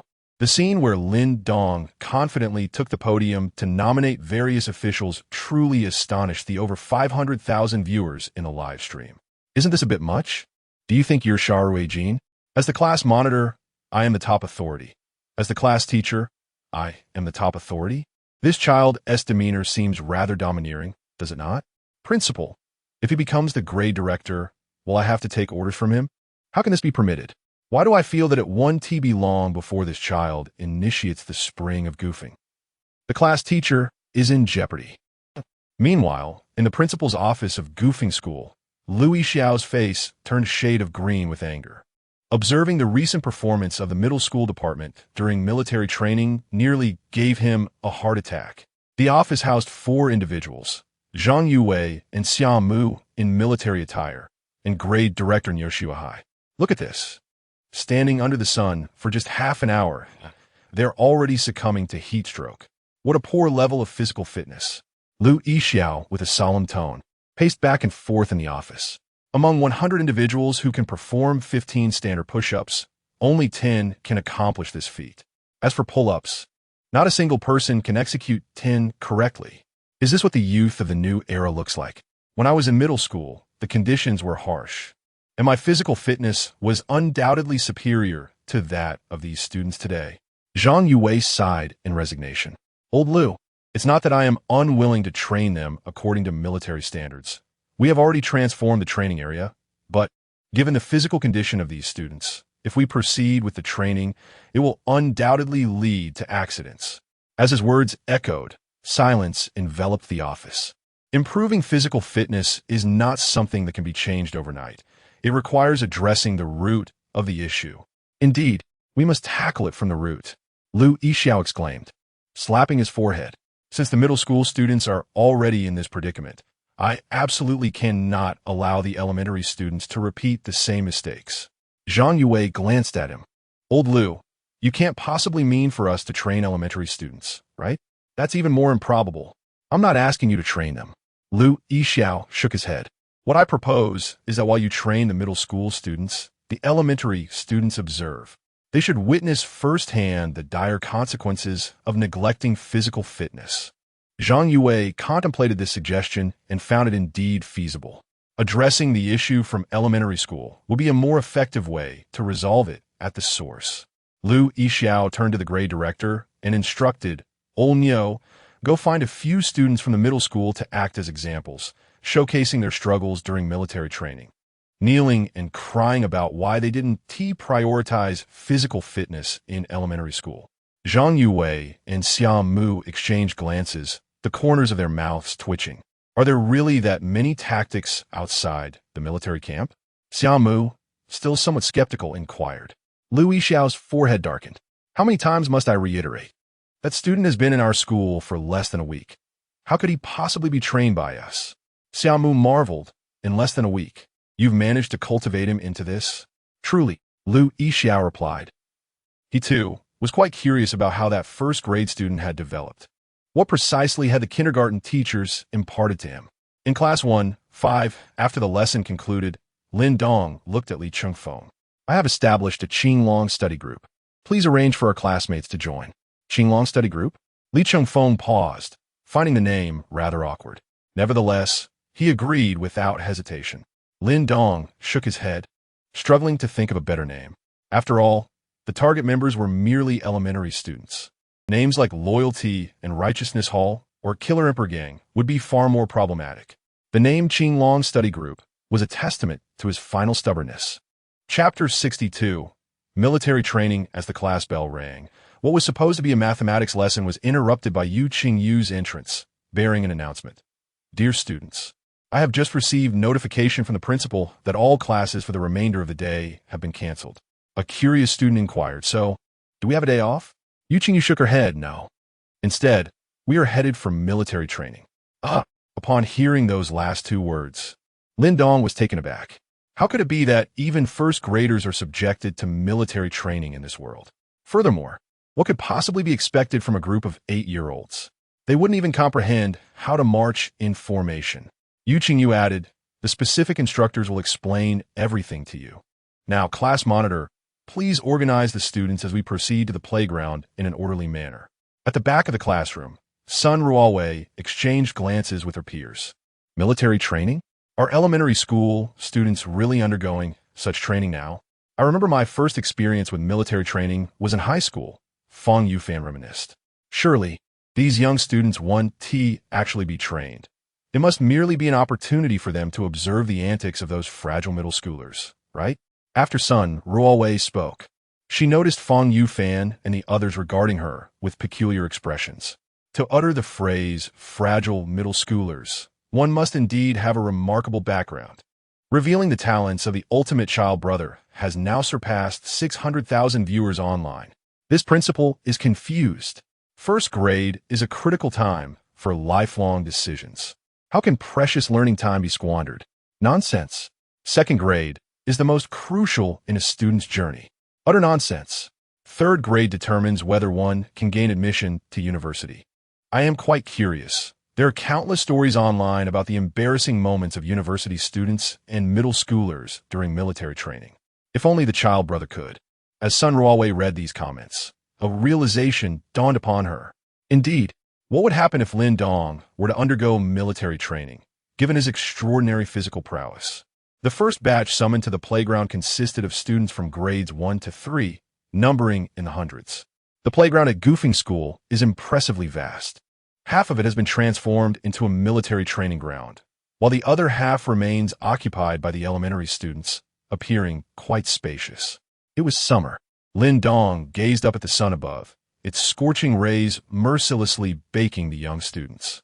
All present, 20 push-ups, barked some instructors clad in military uniforms with sun-kissed skin at the gathered middle schoolers. After several days of exposure to the sun, the students were darker than ever. Just as they completed their 20 push-ups, they heard now a 5-kilometer run around the playground. Please, instructor, no. After running these past few days, my legs feel like they belong to someone else. Can we have a break before running again? I'm still just a child. Hearing these pleas, the instructor sneered. If you don't run, it will be 10 kilometers. Instantly, the crowd erupted into wails reminiscent of Slaughterhouse. Sun Ruowei and the production team arrived at the playground, capturing the unfolding scenes. As they enjoyed the cool air conditioning and chilled watermelon, they observed the students with a sense of delight. The sentiment echoed. We must rigorously train these students. I propose a weekly session since I've already graduated. In the center of the playground stood Lin Dong and his classmates, gazing at the middle school students. Fear was etched on each youthful face. What if they too were subjected to such an ordeal? It appeared exhausting. Just then, a young man clad in camouflage approached. Introducing himself, I am Jiang He, the squad leader from a certain unit in the Huaihai military region. Today, I shall serve as your instructor.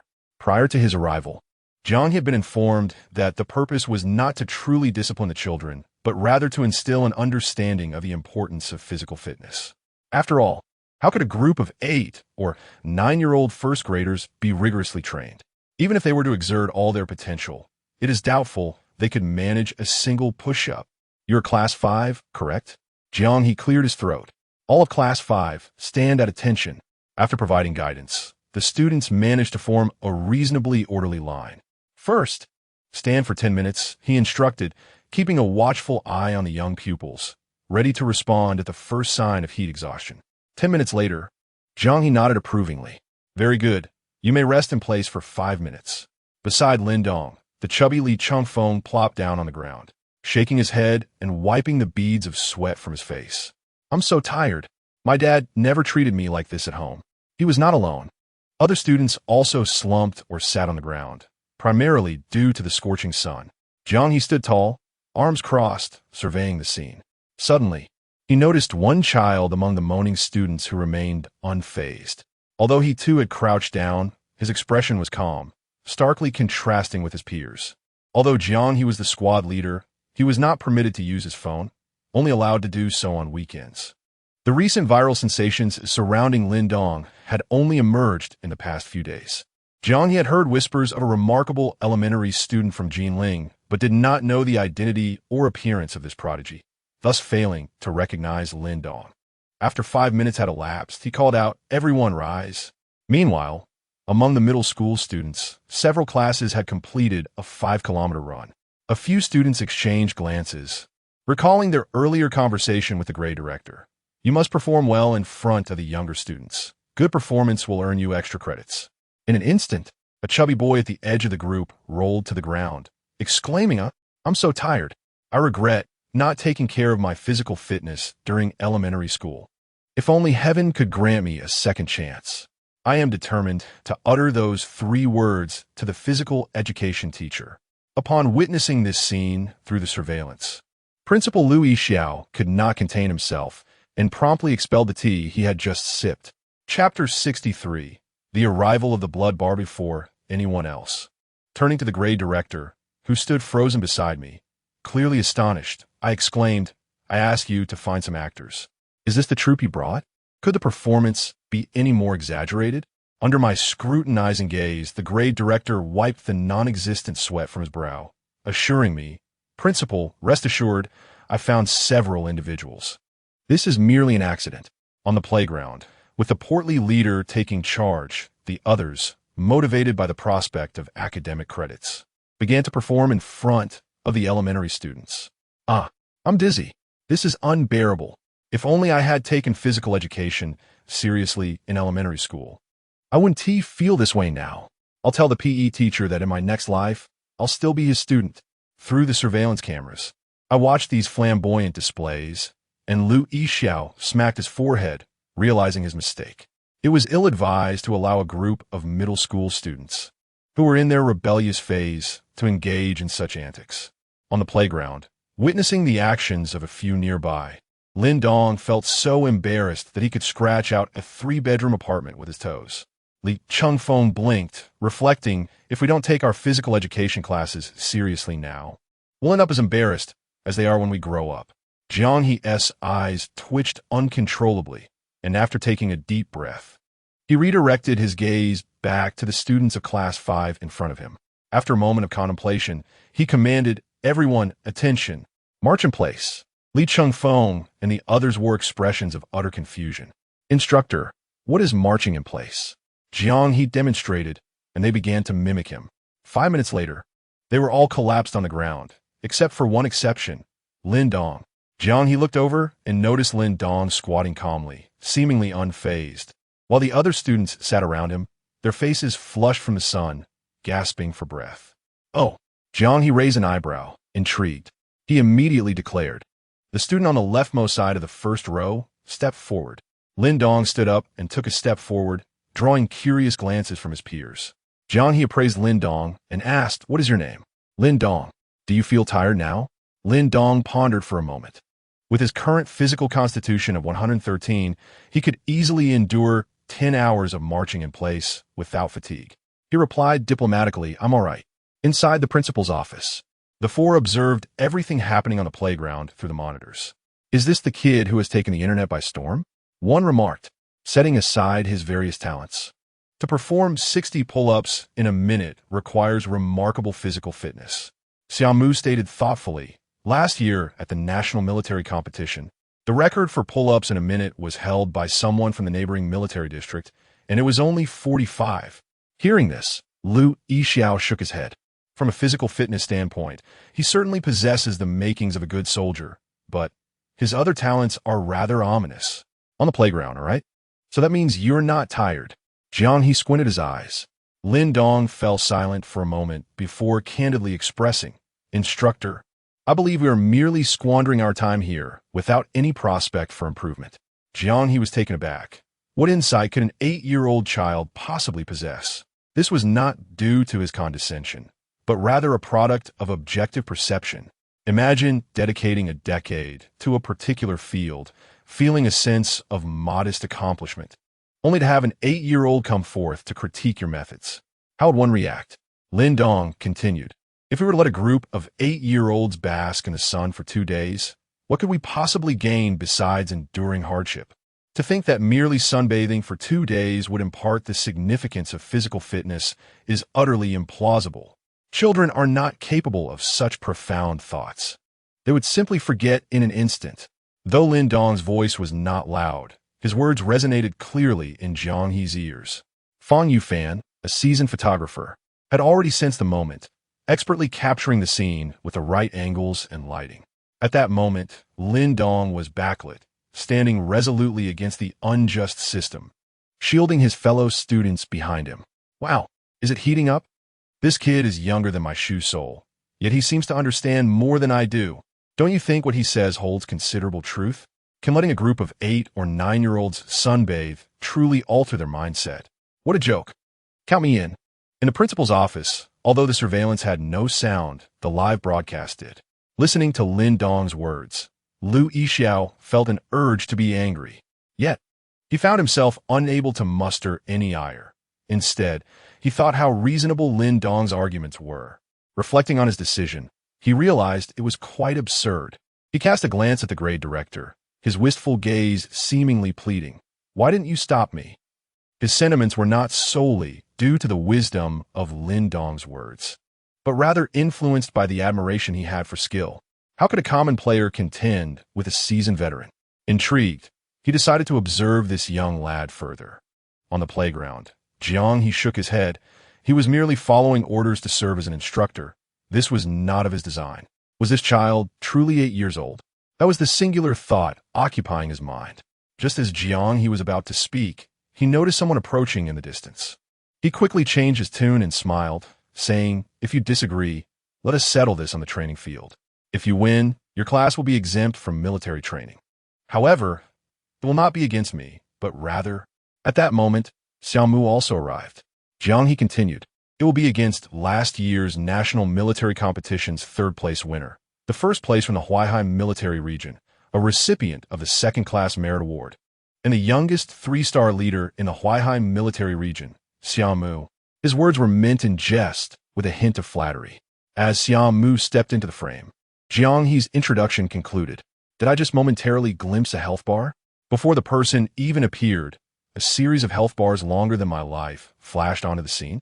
Upon closer inspection, none of these reputations are mere illusions. They are indeed backed by genuine prowess. Truly, a formidable warrior. Chapter 64. Is this the soldier you brought? The 1st-grade students of Class 5 sat on the playground, their curious little faces turned towards the approaching Xiaomu. Compete? Compete in what? Xiaomu inquired. Glancing at Jiang He, the latter waved his hand, his mouth about to utter, It's nothing, company commander, I merely mention it casually, but before he could speak, a slightly childish voice interrupted. So, if I win, our class doesn't have to stand under the sun anymore? Jiang He blinked, doubting his hearing. Turning around, he confirmed that indeed, the voice emanated from the 8-year-old child. Behind Lin Dong, Li Chengfeng and others wore expressions of curiosity, utterly perplexed by the situation. Further back, Fang Yufan, holding a camera, was filled with excitement. He had witnessed Lin Dong's physical prowess before.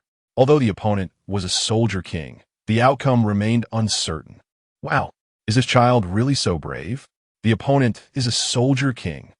third place in the national military competition, first in the Huaihai Military District, the youngest 3-star in the military district. Each of these titles could represent several lifetimes for an ordinary person. If it were anyone else, I would say they are overestimating themselves, but this is a child. If they fight, let this rookie stew for a few years. Laughs? Oh. Xiaomu became intrigued. Looking at Lin Dong, are you certain you wish to compete with me? Although the other was merely an 8-year-old child, which 8-year-old could perform 60 pull-ups in a minute. Lin Dong nodded, stating, if I win, can our class be exempted from military training? This kid is standing up for his classmates, Feng Yufan mused. However, I must admit, he possesses a certain aura of a leader. One cannot speak such words without years of experience. Even a group of 8-year-olds grasped the situation. Their class leader was willing to challenge this military uncle for them. Go for it, class leader. Xiaomu nodded seriously, saying, as long as you can defeat me, your class will be excused from military training. Jianghe, listening nearby, felt a bit dazed. I truly was just speaking casually. Did this little brat take me seriously? What's more, the rookie's audacity was remarkable. The important thing was, how could the company commander take him seriously as well? However, before the official competition, I must first assess if you possess the requisite ability, Xiaomu continued. He had only learned of Lin Dong's exceptional nature through the program, but had yet to witness it firsthand. Lin Dong nodded. How will you assess me? Xiaomu pondered. Run a lap around the playground. If you can keep up with me, it will indicate you have the capability to compete with me. Lin Dong agreed readily. Xiaomu donned a camouflage short-sleeve shirt, and the two stood on the playground track, surrounded by a throng of students. Regardless of whether they were from the middle school or elementary school, they all remained in the center, creating space for the two competitors. The 7 or 8 instructors watched this scene in astonishment. Like Jianghe, they had not been online for several days and were unaware of the identity of the child beside the captain. Moreover, it seemed that the captain intended to race him. With a sharp whistle, Xiaomu turned to Jianghe. The latter, reminded, grasped the whistle hanging around his neck and blew with vigor. As the sound echoed, Xiaomu propelled himself off the starting line. Was the captain truly so idle as to come here and bully a child? Shoo, keep it down. If overheard, we might face repercussions. Xiaomu pondered, feeling as though his legs towered over Lin Dong's petite frame. To ensure fairness, he thought he should hold back a bit. Just as this thought crossed his mind, he felt a gust of wind rush past him. Raising his gaze, his pupils constricted in shock. Lin Dong's silhouette had already appeared ahead of him. Have I truly been surpassed by this child at full throttle? Jianghe could not contain his astonishment and exclaimed profanities in front of the gaggle of young ones. It was not a matter of decorum. It was simply astounding. Their esteemed captain had been overtaken. Their warrior captain had been outpaced by an 8-year-old. The other instructors stared in disbelief as they watched the two racing along the track, Lin Dong maintaining a considerable lead over the captain. A few instructors shouted, Captain, stop holding back. Overtake him quickly. You bear the honor of the Huaihai military region. Losing to this boy would bring ridicule from other military districts. Xiaomu's expression darkened as he absorbed the commotion around him. Who's holding back? Is it that I do not wish to surpass this child? It's that I simply cannot. No matter how he accelerated, Lin Dong remained significantly ahead. In the end, Lin Dong completed the race 2 seconds before him. Oh, that felt gratifying. This kid never disappoints. Oh no, the warrior will be promoted. I'm new here. Is this truly an 8-year-old? Whose child can run at such speed? In the principal's office, Liu Yixiao and Zhang Yuwei, the gray director, stared blankly at the screen. After a few breaths, Liu Yixiao finally turned his stiff neck to glance at Zhang Yuwei. Their eyes meeting. In silence, they exchanged a profound understanding, as if they both heard the unspoken thoughts. Is this the soldier you've raised? Is this the student you've taught? Well. On the playground, Xiaomu expressed his acknowledgement of Lin Dong. Indeed, he was just as remarkable as depicted online. A true prodigy. He continued, in the upcoming formal competition, I shall not be lenient with you any longer. As soon as he finished speaking, Jianghe approached him with a face full of hope and whispered, Squad leader, did you truly go easy on us? I recall you completing these in the same time back at the barracks. Xiaomu, however, chose to ignore him, as if he had not heard a word. Why do you chatter so much?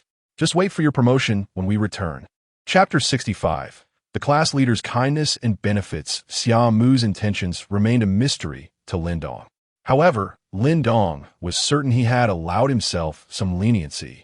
Having maintained a lead of several paces, if he truly exerted himself, with his physique rating of 113, victory would not merely be by a couple of seconds. At the very least, he would secure a margin of 10 seconds. Xiao Mu turned to gaze at the newly renovated section of the playground, contemplating for a moment before suggesting, how about the 400-meter obstacle course and firearms assembly? Suddenly, he recalled that this was Huaxia, where ordinary citizens had no access to firearms. Comparing himself, a seasoned soldier accustomed to training in military camps, with a novice who had never touched a gun, felt decidedly unfair. Just as he began to voice his thoughts, Lin Dong nodded in agreement, stating, "All right, let's proceed with the 400-meter obstacle course and firearms assembly." Have you ever handled a firearm? Xiao Mu instinctively inquired.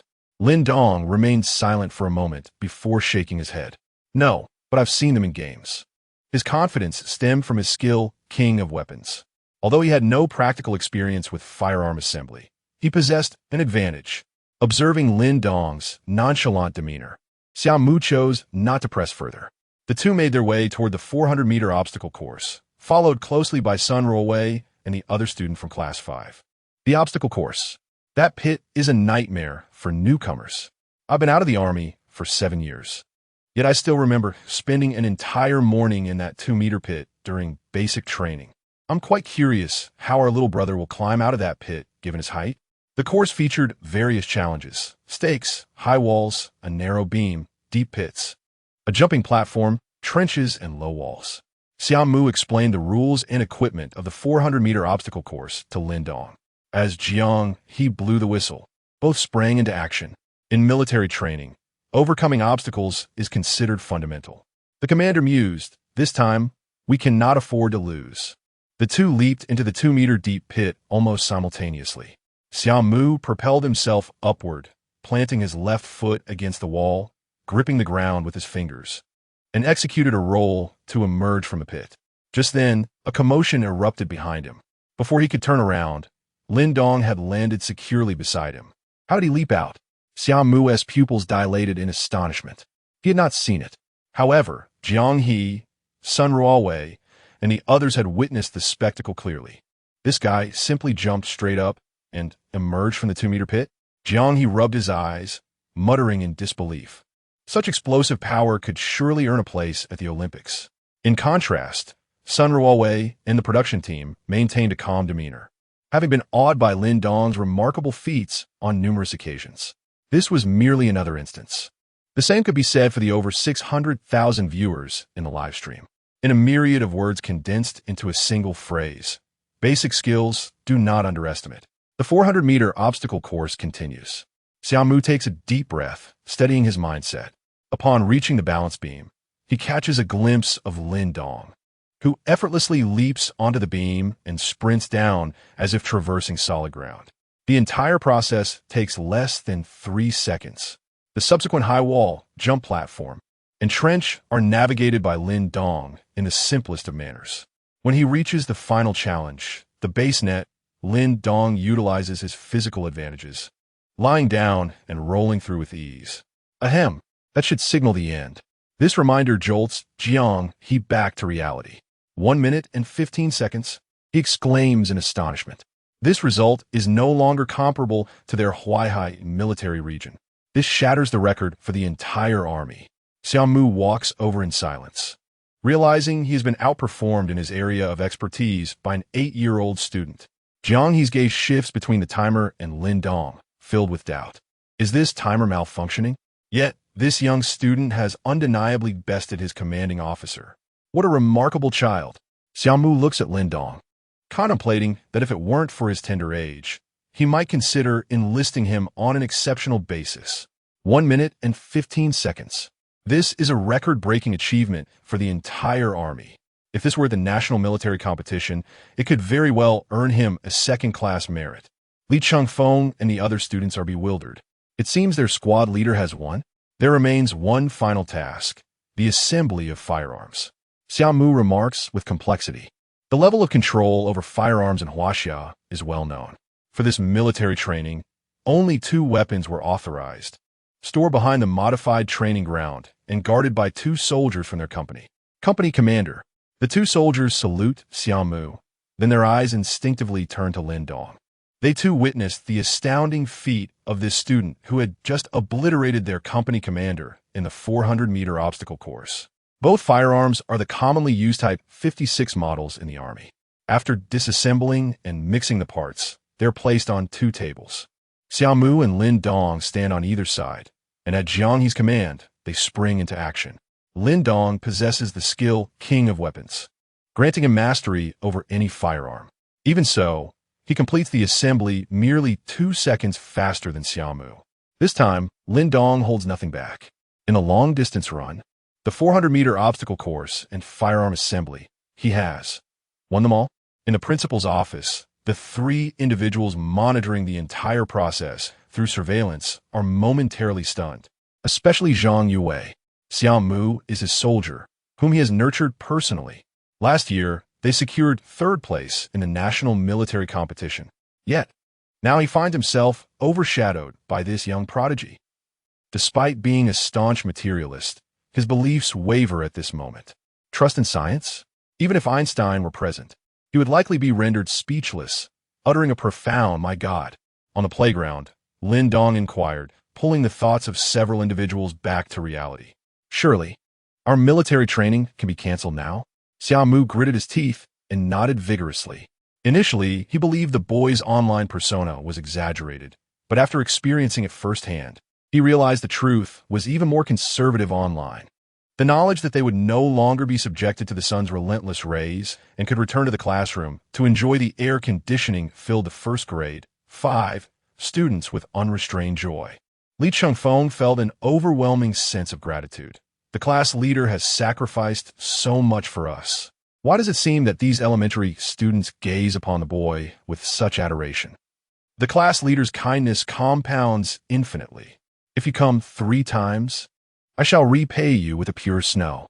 Could the boy truly become the son of their school? Chapter 66, System Upgrade. Awaiting the right moment, the elementary school students returned to the classroom. After Li Chengfeng persuaded each of them, the entire class, except for Lin Dong, consisting of 31 individuals, chose to join the Qinglong study group. After a brief pause, Lin Dong heard the cold, mechanical notification from the system. Congratulations, host, on establishing an organization and successfully recruiting 30 members, thus completing the task. Since ancient times, the talents of a county can determine the fate of the world. Please nurture them well, and you shall become a national hero in the future. Upon hearing these words from the system, Lin Dong silently lifted his gaze. With no teacher present, the discipline in the classroom was predictably chaotic. I am a true milk dragon. 6'8", 13. I am the White Ultraman, and you are Godzilla. Observing the bewildering antics of these elementary students, Lin Dong felt an overwhelming urge to correct the system. The notion that the talent of a county could determine the world was applicable 2,000 years ago in Peixian. How could he, leading a group of children who struggled with basic arithmetic, aspire to influence the world? The very thought would surely amuse any police officer sent to intervene. Task completion reward. Physical points 30, random max level skills 2. Yet again, physical points. Lin Dong sighed inwardly. With his current 113 physical points, adding these 30 would amount to 143. This implied that his physical prowess could rival that of 14 and a half adults. Surely, even a small caliber handgun wouldn't pose much of a threat to me now. Lin Dong found himself in disbelief. He increasingly suspected that this system aimed to elevate his physical form to near divinity. If he could genuinely attain such levels of strength, it would be worthwhile. Yet, merely accumulating physical points without transforming his flesh and blood. How could he withstand small caliber firearms? And what of a 100mm anti-aircraft gun? Such a weapon would obliterate any corporeal form. The host has currently completed the foundational stage of accumulation. A different voice echoed in Lin Dong's mind. With resources, technology, and subordinates at hand, We are about to unlock the second phase, awaiting the right moment. Upon hearing this, Lin Dong blinked in surprise. This system even had an automatic upgrade feature? If it upgraded, would the rewards and tasks change as well? Yes, the system replied with a simple affirmation. Lin Dong longed to rejoice. Finally, he would no longer have to accumulate physical points. Yet, he could not muster any genuine happiness. What did the second phase, awaiting the right moment, entail? Did this imply that the tasks would become more arduous? Moreover, those four words sounded peculiarly ominous. Awaiting the right moment? What would he do when that moment arrived? It was so difficult to fathom. Did Liu Bang's development in Hanzhong 2,000 years ago count as awaiting the right moment? Did Zhu Yuanzhang's strategy of building high walls, accumulating grain, and delaying his claim to the throne 1,000 years ago also fit this description? What actions did they take once their awaited moments arrived? Contemplating this, Lin Dong swallowed hard. I am merely an 8-year-old child, ill-equipped to comprehend such matters. System upgrade in progress. The last 5 words echoed in his mind before the system's voice faded away. Sigh. Lin Dong let out a breath, pondering whether the system's upgrade would still afford him protection under the minor protection law. In the back of the classroom, Fan Yufan captured the moment Lin Dong sighed with a camera. What troubles could a young boy possibly have? What will he eat tonight? Has his favorite cartoon ended? Melancholy is a form of talent. The daughter of a crime lord, a wealthy heiress, a military powerhouse, and an academic prodigy. This young boy's life is already more exhilarating than my entire existence. And what could possibly trouble him? The mathematics teacher, Bai Zishu, entered the room, instantly silencing the chatter.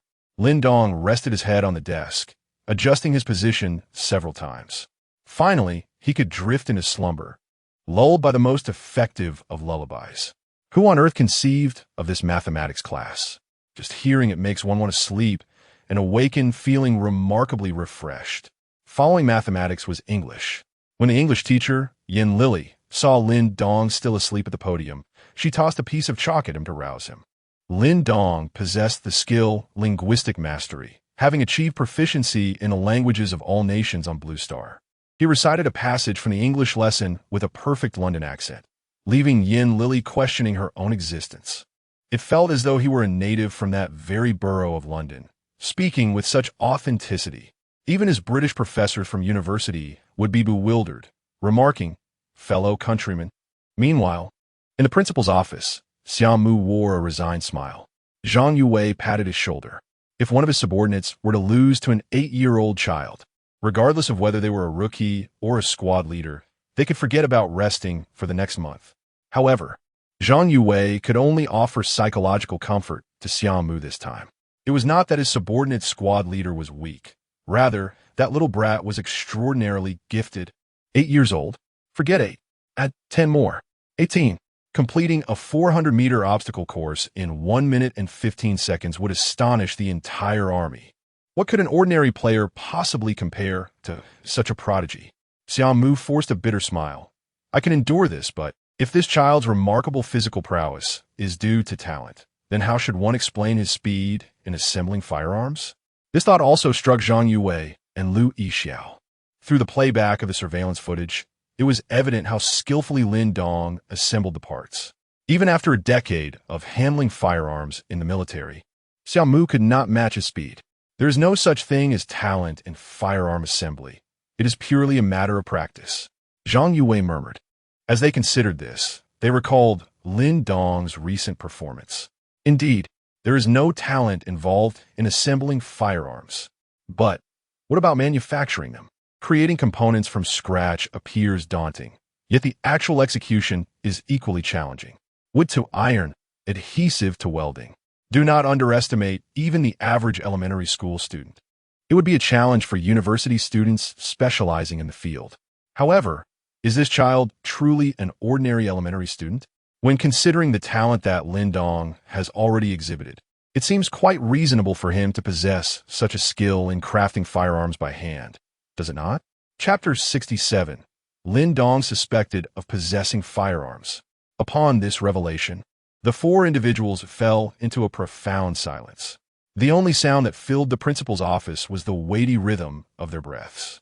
It was conceivable that this boy had inadvertently crafted an automatic rifle and had frequently disassembled it. Thus, as Lu Yixiao spoke, he swallowed hard, his throat moving as he continued. So today, when encountering the Type 56, he was not clumsy, but rather exceptionally skilled at reassembling it.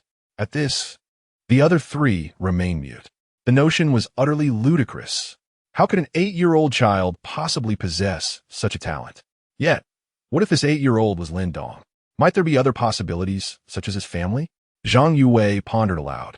Lu Yixiao shook his head. According to the information filled out at enrollment, this boy's parents suffered an accident, leaving only his sister as his remaining relative. Apart from this conjecture, the four could find no other plausible explanations. Although Lin Dong had claimed that his knowledge of firearms stemmed solely from video games, no matter how realistic the simulations, one could not physically handle the weapons. There was but one possibility. He frequently encountered firearms, which allowed him to assemble them with such speed and precision.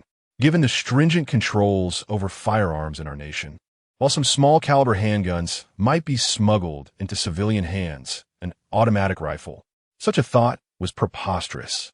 No smuggler would dare to acquire the audacity to bring an automatic rifle into the country. After all, the destructive power of such a weapon is well known, and should it fall into the hands of wrongdoers in a densely populated area, the consequences would be unimaginable. Xiaomu's voice was grave.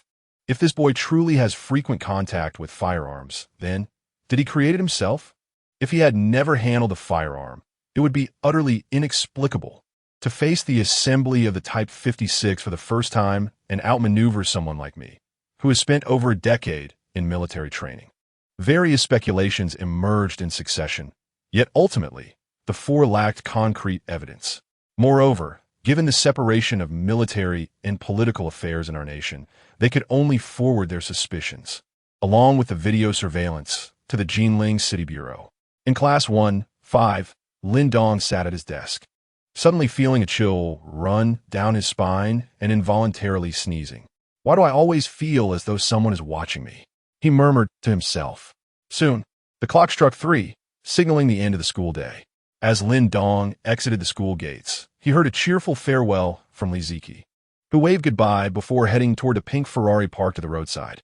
Lin Dong squinted his eyes and finally spotted Lin Nan amidst the throng of parents arriving to pick up their children. Sis. Upon seeing her attire for the day, Lin Dong was momentarily taken aback. She wore a white short-sleeved shirt paired with jeans, her face adorned with a rare touch of makeup. You. Lin Nan smiled proudly, her lips curling into a grin. I landed a job this morning after the interview, with a salary of 10,000 and benefits including 5 insurances and 1 housing fund. Lin Dong scratched his head in confusion. Such favorable treatment? What is the job? Lin Nan replied. The interviewer informed me that it's for a cosmetics company. Lin Nan, tall and possessing an exquisite visage, appeared even more striking with a light layer of makeup. Newcomer? No one mentioned to me that the younger brother and his sister were so good-looking. From now on, let us address each other accordingly. I shall call you younger brother, and you shall refer to me as brother-in-law. Shall we? Mom. Is that kid upstairs still spending the night at the Internet CAF? Moreover, Lin Nan chuckled. I just passed my interview this morning, and the company has invited me to their annual meeting at 6 this evening. I heard there will be a lottery as well. Lin Dong was even more bewildered. An annual meeting? What month is it now? Which reputable company holds its annual meeting at this time? Lin Nan continued. I need to tidy up before we go. Family members are welcome at the annual meeting. Though Lin Dong was reluctant to attend, his concern for his sister's safety outweighed his hesitation. After all, there was something peculiar about this company. A lottery? Surely, the prizes wouldn't be a 3-day trip to Southeast Asia, would they? The kind that reimburses flight tickets? Lin Dong recalled similar news from his past life, yet he could find no such memory in his current consciousness, implying that such events had yet to unfold in this world. He felt reassured, considering the current state of the legal system. After riding home on an electric scooter, Lin Dong changed out of his school uniform into casual attire, emblazoned with a graphic of Ultraman Tiga. He glanced around to ensure no cameras followed him into the room. striking a transformation pose before preparing to head to Lin Nan's company's annual meeting at the Kai-Fi Grand Hotel in the Gufeng district. Meanwhile, at the Gufeng branch of Huaihai province, Fan Xiaolan knocked on the door of the director's office. Upon seeing Li Weiguo waiting, he inquired, "Director, you call for me? Is it about that boy again?" Li Weiguo nodded. "You are aware?"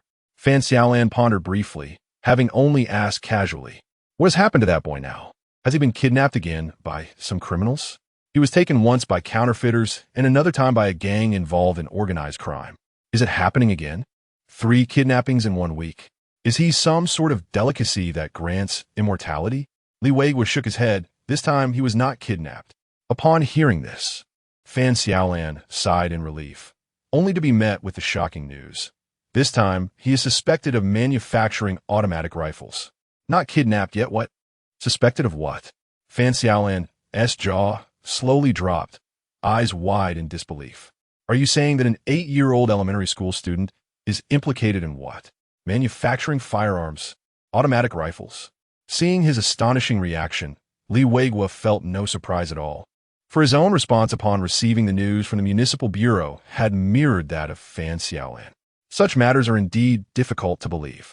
Chapter 68. The annual meeting of Huamei Company. Li Weiguo turned his computer screen towards the others, displaying the surveillance video sent over by the municipal bureau. The footage revealed Lin Dong and Xiaomu. At the sound of a signal, both individuals commenced their tasks simultaneously, with Lin Dong completing the assembly of the firearm 2 seconds ahead of Xiaomu. Fan Xiaolan's expression was one of skepticism, still struggling to grasp the significance of the moment. Surely, this must have been part of their school's military training? The firearm appeared to have originated from the military as well. Li Weiguo took a deep breath and stated, "That is not the crux of the matter. The key point is that this young man assembled a Type 56 firearm faster than a company commander who has handled weapons for over a decade in the army." Fan Xiaolan shuddered at this revelation. With renewed seriousness, she squinted and replayed the surveillance footage. The implication was clear. How could an 8-year-old child be so adept with firearms? He must have had regular access to them. Thus, they began to suspect that this boy might be involved in the illegal possession or manufacture of firearms.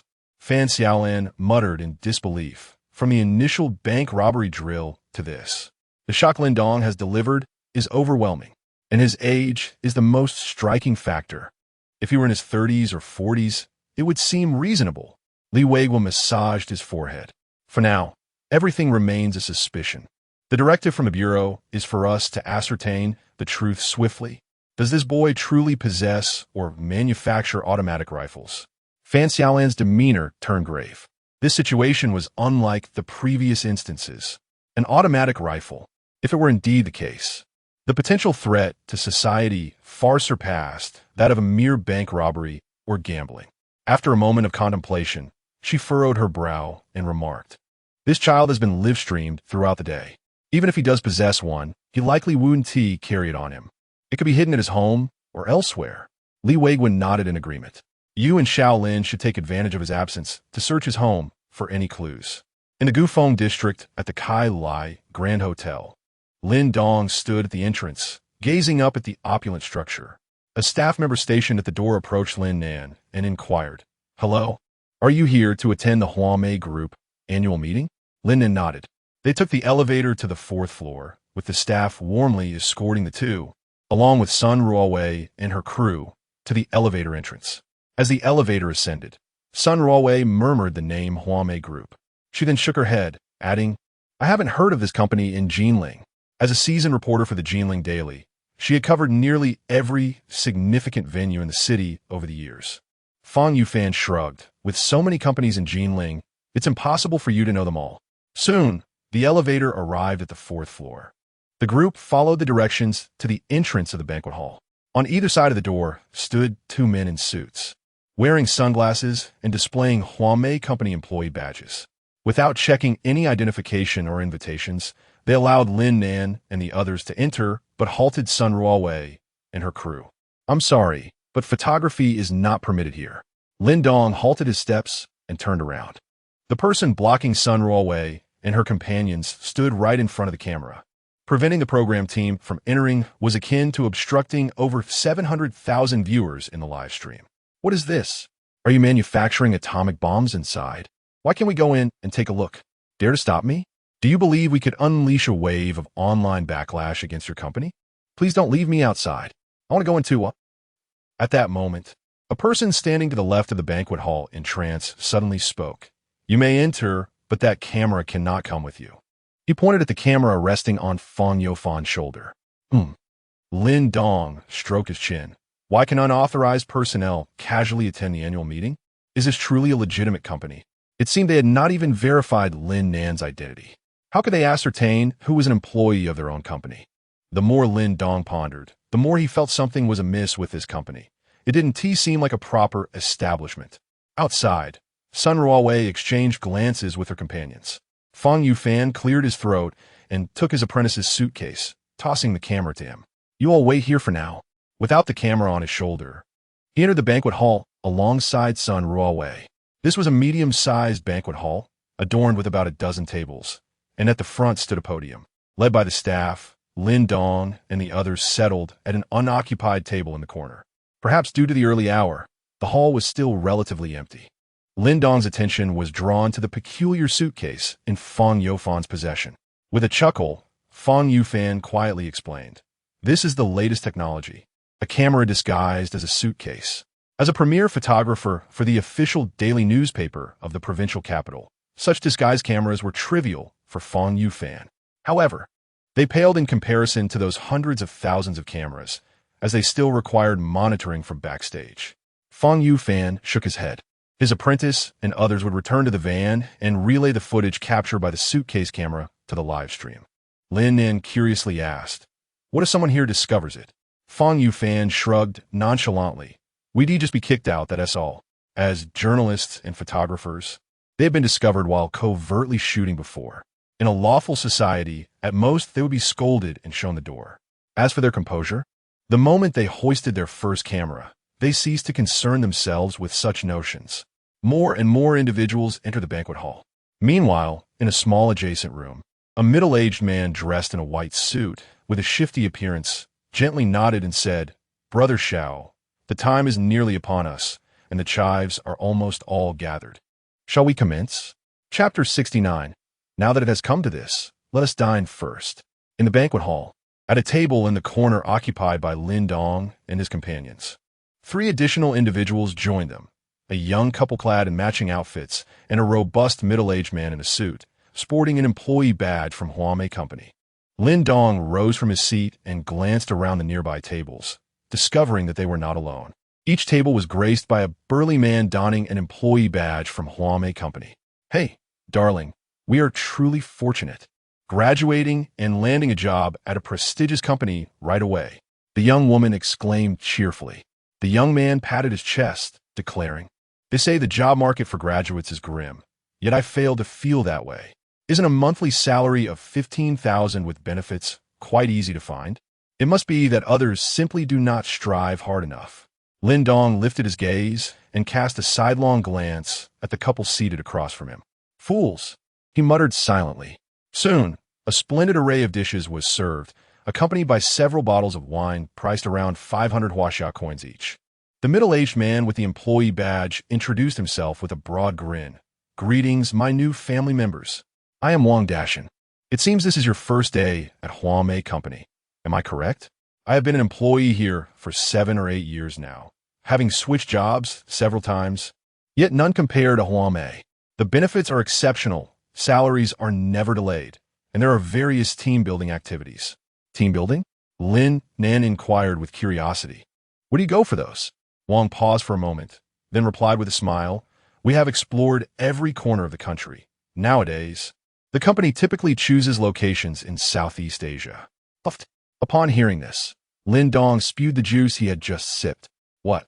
Did you just say where? Which legitimate company offers team-building perks in Southeast Asia?" Lin Dong felt his suspicions were well-founded. This company had significant issues. "Young man, what is the matter?" The middle-aged man, with a forced smile, wiped the juice off his face with a napkin. "I opuludisa, I opuludisa." Lin Nan hurriedly offered her apologies. At that moment, The lights on the central stage of the banquet hall suddenly illuminated, followed by a resonant voice echoing throughout the room. "Family members, how are you doing?" The phrase trailed off into an elongated, bubbly tone. Lin Dong and his companions turned their gaze to the stage, where a figure clad in a white suit had mysteriously appeared, with slightly curled long hair and a sharp-featured face adorned with gold-rimmed glasses. The individual radiated an exuberance akin to that of an excited balloon. "I am Nie Xiao, the owner of Huamei Company." Applause erupted in a thunderous wave, fueled by some prearranged attendees. Nie Xiao, with an exuberant demeanor, proclaimed, "This year, Huamei Company has achieved remarkable success. Our products are exported to 18 countries, generating a net profit of 100 billion. Applause resounded once more, punctuated by the hypnotic rhetoric and the enthusiastic clapping that filled the hall. Many individuals hardly consider the veracity of his statements. Wow, a company with a net profit of 10 billion in a year. Darling, we have indeed entered the big leagues. At Lin Dong's table, a couple appeared exceedingly thrilled. Sun Ruowei wore a peculiar expression. As a seasoned journalist, she was acutely aware of the three cardinal principles of journalism: exaggeration, misrepresentation, and fabrication of facts. Now, how could the words spoken by this individual evoke a sense of camaraderie among her peers? This seems rather exaggerated, doesn't it? A net profit of 10 billion? Fang Yufan wiped his forehead and replied with a wry smile. "What do you understand?" His remark immediately incited Wang Dashan's discontent. Being short-sighted is one thing. Does anyone truly believe that a company boasting a yearly profit of 10 billion would regard us, the impoverished common folk, with any esteem? Lin Dong remained silent. Indeed, they were undeniably destitute, with little to their names. Yet, they were replete with wealth. Fang Youfan's apprentices in the background had linked the footage captured by Fang Youfan's handheld camera into the live broadcast. Upon hearing of an unknown cosmetics company's net profit of 10 billion, some netizens could no longer contain themselves. Such high income? Does the tax bureau know? I've already reported it. Checked. It shows online that this company is merely a shell. Could Xiao He and his crew be involved in a pyramid scheme? At this moment, one cannot help but wonder whether to sympathize with the unfortunate youth ensnared in the pyramid scheme or the schemer who encountered him. Alas, the poor schemer remains unaware of the impending events. Nie Zhao's voice resonated clearly through the banquet hall sound system. 20 years ago, I embarked on a journey with a mere 100 yuan, starting from Shuzhou, building my empire from the ground up, transforming my fortune from 100 to a staggering 100 billion. Applause erupted. Listening to this brainwashing rhetoric, Lin Dong's lips curled in disdain. What era are we in that such worn-out phrases are still employed? If given the opportunity, Lin Dong was confident he could captivate the entire audience. After all, isn't there a catch? Sighing, he shook his head and picked up the chopsticks before him. Given the circumstances, let's dine first, at this table. The others were intently focused on Nie Zhao's boastful proclamations. Lin Dong's fervent consumption of food truly dampened the atmosphere. The clinking of bowls and chopsticks, the slurping of noodles, loud chewing, and burping echoed around. Hearing these sounds, Wang Dashan's forehead darkened, veins slightly protruding. They had a mission: to ensure that the targets at their respective tables absorbed Nie Zhao's words. However, brainwashing required a high degree of focus to achieve optimal results. Yet now, half of the attention at this table was diverted by this boy's eating noises. It's all right, Wang Dashan reassured himself. Yes, just a kid. How much can he possibly eat? 1 minute, 2 minutes, 3 minutes, 6 minutes, 10 minutes. At this table sat Sun Ruowei, Fang Yufan, the couple, and Lin Nan. Not a single person focused their attention on Nie Xiao's speech. They merely stared blankly at Lin Dong, who was devouring his meal. Have you, a mere elementary school student, not yet satisfied your hunger after 10 minutes of eating? Wang Dashan's eyes twitched uncontrollably. Chapter 70. The grand prize of a 7-day luxurious cruise. Fang Yufan concealed a camera within his suitcase, aimed at Lin Dong. How much suffering must this child have endured at home to relish his meal so heartily in a pyramid scheme setting? Has he been feasting for over 10 minutes? He has devoured an entire table of dishes by himself. Is he truly human? Forget about school. Perhaps he should teach the buffet owner a thing or two. This child isn't overweight. He merely possesses a prodigious appetite. After utilizing the latest 30 vitality points, Lin Dong's physique had now reached an impressive 143. This was equivalent to that of 14 and a half adults. Naturally, his capacity for food had increased as well. Upon finishing the banquet, Lin Dong let out a contented burp, still yearning for more.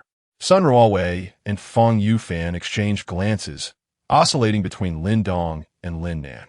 What kind of affluent family could afford to nourish him? Wang Dashan smirked slightly, observing the empty plates on the table, with only a dish of marinated egg and wild ginger untouched. The moment for the lottery was fast approaching. He spoke up, diverting everyone's attention to the podium. Nie Xiao was still animatedly speaking, mentioning projects worth tens or even hundreds of billions. Throughout my journey, I have encountered all manner of individuals. Haven't you betrayed me? Indeed. What would you do if you faced betrayal? Would you retaliate? Dismiss the traitor? Sever all ties?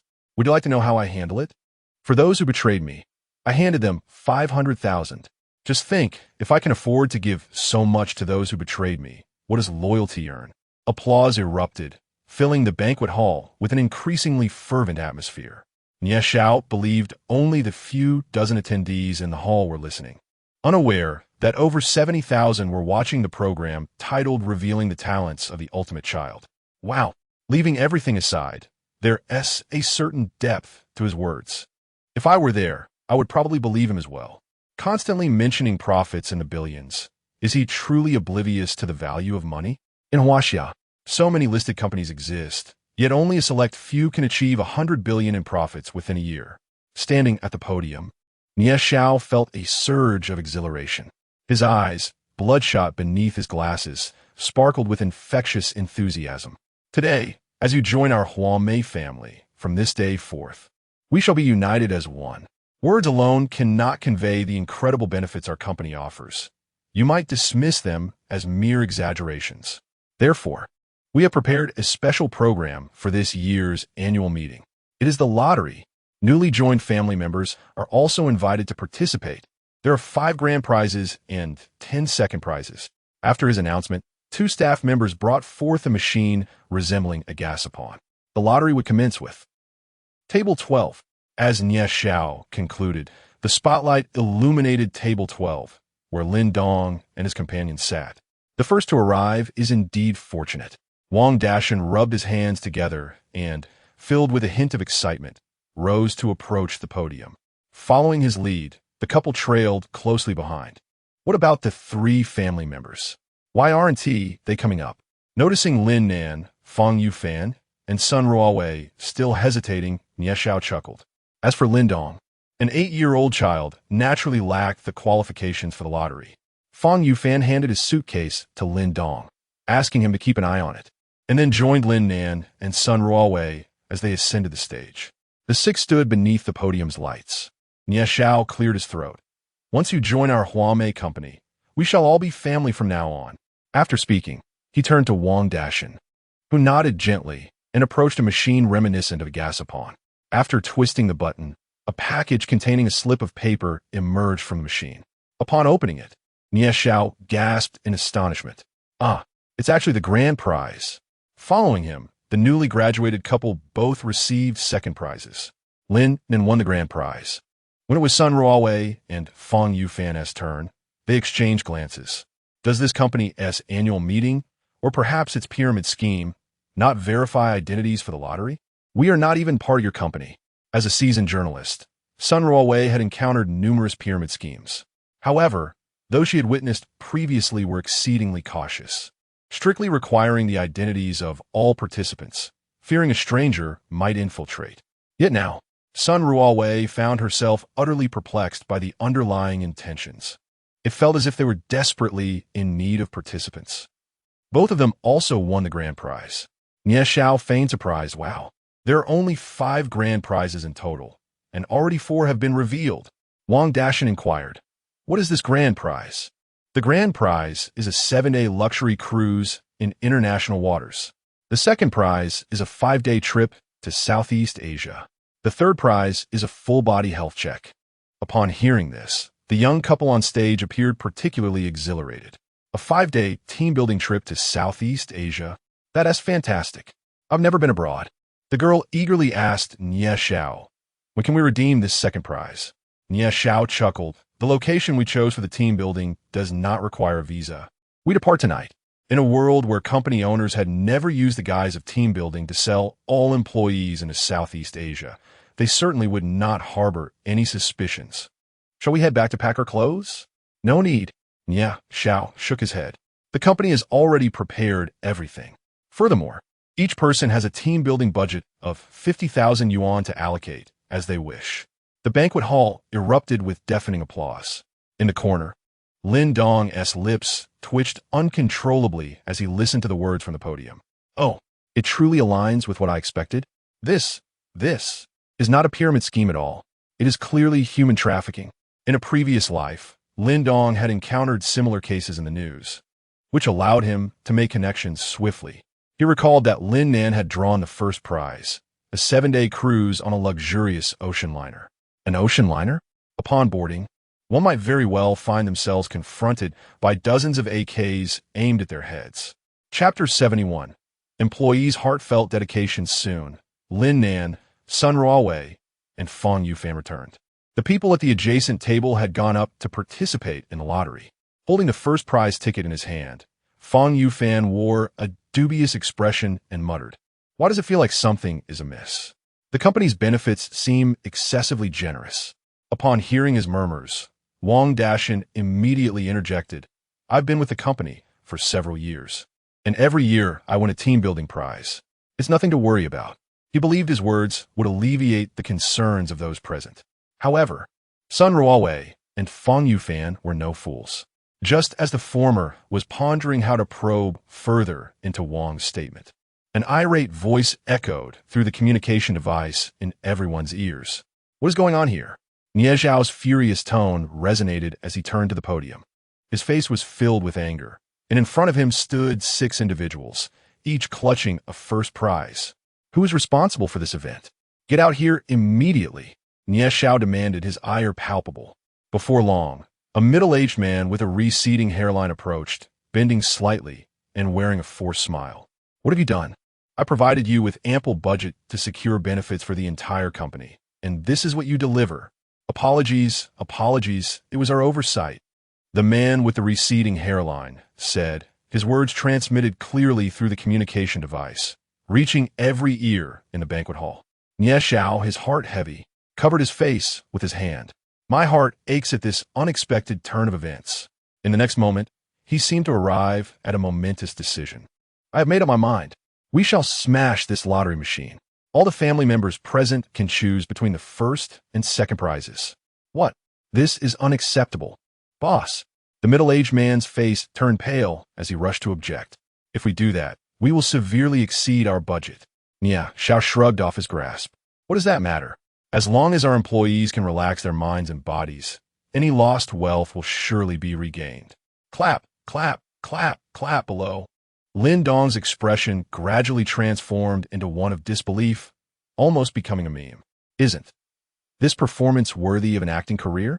Fang Yufan's eyes widened, his mouth agape in shock, as he kept the camera focused on the podium, with over 70,000 viewers in the live stream watching intently. How is this similar to those sales hosts my mom loves to watch? To exceed the budget just to benefit the employees? What a character! Such eloquence! If it weren't for the screen, I might have believed it.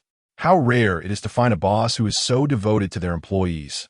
Though Lin Dong was aware of the ruse, the viewers in the live stream enjoyed a godlike perspective. Their indifference did not render it ineffective. Many present were visibly moved. It remained uncertain whether they were genuine emotions or mere plants in the audience. As the atmosphere reached a suitable crescendo, Nie Xiao pushed aside the Mediterranean and announced, "Everyone may choose between a luxurious cruise on the high seas or a team-building excursion in Southeast Asia. Of course, if time is of the essence and you cannot attend, feel free to find me next door to explain your circumstances. Participation is entirely voluntary. For further details, please consult him for registration."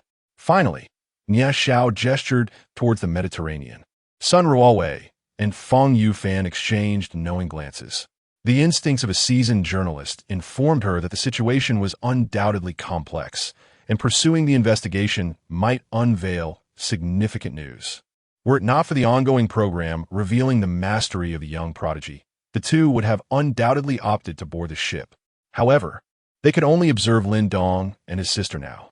Noticing Lin Nan's hesitation, Lin Dong let out a resigned sigh. What is there to hesitate about? It is evident that something is amiss. Thus, he spoke up. Sister, I still have school. If you go, I certainly wouldn't dare to stay home alone. Upon hearing this, Fong Yufan cast a meaningful glance in his direction. What do you mean, you wouldn't dare to be home alone? If a robber were to appear, it should be the robber who is frightened. During this period, Fong Yufan had begun to suspect that Lin Dong could easily overpower an adult with a single punch. Very well. Lin finally pressed her lips together and decided against going. Meanwhile, in the adjacent room of the banquet hall, which resembled a private room within a club, Nie Xiao began to indulge. Two men with dark skin and non-Han Chinese features lounged on the sofa. Li Tian, with his legs crossed, wore a mischievous smile. Once this major deal is completed, you will no longer be able to return to China. I must say, it is quite clever of you Chinese to attract people with high welfare by establishing companies and then sending them abroad under the guise of team building. After indulging, Nie Xiao's forehead was veined and the bloodshot in his eyes had yet to subside. He shot a glance at the speaker. Why waste so much breath? Have your boss prepare the money. There will be around 60 to 70 individuals. Once we arrive at the park, it's a straightforward extraction, and I will not concern myself further. Li Tian licked his lips. For those with matching blood types, naturally, the quickest cash flow comes from extraction. With that, he picked up a suitcase from under his feet and placed it on the central table. Upon opening it, it revealed an abundance of $100 bills. This is the deposit our boss instructed us to bring. $500,000. Nie Xiao's eyes brightened as he picked up several notes, scrutinizing them closely. As long as nothing unexpected occurs, we will exchange money for goods seamlessly, Li Tian said with a cheerful grin. Chapter 72, The Toast Unaccepted. In the present day, the competition across all industries in Huaxia has become exceedingly fierce. Nie Xiao placed a stack of US dollars on the table and let out a deep sigh. Even our pyramid scheme is facing significant setbacks. It has become increasingly difficult to navigate. Sending so many individuals abroad, should this come to light, it would undoubtedly be a sensational news story worldwide. As the so-called culprit, he would certainly be pursued relentlessly by the Huaxia authorities. The risks are substantial. Originally, Nie Xiao had no intention of proceeding in this manner. However, the current bleak employment landscape leaves little choice. Every sector is embroiled in intense competition. In truth, their pyramid scheme is somewhat insulated, as it is illegal and many are deterred from participating. Yet, what irks Nie Xiao the most is the realization that those engaging in live-stream selling have attracted their potential customers. They employ the same tactics of family appeals, brainwashing, and harvesting profits. Not only do they enjoy a reputable standing, but, crucially, they operate within the bounds of the law. Under the onslaught of live-stream commerce, their pyramid scheme has been rendered utterly defenseless. Thus, he resolved to seize the remaining momentum for a grand endeavor, after which he could escape to the Eagle Country, securing a life of financial freedom for the latter half of his existence. Sea Tabazida Litian. A man adorned with a jade pendant spoke with veiled implications. No wonder Huaxia has managed to thrive. The ingenuity for profit here surpasses that of our own. Nie Xiao shot him a sidelong glance and scoffed. After all, we are all born into this world. Why the pretense? Li Tian, however, was intrigued and inquired. Are you so confident that everyone will willingly board planes or cruise ships to foreign lands at your behest? Nie Xiao coldly shook his head. It's unnecessary for everyone to believe. As long as the majority are convinced, that suffices. I have informed them that if they wish to opt out, they need only to come to this room and express their intent. Once they are here, the decision remains in their hands, does it not? This will be the final transaction executed in Huaxia. It must be bold indeed. As they spoke, a knock sounded at the door. Nie Xiao paused. It seems someone is indeed seeking discomfort. Shall we retreat for a moment? Li Tian asked with a hint of amusement. Nie Xiao shook his head. No need. You can observe right here. Closing the suitcase filled with US dollars on the central table, Nie Xiao cleared his throat. Come in. The door swung open, revealing two anxious young women who stepped inside. They appear to be around the same age as Lin Nan, likely fresh graduates. Directeur Nie. The two greeted upon entering, taking in the presence of Nie Xiao and the other two seated on the sofa. The frenzied energy that had once enveloped Nie Xiao had nearly dissipated, replaced by a warm smile. Are you the new family members joining us today? The two women nodded, and one of them spoke up. Director Nie, may we opt out of the upcoming team-building trip abroad? She quickly added, not out of distrust in the company, but there are some matters weighing on us recently. Nie Xiao nodded calmly. Of course, there is no problem. This is not compulsory. The two young women were taken aback by the affability of this billionaire boss. Rising to his feet, Nie Xiao brought each of them a glass of water. If you choose not to participate in the team building, you may stay at home. It will still count as working hours, and your salary will remain unaffected. Thank you. President Nie. After expressing their gratitude, the two young women unwittingly drank from their glasses. Under the teasing gaze of Li Tian and his companion, a peculiar sensation began to brew in the minds of the two women just as they reached the doorway. Moments later, their bodies lost consciousness, and they collapsed to the ground. Xia Tian stood up, arms crossed, and remarked, How do you find it? The efficacy of the sedative we brought is quite impressive, isn't it? I assure you, these two won't awaken for at least 10 hours. Nie Xiao shook his head in silence and summoned two of his subordinates to carry the women to a room for observation, knowing that others were yet to arrive. Indeed, after a brief wait, the door was knocked upon once more. This time, 3 individuals entered. No, 4, including a primary school student. Upon seeing Lin Nan and Sun Ruowei, Li Tian exchanged glances with his companions seated on the sofa, both sporting a sly grin. No time to join us? No worries. Resting at home is just as valid, and this period will also be counted for your wages, Nie Xiao said understandingly. He poured 3 glasses of water laced with the sedative for the trio, deliberately ignoring Lin Dong. Nie Xiao's decision not to target Lin Dong was not out of concern for the nation's youth. Rather, it stemmed from the fact that the sedative mixed in the water could cause significant harm to one's body. An adult might withstand it, but a child under 10 could suffer far worse consequences, potentially leading to irreversible states rather than mere unconsciousness. With several hours of travel to Southeast Asia ahead, a body left unattended for that long would surely grow cold, rendering its organs unsellable. Thus, Nie Xiao's actions were motivated by a desire for maximum profit. Drink up, he said gently. It would be rather unreasonable to refuse water poured by a billionaire boss. However, Sun Ruowei and Fong were no fools. They had already sensed something amiss with the company. They merely brought the glass to their lips without taking a sip. Lin Nan seemed poised to drink, but Lin Dong accidentally knocked his glass over. I'm so sorry. The smile on Nie Xiao's face froze. It appeared they were unwilling to partake. Chapter 73. Why are there so many piers? In Huaihai Province, Jinling City, Gufeng District, a car came to a halt beneath the community building where Lin Dong resided. Fan Xiaolan sat in the driver's seat, unfastening her seatbelt, while Lin Xiangwei occupied the passenger seat, her phone playing the program titled Unveiling the Talents of the Maxed-Out Kid. The boy and his sister were absent, and it seemed unlikely they would return soon. Neither of them was in uniform. Lin Xiangwei's tone bore a hint of complexity as she remarked, The Municipal Bureau suspects that this child may be hoarding or manufacturing firearms, and I am reluctant to believe that. After all, he is merely 8 years old, a first grader. To suggest that he could craft an automatic rifle by hand? Fan Xiaolan sighed. It's hard to say. If he hasn't had regular exposure, would his speed in assembling firearms surpass that of a soldier who has handled weapons for over a decade? Lin Xiangwei fell silent, grappling with the inexplicability of it all. From kindergarten to elementary school, then middle school, high school, and ultimately police academy, she had been instructed to trust in science. Yet, how could one possibly apply scientific reasoning to this conundrum? Lin Dong's presence led Lin Xiangwei to question the validity of her years of higher education. Let us go to his house and see if we can uncover any firearms, Fan Xiaolan suggested, stepping out of the car. They approached the door of Lin Dong's residence. Apartment 301. Observing the locked door, Fan Xiaolan retrieved professional tools from her backpack. Lin Xiangwei inquired with curiosity, "Did you learn this at the police academy? Why didn't we have any instructors teach us how to pick locks?"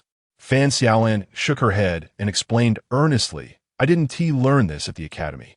In high school, my father often locked me inside to encourage studying, and over time, I learned how to unlock it to sneak out to the internet CAF.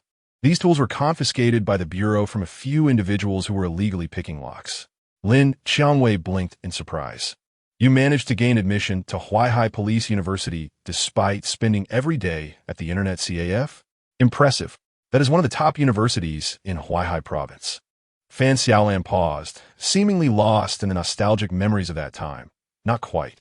My father found out eventually, and that night, both his 7 wolves and my legs were nearly broken." Lin Xiangwei responded, "Your skills remain sharp." The door lock was soon disengaged. With the sun having set, the interior was engulfed in darkness. Both became instantly alert. If firearms were indeed concealed within, there could be unforeseen repercussions. They approached cautiously, scanning their surroundings with a flashlight. Fan Xiaolan whispered, "The environment here cannot possibly support him in crafting a firearm. Wood to metal, glue to welding, let alone professional machinery. Surely there must be a corner grinder?" However, their search yielded nothing in the living room. Their footsteps were nearly silent. "Brother, it seems we may have encountered a fellow practitioner," Fan Xiaolan noted, as they stood before the pitch-black room belonging to Lin Nan. 2 pairs of bright eyes blinked, ears pressed against the door. Approximately half an hour earlier, 2 figures, one tall and one short, sneaked in front of door 301. The taller one was named Yu Yinchao, while the shorter one was Yu Yinfeng. The latter, watching the former crouch down to pick the lock, asked nervously, "Brother, are you certain we should proceed this way? What is there to fear? There is no one home." Yu Yinchao shot him a glance.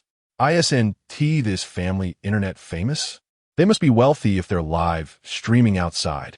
What is the harm in borrowing a bit of money?" Pondered Yu Yinfeng. "I've seen online that the kid knows a rich woman who drives a multi-million-dollar Bentley and casually gives away hundreds of thousands as pocket money. Surely, his family must be affluent as well." Clearly, the two had taken the absurdly edited snippets of live streams as truth, particularly due to the sensational popularity of the show revealing the talents of the ultimate child. Numerous marketing accounts and parodies had sprung up like mushrooms after rain, many of which distorted the truth for views, such as an 8-year-old kid flirting with a rich woman in a Bentley, who casually hands out millions. The two evidently watched such videos and, living nearby, had decided to come here in search of easy money. However, they did not anticipate that before they could find any, they would hear the commotion made by Fan Xiaolan and Lin Xiangwei. "What should we do, brother?" Yu Yunfeng asked anxiously. "Fear not. They're not law enforcement. Just fellow thieves. If we find the money, we'll split it evenly." Yu Yinchao replied softly. At that moment, another sound of the lock being tampered with reached their ears. "Brother, it seems more competitors have arrived."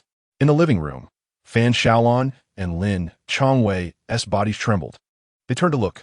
After locking the door upon entering, they now heard a clattering noise. Someone outside was trying to pick the lock. Glancing at the live stream that had been muted, they realized it wasn't Lin Dong and his accomplice returning. Fan Xiaolan and Lin Xiangwei exchanged glances. Could it be his accomplices? Or others?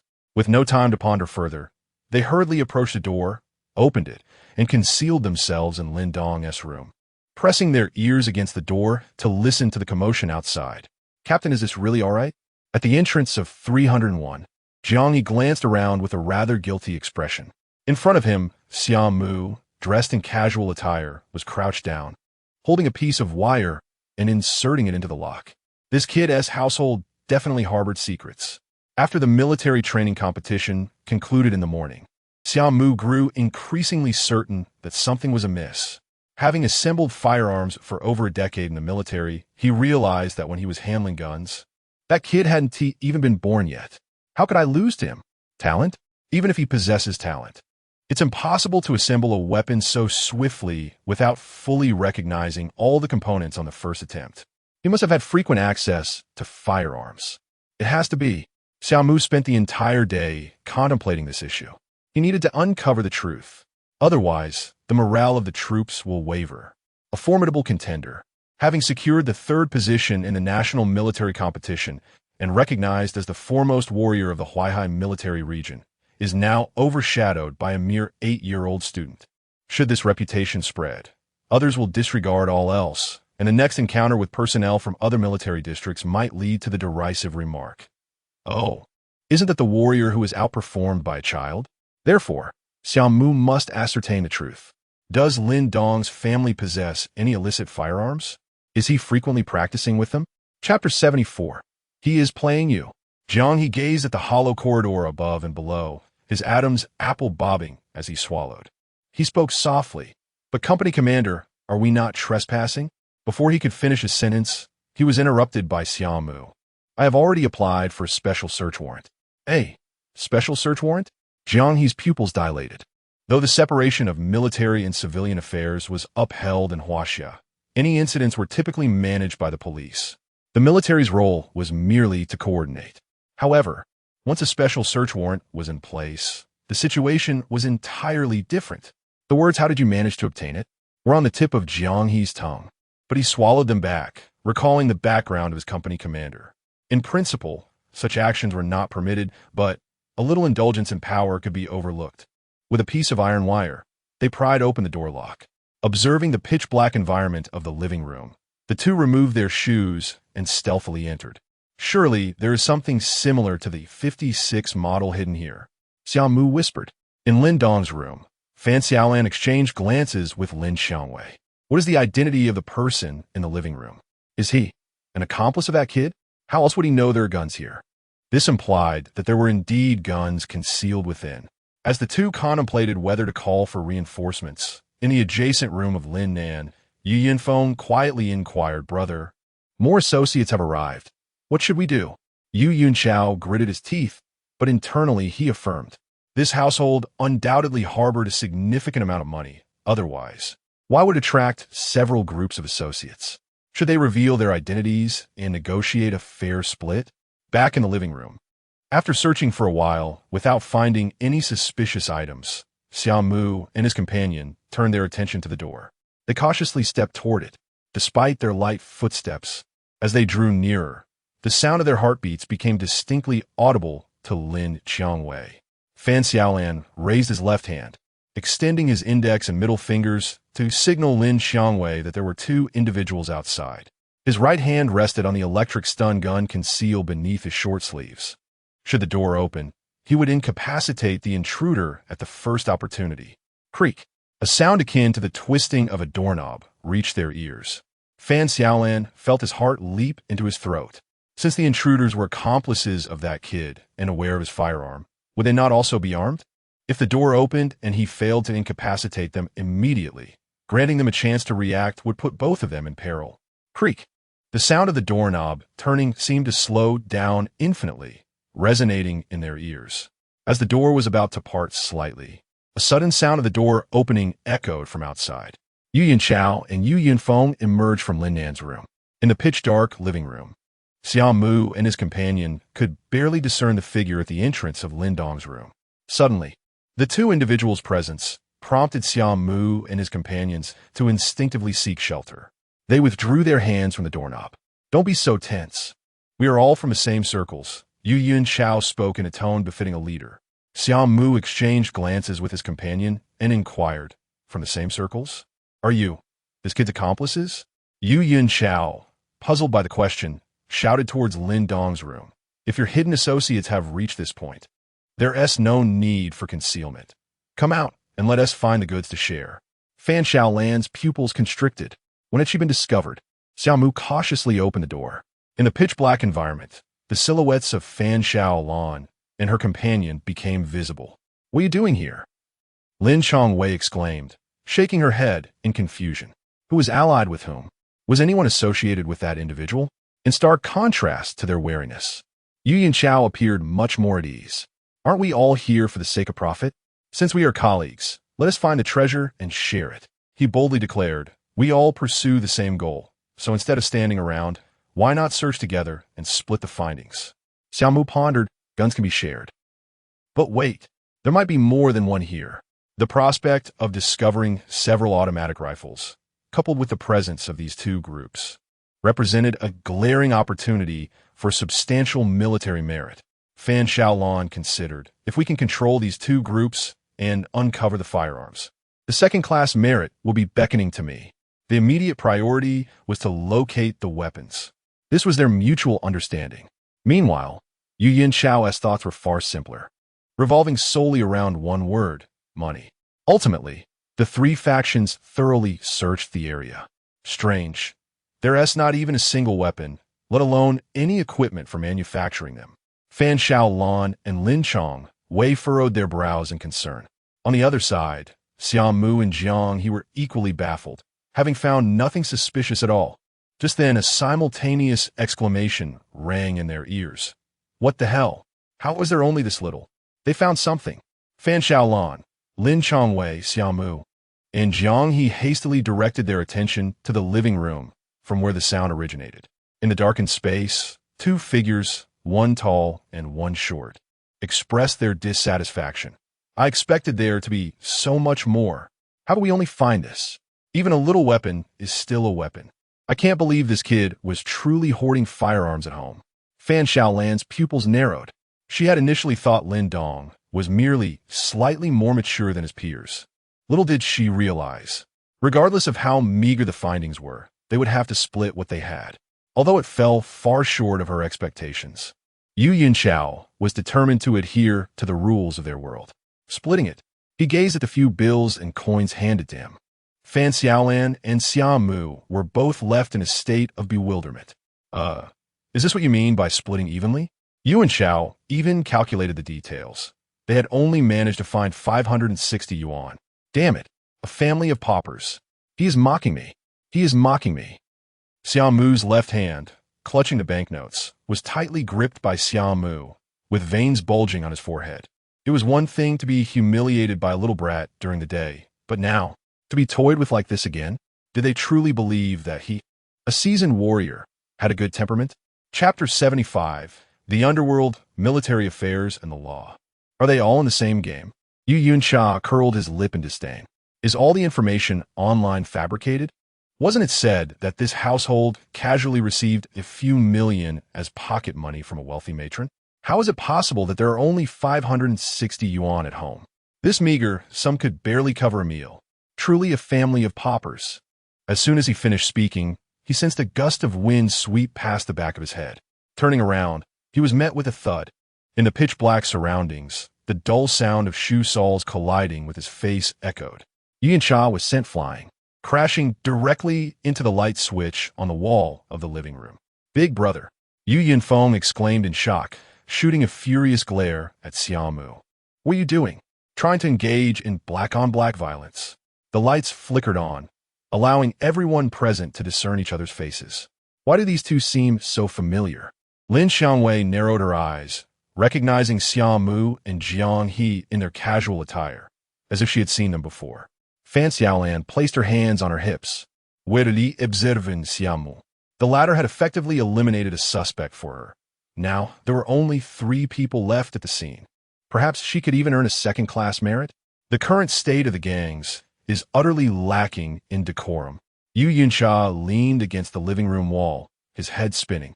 That kick nearly sent him to meet his great-grandmother.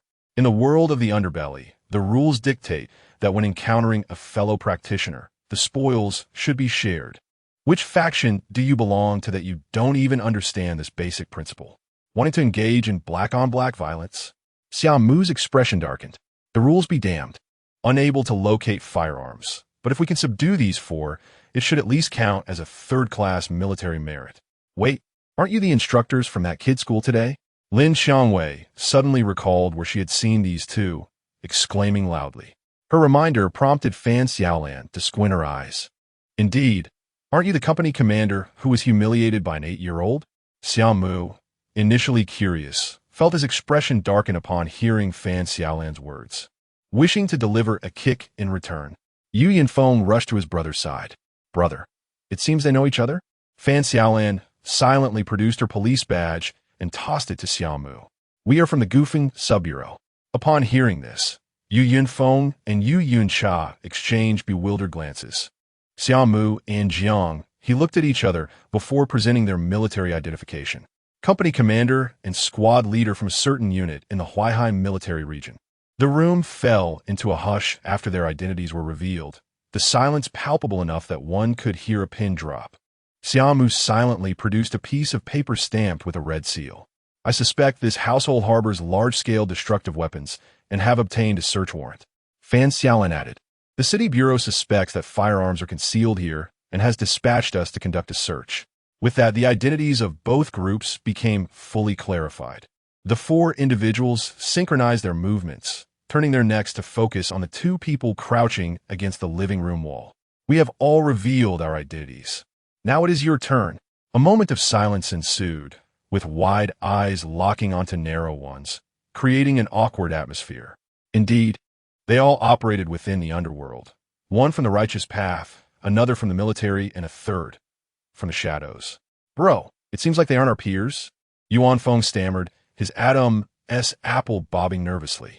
Meanwhile, in Huaihai province, at the Kailai Grand Hotel in Jinling City, the atmosphere was thick with tension. If you refuse to toast, you will be forced to drink the penalty wine. Observing the three who showed him no respect, not even sipping water, Nie Xiao felt veins pulse on his forehead.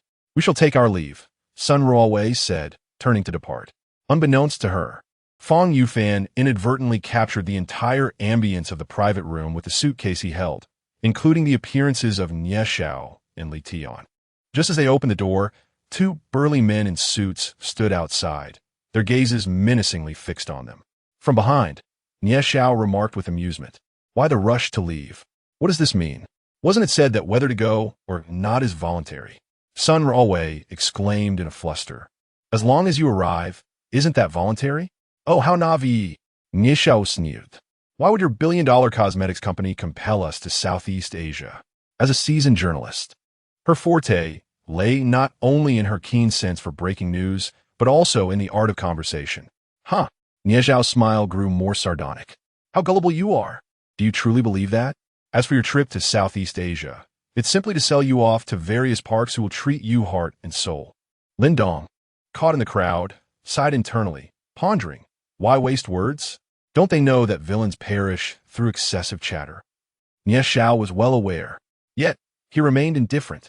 In his eyes, with these two women, one man, and a schoolboy present, could they truly stir up any trouble? "I am a reasonable person and will ensure that your departure is crystal clear." Oh, Sun Ruowei and Fong Yufan both donned expressions of sudden understanding. This clarified why the scheme did not rigorously verify identities. It seemed anyone could infiltrate.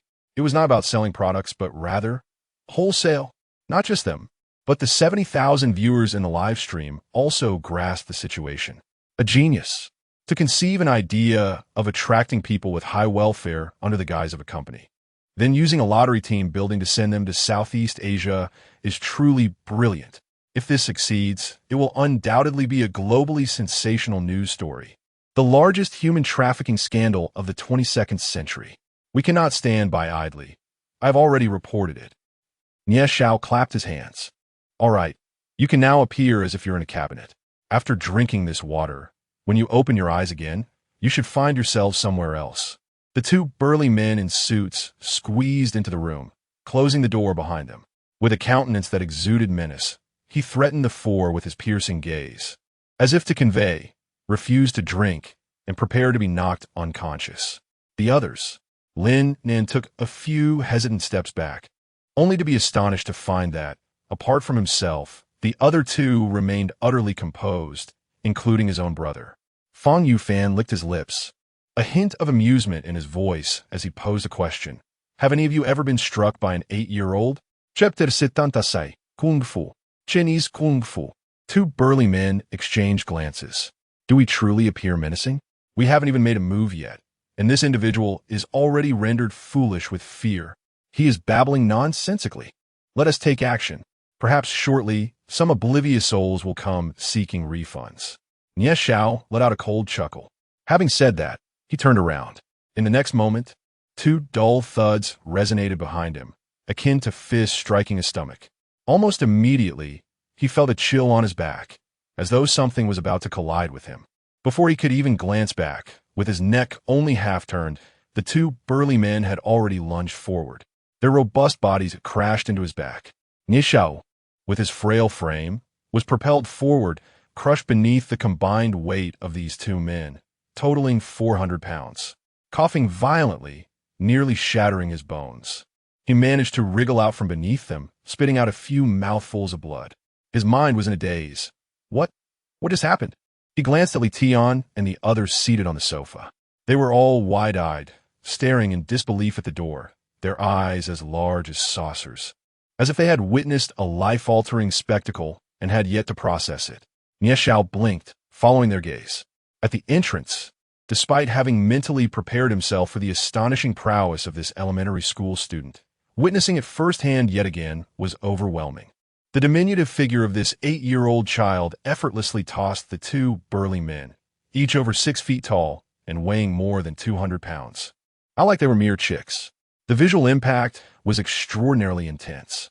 Oh my God, Kung Fu, Chinese Kung Fu. Oh Lord, have foreign friends come to see this child prodigy? Only now do they realize the weight of the earlier statement.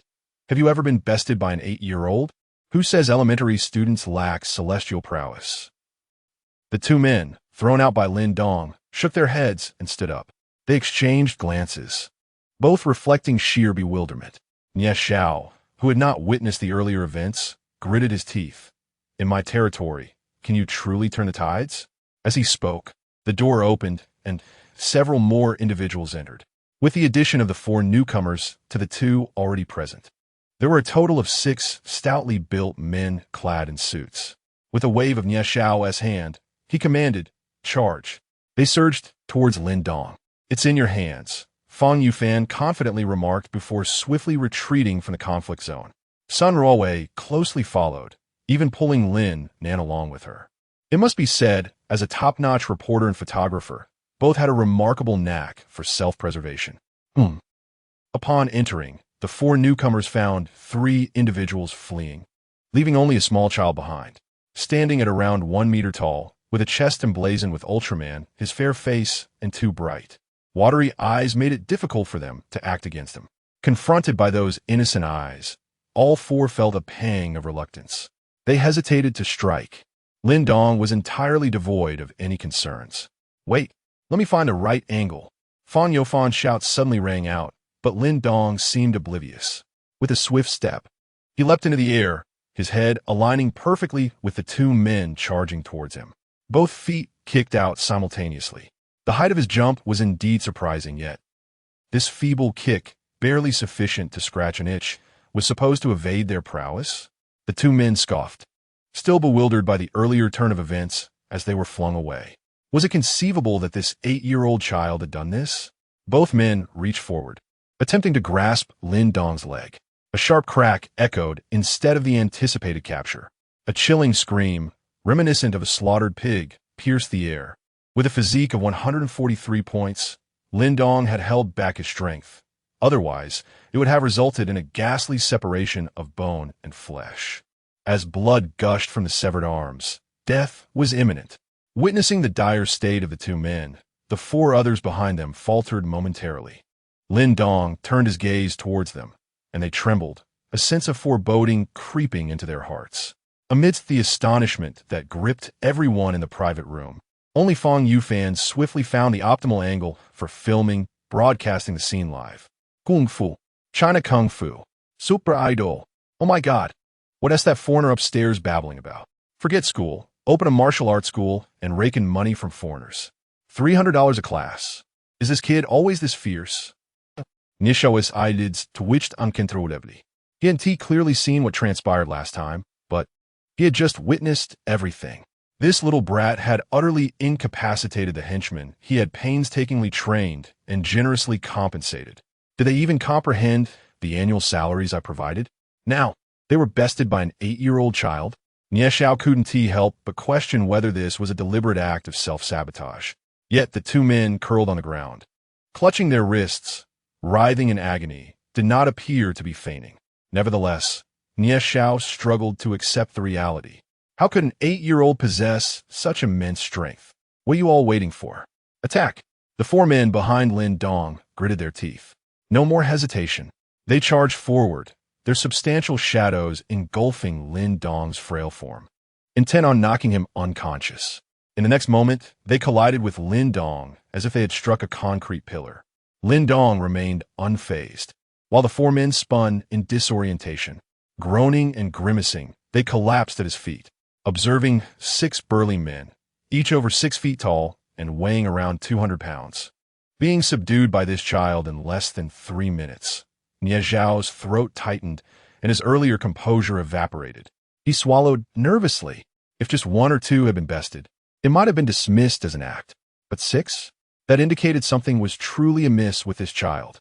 Lin Dong turned his head, his pair of innocuous eyes gazing at him. Upon meeting that penetrating gaze, Nie Zhao shuddered, the hairs on his body standing on end. He felt an overwhelming urge to slap himself several times. Damn it! Had he known this little brat was so formidable, he should have sent them away earlier. Beside him, on the sofa, Li Tian and the others had already risen, their expressions slightly dazed. Is it possible that even 8-year-old children in Huaxia are this fierce now? Chapter 77. The Super Dollar. As Lin Dong approached, Nie Zhao felt an instinctive urge to retreat. Yet, he understood the futility of his desire. The room was too confined, leaving him with no place to escape. His gaze flitted around, ultimately settling on the briefcase resting on the table. Gritting his teeth, he grasped it with both hands, took a few steps forward, and with a resounding thud, knelt before Lin Dong. A true gentleman knows when to bend. I apologize, for my eyes failed to recognize the mountain before me, and I have inadvertently offended you, a great Buddha. I implore you to spare my life for the sake of these possessions. Nie Zhao was acutely aware that this child couldn't possibly be 10 years old. If he could eliminate his subordinates in mere minutes, he could just as easily snap Nie Zhao's neck. With the minor protection laws and the peculiar circumstances, even if he were to meet his end, the repercussions might not be severe. The briefcase opened slightly, revealing bundles of cash within. Lin Dong exchanged a glance with Fang Yufan behind him. The latter was taken aback. What did that look mean? I'm about to engage in something nefarious. Please, move the camera. All right. Such a considerate look. Fang Yufan admired inwardly, shifting the camera aside. Lin Dong took the briefcase, opened it, and casually picked up a bill. Why? Why do I feel as though I've been duped? Nie Zhao's eyelids twitched. It was a peculiar sensation. Yet he genuinely felt as if he had been swindled by an 8-year-old child. As he observed Lin Dong closing the briefcase, Nie Zhao opened his mouth to speak.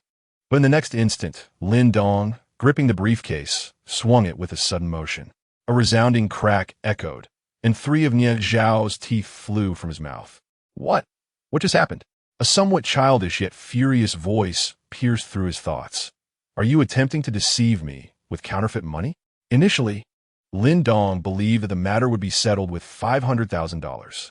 However, the moment he laid hands on the cash, realization dawned upon him. The bills were all counterfeit. Having spent considerable time as a leader in the underworld, he had never before been subjected to such an insult. Counterfeit? Counterfeit bills? Ignoring the fiery pain radiating from his mouth, Nie Zhao incredulously shouted, That's impossible. They just brought this money over. How could it be fake? The more he spoke, the fainter his voice became. Could it truly be counterfeit? This gang of Burmese lacked any credibility. Perhaps he had overlooked something? No way. I have navigated through the underworld for decades and believed myself to possess a fair understanding of counterfeit currency. How could I not notice? While an 8-year-old child identified it so readily. Nearby, Li Tian exchanged a glance with his companion, both registering the shock reflected in each other's eyes. As Lin Dong had stated, the briefcase contained $500,000, but rather than being sourced from the Federal Reserve, they were the super dollars manufactured by their general. The materials and production processes were exact replicas. They had been mass-produced and circulated globally without ever being discovered. How could it be that an 8-year-old child uncovered the truth so effortlessly? The superdollar is indeed their magnum opus. Yet, it has been so easily unraveled. It is truly difficult to fathom. Li Tian blurted out, How did you discern that? Lin Dong cast him a sidelong glance and casually pointed out over 20 flaws, both big and small. Li Tian and his companion were left utterly dumbfounded. They had never even considered such issues while creating this super dollar. Was their self-proclaimed masterpiece so woefully inadequate in the eyes of a true expert? How dare you, you bunch of Myanmar rascals! After all these years of acquaintance, you would attempt to deceive me with counterfeit currency. Nie Xiao, disregarding the swelling on the other side of his face, rose and unleashed a torrent of invective towards Li Tian and his companion. If this business were to succeed, he would find himself in a predicament, surrounded by nothing but fake money when he approached the Eagle Nation. How could he continue to live like that? At this moment, Nie Xiao even felt a sense of gratitude towards Lin Dong. His appearance was indeed timely. The situation had yet to escalate. As long as he could disperse those employees, he would not be committing a crime. After all, the matter had not been exposed yet, and there was still room for redemption. Fang Yufan had just aimed the camera at Lin Dong, capturing the scene where he eloquently pointed out over 20 flaws in the superdollar. The live stream boasted over 700,000 viewers, both newcomers and those who have been watching since the beginning, all in a state of bewilderment. Is it possible that Brother Xiao's understanding is simply too vast? How could he be so familiar with such an industry? I now suspect that Brother Xiao was kidnapped by criminals a few days ago. There must be more to this story. Dare to play games with me? I quit. Damn it. Nie Xiao spat a thick phlegm onto the ground, continuing to rant at Li Tian and his companion. The latter's expressions grew increasingly grim. Ignoring Nie Xiao, they shifted their focus to Lin Dong. Everything had been prepared. They were set to deceive these individuals into Southeast Asia. And Nie Xiao had not noticed anything amiss with the superdollar. However, now, due to the unexpected appearance of this young brat, the prize duck had flown away. If they returned empty-handed, they would surely be fed to the crocodiles by the general. In the end, they steeled themselves. Nie Xiao refused to cooperate? Then they would compel him to comply. Shut your mouth. Li Tian barked through gritted teeth, drawing a pitch-black handgun from his waist. In an instant, Nie Xiao fell silent. The entire private room was engulfed in an eerie quiet. Li Tian slowly aimed the gun at Lin Dong, a sinister smile curling at the corners of his mouth. Are you really that skilled? What good is your skill now? Kneel before me. Chapter 78. This is justifiable defense, men. Do not act rashly. If you dare to pull the trigger, be wary that you may not make it out. Nie Xiao's Adam's apple bobbed nervously as he cautioned. He had already resolved to disperse the people present today. However, if Li Tian truly dared to shoot. Behind Lin Dong, Sun Ruowei and Fang Yufan exchanged a glance. A handgun. Though it was of a small caliber, it was still a firearm. Even if this young man were remarkably skilled, he could not possibly withstand a bullet with mere flesh. A sinister smirk curled at the corner of Li Tian's mouth as he raised his other hand, extending 3 fingers. I will count to 3, and you will kneel. 3. Bang. The first count barely escaped his lips when a deafening gunshot erupted, the bullet whistling from the muzzle. Xiaodong. Lin Nan's pupils contracted as he attempted to rush forward, only to be restrained by Fang Yufan. They've killed someone. How dare this group of people commit murder within our borders? Where are the police? Why haven't they arrived yet? It's over. This young man, so full of life. Lin Dong's body stiffened, his neck rigidly craning downwards. An unusual sensation emanated from his chest. After dealing with him, Li Tian aimed the gun at Nie Xiao. If you wish to live, instruct your people to adhere to the original plan. Meanwhile, on the road leading to the Kailai Grand Hotel from the Goofing substation, every intersection was illuminated in green, ensuring the police vehicles could speed through uninterrupted, their sirens wailing. It's finished. In a police car, Li Weigu's complexion turned ashen, muttering to himself. They only received the public's emergency call after Sun Ruowei and the others coaxed Nie Xiao into revealing information. It couldn't have been more than 3 minutes. On the phone in Li Weigu's hand, the program titled Revealing the Talent of the Maxed-Out Young Man was playing. Just moments ago, a gun had been fired.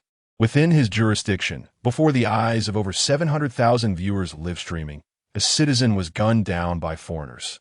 The severity of this incident would surely send shockwaves throughout the nation. If Lin Dong were to perish, his career as a police chief would be irreparably tarnished. No, not just him, the entire political and legal system of Jinling would face repercussions. Step on it. Li Wei Wu urja baminli. At the Kailai Grand Hotel, Nie Zhao's pupils constricted. The man beside Li Tian, adorned with a jade pendant around his neck, opened his mouth to warn the former. Be careful. But before he could utter more than 2 words, a gust of wind swept by, and Li Tian felt a chill at the nape of his neck. A small hand pressed firmly against the back of his head. Lin Dong exerted force, propelling Li Tian's body downward. His face slammed onto the table, causing the glass surface to fracture with spiderweb-like cracks. Li Tian's head was deeply embedded within. After a brief, futile struggle, his hands fell limply to the ground, leaving his fate uncertain, whether dead or merely unconscious. Yet, regardless of the outcome, Lin Dong would remain unscathed. He had fired upon himself. Could this not be deemed justifiable defense? Perhaps he could take it up with the juvenile protection laws. Silence enveloped the room. At the entrance, Sun Ruowei, Fang Yufan, and Lin Nan remained relatively composed. After all, when Li Tian fired the gun, Lin Dong had his back turned to them. He did not witness the scene of the gunshot. Now, in his arrogance, he assumes that the bullet missed. Yet, Nishao, the expression on Li Di, adorned with a jade pendant around his neck, was one of sheer disbelief. They had clearly seen that the bullet fired by Li Tian had perfectly and accurately struck the boy. How? How could he remain unscathed? What in the world? Li Di began to doubt whether he had inhaled too much. Perhaps he had succumbed to delirium, for how else could he perceive apparitions in the realm of the living? I refuse to believe this. Shaking his head, he attempted to regain his composure. He retrieved a pistol from his waist, aiming to target Lin Dong's head. Surely the previous incident was an accident. This time, he would surely take him down. Bang! A gunshot rang out abruptly, accompanied by Li Di's agonizing scream. His left hand, poised to pull the trigger, lost its index finger, blood splattering everywhere. Beside him, Nie Xiao stared in disbelief, alternating his gaze between Lin Dong and the wretchedly howling Li Di. This gun was fired by that little brat. Can he even handle a firearm? That is not the crux of the matter. The real question is how he managed to so skillfully and accurately sever Li Di's index finger. Was this mere coincidence, or sheer luck? After a brief silence, Nie Xiao suddenly collapsed to his knees. Don't kill me. Don't kill me. That bullet had not missed. It had indeed struck Lin Dong's chest, piercing through to the center of Ultraman S's forehead. How could he remain unharmed? With a physique of 143 points, this small-caliber bullet could not breach Lin Dong's flesh. Bang! The door to the private room was kicked open. A squad of fully armed police rushed in under Lu Quandu's command. Their eyes swept across the scene, quickly locking onto the armed figure. Lu Quandu bellowed, "Drop your weapon." Wait. ISNT that the kid. Upon recognizing Lin Dong's form and visage, Lu Quandu froze momentarily. Li Weigua also entered with his men. Upon seeing the unscathed Lin Dong, along with 6 burly men sprawled on the ground, and one with his head deeply embedded in the table, clutching a bloodied index finger while pleading on his knees. The scene felt profoundly wrong. At first glance, these individuals appeared to be the victims, while Lin Dong seemed the perpetrator. Li Weigua displayed even greater concern for Lin Dong than Lin Nan. He rushed forward a few steps. "Kid, are you all right? What about that gunshot?" If Lin Dong were in trouble, his own prospects would surely plummet. Lin Dong replied, "He was preparing to shoot me. I was merely acting in self-defense. As long as you are unharmed." Li Weigua's emotions soared like a roller coaster, and he released a long sigh of relief, his taut nerves finally easing. It seems that bullet had indeed gone astray, Li Weigua murmured gratefully. As for the hole in Lin Dong's short-sleeved shirt, it must have been a feature of the garment itself. Could it be that this young man endured a bullet without so much as a scratch?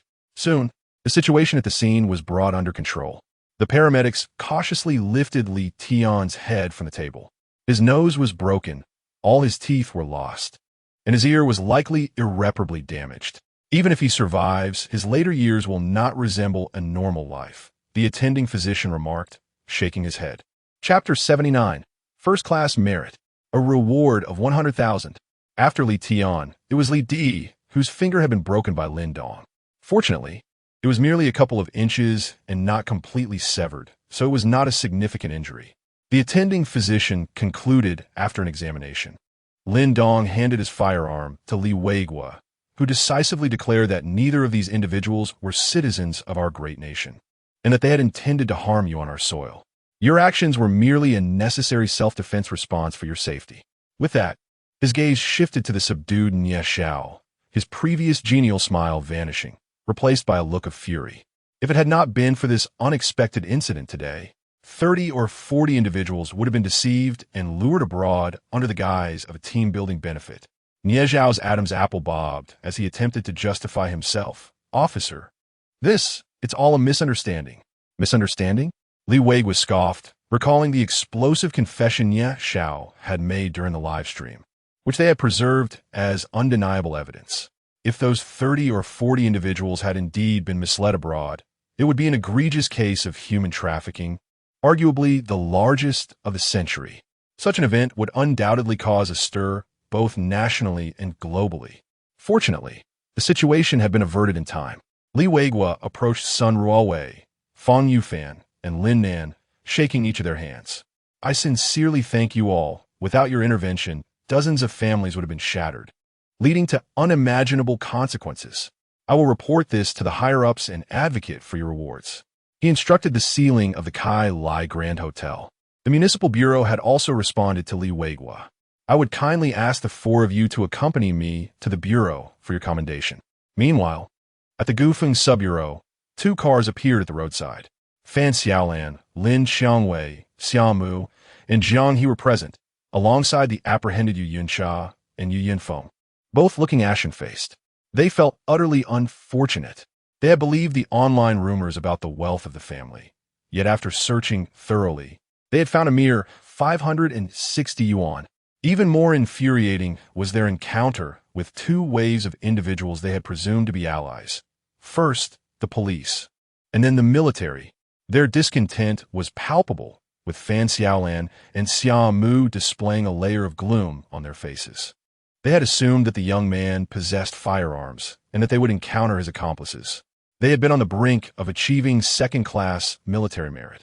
Yet, after rummaging through the house, they had failed to find even a single screw from a firearm. These 2 were merely petty thieves. Not only were they unworthy of second-class merit, but they also fell short of even third-class recognition. At that moment, 2 police cars approached. Upon seeing Li Weiguo emerge from one of the vehicles, Fan Xiaolan muttered, "Director, we didn't find any firearms or suspicious weapons at that young man's residence." After encountering Yu Yunsha and his companion, they had not paid attention to the revealing the full potential of young brother Livestream, and thus were unaware of the subsequent events. Just then, Fan Xiaolan noticed Lin Dong stepping out of the police car, their eyes meeting in a moment of recognition. You mentioned that no firearms or suspicious weapons were discovered in that young man's residence. Could it be that his home is actually mine? The instructor? Lin Dong again caught sight of Xiaomu and Jiang He nearby. Neither of them had anticipated encountering him in such a manner at this location, resulting in an atmosphere that grew exceedingly awkward. Director, how come you all returned together? Lin Xiangwei inquired. Li Weiguo responded, if it weren't for these comrades, a case of exceptionally grave nature might have unfolded. The Municipal Bureau has issued directives. Comrade Lin Dong is to be awarded the first-class honor of a citizen, along with a cash reward of 100,000 yuan. Comrades Sun Ruowei, Fang Yufan, and Lin Nan are each to be granted the second-class honor of a citizen, with a cash reward of 50,000 yuan apiece. Hearing this, Fan Xiaolan and the others found it hard to accept. They had toiled throughout the night, yet in the end, received not even a third-class commendation. How could this young man simply obtain a first-class honor? While the 2 awards were not directly comparable, it nonetheless stirred feelings of inequity within them. Once they comprehended the specifics of Lin Dong's actions today, they would surely come to understand. Without Lin Dong and his companions, Nie Xiao could have genuinely packaged those 30 or 40 individuals and sent them abroad. It would have been the largest human trafficking incident of the 22nd century, destined to captivate the world. One could scarcely imagine the fervor of public opinion, The first-class citizen honor, while it may sound like a mere title, holds significant weight. It not only grants priority for party membership, but also influences the speed of advancement in future political careers. Of course, at this moment, Lin Dong's primary concern lay with the 100,000 yuan in cash. Although he had encountered numerous opportunities for sudden wealth since traversing into this world, they had all ultimately come to naught. This time, surely this 100,000 yuan would not elude him. Night had already fallen, and a simple award ceremony had been arranged. Li Weigua was to present the titles and rewards, including the 100,000 and 50,000 yuan prizes. Naturally, media coverage was summoned, with the most authoritative being the Jinling Daily. Over 800,000 online viewers tuned in to the revealing the full potential of Kid Brother talent. I'm not envious at all of Kid Brother taking this 100,000 yuan. The families of those victims should come to the scene and pay their respects. I am curious, given the proximity of the bullets earlier, how could they possibly miss? Surely you aren't suggesting that the bullets hitting Kid Brother would have no effect? One could deduce that it is impossible. Following the airstrike, Fan Xiaolan and the others had also caught up on the events that transpired through online clips and replays. Once the awards ceremony concluded, Li Weigua sought out Lin Nan and Lin Dong, explaining the Bureau's suspicions. Lin Dong was indignant. How could they suspect him of harboring firearms at home? I'm a law-abiding citizen. How could I possibly engage in such behavior? Chapter 80. Say no to temptations. Li Weigua's smile bore a hint of bitterness. You all know that once firearms, such as automatic rifles, are involved, the resulting harm is far from trivial.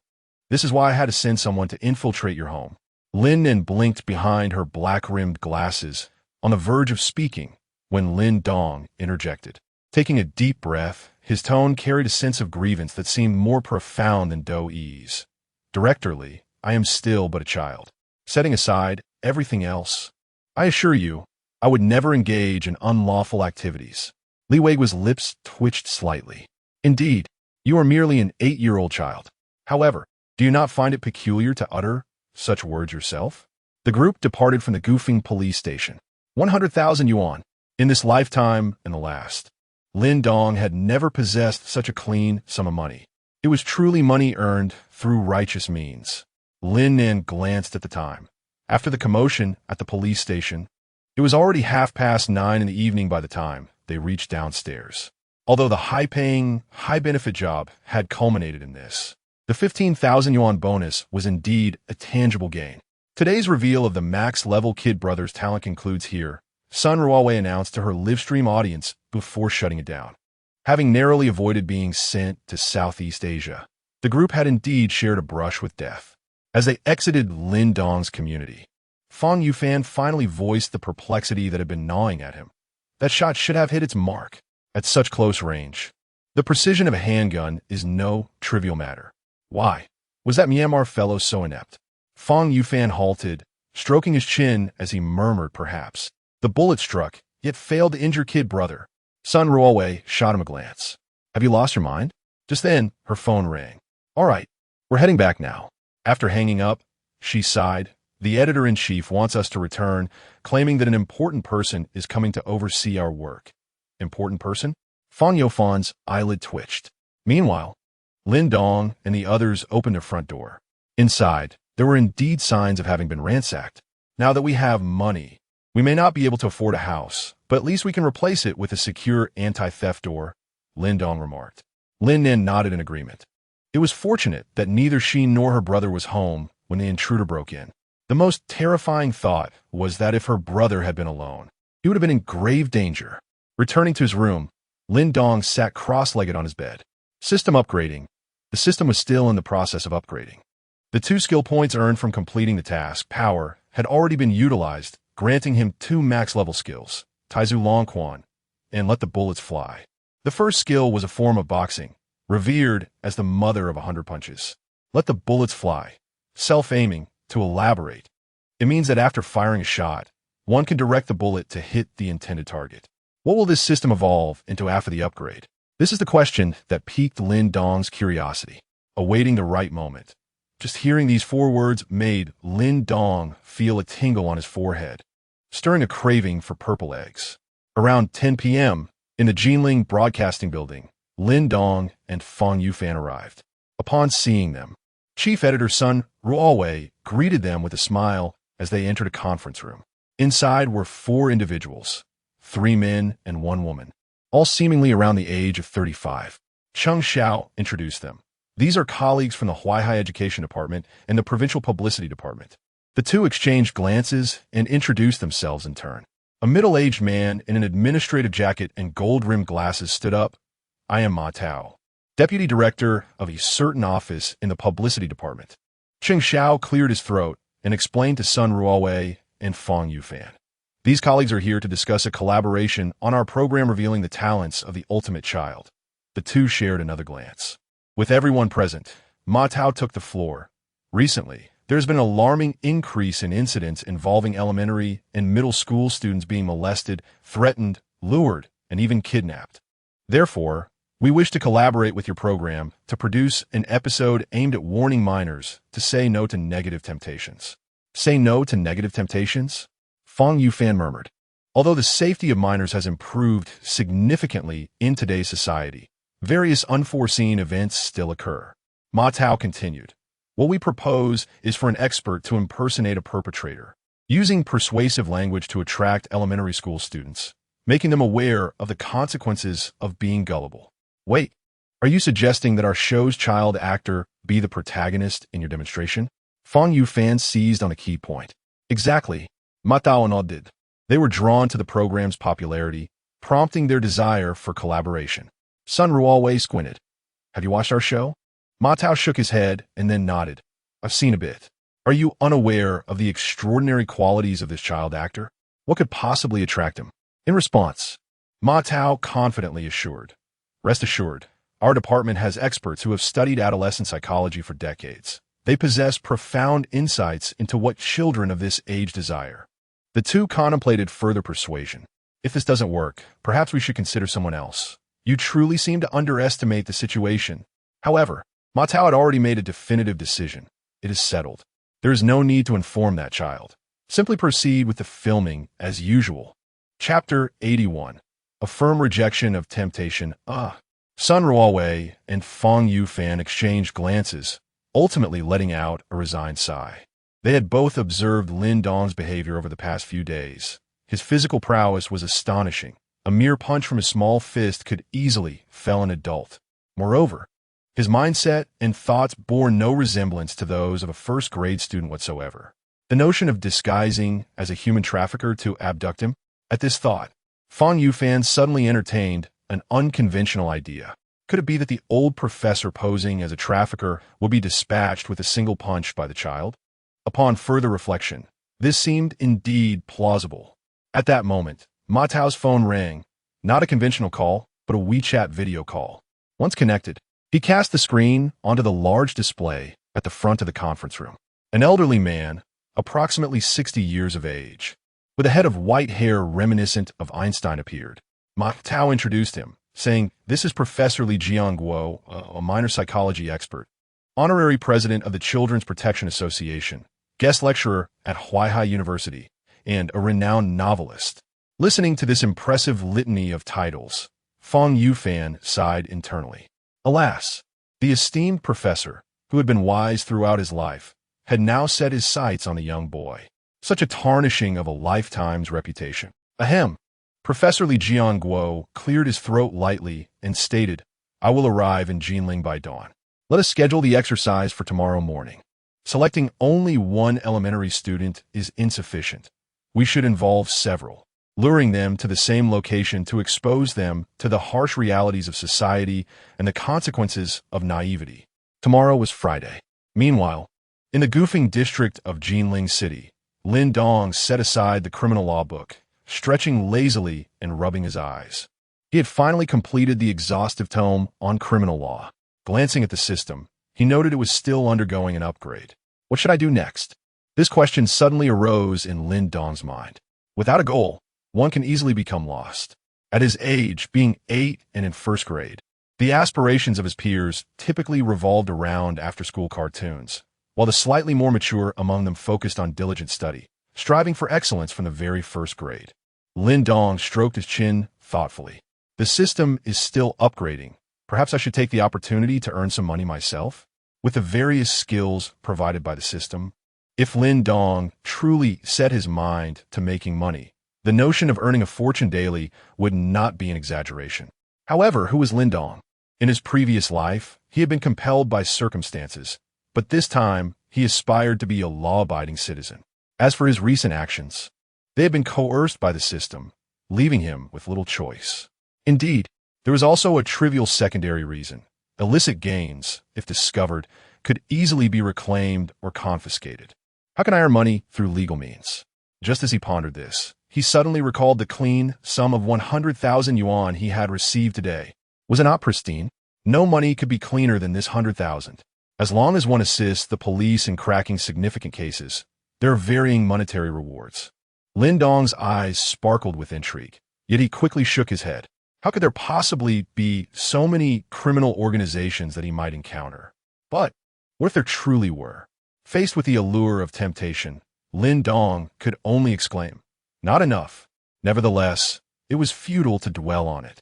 He decided to retire for the night. Lin Dong reclined onto his bed.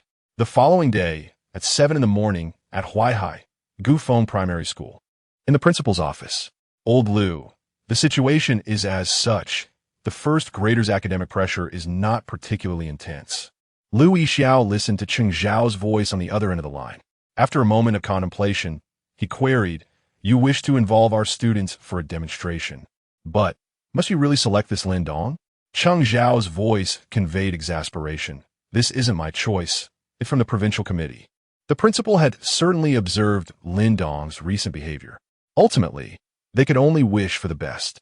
At the Huaihai Broadcasting Building, arrangements had been made with their principal to randomly select several first graders.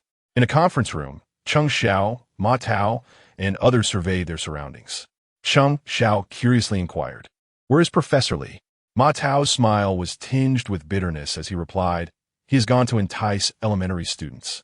"Ah, the old professor, at his age, is personally engaging?" Cheng Xiao felt a deep admiration. Not far from Gufeng Primary School, at a certain pedestrian intersection, Li Chengfeng was walking to school with his backpack. The sun was shining brightly, and flowers seemed to smile at him. Upon crossing the green light, he noticed a card lying on the ground. Wow, a golden Ultraman card. Here, another, and another. He followed the trail of cards to a secluded alley, entirely oblivious to the van parked nearby. Zealot, Diga, and the useless Belial, all golden cards. Li Chengfeng gleefully stuffed them into his backpack. In the next moment, two youths sprang out from the van. One covered Li Chengfeng's mouth while the other seized his legs. They swiftly lifted him into the van. Meanwhile, Fang Yufan, wielding a camera, captured the entire incident. Prior to filming, he had already informed the audience of this episode's theme. "Isn't this the vice class monitor and study committee member from class 5 of the first grade? Who taught you to say that? I thought he was a high-ranking official from the provincial committee. At our age, we can't comprehend why this chubby kid is so captivated by Ultraman cards. One might as well envision it as stacks of $100 bills. What are you doing?" "My father is the vice principal," Li Chengfeng shouted in the van. In his view, the elderly man in the passenger's seat, with his wild white hair, wore a lecherous grin. A short while later, at the same intersection, Xia Zihan crossed the green light when a pitiful aunt approached her. "Dear child, my bicycle has toppled over onto the ground. Could you assist me in lifting it?" Xia Zihan nodded in a state of bewilderment. From a young age, teachers and parents have instilled in us the virtue of helping others. Sun Ruowei was secretly capturing the scene from around the corner. "We have been taught to help those in need since childhood. But who can enlighten me on how to respond when confronted with nefarious individuals who exploit this principle? It appears that a genuine conflict arises. Offering assistance may lead one into peril, yet refraining from doing so contradicts the values we have been taught." Chapter 82. With the red scarf on, a clash of magic. Xia Zihuan was led by a rather imposing woman from the production team into a secluded alley. Glancing around curiously, the young girl inquired, "Annie, where are all the bicycles?" In the next moment, a van parked nearby opened its doors, and the same two young men from before lifted Xia Zihuan into the vehicle using the same method. As a first-grade student, how could she possibly resist two adults? After waiting for a brief moment at the same intersection, a third victim was soon selected. The suspenders worn beneath the school uniform and the middle-parted hairstyle remind me of an old acquaintance. Lu Kuan crossed the green light. Two elegantly dressed young women from the production team approached him, smiling brightly. "Hello, little friend. You are so adorable. How old are you? We have candy for you." With unwavering resolve, Lu Kuan extended his hand in refusal. "No. My mom told me not to accept candy from strangers. I should talk to strangers either." Upon finishing his words, he bypassed the two and continued on his way to school. Inside the van, Li Jianguo adjusted his reading glasses and picked up the intercom, stating, "Implement Plan B." As Lu Kuan walked, a voice suddenly called out to him, "Hey, little friend, could you help us by bringing over the basketball?" Turning around, he noticed two boys standing not far away, one of whom had inadvertently rolled a basketball to his feet. Lu Kuan swallowed nervously, momentarily forgetting his mother's warning. He picked up the basketball and dribbled it towards them. Naturally, he too was soon shoved into the van. In the back seat sat Li Chengfeng, Xia Zihuan, and Lu Kuan. Observing that invoking his principal father was futile, Li Chengfeng exclaimed, "We are members of the Qinglong study group. If you dare to harm us, our leader will not let you off easily." A camera was also positioned within the van. The Qinglong study group? Isn't that the organization founded by that kid, Ge? Li Jianguo nodded. "Now we only need that Lin Dong." Having watched the program revealing the talents of the ultimate kid, he had spent most of his life studying juvenile psychology, nearly having his understanding overturned by Lin Dong. Throughout history, no 8-year-old had displayed such extraordinary prowess. Thus, he resolved to meet the boy personally. It was early morning, and the number of viewers in the live broadcast had surged to 900,000. The protagonist has finally appeared. I can't wait to see how the kid will perform. I can't even imagine what could capture the kid's attention. At the same intersection, Lin Dong, dressed in his school uniform and carrying a backpack, crossed the green light. An elderly man with white hair passed by him. Crack! A sound reminiscent of bones breaking emanated from the old man. Li Jianguo let out a mournful cry, collapsing to the ground, perfectly positioned to block Lin Dong's path. Jinling Broadcasting Building. Inside the conference room, Cheng Xiao and Ma Tao, along with a few others, gazed at the screen. Professor li truli exemplifia dedication. An elderly gentleman lay on the ground, and even a child would instinctively assist him, after which Professor Li would surely suggest that the child help him to a nearby spot for respite. Ma Tao shook his head, reflecting, "The esteemed professor is indeed a master, effortlessly managing the naive hearts of young students." Cheng Xiao observed them quietly. These individuals had not followed the program closely and were unaware of Lin Dong's previous performances. As the editor-in-chief and initiator of the program, revealing the full potential child, Cheng Xiao had attentively watched from start to finish, keenly aware of Lin Dong's actions. At the scene, Lin Dong halted, lowering his gaze to the pitiable figure of the elderly man on the ground. Oh no, it was an elderly gentleman. The shock of Li Jianguo's white hair often led to confusion regarding his gender. "Come, assist me. If you help me up, I shall suggest we take a moment to rest," Li Jianguo mused internally. In the next moment, Lin Dong made his move, stepping directly over him. "Huh?" Li Jianguo was taken aback. "What a heartless child. I am an elder, lying here before you, and you cannot even muster a word of concern." He felt a pang of indignation as Lin Dong silently traversed over him. Not far away, Sun Ruowei and Feng Yufan were concealed around a corner, capturing the scene on camera. Such indifference in the face of distress. If it were anyone else, their reputation would be tarnished. Yet this child merely deepens his character. To simply step over the old man. His mental fortitude is remarkable. Wait, did the child just pause? Is he having a change of heart? Lin Dong halted, removed his backpack, and retrieved an item to wear around his neck. Turning around, a brand new red scarf was prominently displayed. He returned to Li Jianguo's side and helped him to his feet. This act left not only the old professor dumbfounded, but also bewildered over 900,000 viewers in the live stream. The child is not devoid of compassion. He simply fears being taken advantage of. If this were indeed a scam, the child would be utterly defenseless. The elder protection law versus the minor's protection law, a clash of magic. Li Jianguo managed a weak smile, saying, "Young one, could you assist me to a nearby seat?" Lin Dong supported him toward a narrow alley. A van nearby had its doors flung open, and two young men rushed toward Lin Dong. They intended to execute their usual scheme.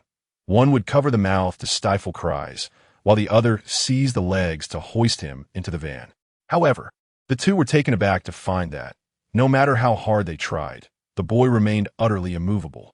Lin Dong's large, curious eyes regarded the two. Human traffickers? Wait, what is the reward for helping the police apprehend a group of traffickers? Chapter 83. A forceful response against human traffickers. Lin Dong recalled the comprehensive analysis of criminal law he had perused the previous evening. It seemed to delineate the rewards associated with aiding the police in apprehending human traffickers, a sum of 30 to 50,000 for minor offenses, escalating to 50 to 100,000 for serious offenses. Should it involve a major criminal organization, the monetary reward could soar into the hundreds of thousands. With only 3 individuals involved, it was likely that their transgressions wouldn't even qualify as minor offenses. Perhaps a visit to their lair could yield a multiplier effect on the bounty. Contemplating this, Lin Dong resigned himself to the inevitable. 2 young men, undeterred by prior attempts, made another effort. This time, the elementary school student was effortlessly hoisted into the van, much like the previous trio. "Class monitor, you are here too." A startled Li Chengfeng, who was in the throes of tears, froze upon seeing Lin Dong. Glancing at the 3 captives, Lin Dong's eyelids twitched. Were these traffickers specifically targeting their first-grade class? It seemed they had ensnared only their peers from the Qinglong study group. Around the corner, as the 4 were ushered into the van, Lin Dong's abduction surprised Sun Ruowei and Fang Yufan. The former addressed the camera, stating, "The urgency of child safety education has reached a critical point. I implore the relevant authorities to take heed." In the live streaming room titled "Revealing the Talents of the Ultimate Child," the viewer count was on the verge of surpassing 1 million. Isn't this unfolding rather strangely? How could the child brother be taken away just like that? Where are his iron fists? His iron legs? He should be striking those thugs. Could it be that the child brother surrendered upon witnessing 3 members of his Qinglong study group being held as hostages? If that is the case, he is remarkably loyal. As the van roared to life, the crew of Sun Ruowei and Fang Yufan trailed behind, capturing the unfolding drama. Hidden cameras inside the van transmitted real-time footage to the live stream. The 4 elementary school students, clad in their uniforms, displayed a spectrum of emotions. Xiaozhan's eyes were swollen with tears.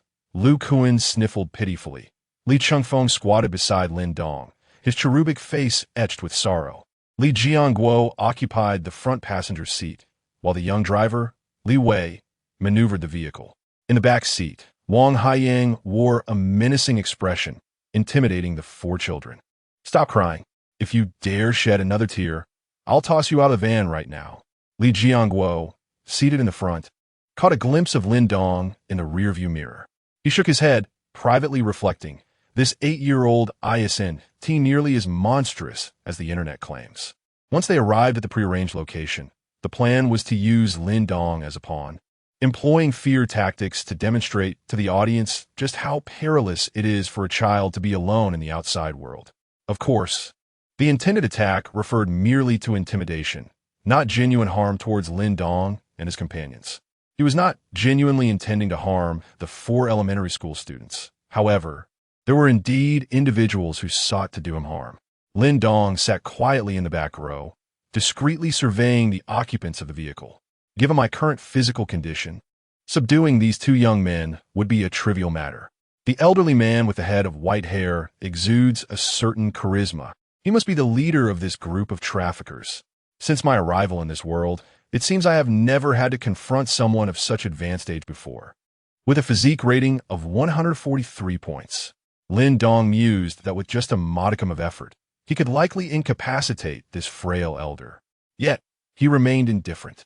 One must strike hard when dealing with human traffickers. Li Chengfeng crouched beside him, sniffling.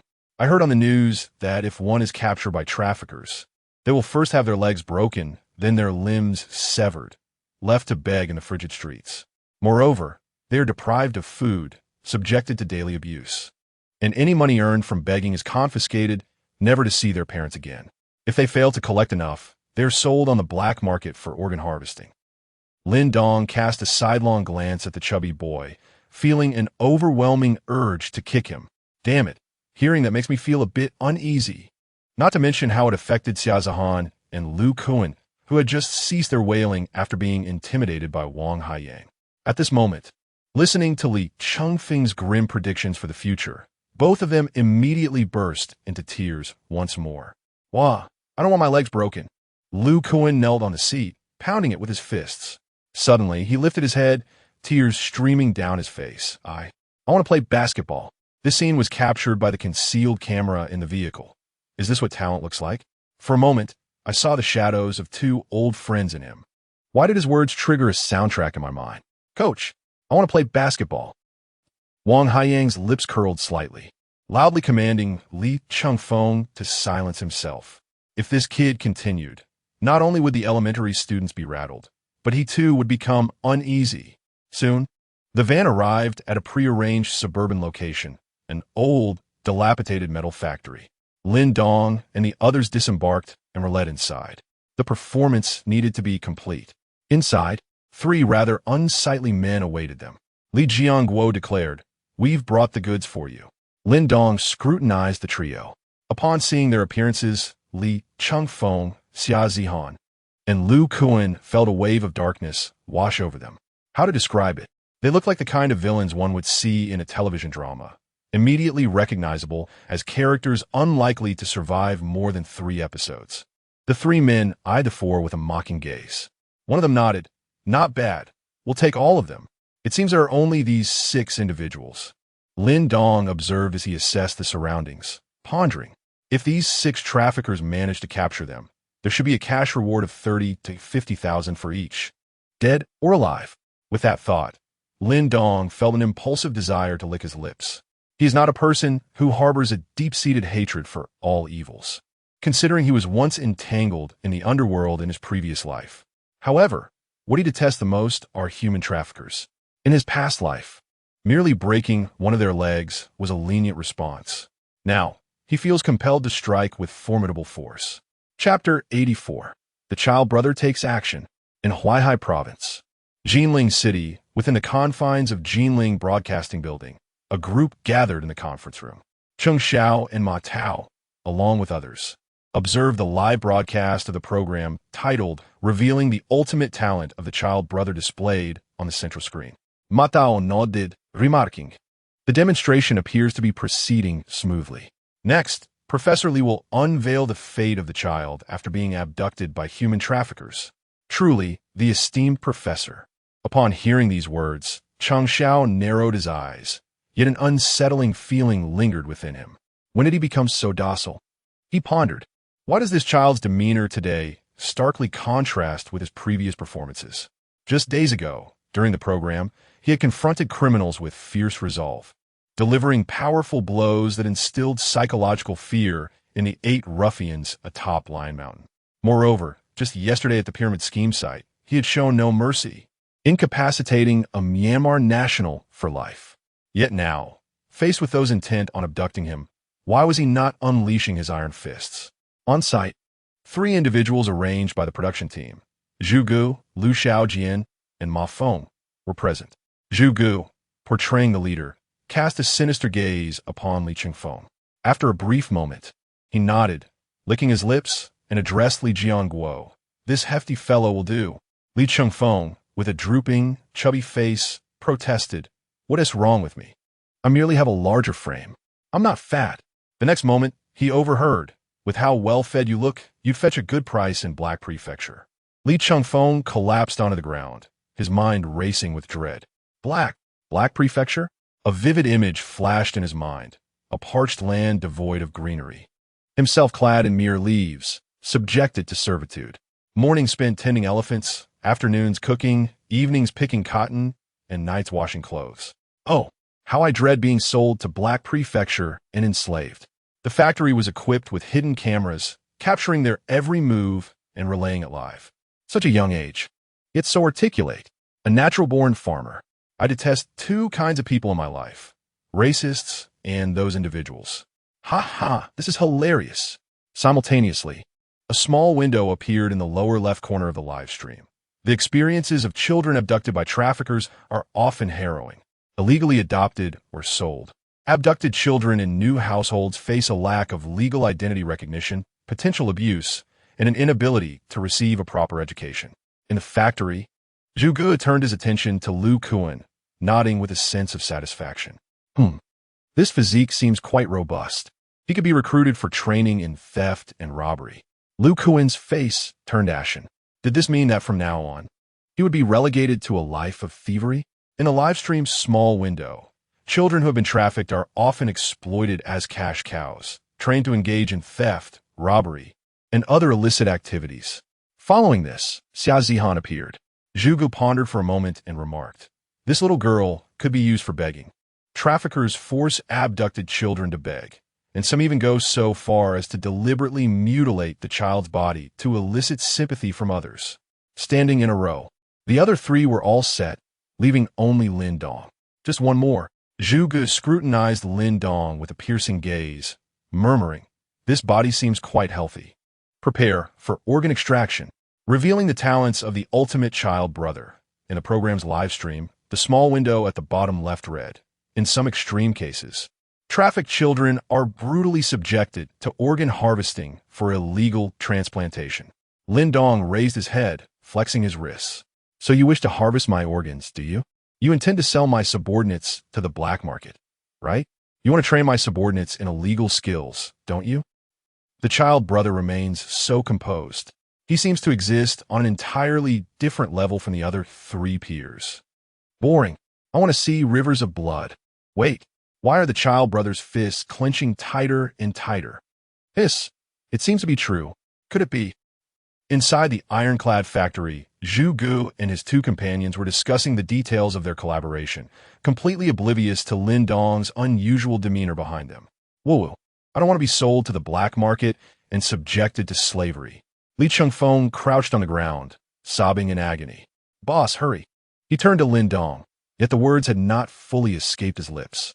In the next moment, he witnessed his leader from the Qinglong study group leap high into the air, directly inserting himself between the two groups engaged in conversation. Lin Dong landed firmly on the ground, facing Zhu Ge and his accomplices. This sudden turn of events left the 60-year-old professor Li Jianguo momentarily stunned. As he glanced back at Lin Dong's previous position, "You jumped all the way from that distance?" Shu Yi snorted coldly. Although this scenario had not been rehearsed, a seasoned actor must possess the ability to adapt. As he swallowed hard, his mouth opened to issue a reprimand, but a small, fair fist suddenly filled his vision, rapidly enlarging. Before the punch even reached him, the wind generated by it was already upon him. Bang! The fist struck his face with a resounding thud. Zhu Ji's vision darkened, and his body fell backward, bloody teeth flying from his mouth in a perfect parabolic arc bang. It wasn't until Zhu Ge lay sprawled on the ground that the others finally reacted. Holy crap, the child brother has made his move. This. With such a punch, it is likely to claim a life. Initially, I doubted whether the child was aware of the script. But now it appears he is poised to ensnare all the traffickers in one fell swoop. Now, we shall see how this unfolds. This promises to be quite the spectacle. Chapter 85. The old professor suddenly appeared 50 years younger, becoming a grandson. In the Huaihai province, at the Jinling Broadcasting Building, Cheng Xiaoding abruptly rose from his seat, his forehead lined with worry as he gazed at the screen in the center of the conference room. The four individuals seated opposite him shared his astonishment, equally dumbfounded by the shocking scene that had just unfolded. This. They had never anticipated such a development in their original presentation concept. How could a primary school student possess such immense strength? With a single punch, he had sent Zhu Ge flying. Something was amiss. The drill was to be halted immediately. Call for an ambulance. Ma Tao's voice trembled with anxiety. Cheng Xiaoding cast a sidelong glance at them, feeling exasperated. I warned you all long ago that this child is no ordinary person, but you wouldn't listen. Now look where we are.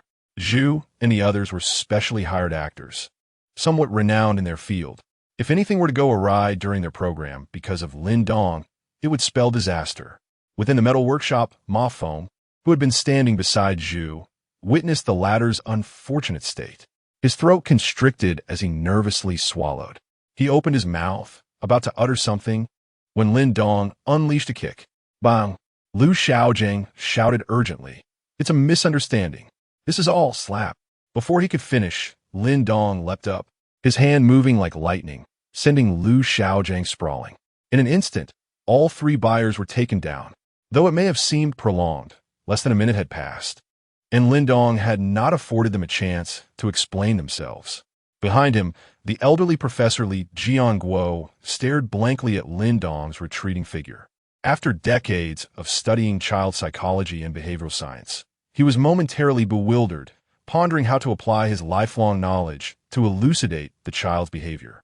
He racked his brain, recalling all experimental data and academic knowledge, yet found himself utterly at a loss. An 8-year-old primary school student, whose physical constitution was typically at a vulnerable stage. No matter how gifted he might be, it should be impossible. Just then, he was jolted back to reality by two muffled groans. Turning his gaze, he saw Wang Haiyang and another individual sprawled on the ground. Lin Dong had once again denied them the opportunity to speak. Dealing with human traffickers required an iron fist. At that moment, Li Jianguo's body trembled as realization struck him. He was in danger. This little brat is not right. He doesn't know my true identity. If he dares to strike me, my frail body cannot withstand it. Thoughts raced through his mind, and he anxiously began, I am not a trafficker. I am. Before he could finish, Lin Dong ripped a sizable piece of clothing from Wang Haiyang and crammed it into the elderly professor's mouth. After all, what trafficker would ever admit to being one? Inside the conference room of the Jinling Broadcasting Building, a profound silence enveloped the atmosphere. Ma Tao's left hand still clutched his phone, frozen on the dialing screen. Moments ago, he had just taken out his phone, preparing to dial 120. As he lifted his gaze, the image on the central screen of the conference room transformed to reveal 5 youths sprawled haphazardly at the feet of a child. The elderly professor had his mouth gagged with clothing and was restrained. The entire event transpired in less than a minute. For a moment, Ma Tao was rendered speechless by shock. If lives were truly at stake, we would be doomed. The viewer count in the live streaming room had soared past 1 million. Spectators, reveling in the chaos, exclaimed in awe. The child's domineering demeanor left no room for the other party to defend their identity. Legally speaking, all of the child's actions were instinctual self-defense, executed without prior knowledge. The production team must be regretting their choices intensely now, laughing at their own misfortune. Inside the metal factory, Li Chengfeng sprang up from the ground. He wiped his face with his arm. His eyes, filled with gratitude, turned to Lin Dong, boss. I knew with you around, I wouldn't end up sold into slavery in Africa. Lu Kuan and Xia Zihan regarded Lin Dong as a hero. At this moment, in their hearts, he had truly become their leader, a debt of gratitude that could never be repaid. Lin Dong believed that with his strength, even a single punch would shatter the old man's bones. Therefore, he merely restrained him, tearing a strip from the unconscious man's clothing. He bound Li Jianguo's hands and gagged him, leaving him to emit muffled sounds of despair. Give me a chance to explain. How can you, child, show no respect for the elderly? Little did he know that Lin Dong had already shown ample respect. Had it not been for the old man's gray hair, he would have delivered a decisive blow. Li Chengfeng wiped away the tears on his face, hands on his hips, striding boldly to stand before the restrained Li Jianguo. The latter, gagged, regarded the chubby boy with a wary gaze. His pupils narrowed behind his reading glasses, and he quickly shook his head. With a swift motion, Li Chengfeng leapt and slapped him on the forehead. At a mere 8 years old, his blows were soft to an adult, but left Li Jianguo feeling dizzy. The old man's glasses fell off, and Li Chengfeng, fuming, declared, I told you. I am from the Qinglong study group. Don't you know who my older brother is? Now you do. With that, he jumped again, delivering another slap. Li Jianguo, dazed and disoriented, could only feel a deep sense of humiliation, unable to voice his frustration. At 60 years of age, he had never before been so publicly humiliated by an 8-year-old child. Or rather, two. Hidden within the factory, The cameras captured every moment. I know I shouldn't laugh, yet here I am, chuckling heartily. The 60-year-old professor is now treated like a grandson, suddenly rejuvenated by decades. How delightful! The internet is truly remarkable. Chapter 86. A Dark Encounter? The skill is heart-wrenching. Stop dawdling and come here, you two. Li Shangfim exclaimed, hands on his hips as he turned to Lu Kuan and the others. This old fool dares to act against us in broad daylight. It is utterly a contempt of the law. As he spoke, he leaped up and slapped Li Jiangguo, urging Lu Kuan and Xia Zihan to join as well. In the conference room of the Jinling Broadcasting Building, Cheng Xiao felt a sense of foreboding as he observed the scene on the screen. The expressions on the faces of Ma Tao and his companions were nothing short of spectacular. Li Jiangguo was a professor, a titan in the industry, revered in his field. Yet now, he was being treated like a child by those of his grandchildren's generation. Suddenly, Ma Tao looked up at Cheng Xiao, urgency in his voice. Aren't your people there filming? Hurry and have them intervene. The journey from the Jinling Broadcasting Building to the abandoned metal factory would take at least half an hour by car. Half an hour. By then, the old professor might not be able to hold on.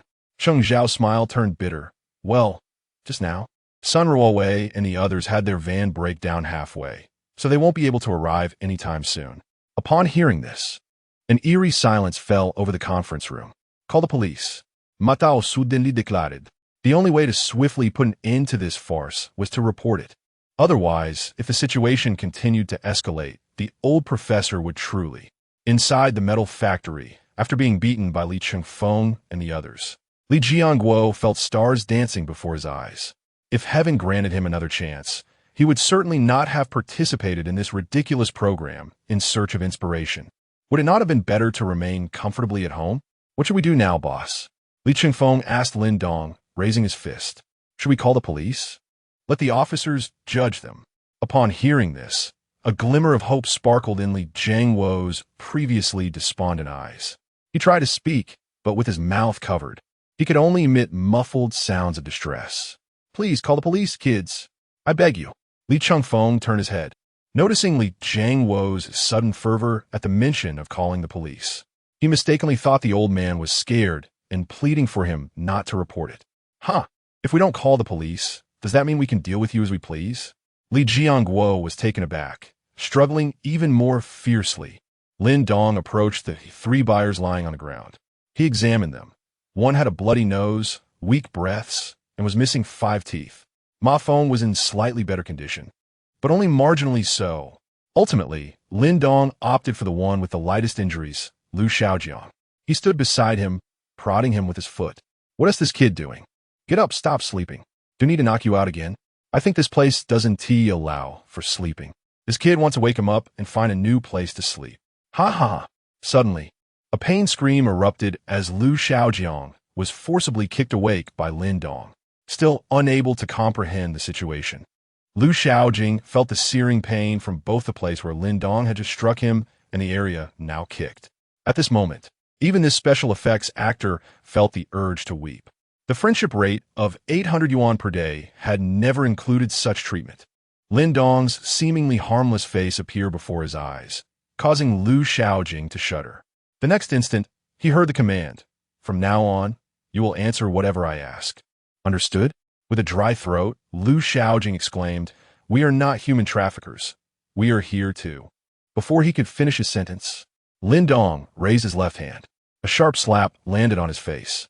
Human traffickers always claim they are not. The impact left Lu Xiaojing's head spinning. He had barely grasped what had transpired when Lin Dong's blow knocked him dizzy.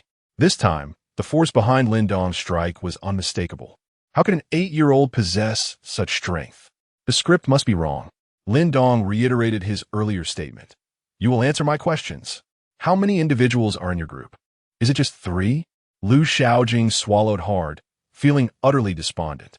He longed to assert that he was not a trafficker, but rather a guest invited to participate in a program. However, past experiences and the loose teeth in his mouth warned him that any irrelevant response would earn him another slap from this child. Thus, he reluctantly shook his head, admitting, There are only the 3 of us. Lin Dong extended his hand, leaving Lu Xiaojing puzzled. What did this signify? Where's your money? Lin Dong inquired. Money? Oh, right. As buyers, they were indeed supposed to carry cash. Yet, Li Jiangguo and the others had not anticipated the situation escalating to this extent and had come unprepared, lacking both funds and props. As Lu Xiaojing hesitated, he caught a glimpse of Lin Dong's hand rising slightly. We have money. We have money. He reacted instinctively, hastily retrieving a bank card from his person. There are 800,000 in here. The card was, of course, his personal asset. Damn it. Originally, he had come to earn 800, but now faced a loss of 800,000. Lu Xiaojing was equally reluctant. Yet Lin Dong offered him no time to explain his identity. He was certain that if he received another slap of the same force as before, several of his teeth would surely fly out. Reluctantly, he prepared to surrender the 800,000 with no other choice. Chapter 87. Charm is a sentiment suddenly. A cacophony of police sirens resonated from within the corrugated iron factory. Lin Dong turned his gaze towards the entrance, feeling a tinge of surprise. Who could have called the police? Li Chengfeng and the others exchanged glances, all shaking their heads. A group of elementary school students, devoid of mobile phones, how could they possibly have summoned the authorities? Before long, Fan Xiaolan entered, accompanied by several police officers. Upon witnessing the scene in the iron factory, he had grown accustomed to Lin Dong's antics. Earlier, he had been discreetly watching the program revealing the secrets of Level Max Kid Brother while on duty.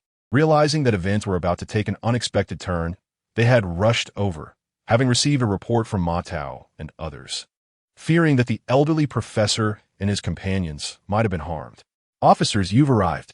These delinquents, Li Chengfeng began, but was interrupted as Li Jiangguo dashed forward, reaching Fan Xiaolan's side.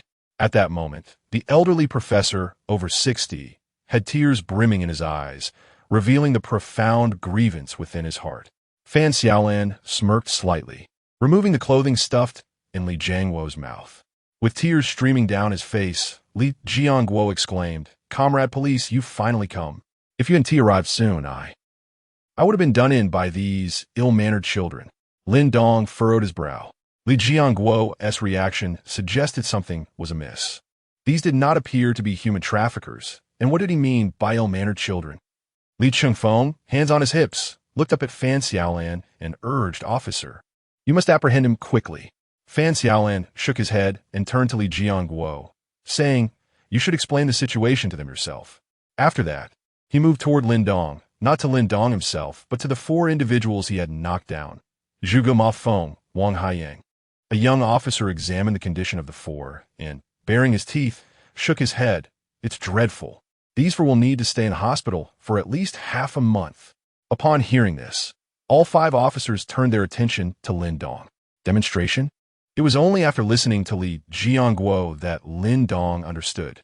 These individuals were not traffickers, but participants in a demonstration organized by several departments of the Provincial Committee in collaboration with the Jinling Daily, aimed at showcasing minors resisting human traffickers. Li Chengfeng and his companions nodded in confusion. Just then, a screeching of brakes echoed from outside the factory. Lin Dong recognized 2 familiar figures entering, Sun Ruowei and Fong Yufan. The expressions on their faces were steeped in bitterness. They had been trailing behind to document the event, but their van had malfunctioned en route. The atmosphere in the live stream had shifted dramatically. Lin Dong's earlier actions, first delivering a punch, then abducting the elderly professor, and engaging in a black market transaction with Xiao Jiang, had been witnessed by both of them.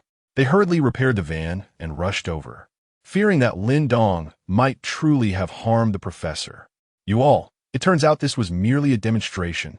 Lin Dong shrugged nonchalantly, tossing the bank card in his hand to Lu Xiaojing. Bai, in a flurry of excitement, had thought he had encountered human traffickers. The old professor, Li Jiangguo, glared furiously at Lin Dong, who did not even spare him a glance. Instead, he continued, "Since that is the case, let us return to class. After causing such a tremendous ruckus, you can simply dismiss it with such indifference? The person you knocked out hasn't even regained consciousness yet. You don't even care about their injuries. One should at least express some form of apology." Li Jiangwo's eyes bulged in disbelief, fixated on Lin Dong. He had never encountered such an ill-mannered primary school student before. To cause chaos and merely wish to walk away unscathed, Lin Dong kept his head down, hunched over with his hands in his pockets, striding toward the exit under the gaze of those in the metal factory. Li Xingqing, Liu Kuang, and Xia Zihan silently followed behind him. This scene caused Fan Xiaolan to rub her eyes in disbelief. No, that aura. How could it surpass even the dark underworld figures I had encountered during a previous capture operation? A man, height, attire, appearance, and hairstyle are trifles. What truly matters is the demeanor. Take Lin Dong, for instance. Though clad in a school uniform, he exuded a commanding presence reminiscent of decades of experience. The renowned photographer Fong Yufan quickly found the perfect angle to capture this moment. Wow, handsomeness is an aura. I would gladly wait a decade for this kid. At this moment, all gangster films pale in comparison. One cannot stride with such confidence without having spent 40 years in the underworld. Ordinary people ought not to emulate this. Lacking strength while attempting such bravado would only lead to their demise upon stepping outside. After causing such a significant disturbance, you intend to simply walk away? As Lin Dong approached Li Jiangguo, the professor could no longer restrain himself. He shouted, drawing the attention of Fan Xiaolan, Sun Ruowei, Fong Yufan, and others present. Lin Dong halted and turned, his gaze calm. The trio of Li Qingfeng appeared somewhat guilty. They leaned closer to Lin Dong and whispered, "Boss, we did lay into that old man earlier. Should we not offer an apology?" Lu Kuan added, "Yes, boss. That old man. He would be trying to extort us, would he?" The scene of this 60-year-old professor being humiliated by 3 individuals of his grandchildren's generation was still vivid in their minds. Now, without any sign of remorse, they intended to depart just like that. A torrent of thoughts surged through Li Jiangwo's mind as he unleashed a torrent of curses. Uncultured children. Have your parents not taught you that one must apologize when one is in the wrong? This esteemed professor, aged 60 and revered, was truly at his wit's end. Otherwise, he would not have resorted to cursing in front of the cameras. Li Jiangguo firmly believed in his heart that this was not a breach of his defenses, but rather an opportunity to educate the parents of these ill-mannered children. Chapter 88. The other party rejected your PUA and counterattacked, right? Xia Zihan lowered her head in shame, just about to apologize. In the next moment, before she could utter a word, Lin Dong's palm covered her mouth. Lin Dong raised his gaze, locking eyes with Li Jiangguo's furious glare. Apologize? What wrong have we done to warrant an apology? Li Jiangguo's body trembled, his anger palpable. Good. He repeated the word thrice, and at this juncture, he still refused to admit fault. Truly, he displayed a complete lack of upbringing. Lin Dong continued, on the contrary, "It is you who should apologize. You speak of etiquette and education, yet refuse to acknowledge our perspective. This old man has truly encountered a formidable opponent, thinking he could engage in verbal sparring with a child. Is he a professor? He lacks any semblance of decorum.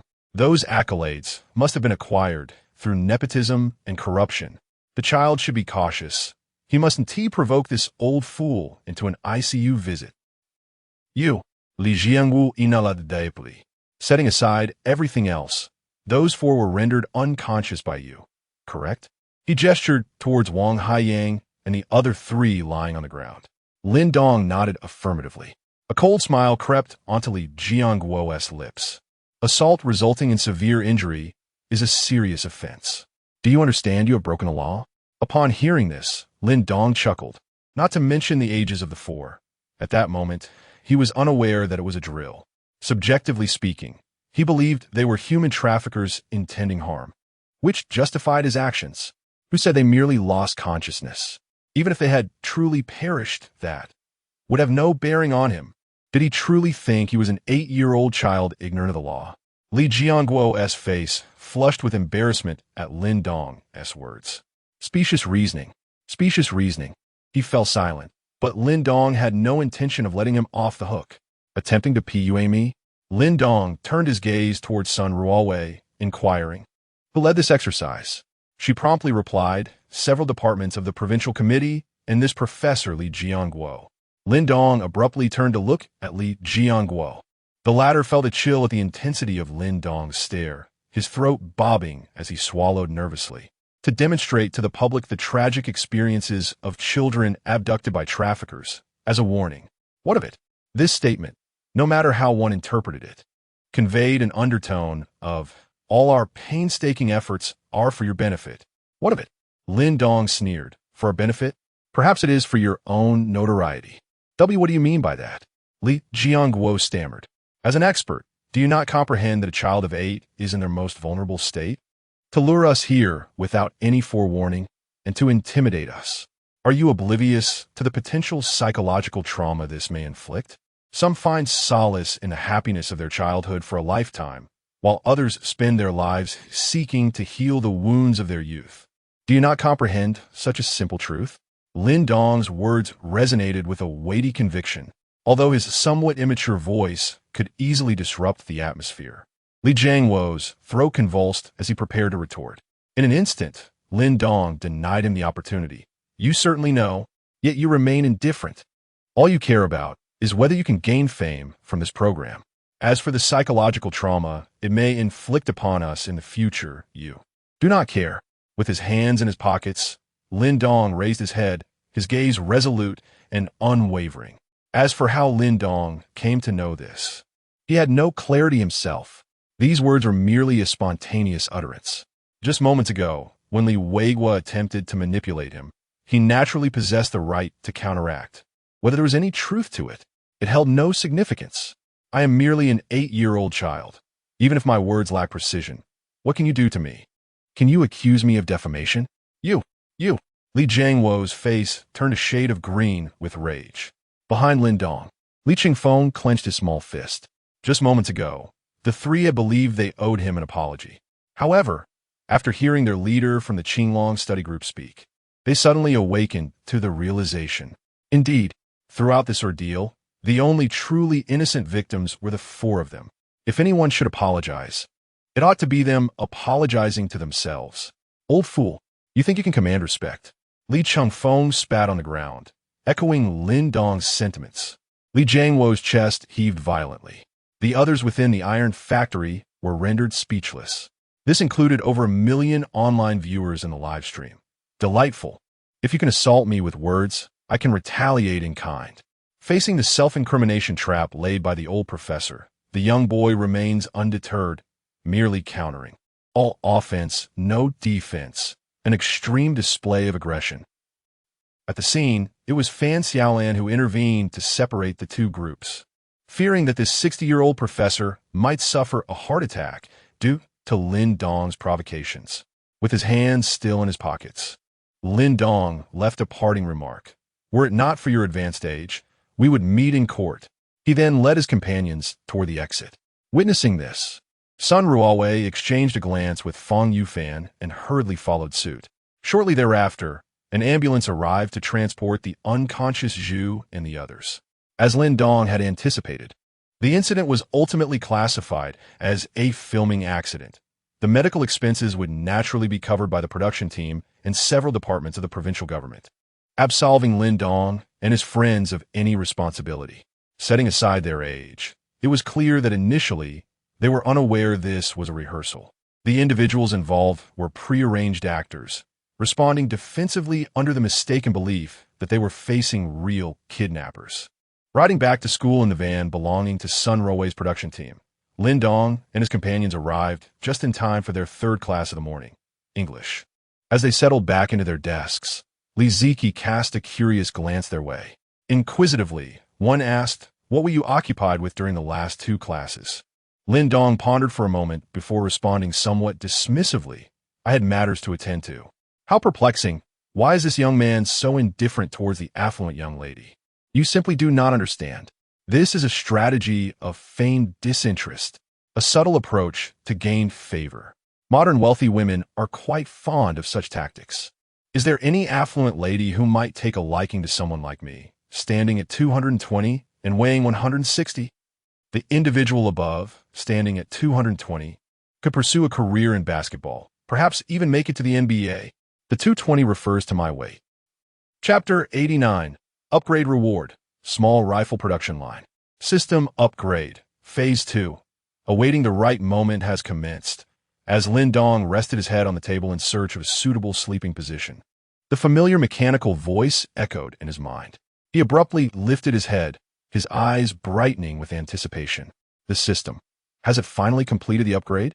Although this second phase, awaiting the right moment, sounds rather ominous. Host, Lin Dong, age, 28, constitution, 143, mission hall, current tasks, none, task points, 0, store. Gazing at the upgraded interface, the only noticeable changes were the addition of task points and store. Can't this system resolve some bugs? Lin Dong mused silently, feeling perplexed by his age of 28, which seemed incongruous by any calculation. Task points. Earned by completing tasks, Lin Dong opened the store and glanced at the offerings. AK-47 1 price, 10 task points, RPG rocket launcher 1 price, 50 task points, hypnosis serum 1 price, 20 task points. Silently, Lin Dong exited the store. It resembled an arsenal. Not only did it feature modern weaponry, but also some items with a distinctly sci-fi flair that he had never even heard of. What piqued Lin Dong's curiosity the most was whether there had been any changes to the tasks with the initiation of the second phase. With a mixture of apprehension and anticipation, he opened the mission hall. After a brief moment, he exited once more, much like the first time he had opened it. Were there changes? Indeed, and significant ones. Lin Dong closed his eyes and randomly selected a task, only to find it would warrant a sentence of no less than 20 years. I suppose I shall wait for the system to assign me tasks, Lin Dong said with a resigned shake of his head. System upgrade successful. Phase 2. Awaiting the right moment has granted the host an upgrade reward. Oh, an upgrade reward. Lin Dong was slightly taken aback. Small Rifle Production Line 1 has been placed in the system space and can be retrieved at any time. Upon reading these words, Lin Dong found himself momentarily at a loss for thoughts. A small rifle production line? This meant he now possessed the capability to independently manufacture firearms. A small rifle production line? And it's not even automated. The maximum output in 12 hours would be around 100 units. This reward, as an upgrade, was undeniably exceedingly valuable. Lin Dong's lips curled into a bittersweet smile. Suddenly, he recalled how yesterday, when Li Weigua and others had doubted his possession of firearms, he had passionately defended himself. Well, he indeed did not possess any firearms now. He merely had the ability to produce 100 each day. Fortunately, it is housed within the system's space, rather than being manifestly conjured into existence, Lin Dong thought, considering this a silver lining. Otherwise, it would be quite bewildering if, during class, an entire gun manufacturing line were to materialize beside me. Even the most rigorous scientific explanations would falter in the face of such absurdity. Following English class, we proceeded to music, where Lin Dong, lacking any musical talent, awkwardly participated in the choir. Soon, it was time for lunch. Previously, my physical prowess would have propelled me to be the first to rush into the cafeteria, though I could not have guaranteed 100% success. Now, however, the first person to enter the cafeteria for the next 6 years could only be the same individual. After lunch and a brief respite, it was time for the next class. Tomorrow is Saturday. During the final period, our homeroom teacher, Yu Qingyu, announced, tomorrow, Saturday, the school will organize a trip to the Jinling Wildlife Park, and students are welcome to participate at no cost. Such is the extravagance of public education. Yu Qingyu continued, we will gather at the school gate at 9 in the morning, and the school will arrange a bus to transport us. Students were encouraged to sign up with the class monitor. Lin Dong glanced at Li Qingfeng, who immediately understood and stood up. Please come to me to register. From the podium, Yu Qingyu squinted her eyes, sensing a lack of control over the class monitor. At the back of the classroom, Sun Rawei and the filming crew were still capturing the scene. Jinling Wildlife Park is not far from my home. Tomorrow, I must go undercover to see if this kid is truly impressive. Will the upstairs be able to live stream tomorrow? So we can promptly call 120 and avoid missing the best opportunity for for rescue. I can't stop laughing, ha. At 3 o'clock in the afternoon, the school day came to an end. As Lin Dong stepped out of the school gate, he immediately spotted Lin Nan among the crowd. Perhaps freed from worries over next month's meal expenses, Lin Nan appeared significantly more relaxed. Xiao Dong. He affectionately greeted his younger brother, sending shivers down Lin Dong's spine. Meanwhile, Ma Xiaoduo, wearing sunglasses, stood by her pink Ferrari. Upon seeing Li Ziki, she opened the scissor doors and climbed inside. Noticing Li Ziki's hesitation, Ma Xiaoduo inquired, "What is the matter, Xiaoqi?" Li Ziki bit her lip and asked, "Annie, do you know where my father has been these past few days?" Ma Xiaoduo hesitated, her grip on the steering wheel faltering. She had always regarded Li Ziki's father with disdain. After a moment of silence, she shook her head. The last news she had received about him came from her own father, who said he had gone to America to negotiate arms deals. Chapter 90. The Mission, Tiger Bone, Eagle Sauce, somewhere in Florida. Damn it, how dare they deceive me? Emerging from a narrow alley, Li Qianlong and his companions, clad in trench coats, appeared disheveled. Accompanying him were his brother Li De and Jack Xiao, the head of the Eagle Sauce branch of the Qinglong gang. Boss, this mafia was clearly premeditated. They never intended to sell to us from the very beginning. Li Er spat on the ground, gritting his teeth. For the past few days, they had been negotiating with the local mafia to purchase some heavy weaponry. Initially, it was agreed that payment would be made upon delivery today. However, upon arrival, the other party attempted to engage in a blackmail scheme, nearly leading them to disaster. Li Qianlong's forehead throbbed with anger. I will remember what transpired today. The mafia, is it? He turned his piercing gaze towards Jack Xiao. Inform our brothers in the area that wherever they encounter members of the mafia, they are to act decisively. If we don't show them our strength, they will truly believe that the Qinglong gang is an easy target. Li Da's expression was complex, and he hesitated before speaking. Boss, wouldn't it be too late to find other arms dealers now? Li Qianlong took a deep breath. Then we shall increase our budget. Today's events have made me acutely aware of the discomfort of being at the mercy of others. Our Qinglong gang must possess the capability to produce our own firearms. Upon hearing this, Jack Xiao shook his head with a wry smile. Boss, even in Eagle Sauce, a place with minimal firearm regulations, manufacturing weapons is no simple task. In fact, it can be exceedingly difficult. It is well known that acquiring firearms in Eagle Sauce is as easy as drinking water. However, ease of purchase does not equate to ease of production. Not only does it require layers of official approval, but the question of where to source the equipment arises as well. Jack Xiao continued, obtaining an old rifle production line is not insurmountable, but it would only allow for the production of obsolete single-shot rifles. Liqianlors kuntanansa darkanat. At all costs, we must make it happen. Huaxia, Huaihai Province, Jinling City. The following morning at 9 o'clock, outside Gufeng Primary School, a fleet of buses lined the roadside, with elementary students gathered in orderly fashion by their classes. Class 1-5. The homeroom teacher, Yu Qingyu, wore a gentle smile as she instructed the students before her. We are heading to the wildlife park. Once we arrive, no student is allowed to disembark or run around without the teacher's permission. Okay, over 30 elementary students chorused, their voices a blend of innocence and enthusiasm. Amidst the crowd, Lin Dong stood, stifling a yawn out of boredom. Raising his gaze, he noticed the scorching sun hovering above. It was not yet noon, yet the relentless rays were already beating down. At the rear of the line stood Sun Ruowei and Fang Yufan, along with the production team, capturing the moment on camera. With a soft click of his tongue, Fang Yufan reminded Sun Ruowei, tomorrow marks the final day of our program's filming. The shooting schedule for unveiling the talents of the Ultimate Kid spans 7 days, commencing on Monday and concluding tomorrow, Sunday. Is it really coming to an end? Sun Ruowei shook her head, reflecting on how, at the inception of this project, she had never anticipated its overwhelming popularity, a meteoric rise that left competitors in the dust. She vividly recalled the early brainstorming sessions for unveiling the talents of the Ultimate Kid, initially conceived to capitalize on Lin Dong's sensational performance during a bank robbery simulation. No one could have predicted the show would achieve such iconic status.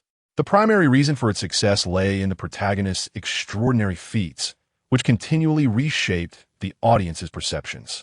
By 9 o'clock in the morning, the live broadcast had stabilized at an impressive viewership of 900,000. I believe the station will not forsake such immense traffic. Sun Ruowei mused. Fang Yufan nodded in agreement. Indeed, it depends on what conditions are offered to persuade this kid to continue filming. It certainly won't be at the previous rate of 200,000. Meanwhile, Yu Qingyu, accompanied by Lin Dong and the others, approached the bus. Standing at the entrance, she meticulously counted the students as they boarded. 32 in total. Once she confirmed that everyone had arrived, she stepped aboard. After Sun Ruowei and Fang Yufan settled into their seats, the bus doors closed, and the driver set off towards the Jinling Wildlife Park. Inside the bus, the exuberant children could hardly contain their excitement, chattering away with lively banter. Li Chengfeng sat next to Lin Dong, while Lu Kuan and several other boys occupied seats in front and behind them. With a face alight with enthusiasm, Lu Kuan turned to Lin Dong and asked, "Boss, I saw on TV that bears are incredibly strong. Could you defeat one?" "What question? Not just one bear, but even two Wu Ti stand a chance against our boss." Li Chengfeng interjected eagerly. Lin Dong lifted his gaze, surveying the adoring faces around him, each taking Li Chengfeng's words to heart. After their return yesterday, Li Chengfeng had boisterously recounted how Lin Dong had bravely thwarted a human trafficker, rescuing the three of them, thereby significantly enhancing Lin Dong's status as class leader in Grade 1-5. At the front, Yu Qingyu, overhearing this exchange, couldn't help but smirk as she approached, imparting a serious admonition. Biologically speaking, humans and bears are incomparable.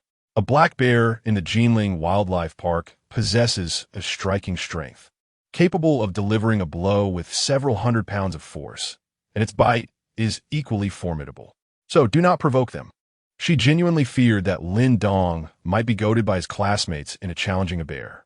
Although her student was rather extraordinary, it was inconceivable that he could truly defeat a bear. Rest assured, teacher, we are not toddlers. We are well aware of that. Yu Qingyu reiterated a few more cautions before returning to her seat, still feeling a twinge of concern. The host has not accepted a task for an extended period and is currently searching for a suitable assignment. Listening to the system's prompt echoing in his mind, Lin Dong squinted. Has the task for the system's upgrade to the second phase finally arrived? As he waited anxiously, he heard in his mind, a suitable task has been found for the host, Tiger Bone. Tiger Bone.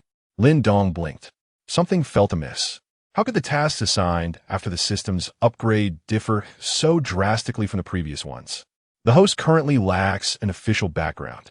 It has been detected that a certain influential figure in Jinling City has a fondness for Tiger Bone. Please procure it within 30 hours. After hearing the system's explanation, Lin Dong understood. So, it's essentially asking me to engage in bribery? To make connections with the influential in Jinling City. I knew it. How could the task from this wretched system be lawful? Lin Dong's expression darkened. However, this task did indeed align with the theme of the system's second phase. Waiting for the right moment. P.S. I'm experiencing a creative block. Taking a day off. Much love.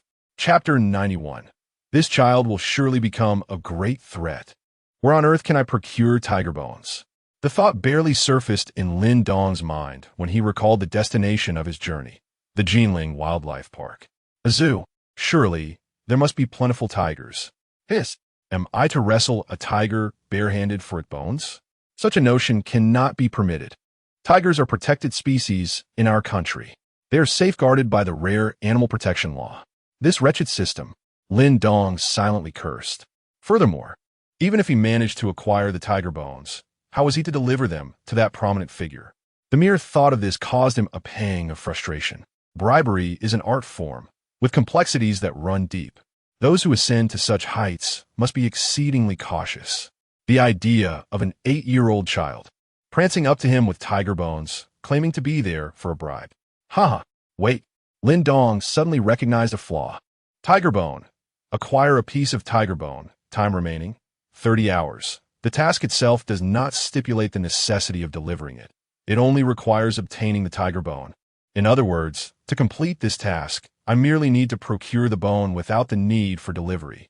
At least, this task is unnecessary. The next one may not be. With this revelation, the difficulty of the task diminished considerably. Back to square one. Where can I find tiger bones? Lin Dong's entire focus was consumed by this query.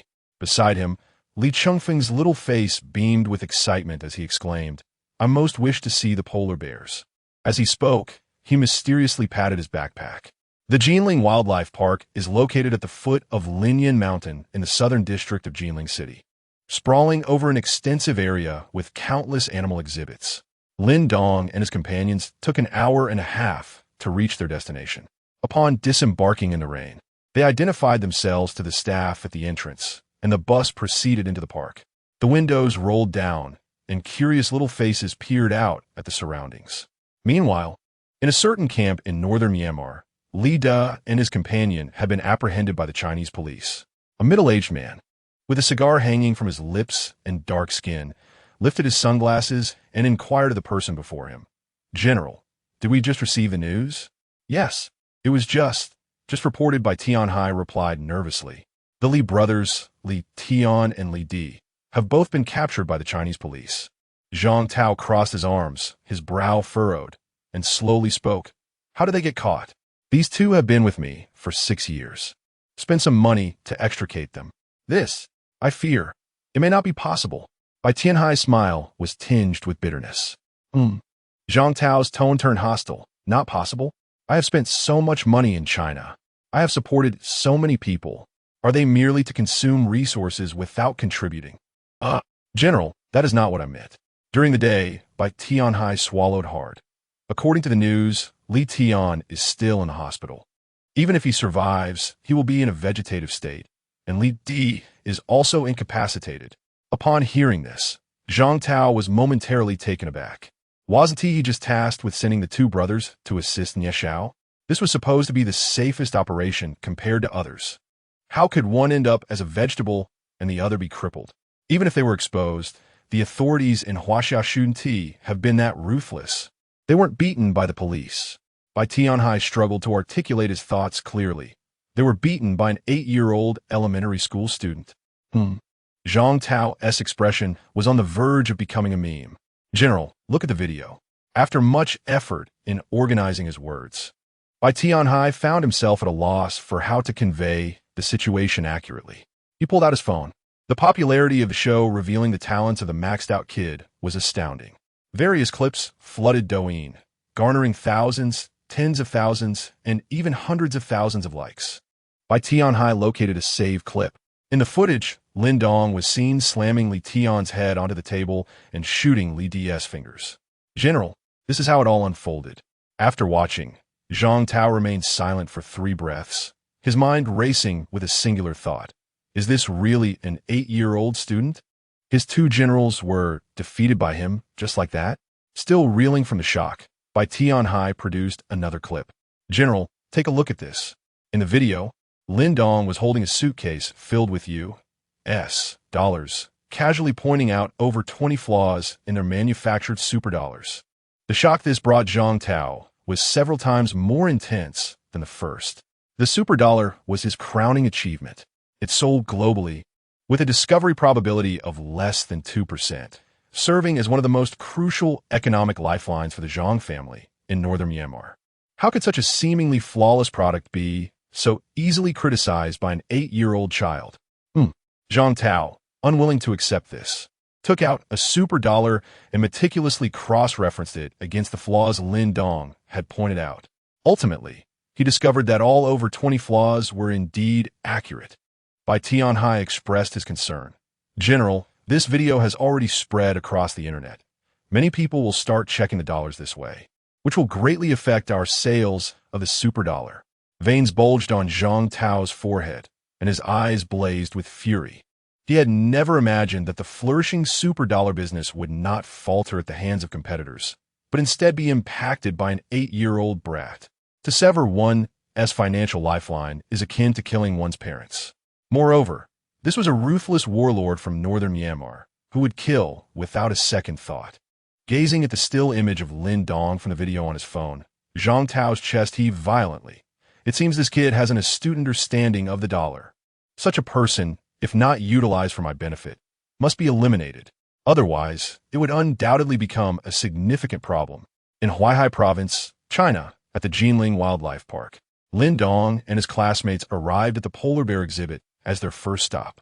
Under an orderly arrangement, they disembarked from the bus. A group of elementary school students, their faces brimming with curiosity, were led to the enclosure. Peering down, they beheld a scene meticulously transformed to suit the habitat of polar bears. Standing before the railing, they gazed at several bears with coats as white as snow. After ensuring no one was watching, Li Chengfeng discreetly retrieved a bottle of Coca-Cola from his backpack. Nearby, a zoo staff member was elucidating the living habits of polar bears. With a sudden movement, Li Chengfeng tossed the bottle down. The sound of plastic striking the ground, capturing the staff's attention. Children are not permitted to feed the polar bears or throw litter below, the staff member admonished. Li Chengfeng gripped the railing tightly, eagerly gazing downwards. After a brief wait, not a single polar bear showed interest in the Coca-Cola. Tisich, he scoffed, the television is deceiving. Polar bears don't drink Coca-Cola at all. Upon hearing this, the zoo staff member, Wang Meishue, forced a smile, her expression strained. She was already burdened by the demands of her job, and now she had to greet a bunch of chattering elementary school students with a smile. Among them, Lin Dong stood silently with his arms crossed, quietly observing the scene below. In Wang Meishue's eyes, if only everyone could be as considerate as he was. To complete this system task, it seems I must resort to dealing with tigers, Lin Dong pondered. As for purchasing tiger bones through legitimate online platforms, such items would surely not be available there. It was Saturday, and the zoo was teeming with visitors, many of whom had come specifically for Lin Dong. "Hey, kid brother, are you really here? I'm your fan." Several children approached Lin Dong, requesting photographs. One boy, brimming with excitement, asked, "Kid brother, could you show me your signature move?" Chapter 92, The Master of Slaps. Lin Dong squinted his eyes, pondering his signature move. What could it possibly be? The boy continued, "It's when you place your palm on my face." Lin Dong gazed at him. Where did this masochist come from? "Hey, don't look at me with such a twisted gaze." The boy shrugged. "Are you not aware of the nickname your fans have given you?" Lin Dong silently shook his head. He had never been online, so how could he know? "The Master of Slaps." A girl blurted out. The Master of Slaps? Lin Dong's eyelid twitched. What on earth was that absurd nickname? It's because there's a popular blogger with 1 million followers who compiled a highlight reel of you slapping others during your live streams. Lin Dong. Ha ha ha, Fong Yufan and Sun Ruowei, who were filming nearby, were laughing heartily. They were also aware of the nickname and the video. Strangely enough, the Master of Slaps truly encapsulated Lin Dong's behavior over the past few days. If he could take action, he wouldn't hesitate to do so. This is hilarious. The bewildered boy has no idea what's going on. The Master of Slaps. Truly, there are only wrong names, not wrong nicknames. Only Lin Dong could get away with starting with slaps. Anyone else would have been ruined long ago. Lin Dong felt utterly speechless. Nevertheless, he complied and placed his hands on the faces of the boys and girls for a photo. After capturing the moment, he promptly posted the picture on Douyin, captioning it, "The first ever photo with the Master of Slaps." Lin Dong was now more effective than Douyin itself. Once his work was released, its popularity soared. After entertaining a few waves of fans, their class proceeded to the next exhibition area. Wang Meishue led the group of elementary school students, acting as a guide, while the homeroom teacher, Yu Qingyu, brought up the rear to ensure no one wandered off. Before long, they arrived at the second area, the peacock exhibition. The enclosure was crowded with people. Lin Dong and his companions struggled to find a spot. Why were these peacocks so lethargic? A few elderly men and women wearing red hats emblazoned with Sunset Red Travel Agency pointed and commented, "Is this really a peacock? It's barely bigger than the chickens we raise at home." One elderly woman shook her head. You just don't understand. Peacocks look magnificent when they spread their tails."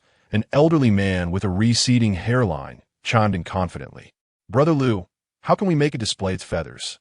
The elderly woman inquired curiously. The balding man raised his head, scanning the crowd.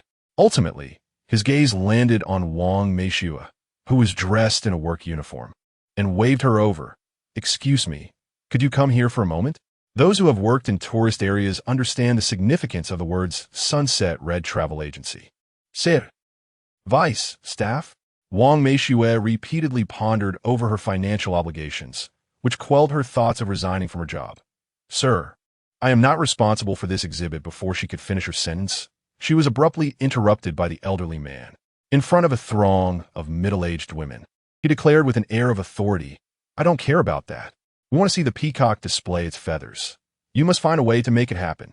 Wang Meishue's smile turned bitter. "Sir, the peacock's display is unpredictable. There is little we can do. What kind of zoo is this?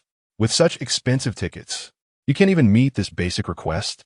The old man spat on the ground, his gaze landing on a nearby stone. A spark of mischief lit up his eyes as he picked it up, disregarding Wang Meishue's protests, and hurled it towards a nearby peacock. Startled, the peacock indeed fanned its feathers. Lu, you truly have a way with these things," the elderly man exclaimed. "Sir, this is not right." Wang Meishue attempted to express her concerns, but was cut off by a middle-aged woman who retorted sharply, "We spent so much on tickets. What is wrong with throwing a few stones?" Wang Meishue quickly waved her hands. "That is not the point. Startling the peacock can harm it." The old man dismissed her worries. "A few mountain chickens? If they die, we'll compensate you. But their bodies must be used for soup. My son holds a position of authority in our city." The group of elderly individuals chattered away from the exhibit. Meanwhile, Feng Yufan captured the scene on camera, commenting, "I don't know. I haven't been to school. I can't read. Go talk to my son, who is a leader in the city, about the elderly protection law that resonates. When I grow old, I also want to live so recklessly. At 70, one should live freely. Having missed the benefits of the minor protection law, we cannot afford to overlook the elderly protection law." Observing their departing figures, Wang Meishue could only sigh in resignation. It was clear that she could not provoke them. After all, these middle-aged women were truly bold enough to sit on the ground and throw tantrums. Li Chengfeng leaned over the railing, yawning from boredom. Turning to Yu Qingyu, he inquired, "Teacher, when can we see the tigers and lions and the black bears?" Yu Qingyu smiled warmly. "We will follow the schedule, and you will see them soon." Leaving the peacock exhibit, their next stop was the chimpanzees. In comparison, the crowd here was noticeably smaller. I saw on television that chimpanzees often pound their chests and scream. Why do they all seem so lethargic now? A curious elementary student asked. Wang Meishue explained, due to the current hot weather, the gorilla's mood may also be quite low. On the other side of the exhibit, the same group of elderly individuals leaned over the railing, observing a few drowsy gorillas, with old Lu shaking his head in discontent. Gorillas possess remarkable learning abilities.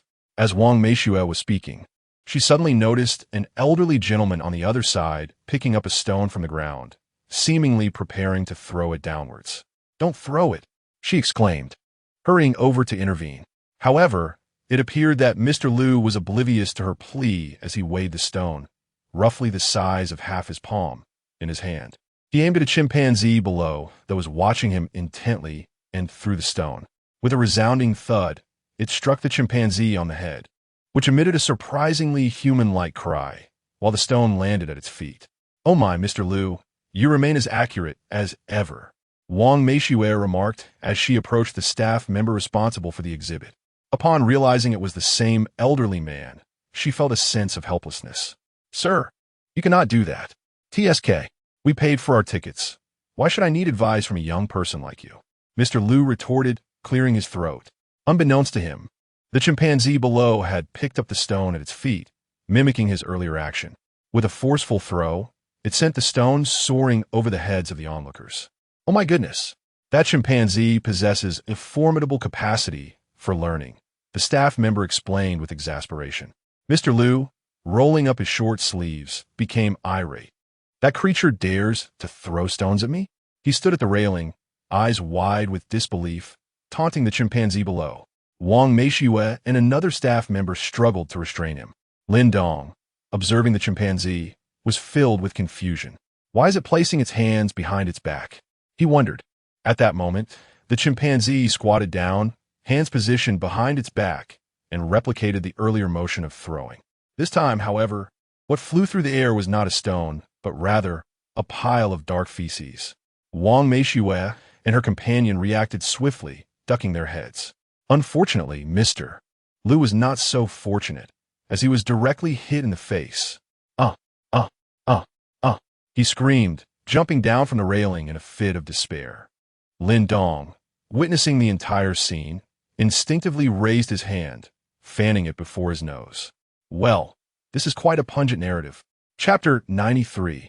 Playing is reality. The elderly were in a frenzy, clamoring for the zoo's management to appear. Wang Meishue returned to the group of elementary students, and upon witnessing the previous scene, Li Chengfeng and his companions engaged in curious discussion. The gorilla's learning ability is truly remarkable. Do you think, if it were given a stick, it could perform tricks like the ones we see on television? Probably not, as the ones on TV are golden, while this one is rather dark. Listening to their remarks, as well as the earlier admonitions from the elderly, Wang Meishue's expression seemed to age her by a decade in an instant. Work was already burdensome, and could these children not be a bit quieter? Could they not make things easier for her? Her gaze fell upon Lin Dong, who stood with his hands in his pockets, silent as ever. They were of the same age. Why could this child remain so composed and worry-free? Could they not learn a thing or two from him? After a moment of exasperation, she forced a smile onto her face. All right, children, next we shall visit the black bears. Bears? Upon hearing this, Li Chengfeng and his companions perked up with anticipation. Would they say, protect the forest, it is the bear's responsibility? Would they chase a bald man wielding a chainsaw? The corners of Wang Meishue's mouth twitched as she chuckled inwardly. Meanwhile, at the Jinling Wildlife Park in the tiger exhibit area, a man dressed like Wu Song set up his phone and began a Douyin live stream. Chi Di Dao, Playing is Reality, has commenced broadcasting. Soon, over 300 viewers flocked to his live stream, primarily comprised of devoted fans. The streamer has returned after a month-long hiatus. Has his broken leg healed? Last time, a generous viewer sent 5 carnival gifts, prompting the streamer to scare truck drivers on the highway, and he actually went live while doing it. Almost turned into a speed bump. What stunt does the streamer have planned this time? Will he dare to cosplay a speed bump on the highway? AAA Grandmaster Wong. Last time on the highway was a mistake. This time I just loaded my truck barely 18 tons. How about scaring the streamer again? In the bustling chat room of over 300 viewers, the comments flowed incessantly. Chi Di Dao cleared his throat. Dear friends, let's send some hearts. I am here to play for real. With that, he aimed the phone's camera at the tiger below. Today I have come to the zoo, and soon I shall present something thrilling for the esteemed viewers. No way. The streamer isn't actually thinking of jumping in, is he? 666? If you really dare to jump, I'll sneak away the $500 my dad is saving for a Ferrari and send it to you. Other streamers may just be gimmicks, but this one has the audacity to scare trucks on the highway. Scaring a tiger is merely an appetizer. As he observed the increasing viewership, the corners of Chi Di Dao's mouth stretched into a wide grin. Another hand tugged at the garment draped over his body. Do you know what this attire is? It's the same as that worn by Wu Song. Back in the day, he donned this very outfit while vanquishing a tiger on Jingyang Hill with just a few punches. His loyal followers in the live stream were well aware of his penchant for boasting, and they listened intently as he spun his yarn with utmost seriousness. The commotion soon captured the attention of the zoo staff, who approached with a gentle admonition. Good day, sir. While our zoo permits live streaming as long as it does not disturb other visitors, we overheard you mention wanting to jump into the tiger enclosure. That is strictly prohibited. Understood. Chi Di waved his hand dismissively, exuding an air of confidence. After all, the chief of his live stream had yet to arrive, and he had not amassed enough gifts. Jumping in now was out of the question. As for jumping later, would they really expel him from the zoo after he had already leaped? Dear children, below is the tiger enclosure. Wang Meishue led Lin Dong and his classmates to this spot. Clearly, the allure of the tigers was far greater for these young students than anything they had encountered earlier. Is that really a tiger? How adorable! One little girl inquired curiously. Wang Meishue smiled and explained that is not a tattoo, but rather a natural pattern known as stripes, characteristic of the tiger. In the expansive tiger enclosure, there appear to be about 7 or 8 tigers. The area was vast, featuring caves, artificial hills, and streams. At that moment, one tiger lay by the stream, quietly lapping up water. As the king of beasts, their instincts enable them to sense danger. Suddenly, the tiger lifted its head, a look of curiosity evident on its large feline face. Lin Dong, with his hands in his pockets, leaned against the railing, gazing at the majestic creature. In that fleeting moment, it seemed as though their eyes met in an unspoken connection. Host, Lin Dong, age, 28, physique, 143, mission points, 0 up. Tiger bone, obtain 1 tiger bone, remaining time, 29 hours. Gazing at the system panel before him, Lin Dong felt a sense of helplessness. How on earth was he supposed to accomplish this? Surely, he could not simply leap down and deliver an unfounded blow to the tiger's head, thereby obliterating it. Could he retrieve a bone instead? Hiss, that might actually work. Lin Dong's brow furrowed deeply, his gaze pensive. After all, he was merely an 8-year-old student, drawn by curiosity about the tiger. Leaning too far over the railing, he accidentally tumbled down. That seemed quite plausible, didn't it? Moreover, such incidents occurred annually. Meanwhile, Fong Yufan enlarged the camera's focus, providing a close-up of Lin Dong's face, which was broadcasted to the Revealing the Ultimate Child Prodigy livestream. For some reason, every time I see this kid's expression, it infuriates me. How can such a little brat effortlessly make such a pretentious face? I can't take it anymore. Is there anyone locally available to take him down? Yesterday, wasn't there a friend who mentioned wanting to bring an actual child offline? Has he arrived yet? Brothers, have you noticed those 2 individuals nearby who are also live streaming? They claim that what they are engaging in is genuine. I have a rather audacious idea.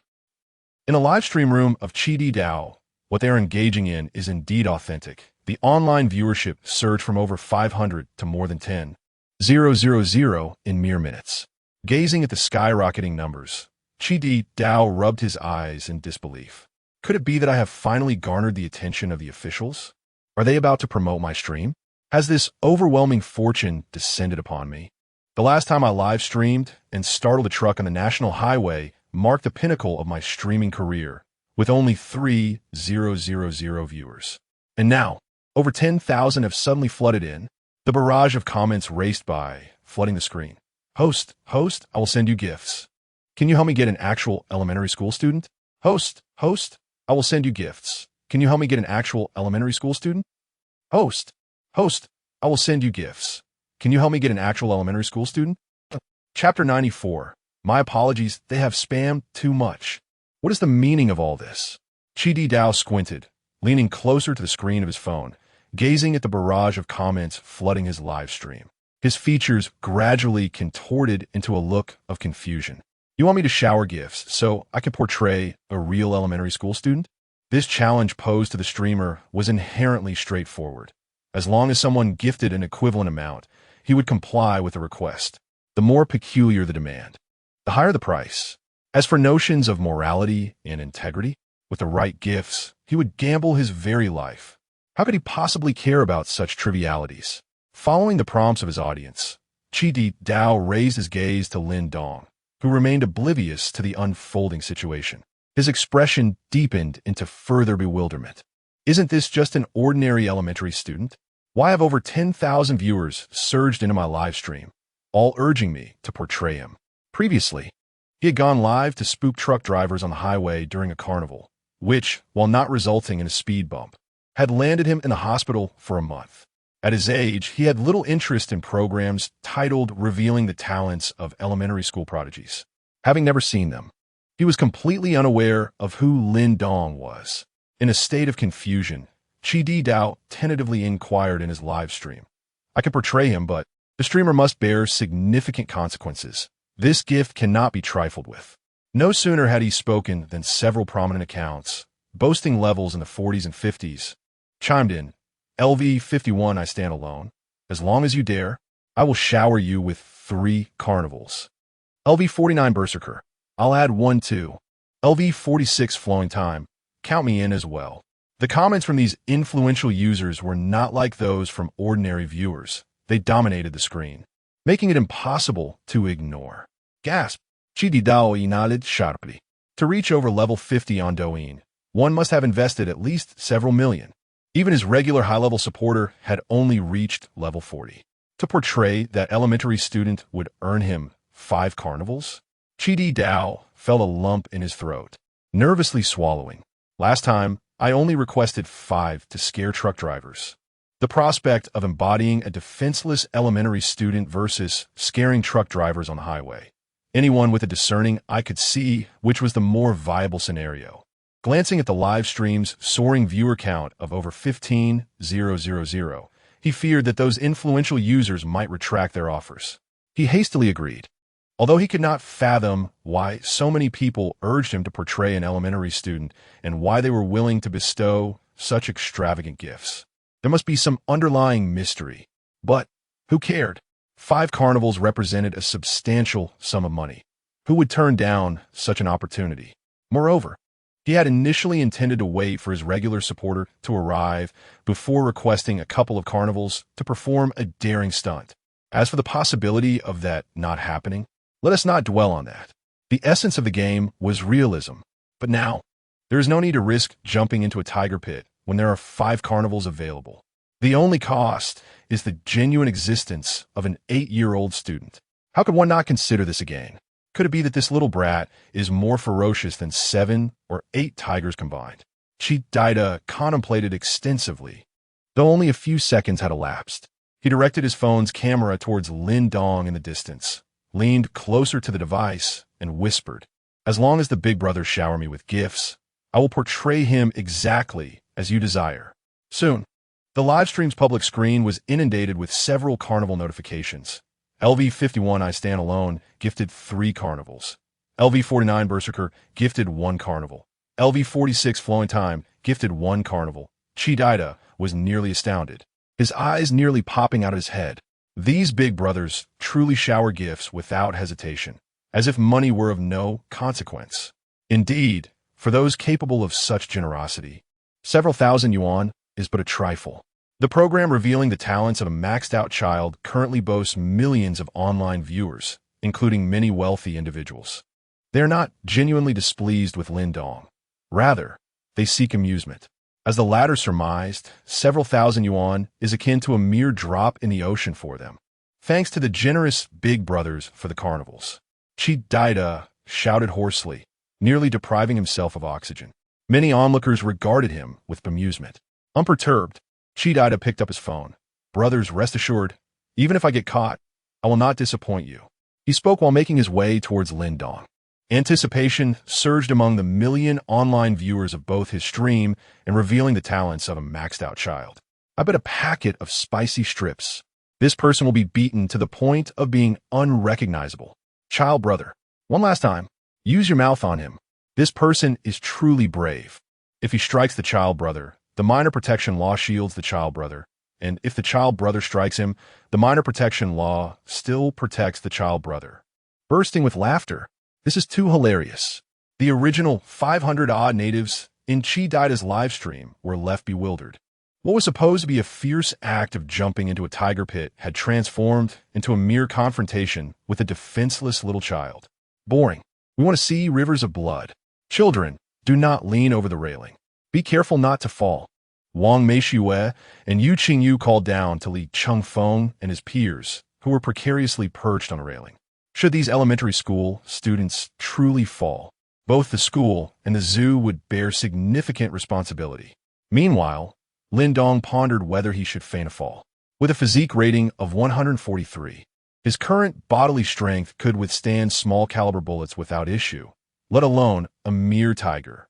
The primary concern now is how to appear more natural while taking the leap, and can a minor protection law surpass the animal protection law? As Lin Dong wrestled with this dilemma, his ears perked up, catching the hurried footsteps approaching from behind. Chi Dao, armed with a mobile phone, rushed toward Lin Dong's back to capture the moment. He must not let down the 3 big brothers in the live stream who had showered him with gifts. Worst case, he would spend half a month inside, only to emerge anew. With this thought, he lifted his leg. Yet, he had to be cautious, for children are fragile, and any genuine mishap could lead to serious consequences. Just as his foot was about to connect with Lin Dong's back, the latter, without turning his head, casually flipped his hand back and lifted it upwards. Chidida, taken completely by surprise, found himself plummeting directly into the tiger enclosure below. Oh no! Someone has been harmed. Chapter 95. The takeout delivered to your doorstep? Upon entering, the regular patron of the live stream noticed Chidida jumping into the tiger pit. Bold and cunning. Won the world. This is not right, is it? Prior to the broadcast, Chidida had sent him a message indicating his intention to perform the daring act of jumping into the tiger pit. He had been slightly delayed due to some personal matters and had just entered the live stream. Having observed Chidida for quite some time, he was well aware of his audacity. He truly dared to jump. However, it was only reasonable to expect him to gather some funds first. A few tens of thousands of yuan were merely pocket change for him, equivalent to a month's allowance. But this time, he hadn't even begun to collect donations before making the leap. Was he no longer fundraising? Was he intending to perform such a reckless act merely for the sake of his loyal viewers' double taps? At the Jinling Wildlife Park, the area surrounding the tiger enclosure was bustling with visitors. The moment they witnessed Chidida plunging headfirst into the tiger pit, the noisy scene fell eerily silent. A hidden segment? Thud. Chidida landed in the artificial stream within the tiger enclosure, splashing water everywhere. He shook his head, still bewildered by the events that had just unfolded. Did I just kick that elementary school student? How did he possess such strength? Is he truly an elementary school student? As this thought flickered through Chidida's mind, he suddenly heard a heavy, ominous breath behind him. His neck stiffened as he turned around, and a massive tiger head came into view. My goodness! In that instant, every hair on his body stood on end. He nearly jumped out of his skin. Although he had intended to perform the daring feat of jumping into the tiger pit today, this was not how he envisioned it. He merely sought to gather funds. He had not come here to meet his demise. He had brought along items for self-defense. Where were they? They were stowed in his backpack, left up top. Chidida swallowed nervously, his throat tightening. The only item he held in his hands was his phone. If only it were an Oppo A5, then, with a little spiritual awakening, it could serve as a C4. The tiger, gazing at this unexpected human who had fallen from the sky, appeared to be somewhat puzzled. These tigers were not wild. They had been born in the zoo and were fed regularly by caretakers. They had long since lost their wild instincts. Thus, it did not pounce immediately. However, this did not mean Chidida was safe. After all, no creature would refuse a meal delivered right to its doorstep. Perhaps the tiger was merely curious as to why today's meal came with extra packaging, clothing. Above the tiger enclosure, there was a commotion. Wu Song fights the tiger. There is still a show. Li Shangfim exclaimat. Lin Dong leaned over the railing, watching the scene below, blinking in disbelief. Just moments ago, he had sensed movement behind him and, instinctively, had swatted back without anticipating that he would send a living person into the tiger enclosure. Most visitors, including Yu Qingyu and Wang Meishue, had missed the preceding events and were unaware that Chidida had planned to take action against Lin Dong, only to be inadvertently thrust into the tiger pit. In the captivating narrative of revealing the talents of the fully leveled child brother, the crew, including Sun Ruowei and Fang Yufan, observed the unfolding events with keen clarity. They had been diligently filming Lin Dong and now rushed over, aiming their cameras downward. Is the child brother really that ruthless? It appears the child brother is completely oblivious to the situation.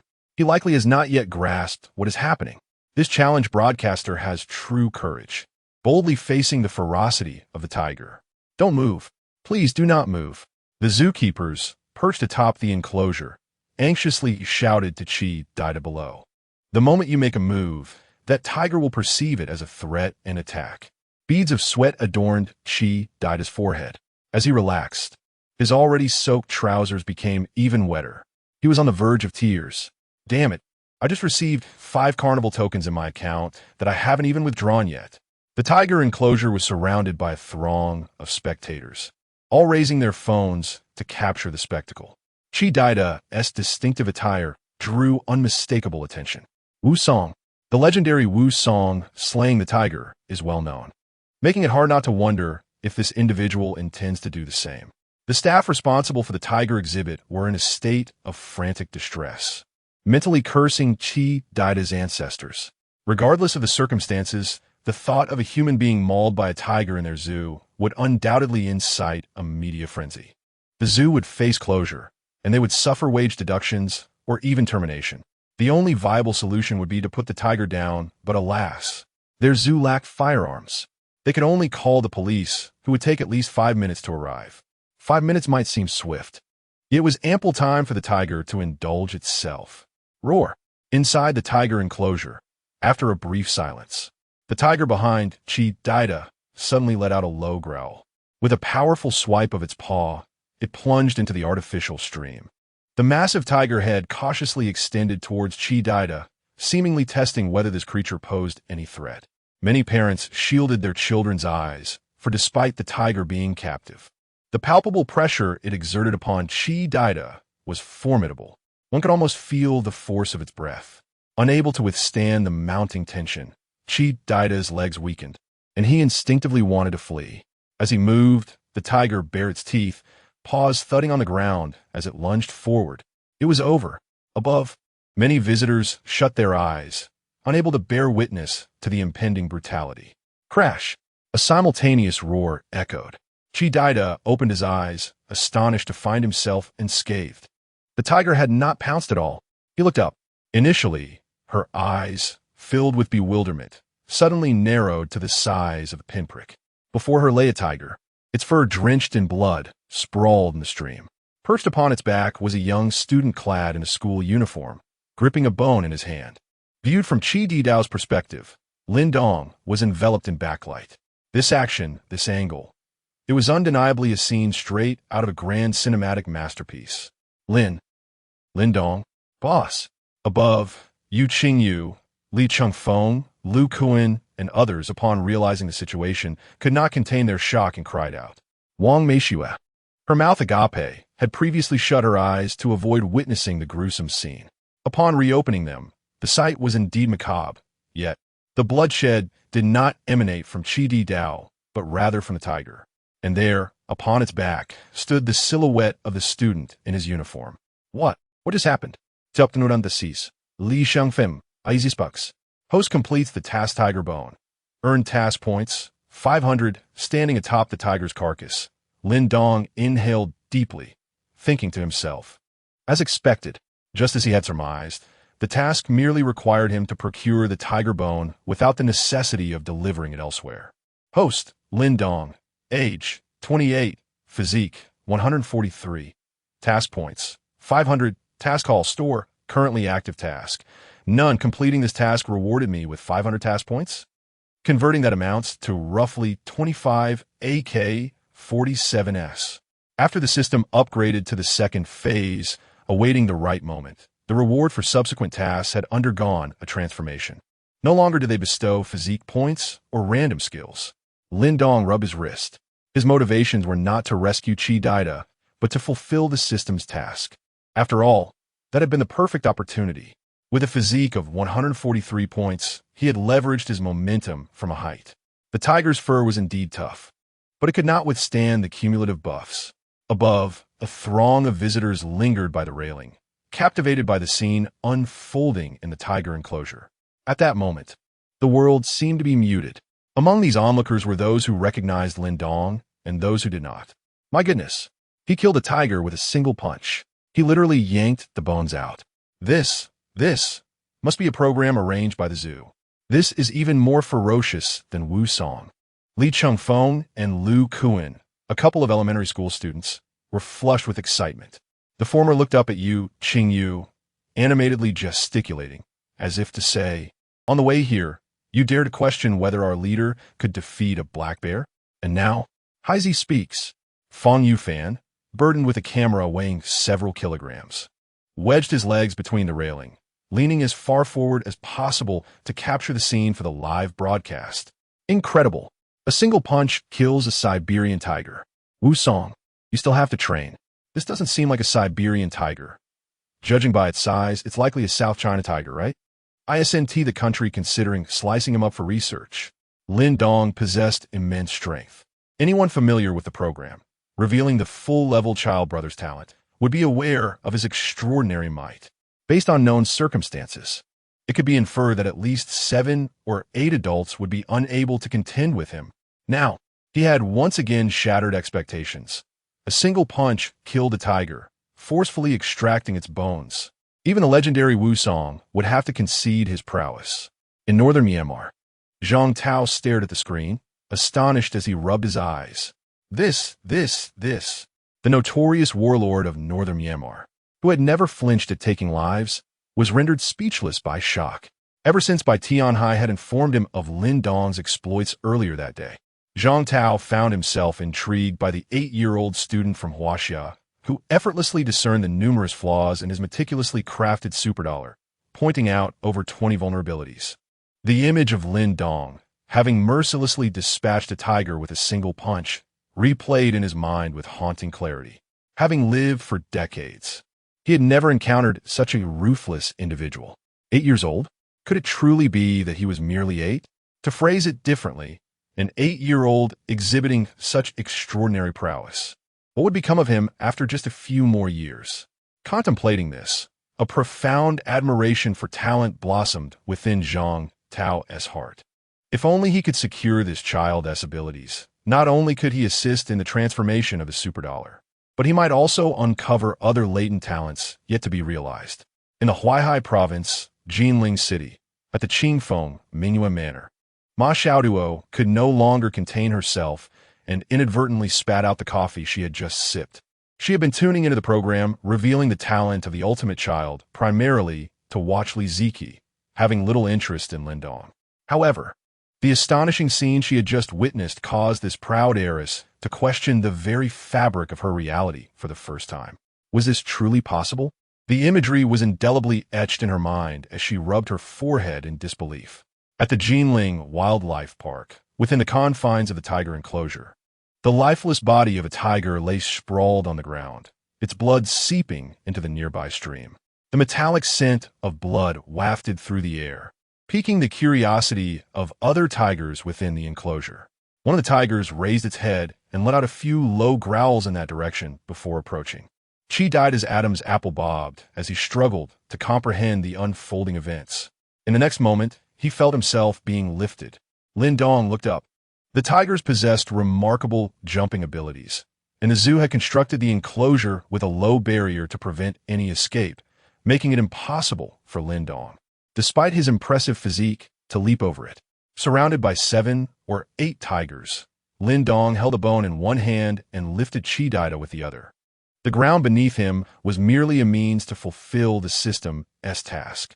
Having completed it, there was no need to engage with the remaining tigers. As the predators lunged toward him, Lin Dong merely evaded them, deftly maneuvering through the expansive terrain of rocks and streams. What? This? Undoubtedly, this scene profoundly altered the spectator's worldview. 7 or 8 tigers, akin to larger domestic cats, were playfully tantalized by Lin Dong. Onlookers might have mistaken the object in his hand for a cat toy. Is this agility? Is this what agility truly is? No. Why are the staff members also captivated by the spectacle? Shouldn't they be finding a solution? The speed of the tigers was formidable, yet Lin Dong's speed outmatched them. It was only when the staff opened the feeding passage that Lin Dong emerged, carrying the now-fainted Chi Dida. Imagine being hoisted by a schoolboy clad in a uniform amidst a circle of tigers. What might the outcome be? Do not merely say that he was merely fainted from fright.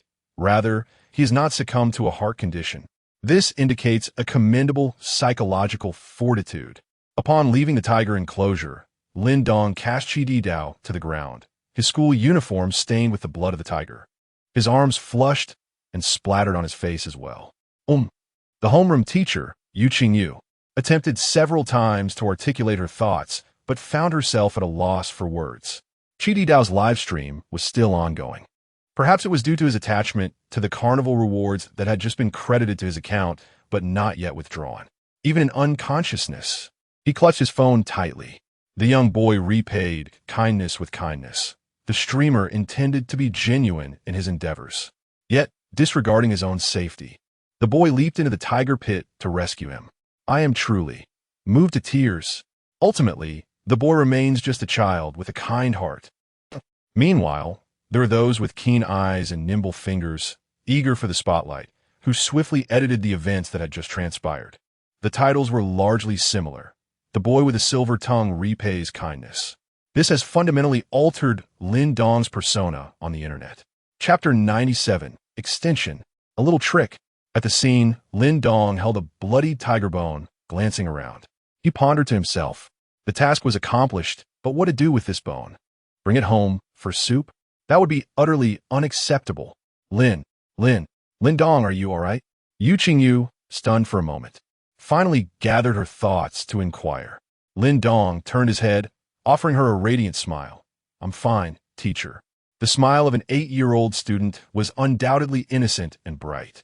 However, the current Lin Dong, with tiger blood smeared on his face, appeared rather sinister to others when he grinned. Make way, make way. Several figures pushed through the crowd of onlookers, clad in police uniforms and wielding specialized firearms. They were the police who had rushed over from the nearby precinct upon receiving the report. What is the condition of the person who fell into the tiger pit? Lu Tian, holding a firearm, scanned the area with urgency in his voice. In the next moment, he spotted Qi Didao lying on the ground and the blood-soaked Lin Dong.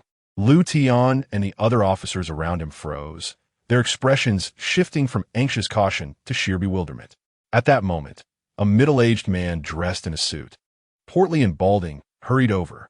It was the director of the Jinling Wildlife Park, Bao Yufeng. Upon hearing the news, he had rushed over from his office, drenched in sweat. But he had no time to spare. He asked urgently, "What is the situation? Is that person alive or dead?" As soon as he finished speaking, he noticed Qi Didao lying on the ground, pale-faced, and his pupils constricted. Is he dead? After such a major incident, my position as director could be at stake. At this moment, the staff member responsible for the tiger exhibit finally reacted. With a gulp, he trembled as he spoke. "Director, he is not dead just now." After this explanation, Lu Tian and Bao Yufeng, along with the others, cast an extremely complex gaze towards Lin Dong. This 8-year-old boy in a school uniform jumped into the tiger enclosure, knocked the tiger down with a single punch, and emerged unscathed with the person who fell in. Amidst the onslaught of 7 or 8 tigers, such a tale would be unbelievable were it not witnessed firsthand. Yet, the dead tiger in the enclosure and the bloodstains on the boy were irrefutable evidence that his words rang true. At least no one was injured. Lu Tian finally said, his tone laced with complexity. As for the Rare Animal Protection Act, Lin Dong acted bravely, disregarding his own safety. Surely, there could be no repercussions. Bao Yufeng wiped the sweat from his forehead, approached Qi Didao, and kicked him awake, cursing under his breath. Damn it. In pursuit of traffic, individuals recklessly ventured onto my territory, nearly jeopardizing my employment. From the employees here, I learned that this person did not leap out by accident, but rather plunged willingly for the sake of views. Qi Dida, somewhat unsteadily, rose from the ground. I'm not dead. The sensation of having survived such a calamity made him yearn to embrace Lin Dong and shower him with fervent kisses. He now comprehended why the prominent figure who had suddenly appeared in his live stream had bestowed upon him 5 festive gifts, urging him to reveal the true Lin Dong. A single punch could fell a tiger. The peril involved was second only to that of the 100-ton king. You nearly inflicted catastrophic losses upon our zoo. Just wait. Expect a summons to arrive. Bao Yufeng exclaimed with indignation. Were it not for the rule of law prevailing in society, he genuinely wished to deliver a punch to Qi Dida's face. Summons? Upon hearing this term, Qi Dida instinctively blurted out, "When you issue the summons, could you please make a statement online? Kindly tag my Douyin account." Bao Yufeng's expression darkened. "Oh really? So you want us to throw you a summons, and in return, you wish to exploit it for publicity?" Following this incident, Lin Dong and his classmates from grade 1-5 had their subsequent visit canceled, primarily due to Lin Dong. Now stained with tiger's blood, he could hardly prance around the zoo as if nothing had transpired. Under the zoo's arrangement, Lin Dong took a bath to cleanse himself of the bloodstains. They boarded the bus that had brought them, heading back home. Boss, you were incredibly dashing when you jumped down. On the bus, Li Chengfeng and Lu Kuan encircled Lin Dong, their youthful faces flushed with excitement, their eyes brimming with admiration. In front, Yu Qingyu's emotions were complex. Lin Dong and his peers were the first class she had guided since graduating. Initially, Yu Qingyu aspired to wholeheartedly impart knowledge and ensure that each student could shine. However now, after a week of interaction, she realized the chasm between ideals and reality was astonishingly vast. It had only been a little over a decade since she herself was in first grade. Comparing the two groups of elementary students, they were hardly on the same plane. Yu Qingyu shook her head, retrieved her phone, and opened Douyin, seeking to divert her attention and seize her thoughts on Lin Dong's performance. Shocking. 8-year-old boy repays kindness with bravery. Ignoring personal safety, he leaps into the tiger pit. Yu Qingyu. Swiping to the next video, Wu Song is devastated. Biologists are in tears. A single punch kills. And the next one. Are you still petting cats? Today's elementary students have begun to pet tigers. Scrolling further. Ultimately, Yu Qingyu sighed in resignation. Out of 10 videos she scrolled through on Douyin, 9 were about her student. Behind, the program group featuring Sun Ruowei and Fang Yufan, titled Revealing the Talents of the Maxed-Out Child, has witnessed an extraordinary surge in popularity, with online viewers surpassing 130,000, marking an increase of 30,000 within a short span.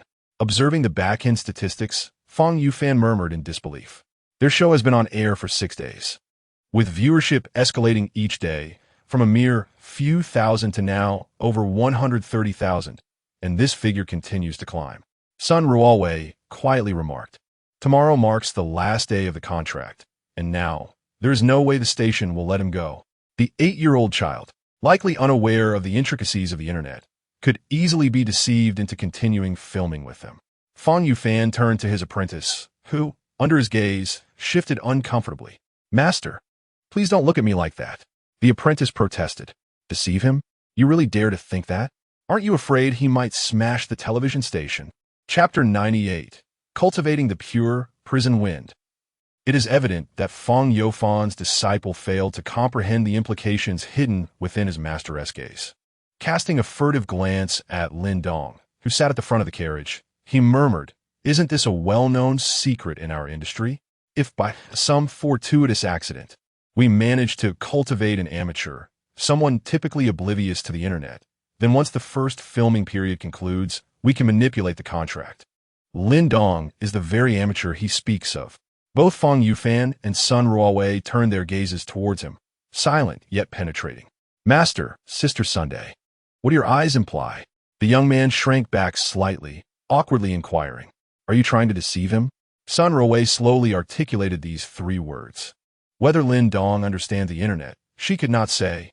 However, she was unequivocally certain that if they dared to tamper with the contract in an attempt to outmaneuver Lin Dong, he would undoubtedly dismantle the television station.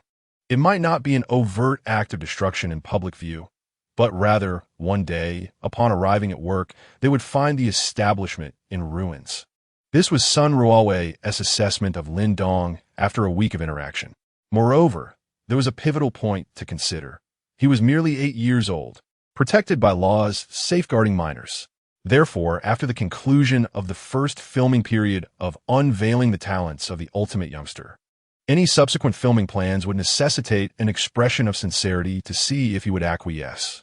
Engaging in unreasonable tactics with him? His fist would not be swayed by reason. The bus delivered each student to their doorstep. Upon returning home, Lin Dong was presented with several new garments by Lin Nan. He retreated to his room, evading the program's cameras to change his clothes.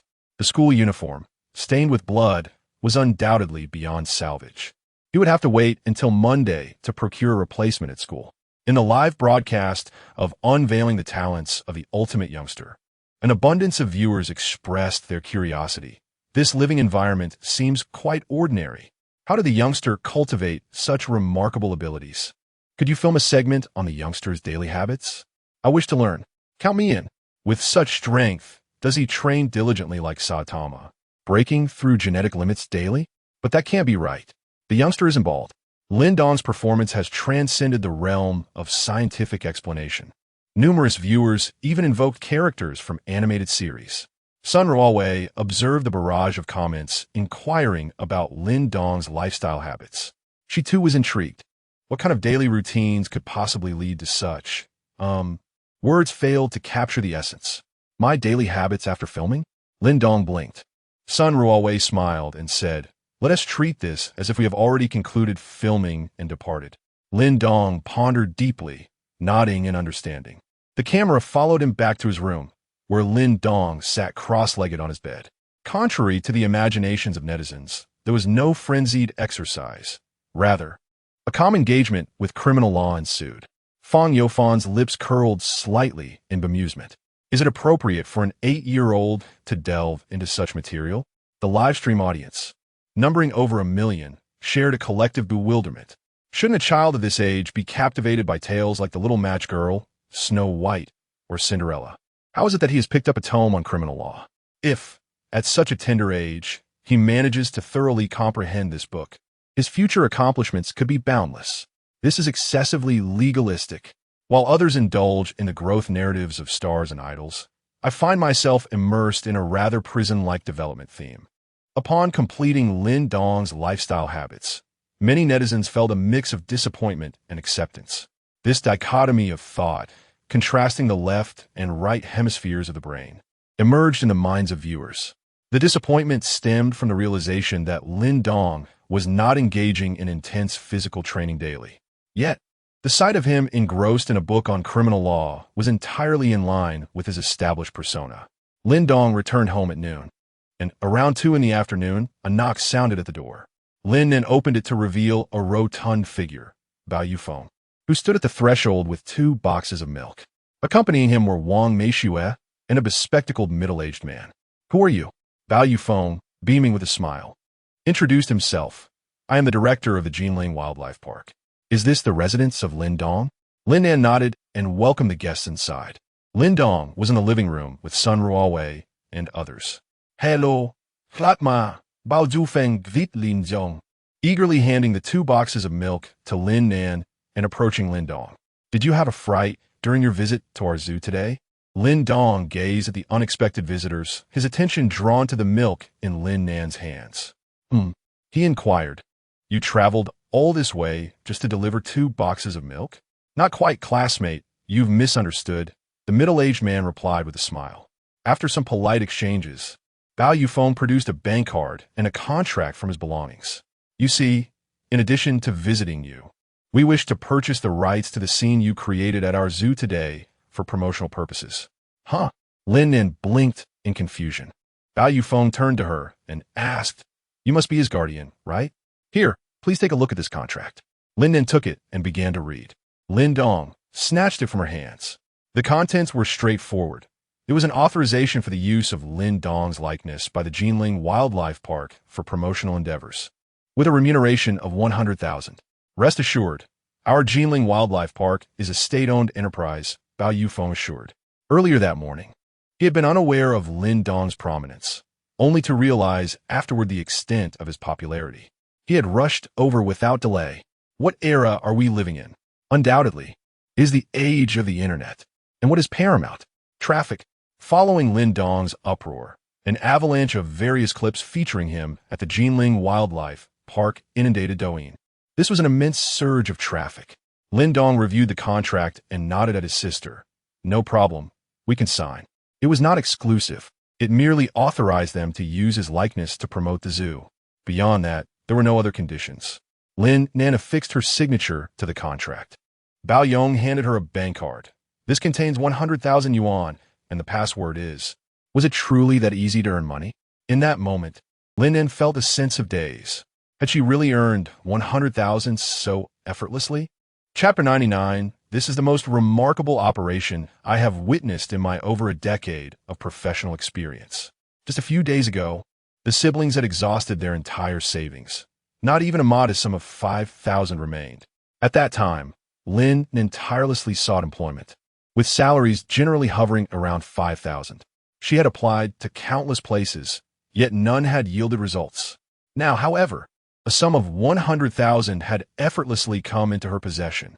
When calculated at a monthly income of 5,000, it would require 2 years of relentless toil without sustenance. Well then, we shall not further intrude upon your affairs. 2 contracts have been prepared. Bao will take one. After bidding farewell to the 3, Lin Nan still felt as if she were in a dream. 100,000 yuan. Just like that, so easily acquired. 100,000 yuan, considering your current popularity, even a price of 150,000 would likely be accepted. Fang Yufan remarked to Lin Dong. He and Sun Ruowei were seasoned professionals in the media industry, deeply acquainted with the significance of traffic in this era. Lin Dong shrugged nonchalantly. At 7 o'clock, the episode of Unveiling the Talents of the Ultimate Child concluded. Tomorrow marked the final day of the contract period. After filming wrapped, Sun Ruowei and her colleagues did not rush to leave, but instead addressed Lin Dong. According to the shooting schedule, we would like to invite you to our studio tomorrow for an interaction with the audience. Lin Dong nodded in agreement. Sun Ruowei pondered for a moment before adding, after that, our company's leadership may wish to discuss a renewal of the contract in detail. Renewal? Lin Dong squinted his eyes. Fang Yufan elucidated. It means taking advantage of the current popularity of the program to launch a second season. With a physical aptitude of 143, Lin Dong's memory had been significantly enhanced. He recalled the contract he signed with the production team a week prior and remarked, the contract does not stipulate that after the 7-day filming period, I am obliged to continue filming the next season with you. Sun Ruowei and Fang Yufan exchanged glances. Indeed, the previous contract lacked such stipulations. Initially, when they were developing Unveiling the Talents of the Ultimate Child, no one in the studio held high hopes for it. It was merely a ploy to sustain the hype. They even believed it might not last the full 7 days. No one anticipated Lin Dong would defy expectations so dramatically. His extraordinary maneuvers consistently challenged the audience's perceptions, propelling the program to an unprecedented level of success online. Sun Ruowei offered a strained smile. Tomorrow at our studio. Whether or not to renew the contract is entirely up to you. The world is filled with opportunists. In the past, if a novice unexpectedly gained fame, both media companies and television stations would never easily relinquish their hold, often manipulating the signed contracts or concocting excuses to impose exorbitant penalties as threats. There are countless tricks. Inevitably, 1 or 2 would apply. However, this time, Sun Ruowei doubted the leadership would dare to employ such tactics against an 8-year-old elementary school student. The vivid imagery of a single punch bringing down a tiger lingers in my mind. Lin Dong expressed his understanding. Sun Ruowei informed Lin Dong of their station's address, instructing him to arrive by 10 o'clock the following morning. After the production team departed, only the siblings remained in the living room.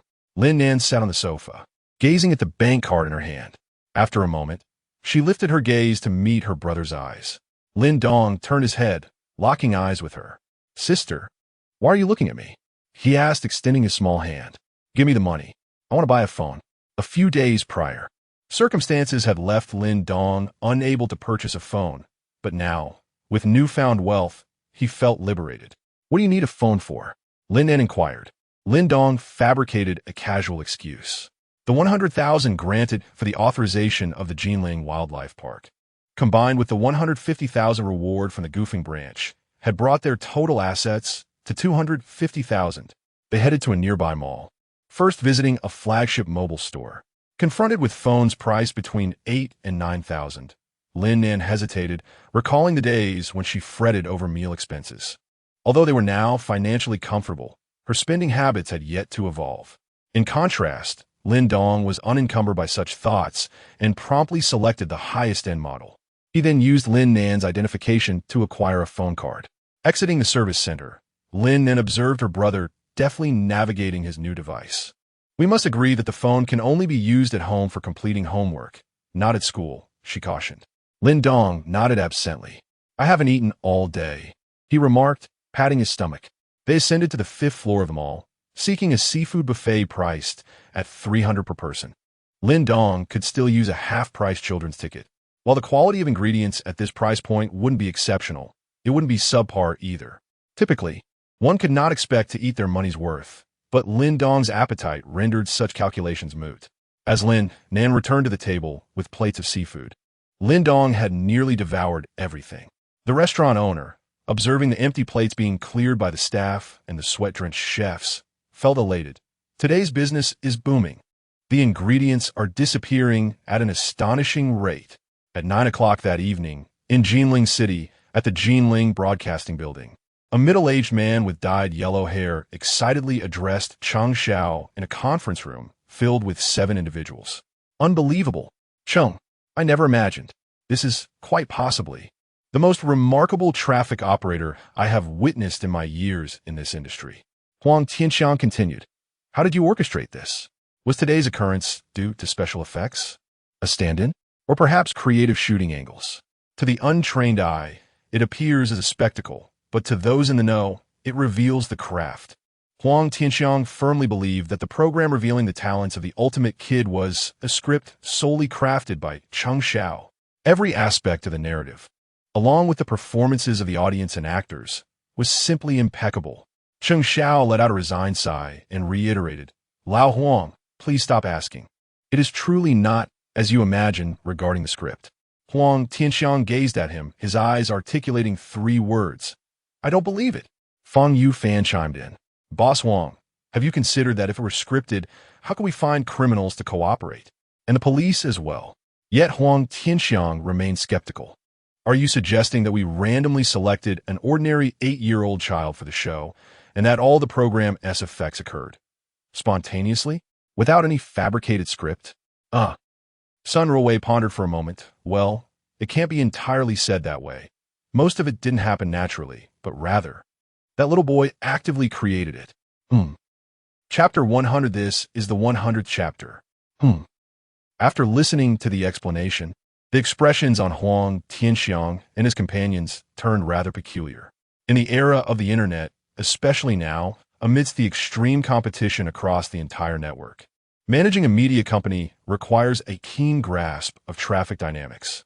The explosive popularity of unveiling the talents of the ultimate child has stirred envy in countless media companies. Huang Tianxiang is aware of several leading MCNs. Judging from the staffing and initial investment, imitating such success does not appear to be an insurmountable challenge. One merely needs to assign a production team for filming and find an 8 or 9-year-old elementary school student. There is no need to spend exorbitantly on celebrity endorsements or to rent elaborate settings. The only stringent requirement is that the chosen child must possess a talent as extraordinary as that of the child featured in unveiling the talents of the ultimate child. In truth, there are numerous training programs for budding idols these days, honing various skills: singing, dancing, rapping. However, none match the sheer authenticity of the child in this program. You mean to say that the filming of your show over the past few days was entirely unscripted?